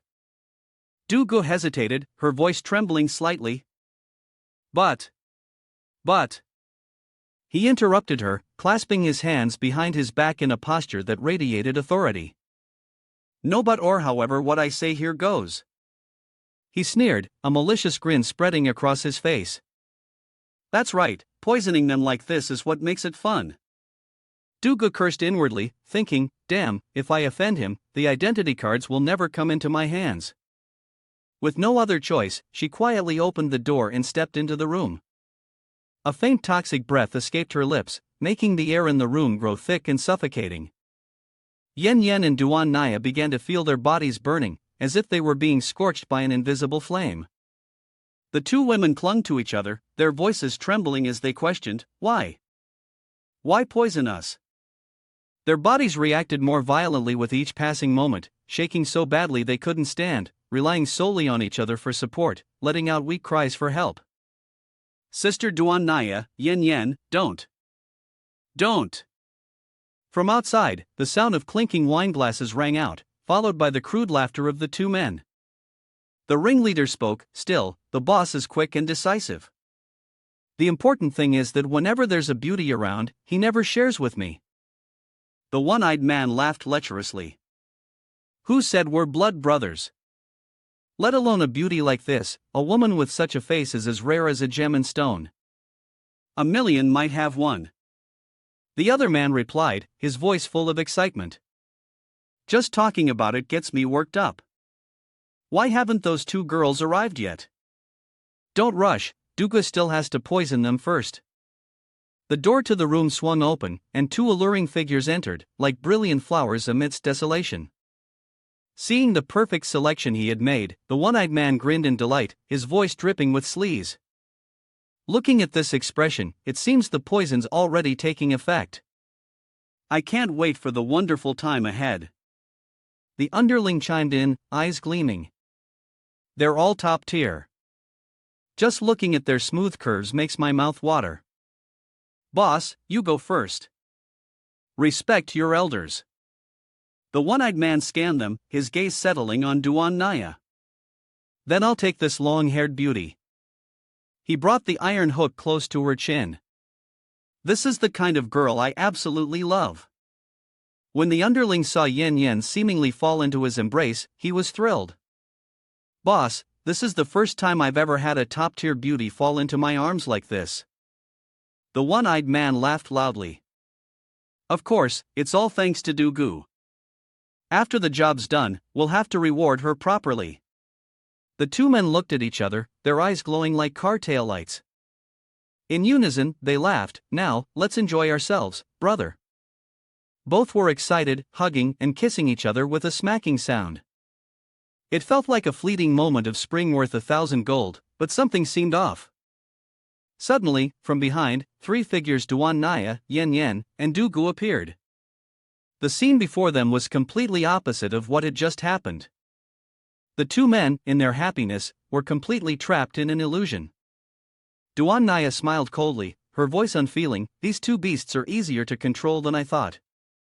Du Gu was impressed, her powers were already so brutal, making these two young men forget their own swords. Yen Yen, still under the influence of the poison, trembled as he questioned, "You poisoned us for these two? You've made us endure this feeling up to now." Du Gu, looking innocent, explained with a hurt expression, "Of course not. My master said my poison could help resist brain intrusion. I was afraid that if you two came into contact with the city lord's guard, you would be deeply infected with brainwashing." Duan Naya absent-mindedly touched her body, nodding. "You did the right thing. To prevent brainwashing from taking over, we must maintain this state while in New World. But I can handle it, while Yen Yen is close to losing it." Yen Yen groaned. "What? But that's too difficult. Then we need to quickly get the ID card." Du Gu asked anxiously. "And what about them?" Duan Naya replied coldly. "They'll take care of each other. If you want, stay and watch." Du Gu glanced at the two men, hearing their nauseating intimate sounds. "Oh, darling, you're really too strong." She couldn't stand it, quickly ran outside and called after them. "Wait for me." Ignoring the two brothers fighting each other, the scene shifted to the forest. One man muttered, "Is that the lamp tower?" "It's just a trick. We came here for the Spider King's essence." "But where's the spider's nest?" The subordinates behind him whispered. "Did the boss get lost?" He snapped. "Up is for the doctor, down is for the man, and the rest is." "What again?" Suddenly, the whole group was stunned. Why are there so many dead spiders? And each one's head is missing." One of the subordinates exclaimed, his voice pale, "Boss, looks like someone got ahead of us." In the distance, sounds of fighting rang out. Sushin charged forward alone, dodging every attack from the mutated spiders as if dancing the waltz. Suddenly, a spider silk shot out from the darkness, sticking tightly to his hand. Sushin frowned. "Careless." From above, a gigantic spider appeared, as large as a cart, with 8 eyes glowing brightly like headlights. He exclaimed, "I didn't expect there to be such a huge spider hiding here. It's probably about to reach the second level, but whether it's second or third, it's only worth Suvlad giving it a tap." On the sidelines, a few young men were hiding, observing. One of them asked, "Who is that guy? He's going into the spider's lair alone?" Another whispered, "Boss, that guy doesn't look weak. What should we do now?" He smirked maliciously, "What should we do? Obviously, watch the show. A fool like him who doesn't know his own limits, I just want to see his body hanging in the spider's web." But Sushin's face was full of murderous intent. He effortlessly tore the sticky web off his hand, his gaze as sharp as a blade. With a powerful tug, the giant spider was left in a daze. Sushin leapt up and threw a punch like a thunderstrike, instantly smashing the spider's head off. Witnessing this terrifying power, the young men turned pale with fear. One of them exclaimed, "A disciple of Saitama?" A single punch, and the Spider King was dead. The subordinates immediately drew their weapons, their eyes flashing with cunning, preparing to snatch the spirit core. But right after the command, the situation suddenly flipped. The boss was now being held at sword point by his own close subordinates. The gaze was full of malice. "Ready, boss." The two henchmen replied in unison. The boss, without a hint of fear, burst out laughing. "Ha, very good, very good. Your blades are sharp, you guys didn't follow me in vain. You've mastered this skill already." The two henchmen smirked. "Boss, how many times have we used this move? How could we not be proficient? We've hit the mark hundreds of times." One of them glanced at Sushin and growled. "Kiddo, you just wait. I'll show you what we're really capable of." On the other side, Sushin was still engrossed in admiring the sparkling essence crystal, completely unaware of the filthy plot unfolding behind him. "Ah, found it, the essence crystal is right here," he murmured, his voice filled with satisfaction. At that moment, the boss shouted the incantation for his spatial manipulation ability. In just a few seconds, Sushin was startled as the surroundings warped. Two cold blades were pressed against his neck, while two iron chains tightened around his waist. The boss, holding the essence crystal, laughed with delight. "Heh, finally, the essence crystal is mine. What a great catch." Sushin remained calm, his gaze icy. "Changing positions, huh? This ability is impressive. You even prepared iron chains in advance. Looks like you guys have used this trick to trap people quite a few times, huh?" The boss sneered, his voice dripping with mockery. "Ha, you worthless piece of trash sure talk a lot, don't you? Don't even know how to write the word death yet?" Sushin smirked, his voice low and dangerously threatening. "Trash, huh? So, do you think of yourself as a hunter? Even seasoned hunters can sometimes be brought down by their prey." His words oozed with a cold, sharp intent that made the boss shiver. He yelled, "Oh, let's see how you're going to kill me. You dare run your mouth like that? Kill him." The underlings immediately drew their knives and shouted, "You think you can kill us? We're the ones who will make you die." But the moment the sharp blades came down, they unexpectedly snapped in half upon touching Sushin's body, as if they had struck a steel wall. The group stared in shock, their spirits nearly flying out of their bodies. All the blades were broken.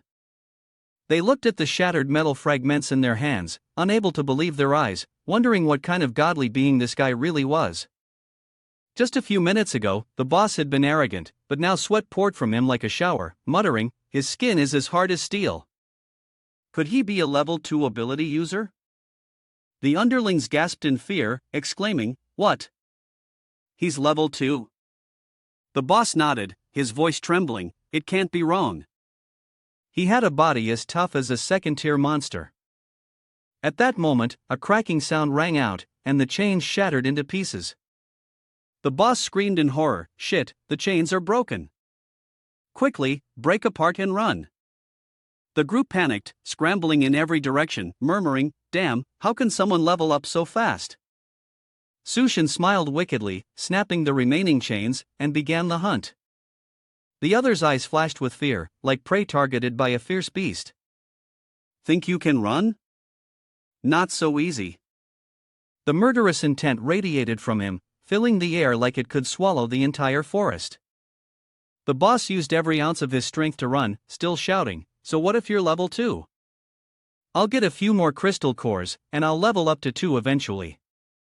But his face twisted when he sensed the murderous aura right behind him. Sushin was like the embodiment of death itself, shouting, "Give me back the crystal cores." His fist shot forward, just inches from the boss's face. The boss knew that if the punch landed, it would mean his end.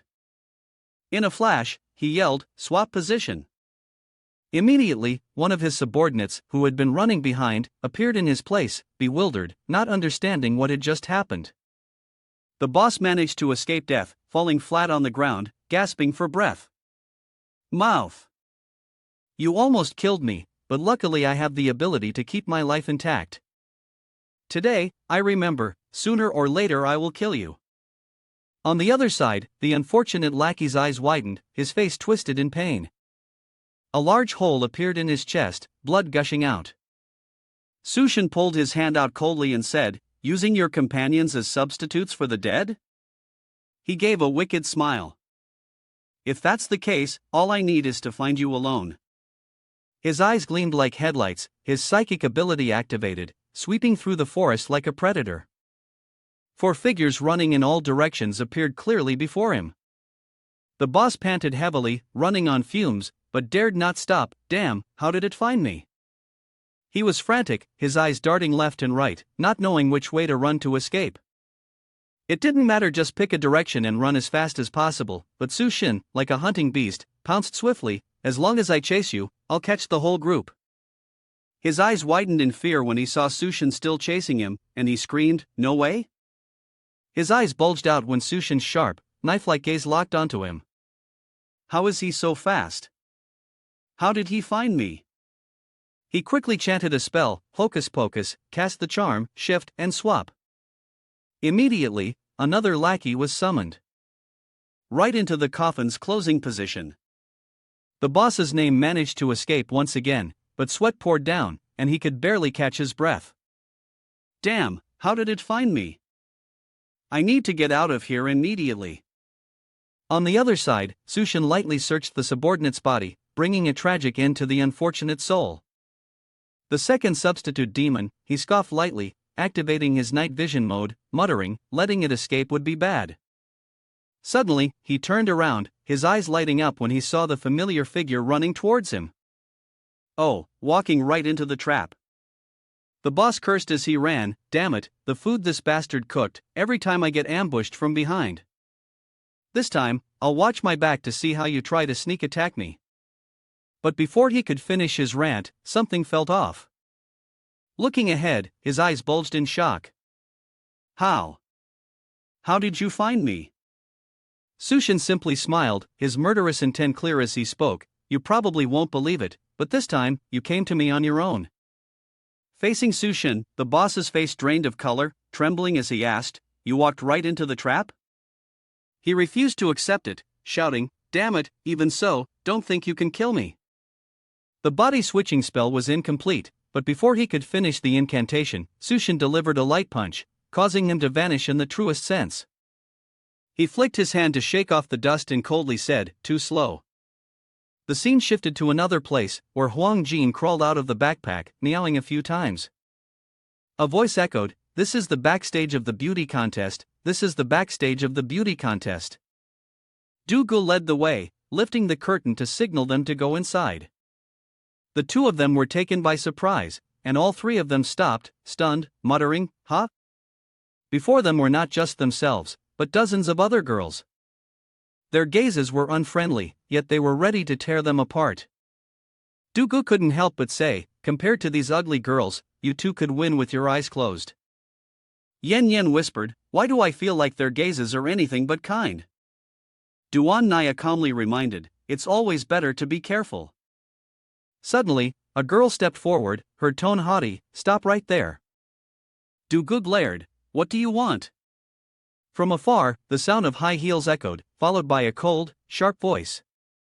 A woman appeared, her delicate face and scorching figure like the summer sun, exuding an air of elegance that could rival any beauty. She spoke loudly, I just wanted to see who dares to cause a scene here. Yen Yen was stunned and immediately recognized her. She was none other than big star Lin Mi and I. Lin Mi and I, unconcerned, arrogantly continued, No one in this competition is worthy to be my opponent, so all of you can leave. Before anyone could respond, Duan Naya interrupted with a voice full of tension, I thought it was someone else, turns out it's the famous big star, known for sleeping with the director.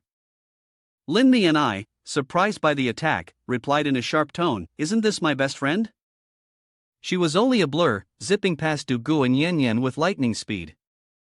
Her long, slender legs shot out, delivering a lethal kick aimed directly at Duan Naya. But Su Brother's wife was no ordinary person. Though still hazy from the poison, Duan Naya only had to lean slightly to avoid the attack. Lin Mi and I wasn't one to give up easily, she spun around and launched another kick. Duan Naya took it head-on, the collision intense. The two old friends no longer held back, as if they were wild animals locked in a fierce battle. Lin Mi and I hissed, I never thought you'd still be alive. Duan Naya's face darkened, responding coldly, How embarrassing. Sorry to disappoint you. Yen Yen, curious, interrupted, Sister Duan Naya, do you two know each other? Du Gu naively added, Aren't you best friends? Duan Naya snapped, her voice filled with frustration, Have you ever seen a best friend who puts hair removal cream in shampoo, laxatives in water, or stuffs a dead rat in the wardrobe? Lin Mi and I shot back, her tone sharp, You're the one who always pretends to be so pure, but secretly wants to steal all the spotlight. You knew my dream was to be an actress, yet you still fought me for the lead role. Duan Naya calmly replied, I just went with my friend to the audition.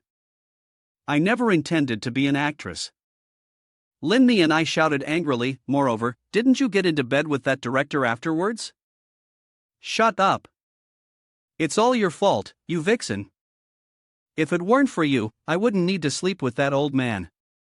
Duan Naya laughed, teasing further, being beautiful is also my fault, Yen Yen whispered, this is the first time I've seen you like this, Duan Naya. Lin Mi and I gritted her teeth, her gaze sharp as a knife, are you still convinced you're right? Now, I'm a famous star, everyone knows my face.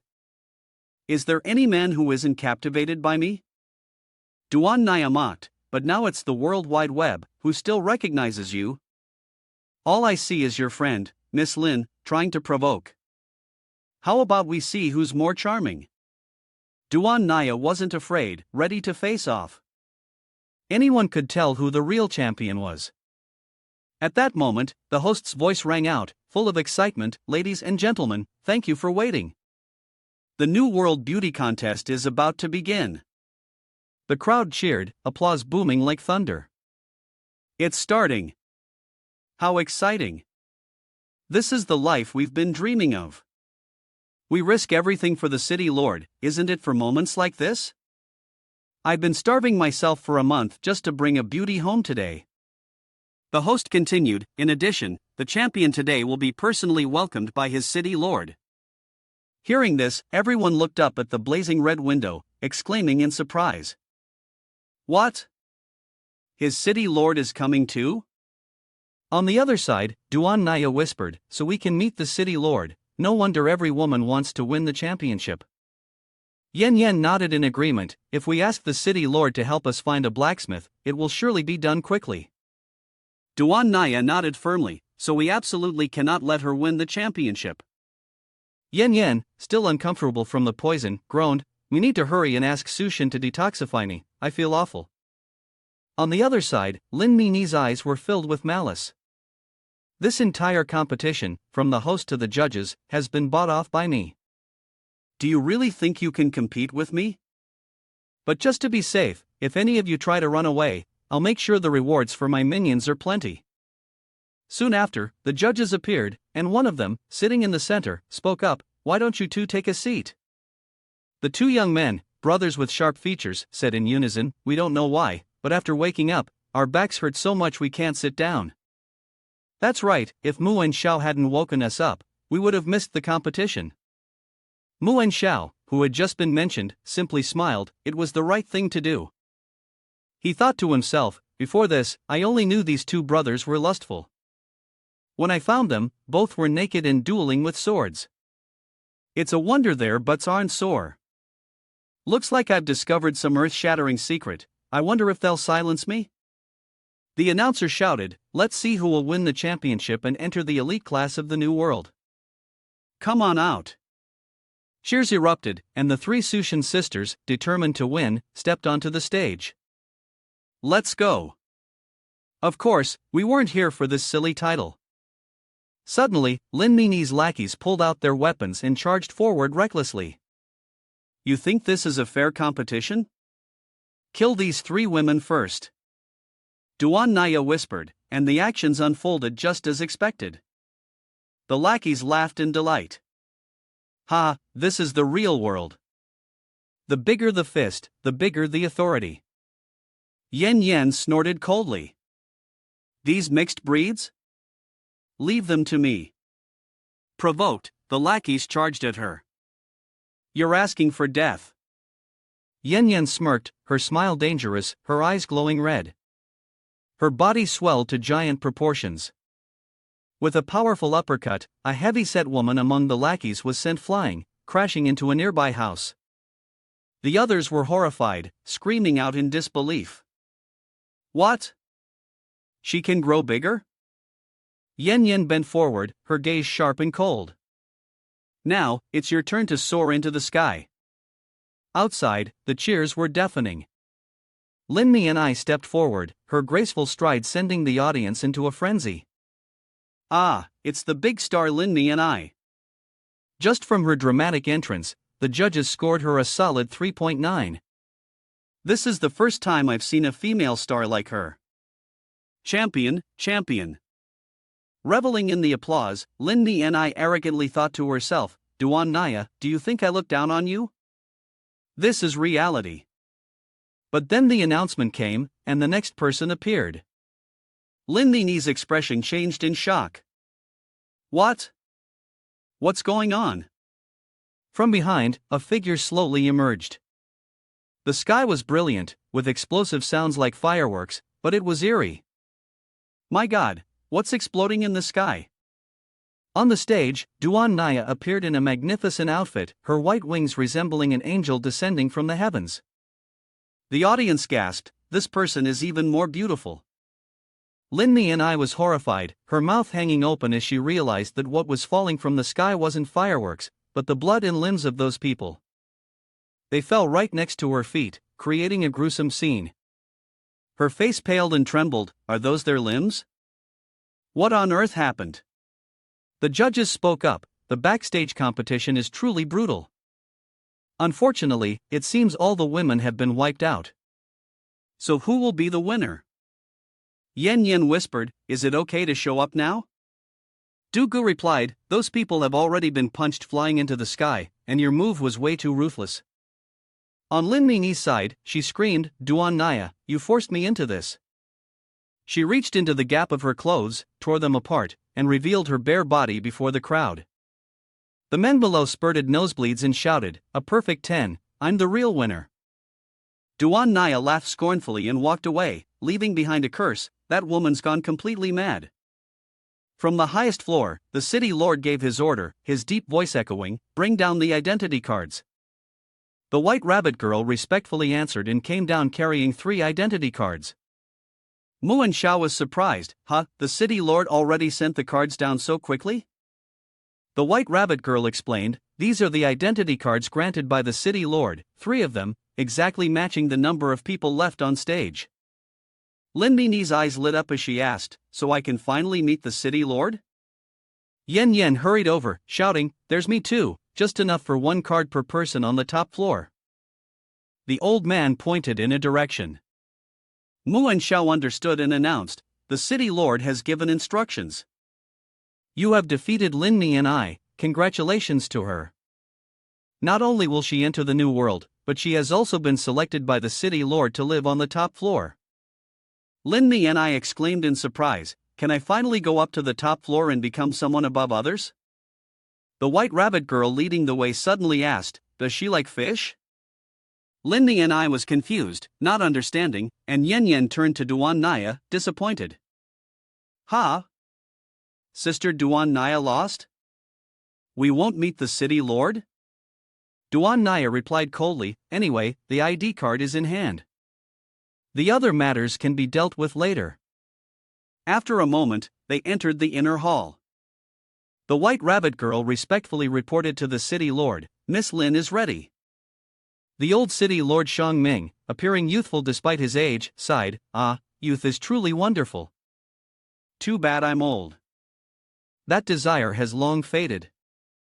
For an old man like me, it's meaningless.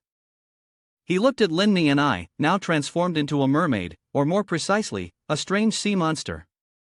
He smiled sinisterly. No wonder Big Star was indeed very beautiful. But don't look at me with those eyes anymore. You should be grateful to become a fish. The maid stepped forward, City Lord, the boy has arrived. He was checked, and his body is very healthy. The old man glanced over, a cruel smile spreading across his face. Very good. Turning to the boy, he asked, so, kid, are you afraid? The boy answered, his voice trembling, I'm not afraid, sir. If it weren't for the city lord adopting us, we'd have starved to death by now. Shang Ming held a handful of wriggling centipedes, his eyes full of malice, don't be so polite. After all, you children are the future. His special ability activated, slowly draining the boy's life force. Lin Ni and I panicked, screaming uncontrollably. Shang Ming relished in the moment, whispering, the jealousy that only children can feel. It's a pity that each absorption doesn't last long. The maid bowed respectfully. You have control over all the women here, my lord. You can have as many children as you wish. The old man nodded in approval but was still not satisfied. He needed enough energy cores to level up his ability. A rotten creature like me is the only one who can become the eternal city lord of this place. This will be the beginning of my immortal life. Quickly deal with the women below. Downstairs, Duan Naya cried out in pain. Duji's poison feels so uncomfortable. The two sisters clung to each other. Yen Yen groaned, it hurts so much. Dugu reassured them in a calm voice, to resist the brainworm, you must endure a little. The identification cards are ready. I'll take you both into the city. Suddenly, two figures rushed forward. Duan Naya questioned, what do you want? The two bald-headed brothers grinned slyly, it's rare to meet a beauty like you. We've decided to sell our blood again to buy the two of you. Mu and Xiao, standing nearby, marveled, that's really generous. Duan Naya was annoyed. What did he mean by that? Dugu explained, do you remember I told you that women here are just commodities? Even with identification, they're no different. The value of each person is a spirit crystal. Everyone knows how precious spirit crystals are, so no one. The two bald-headed men cut him off, laughing lecherously, but were both very strong. The most important thing is, your taste is truly addictive. Yen Yen snorted coldly, but is it possible that this desire isn't directed at us? Let me help you recall your memories. Duan Naya used her psychic ability, and the two men froze. Their painful memories came flooding back, recalling when they had once fought swords with each other. On the other side, a young man stood before the corpse of the mutated spider, sighing as he took a slow step forward. The spider's dead, and the spirit crystal's gone. But he smiled, luckily, the goal was never the spirit crystal. He swung his sword lightly, chopping at a few spots, then slung a spider leg over his shoulder. These legs will do. Suddenly, he became alert when Sushin appeared and threw a punch. The young man wasn't someone to back down, he countered with a strike, but to his surprise, this person was incredibly strong. He quickly spoke up, wait, I'm not here to steal the spirit core, nor do I want to fight you. Sushin furrowed his brows, why should I believe you? The young man replied, whether you believe me or not is up to you, but this is the truth. I know you're very strong, but if you force me to use all my strength, you might not come out on top. My goal is just to get some spider legs, so why not stop and make friends? He smiled, I'm Wang Tong, and I would be truly grateful. Sushin was taken aback. Wang Tong, a powerful figure from the He Dao in his previous life, why was he here? Was he also looking for a blacksmith? He nodded, if that's the case, I'll be friends with you. Take the spider legs. Wang Tong thanked him and asked, are you here to join New World too? What's your name? Sushin replied, my name is Sushin. I heard New World is not bad, so I came to check it out. What do you need the spider legs for? Wang Tong smiled, it's just for a friend who asked me to find them. I have other matters to attend to, so I'll take my leave. By the way, Sushin, let me give you a piece of advice, never, under any circumstances, touch the ID card of New World. Sushin was confused. Why is that? Wang Tong only replied, listen to me, just don't touch it. Seeing Wang Tong leave, Sushin mumbled, what secret does this ID card hide? Never mind, I'll just follow him for now. Maybe I can find the blacksmith. On the other side, a young man holding a knife threatened, hey kid, hand over the mutated creature you caught. Another one chimed in, big brother is right, looks like someone brought a spider back, but on closer inspection, this guy is just carrying a spider's leg. Wang Tong took only a few seconds. Several slashes from his knife flashed and sliced the group into pieces. He snorted, feeling it was such a hassle. Sushin observed from a distance, thinking to himself, no wonder he's a powerhouse from a previous life, having reached the peak of level 2, not inferior to me. But after absorbing this core, I can reach level 3. A while later, at the city gate, Sushin handed over the ID card. The gatekeeper was surprised. This is the first time I've seen someone put their ID card in the box like this. Another one whispered, "What a strange person." Both widened their eyes. The Spider Queen was taken down so quickly. Fortunately, the captain left an ID card before leaving. Congratulations, you're now a member of New World. Sushin took the card, still suspicious. Is there something strange about this card? Wang Tong said, "Don't touch it." Suddenly, a stream of black smoke rose from the card. What was this black smoke? A soft pinkish aura appeared around it. Xiao Min-er, as though just emerging from a storm of emotions, rushed forward to question. What did you do, suddenly allowing brainworms to invade here? Thankfully, I was quick enough to kill them all. Sushin was surprised.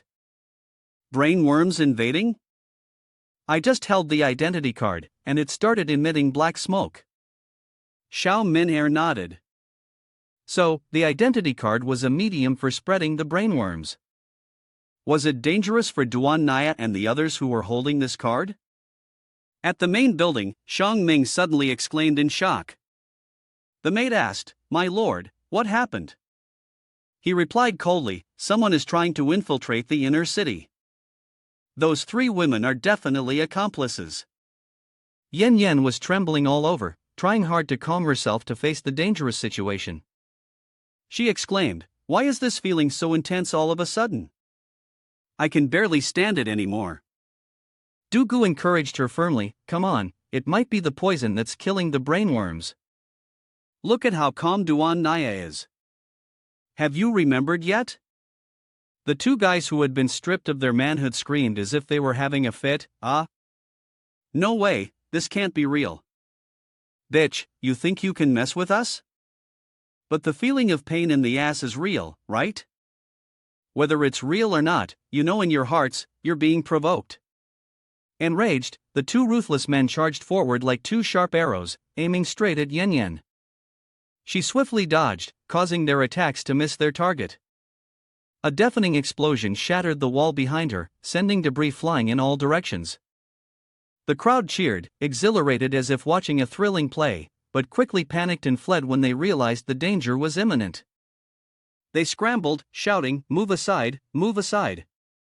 Dugu was stunned by the chaotic scene, exclaiming, "Shaolin Temple? Is this the invincible Iron Head technique?" The building's collapsing. The 2 men with shaved heads proudly boasted, their voices full of arrogance, "Our skulls are sharper and tougher than steel now. The people who used to mock us have had their heads smashed to pieces by us. Nothing can withstand a blow from us now, we're stronger than steel." They laughed heartily, but Yen Yen remained unfazed. She coldly replied, "Enough with the useless chatter, all you need to do is charge with your heads, right?" At that moment, the 2 men attacked again, faster than lightning. Yen Yen shouted, "They're coming, dodge quickly." Muan Shao, with a dangerous smile, suddenly made his move. Duan Naya's hand emitted an invisible force, tightening around the enemy. Yen Yen was completely suppressed, crying out, "Someone is holding me tight, but why can't I see them? They've even neutralized my ability." Duan Naya, her eyes sharp as a blade, detected the person behind the screen. The bald-headed man above laughed sinisterly, "So you've noticed, but it's a bit late now." He lunged forward, exuding a terrifying murderous intent. In that critical moment, Duan Naya activated all her powers, but a massive, invisible hand suddenly appeared and stopped him. Yen Yen broke free from the restraint, transformed, and roared, "Gotcha, where do you think you're running?" Muan Shao exclaimed in astonishment, "What?" Duan Naya, her gaze as sharp as a knife, replied, "Luckily, I had already controlled a few insignificant pawns to act as shields. 3 spectators, controlled by her, were forced to hide under the stage, held in place like puppets." The senior brother gritted his teeth in fury, cursing, "You bitch, let go of my brother." He charged forward like a missile, but Yen Yen smirked maliciously, "Guess whose head is harder between the 2 of you?" The man screamed in horror, "What do you want to do?" "Bitch, stop. Don't." In an instant, Yen Yen made the senior brother's head collide with his younger brother's lower body, causing a catastrophic impact, the most painful crash in history. The older brother became the remedy for the younger brother's constipation, and his face contorted in agony. After dealing with the two bald-headed men, Yen Yen casually tossed them aside like trash and coldly said, "Hey, you there, it's your turn to join the scoreboard." Mu and Xiao arrogantly responded, "You're not worth me getting involved." He was about to deliver a decisive blow when, unexpectedly, an invisible force clamped down on Yen Yan's legs, preventing her from moving, even though she had reverted to her normal form. She exclaimed in astonishment, "My ability is being forced under control?" Du-gu quickly replied, "Let me help you." Invisible strikes came one after another, locking the two sisters in place. They screamed, stop, you damn bastard." Many of the viewers must have wanted to possess Mu and Zhao's abilities, right? Well, we're just like that. Duan Naya shouted loudly upon seeing Yen Yen fall into a disadvantageous position. Yen Yen? But she immediately became alert, realizing a new threat. Using her ability, she controlled several small fry-as human shields, forcing them to exit the game in terror. Mu and Xiao exuded an air of danger, sneering. The moment he sensed the danger, did she not hesitate to sacrifice the shields? Truly, one could never underestimate the scheming nature of women. At this point, Yen Yen and Du-gu were bound tightly from head to toe, and the more they struggled, the tighter the restraints became. Yen Yen cried out, "Let us go." I let my guard down again. Mu and Xiao was surprised. "Are you really planning to use those wings as weapons?" Duan Naya removed her wings, holding two sharp weapons in her hands, and coldly said, "This is enough to deal with you." Provoked, he grinned, his face twisted in a smile. "Interesting, quite a big mouth, huh? Fine, I'll play along."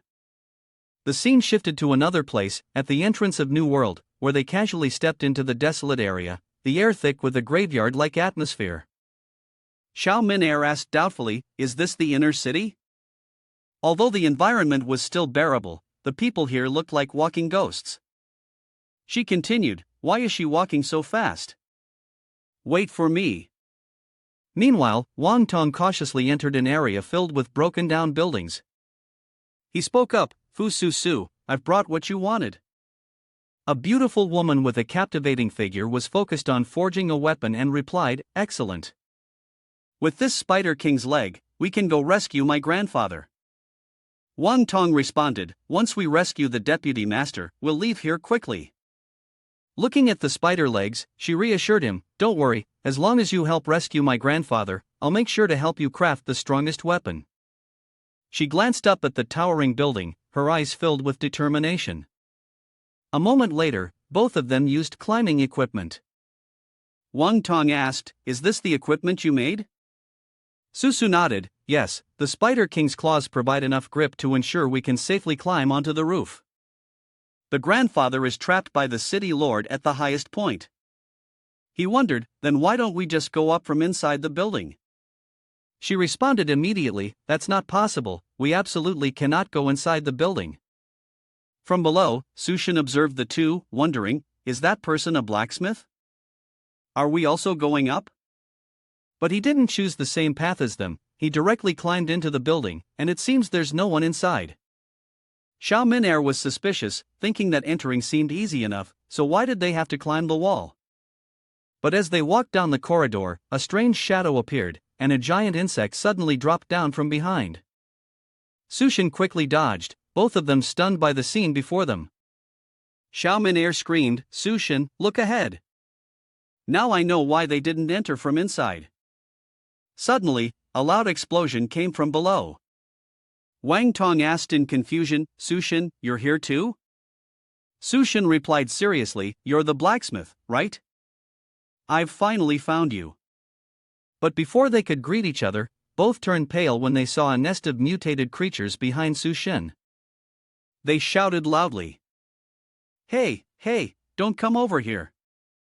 The swarm of maggots charged like a storm. Wang Tong sped up and shouted, "How disgusting!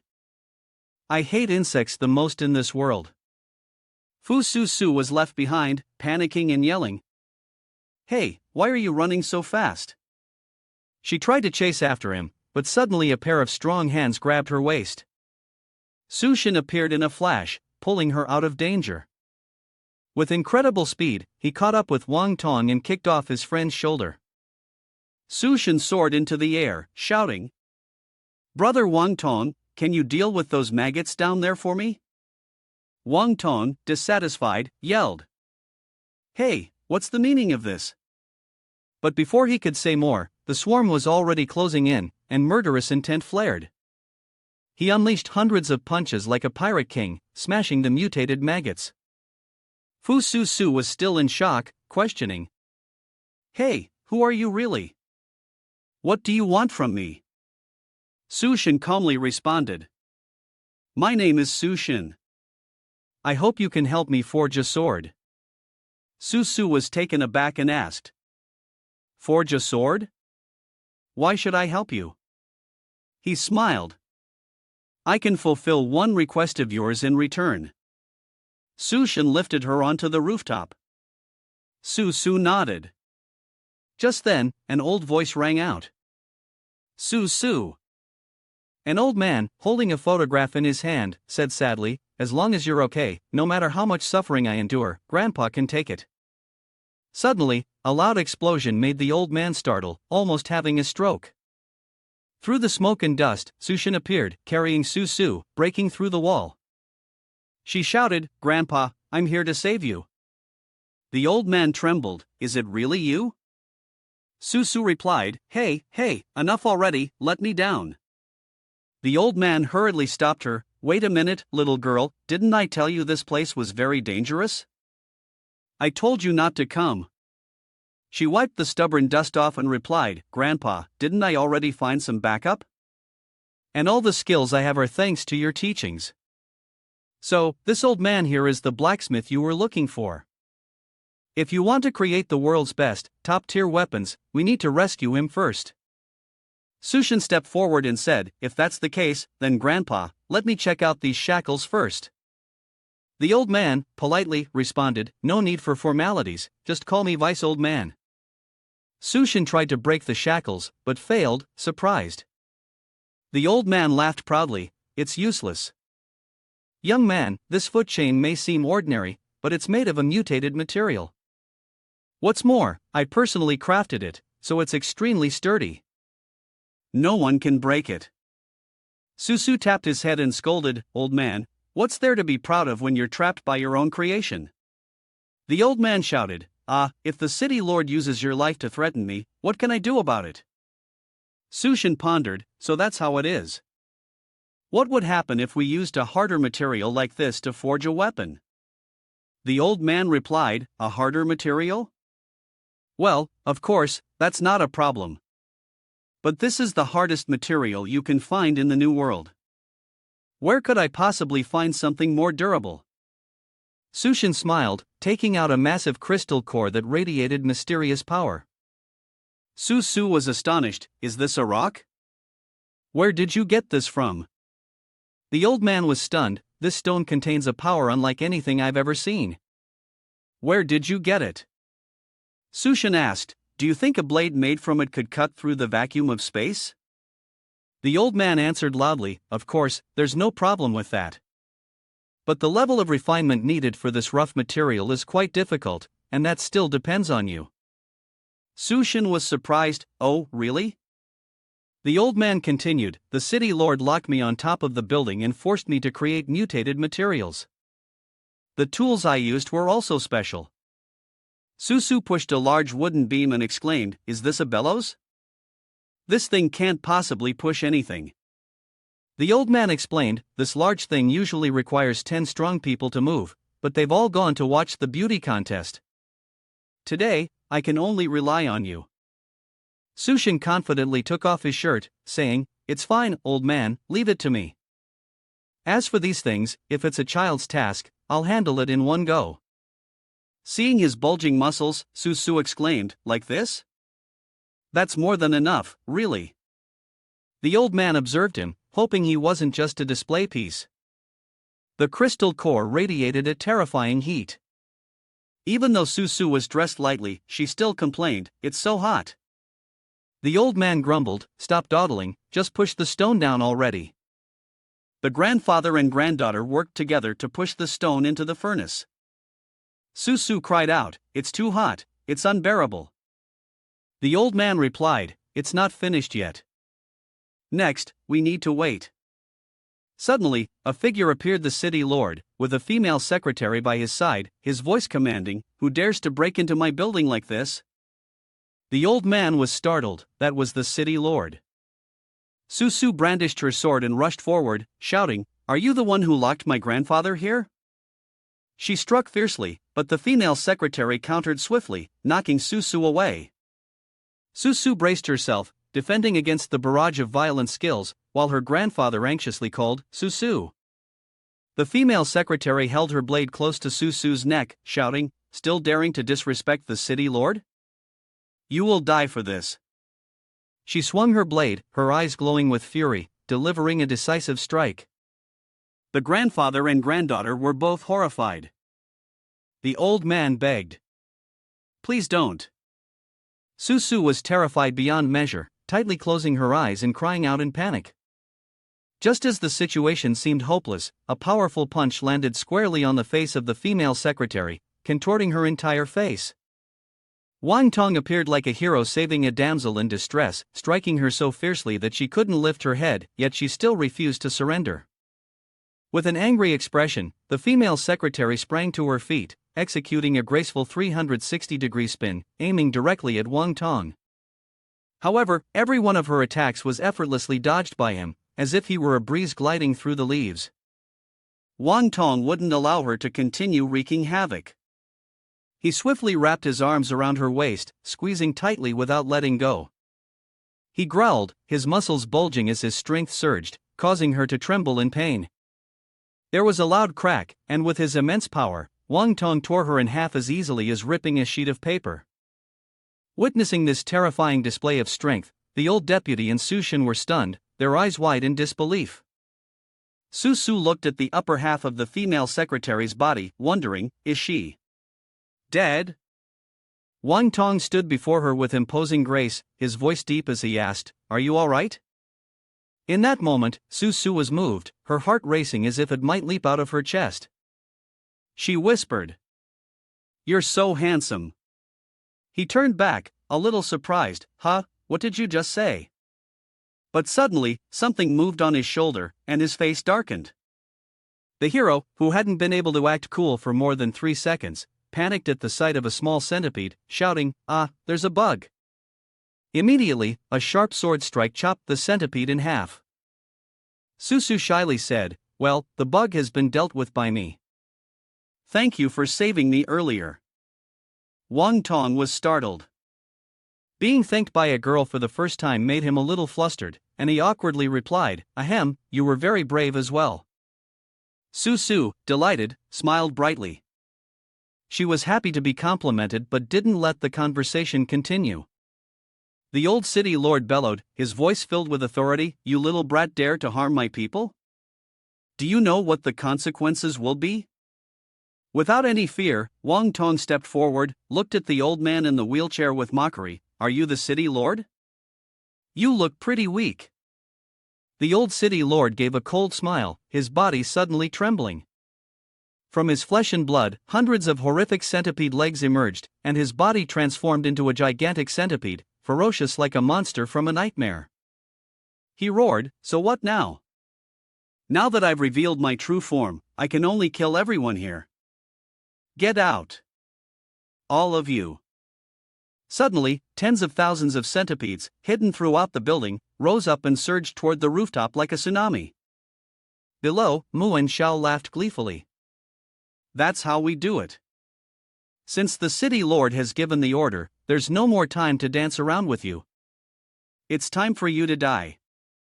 His opponent at this moment was Duan Naya. Hearing these arrogant words, she clenched her fists, her face grim, ready for a life or death battle with the sinister-faced man. Mu and Xiao was ecstatic, shouting loudly. Duan Naya was suddenly attacked by an invisible force, being struck relentlessly from left to right, as powerful as Sushin's punches. She cried out in pain, her voice faltering. Dugu and Yen Yen were tightly bound, unable to do anything but curse helplessly. Damn it, Sister Duan Naya is surrounded. The audience below, who had been gleefully watching the show, now shouted, "Hey, you bastard, don't damage her, we're still waiting for the fun." After a brutal beating, Duan Naya was exhausted, blood trickling from the corner of her mouth like red strawberry juice. Mu and Xiao sneered, "You can't even see your opponent, so you can't dodge an attack from an invisible person. Even someone with mental powers can't sense where the attack is coming from. Doesn't that feel pretty helpless?" Then, he continued, "If you're so skilled, then kill me with one strike." Suddenly, a stream of power shot towards Duan Naya at an astonishing speed. Yen Yen anxiously shouted, "Sister Duan Naya, be careful." But the invisible attacks all missed. It was as if Duan Naya's sixth sense warned her, allowing her to dodge with agility. Her body moved gracefully, like Lin Ming in a dance, escaping the encirclement of the three shadowy figures. Mu and Xiao was stunned, unable to believe his eyes. "You dodged that?" he screamed. "How did you do it? You clearly can't sense them." But he froze when he saw, through the gap between Duan Naya's legs, the three shadowy figures stained with red marks. He stammered, "You wore wings to splash some blood essence from the ground on them to reveal their invisibility?" It was too late to realize.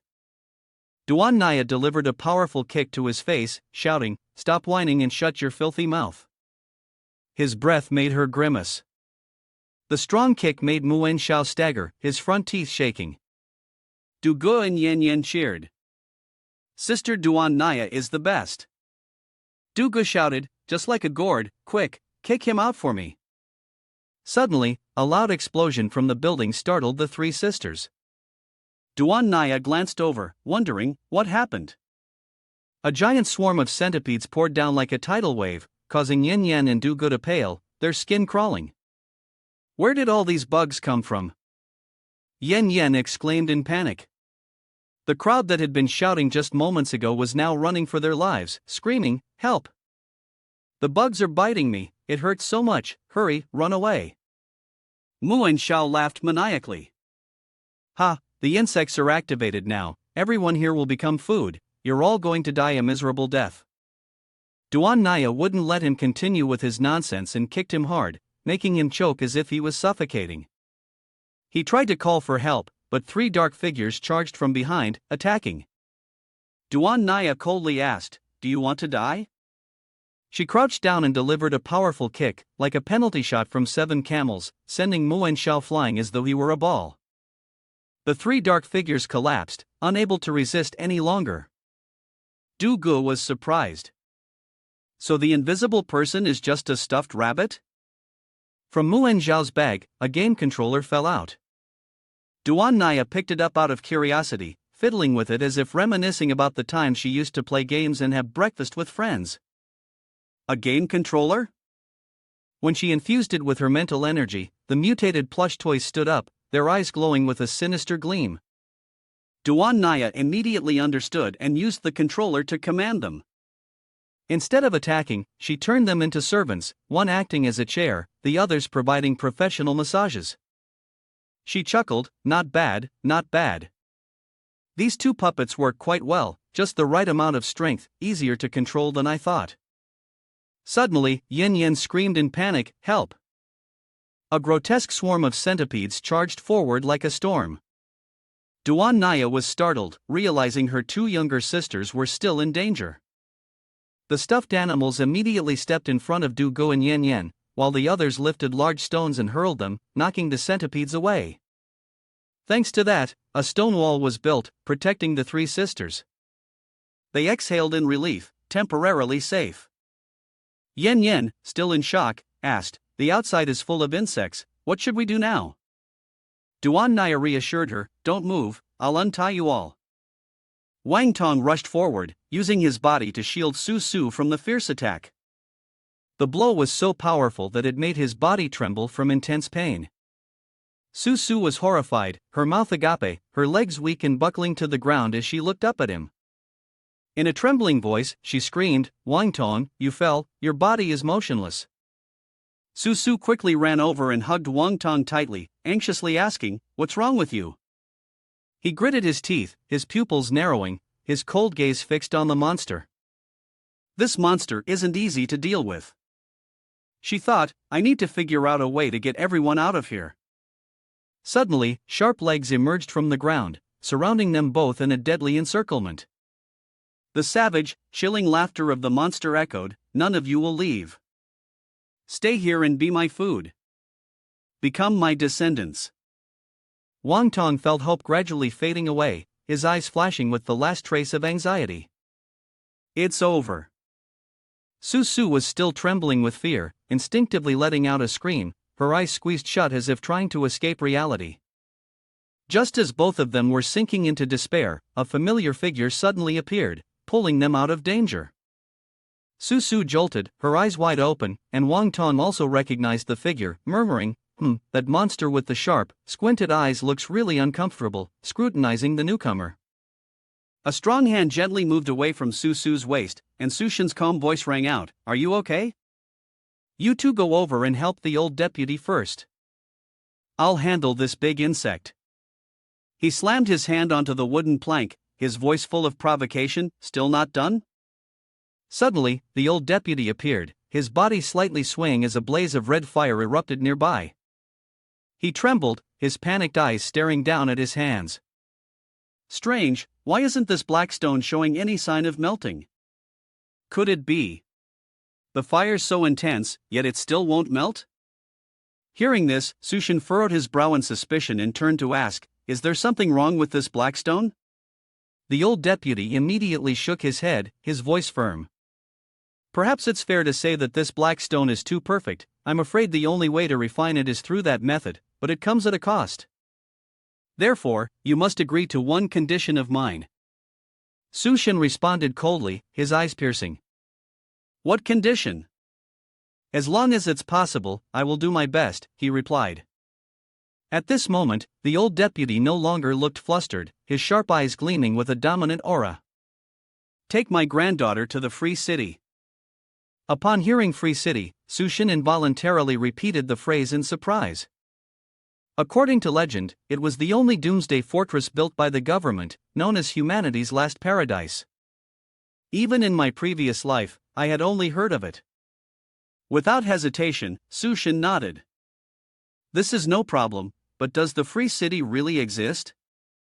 Do you know where it is?" The old deputy waved his hand, his gaze solemn. "You've heard of the Free City? Then you've agreed. You can safely hand this black stone over to me, and we will discuss the rest after we leave here. Also, have Su Su come here to help." Su Shen returned to reality, lost in thought. "Free City, huh? If it really exists, it would definitely be worth a visit. But first, I must get the sword, and everything else can wait." Your body hung in mid-air, surrounded by a brilliant red light. "First, let's deal with this annoying insect." Hearing those arrogant words, the monster let out a low growl. "Hoof." It opened its huge mouth wide, its enormous eyes and mouth blazing with light as it charged directly at Su Shen. "Seeking death. Watch as I swallow you whole in one bite." Before it could say more, Su Shen charged forward, delivering a powerful punch. But he froze, his eyes wide in shock when he saw that the monster was completely unharmed. Sure enough, this armor was made by the old deputy. I gave it my all, yet it still didn't even flinch. The monster's red eyes drew closer as it opened its mouth wide again and lunged. The two clashed fiercely, destroying the building piece by piece. Outside, Wang Tong and Su Su, witnessing the scene, were stunned and exclaimed, "Are they trying to collapse this entire building?" Su Su supported Wang Tong, urging him urgently, "We need to quickly remove the chains from Grandpa's legs and get out of here." Suddenly, a blood-curdling scream echoed through the air. They turned toward the red flames, where the old deputy was. It was Grandpa. They rushed over and found the old deputy sitting on the ground, one of his legs severed, with a bloodied knife still in his hand. Wang Tong's mouth dropped open in horror. "What happened?" Old deputy? Tears welled up from fear as she trembled and asked, "Grandfather, what happened to your leg?" Her gaze flashed with hatred and suspicion. Could it have been Sushin's doing? Should I kill him? But the old man scolded sharply, his voice hoarse and suppressed. "Come back here, you should know that top-tier materials are not cold, lifeless objects, but existence is full of spirit. Only with the blood and flesh of a blacksmith can their true power be unleashed." Susu gritted her teeth, trying to hold back her tears, but the old man placed the sword down with his trembling leg, his tone calm. "It's just a leg. What's so tragic about losing a life for an emperor? As a blacksmith, having the opportunity to forge weapons of this level is undoubtedly the greatest achievement of one's life." Wang Tong knelt down, quickly bandaging the wound for him. "Old man, you can't die, you still owe me a weapon." The old man looked at them seriously. "This place won't last much longer. You two need to help me." Both answered in unison, "Yes." In another corner, a small shadow appeared. A black cat, glowing with fiery light, stepped into the laboratory where the mermaids were imprisoned. They were girls trapped in test tubes, their eyes reduced to mere whites, with strange marks around their mouths. Suddenly, the cat sensed something unusual. The girls' eyes were bright, and strange insects crawled out of their mouths. At the forge, smoke was rising thickly. The old deputy nodded. The method of forging the sword had indeed proven effective. It was time to move on to the next step. Wang Tong used a large pair of tongs to lift the black stone. "Old deputy, with such a large piece of material, do you think you could make another sword for me?" The old deputy shook his head, his voice playful. "Dream on. After forging this, there'll barely be enough left for one sword." "What a shame, this stone always gives me a strangely familiar feeling."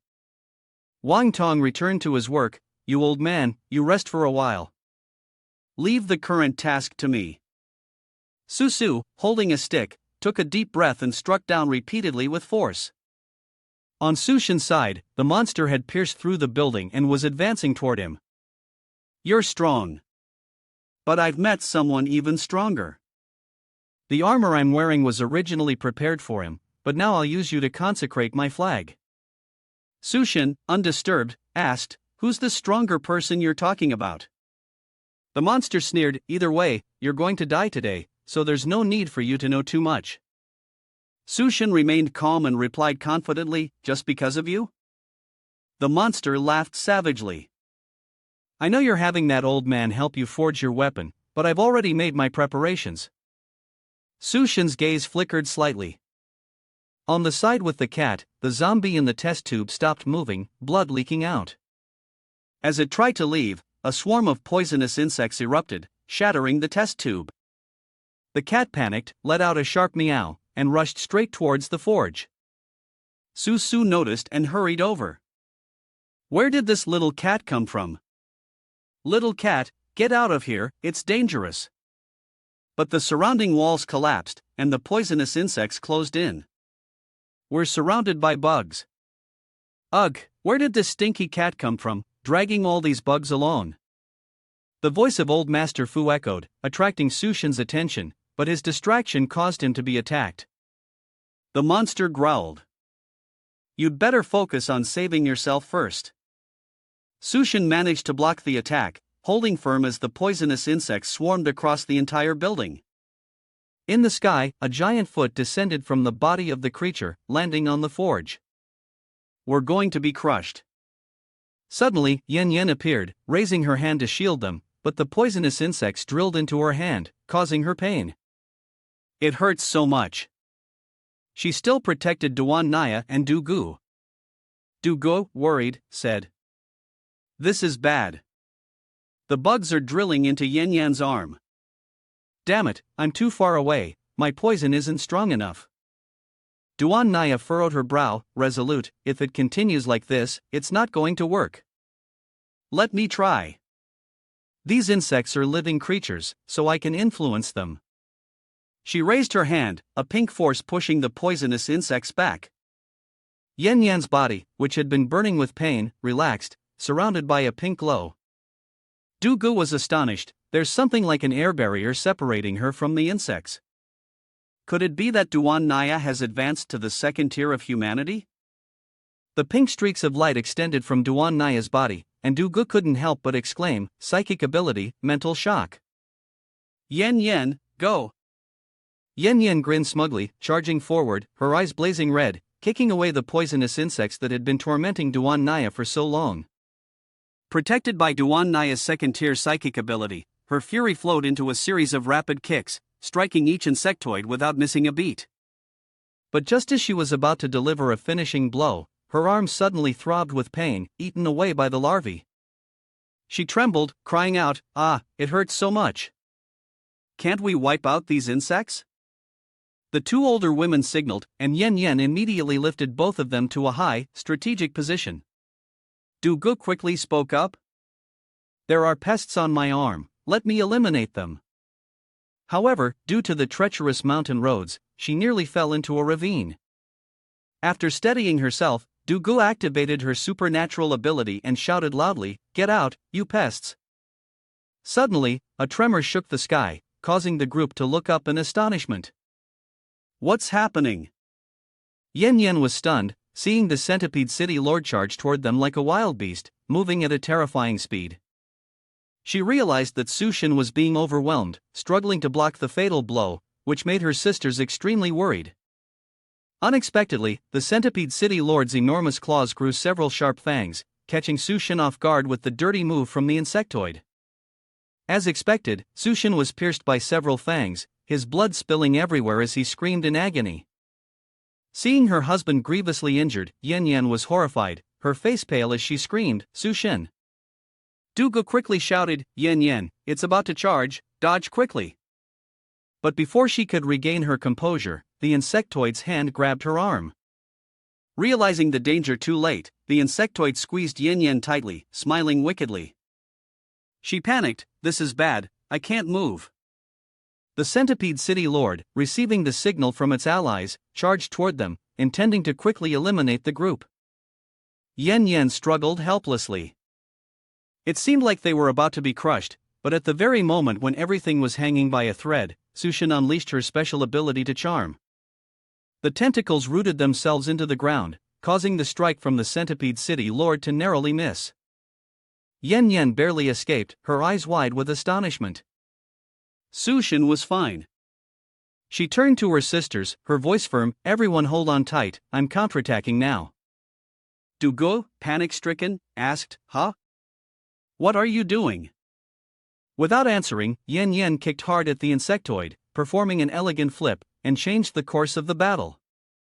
With a powerful kick, she sent the insectoid flying across the room. The centipede city lord, unable to take down the beauty, growled in frustration, "Damn it, you have this ability?" He sensed the incoming force, and with a loud crash, he was about to turn around when the insectoid slammed into him, causing him intense pain and frustration. Sushin crawled out from the debris, blood covering her body, her gaze cold as she stared at the king centipede. This bastard was indeed tough to deal with. Yen Yen anxiously asked, "Is everyone okay?" Duan Naya replied, her voice calm, "I'm fine, still good." Sushin was surprised and exclaimed, "Duan Naya, you've leveled up to 2? Truly, my woman." He stood up, cracked his neck, and muttered, "Why do I feel a bit dizzy?" King Centipede, despite the collision, remained unharmed and roared, "You ants and worms, do you want to die? Let me oblige." The body of King Centipede suddenly changed, its power skyrocketing. Yen Yen was astonished, "These bugs are merging, it's getting bigger." Sushin furrowed his brow, his voice low, "This is bad, I hope the old man arrives in time." On Wang Tong's side, he said proudly, "I am the heir of traditional martial arts, combined with mutant abilities, creating a unique strength." He threw a punch, pushing back the insectoids, unlocking new skills and unleashing his mutant power. "Just some bugs, what's there to fear?" But his punches felt like hitting air, and Wang Tong yelped, "This isn't working, I can't kill them all." Fu Susu spoke up, "I'll go help." "Old man, stop causing trouble." The old fake leg master stepped forward, responding tersely, "I'm not useless yet, don't worry, little girl."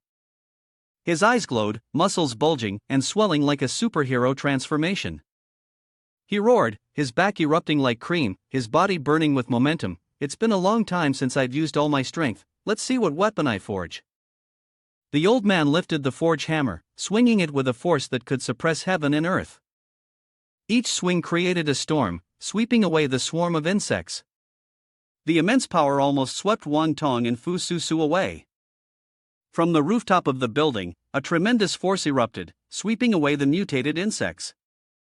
The centipede city lord, locked in a life and death struggle with Su Shin, was stunned by the vibrations. What is this power? Is that old man still alive? Worried about the long night ahead, he rushed towards Fu Susu and old Vice, roaring, I must personally take your life.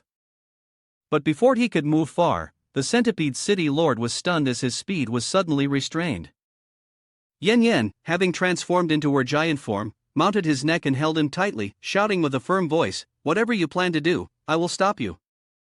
If you're so capable, step over my dead body. The centipede city lord growled in frustration, damn it, another woman in my way. Suddenly, he easily broke free from her restraint. The centipede city lord charged forward at full speed, surrounding Yen Yen.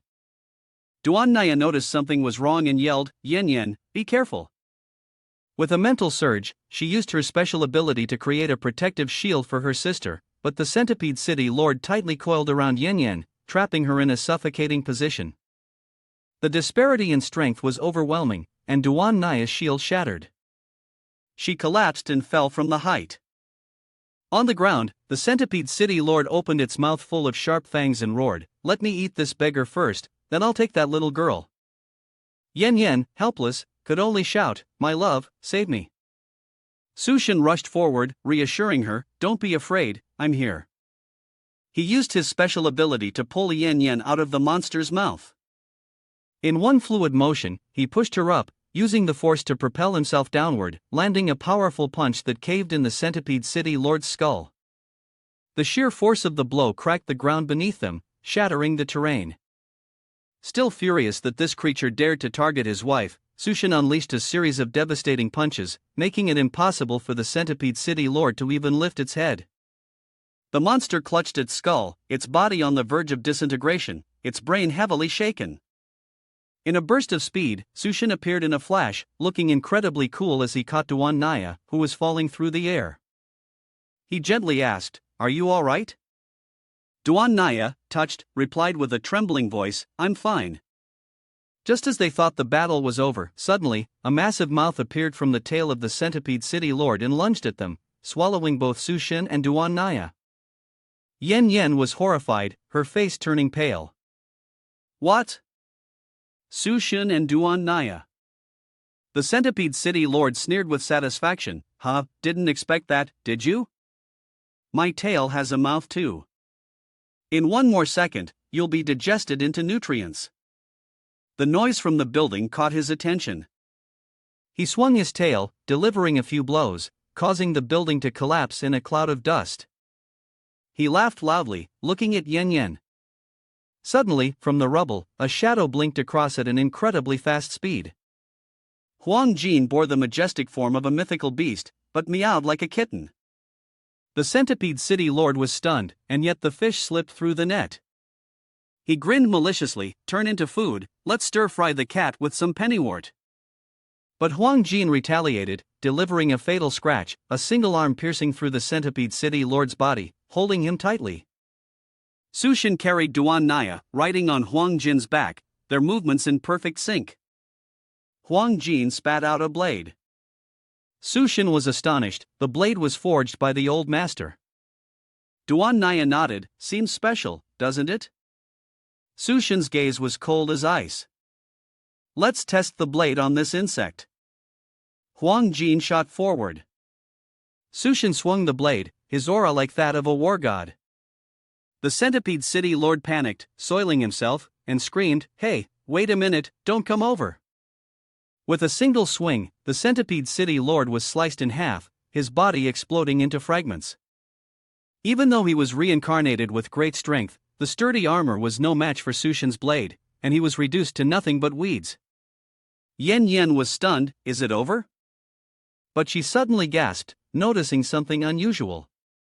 In the sky, the centipede city lord had transformed into a fly.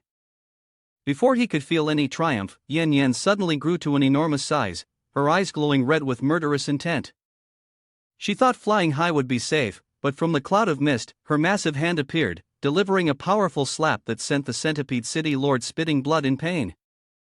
His fate was no different from the flies and mosquitoes that were instantly destroyed in the blink of an eye.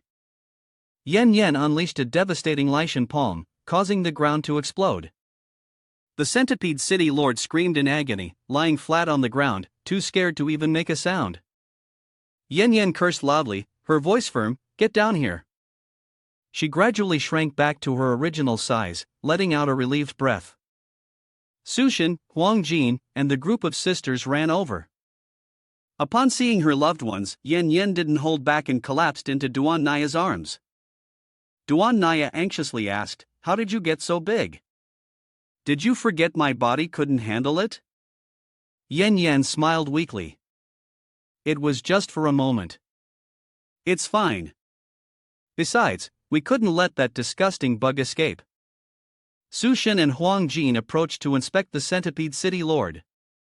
Huang Jin was so excited that his brittle skeleton seemed ready to fall apart, but Sushin stopped him from eating it. It was just too disgusting.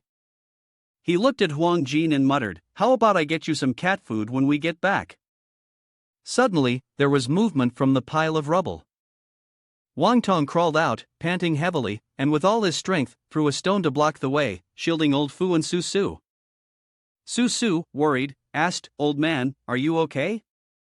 Old Fu responded, his voice calm, "I'm not dead yet." Suddenly, the sky began to lightly snow. Su Su was surprised, a bit confused, "Is it really snowing?" The group of Sushin reunited with Old Fu. Duan Naya looked up, and indeed, there was snow. But had winter arrived so quickly? Even with the chaotic weather, snowfall was not too unusual. Sushin suddenly noticed, his gaze sharp and cold. Wang Tong pointed and exclaimed in panic, "Everyone, look at that dark cloud." It was pitch black, covering the sun, much like the bleak future of his golden prospects today. Sushin realized, his voice low, "That's not a cloud.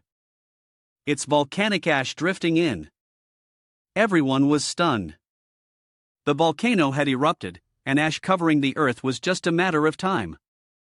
Huang Jin didn't care and kept rolling around in the snow. Duan Naya raised her hand to catch the snow, muttering, "There's a volcano in the snow, will the snow stop, or will it melt?" Sushin replied confidently, "No, the earth is about to face the end of winter, the extreme cold is coming, and the entire planet will freeze." Suddenly, a strange and ominous aura erupted. Sushin gasped, his eyes sharp. The centipede city lord had revived, laughing loudly, "Huh, do you think you can kill me? I'll summon the swarm of insects and regenerate endlessly." Everyone was horrified. Susu exclaimed, "He's not dead yet." Duan Naya shouted, "Sushin, be careful." Wang Tong turned pale, cursing, "This disgusting thing." Sushin acted immediately.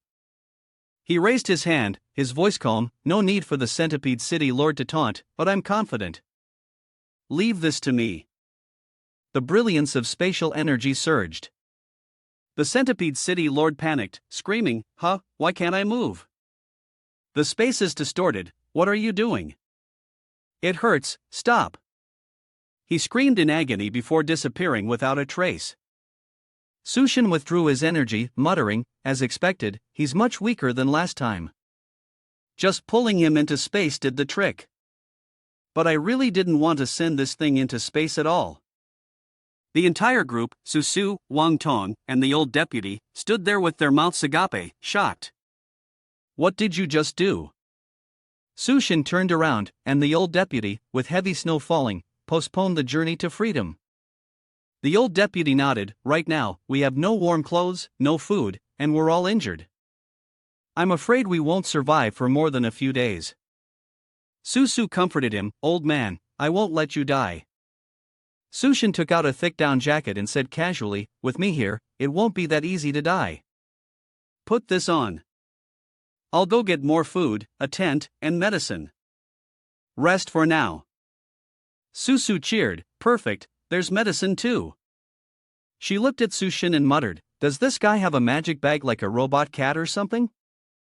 Sushin smiled, let's just find a place to rest. Inside the pickup truck, Duan Naya was worried. Yen Yen had undergone a drastic transformation, and cracks were appearing on her body. This isn't looking good. Sushin took out the Spider King's crystal core. I haven't eaten it because I was afraid of the side effects. Give it to Yen Yen. Duan Naya was surprised. Give it to Yen Yen? Sushin put the crystal core into her mouth, his voice deep. Soon, the female corpse king will sweep across the continent. I need you all to be stronger. The cracks on Yen Yen's body healed, and she lunged towards Sushin. He looked at her, confused. Huh, what's going on? Duan Naya, feeling shy, forgot to mention, the poison in our bodies hasn't been fully detoxified. Yen Yen laughed, her eyes sparkling. Yen Yen shivered, sweat dripping from her brow, her hand gently touching the firm muscles of Sushin, her voice pleading, Sushin, please help me detoxify, I can't bear it much longer. Suddenly, Duan Naya stroked her cheek, drew closer, and said in a low voice, wait, the crystal core I just swallowed needs to be absorbed properly, but detoxify me first. Yen Yen struggled, her voice whiny, the crystal core? I don't feel anything. Sis, please let me go, I can't take it anymore, let me detoxify first. Sushin muttered thoughtfully, no sensation. The crystal core was supposed to help Yen Yen level up in addition to healing the cracks. Her talent must be exceptionally high, needing to accumulate more power than ordinary people, but once she leveled up, it would be a huge breakthrough. He frowned, thinking he needed to find more crystal cores. The two sisters were tangled on the bed, arguing fiercely.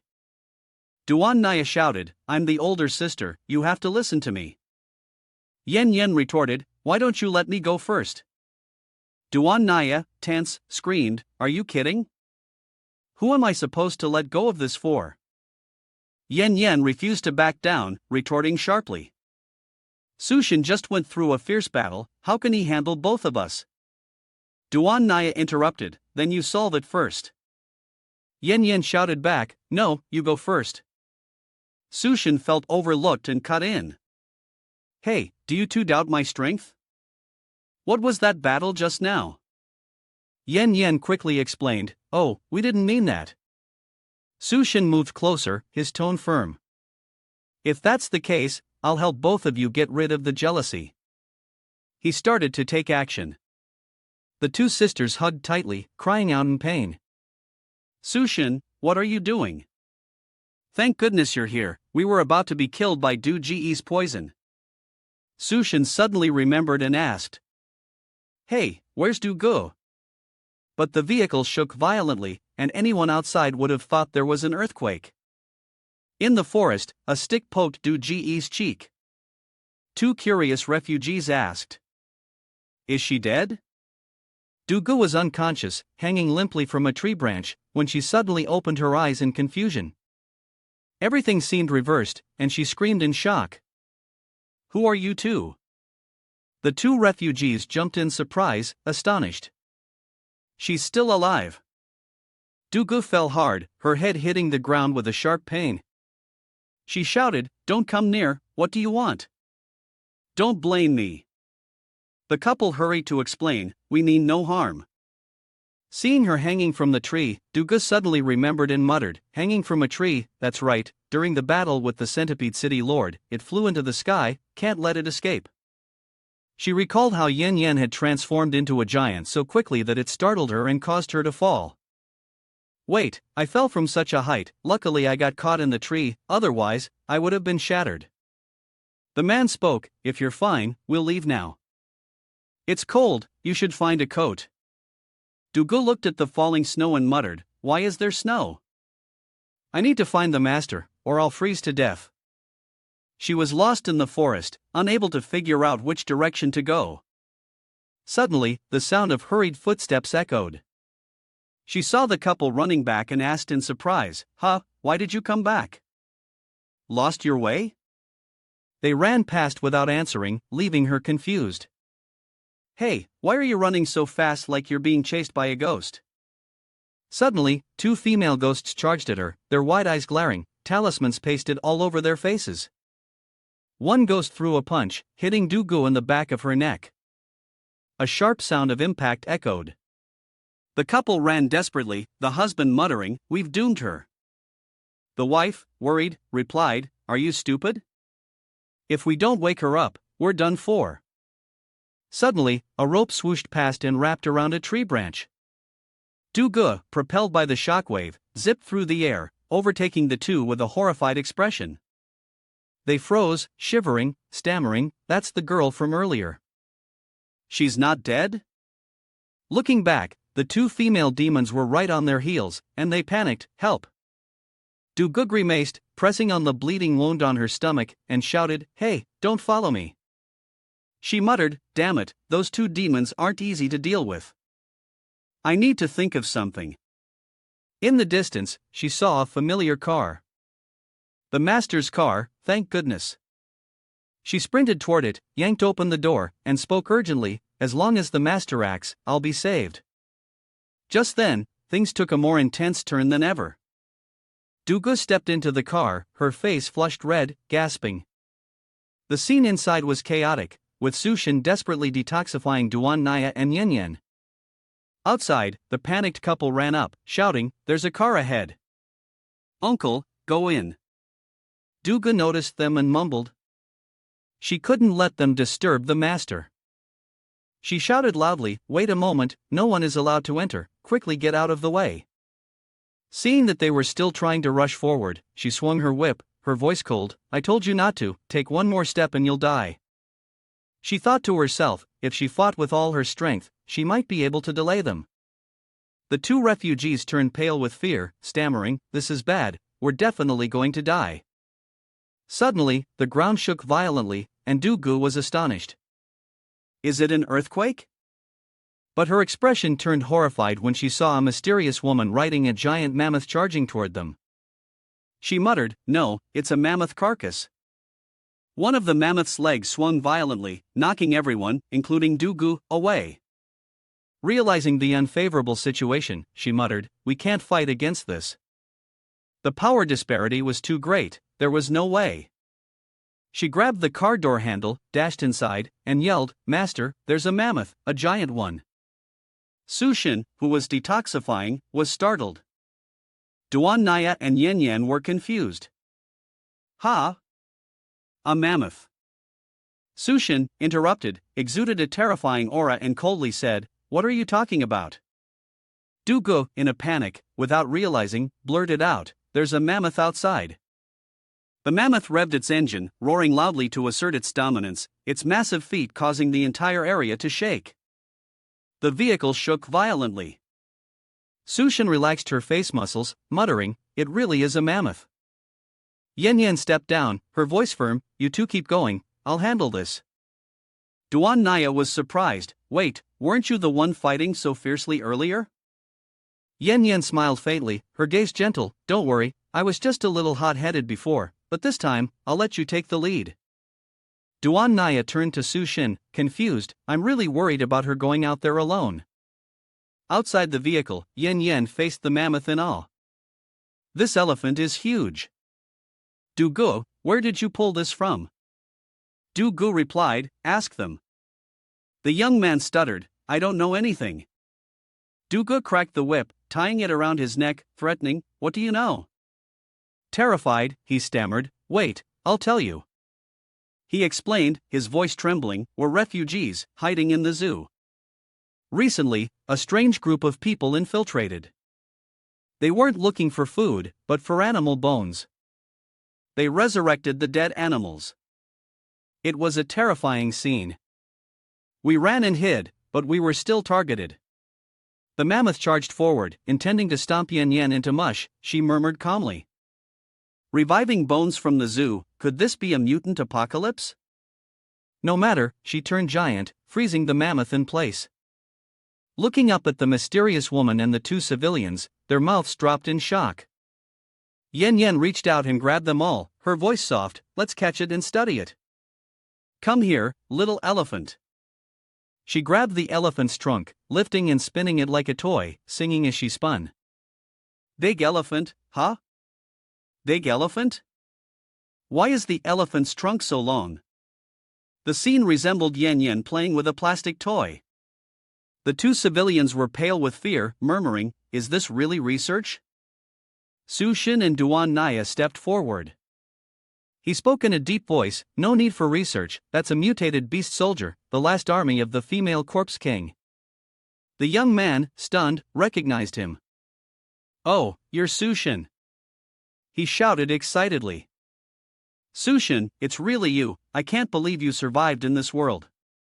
Your kid looks pretty damn strong." Su Shin furrowed his brow, still not recalling him. "But who are you?" Shang Ming laughed heartily. "Hey, don't remember me? It's Shang Ming. We were in the same university class." Duan Naya shot a cold glance, as if to say, "You don't recognize him?" Su Shin muttered, "Seems like this classmate really does exist." Shang Ming gave an awkward laugh, "Of course. If you weren't my classmate, how would I recognize you?" He thought to himself, good thing Su Shin remembered. Back in school I rarely showed up to class, otherwise I'd have no chance of using that to build some connections now. His eyes shifted to Yen Yen, and he proactively asked, "Right, aren't you going to introduce this beautiful lady? And also, what about that towering girl?" He glanced at Yen Yen, who was playing around with the mammoth, secretly thinking she was the true leader of this group. If she accepts me, I might really be in luck. Suddenly, Yen Yen swung the mammoth too forcefully, and its trunk tore in half. She blinked in surprise. "Huh?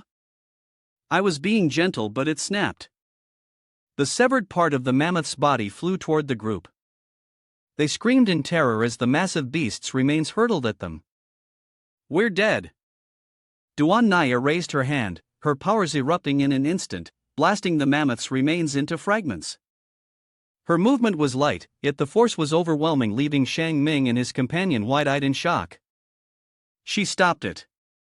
Duan Naya's voice was stern as she called out, "Yen Yen, be more careful when you're playing around." Her commanding presence and terrifying strength filled Shang Ming with jealousy. Su Shin is being protected by two powerful beauties. What luck does he have? Just a bit of charm and that's it. He silently thought to himself, if he could replace Su Shin, everything would be different. Yen Yen shrank back, panting, "Su Shin, I'm so hungry, prepare some food." Su Shin smiled easily, "All right, let me make some delicious dishes." Shang Ming smirked, thinking to himself, so Su Shin is just a cook, replacing him would be easy. His friend asked, "What are you planning to do?" Shang Ming took out some dried meat and approached Yen Yen. "Yen Yen, miss, this is some dried meat I've been hiding. If you're hungry, you can try it." Yen Yen looked at the blackened piece of meat and shuddered. "What is that? It's so burnt." Shang Ming laughed loudly. "Smoked meat from the chimpanzees at the zoo, a secret recipe. Once you try it, you'll be hooked." Yen Yen shrieked, "Ah, chimpanzee meat, disgusting, get away." She ran into the house. Su Shin spoke up, "Shang Ming, just eat it yourself." Yen Yen nodded, "That's right, I only eat food cooked by Su Shin." Shang Ming muttered in dissatisfaction, "What has Su Shin cooked? There's not even any meat." Inside the house, before Yen Yen was a lavish banquet, a hot pot with beef, a whole roasted chicken, ramen noodles, and seafood. She happily cheered, "Now, this is real food." Through the window, Shang Ming and his friend stared in awe. The chicken hot pot looked so extravagant. Where did Su Shin get all this delicious food? They turned to each other. If they're classmates, share some food. Shang Ming called out. Su Shin sneered, "Classmates, sounds nice, huh?" He coldly recalled the times he had been scorned and betrayed by his friends. If you want to eat, you have to fulfill a condition for mutual help. Shang Ming quickly nodded, "Great. Thanks, old classmate." He rushed in. But Su Shin raised his hand to stop him. "Wait, the condition first." Shang Ming smiled, "All right, I want to join the group. I'm also someone with special abilities. Sushin smirked. Oh, special abilities, good. The two eagerly jumped in. If there are no problems, then let us have the hot pot. But they were disappointed. Yen Yen had already devoured the entire feast, sighing, I'm so hungry. Shang Ming questioned, how could you finish it so quickly? There's some leftover food, don't fight over it. They rushed to grab whatever was left, even sucking on the bones was delicious. Duan Naya asked Sushin, are you really letting them join? He replied, a person must keep their word. Yen Yen handed the core to Sushin. I found it in the brain of a mammoth. You should absorb it. Sushin shook his head. Keep it and use it. After all, you found it. He thought to himself, is the probability of the core dropping from the undead soldiers of the female corpse king really that high? I should pay attention. Shang Ming was washing the dishes with leftovers and asked Sushin, what should we do next?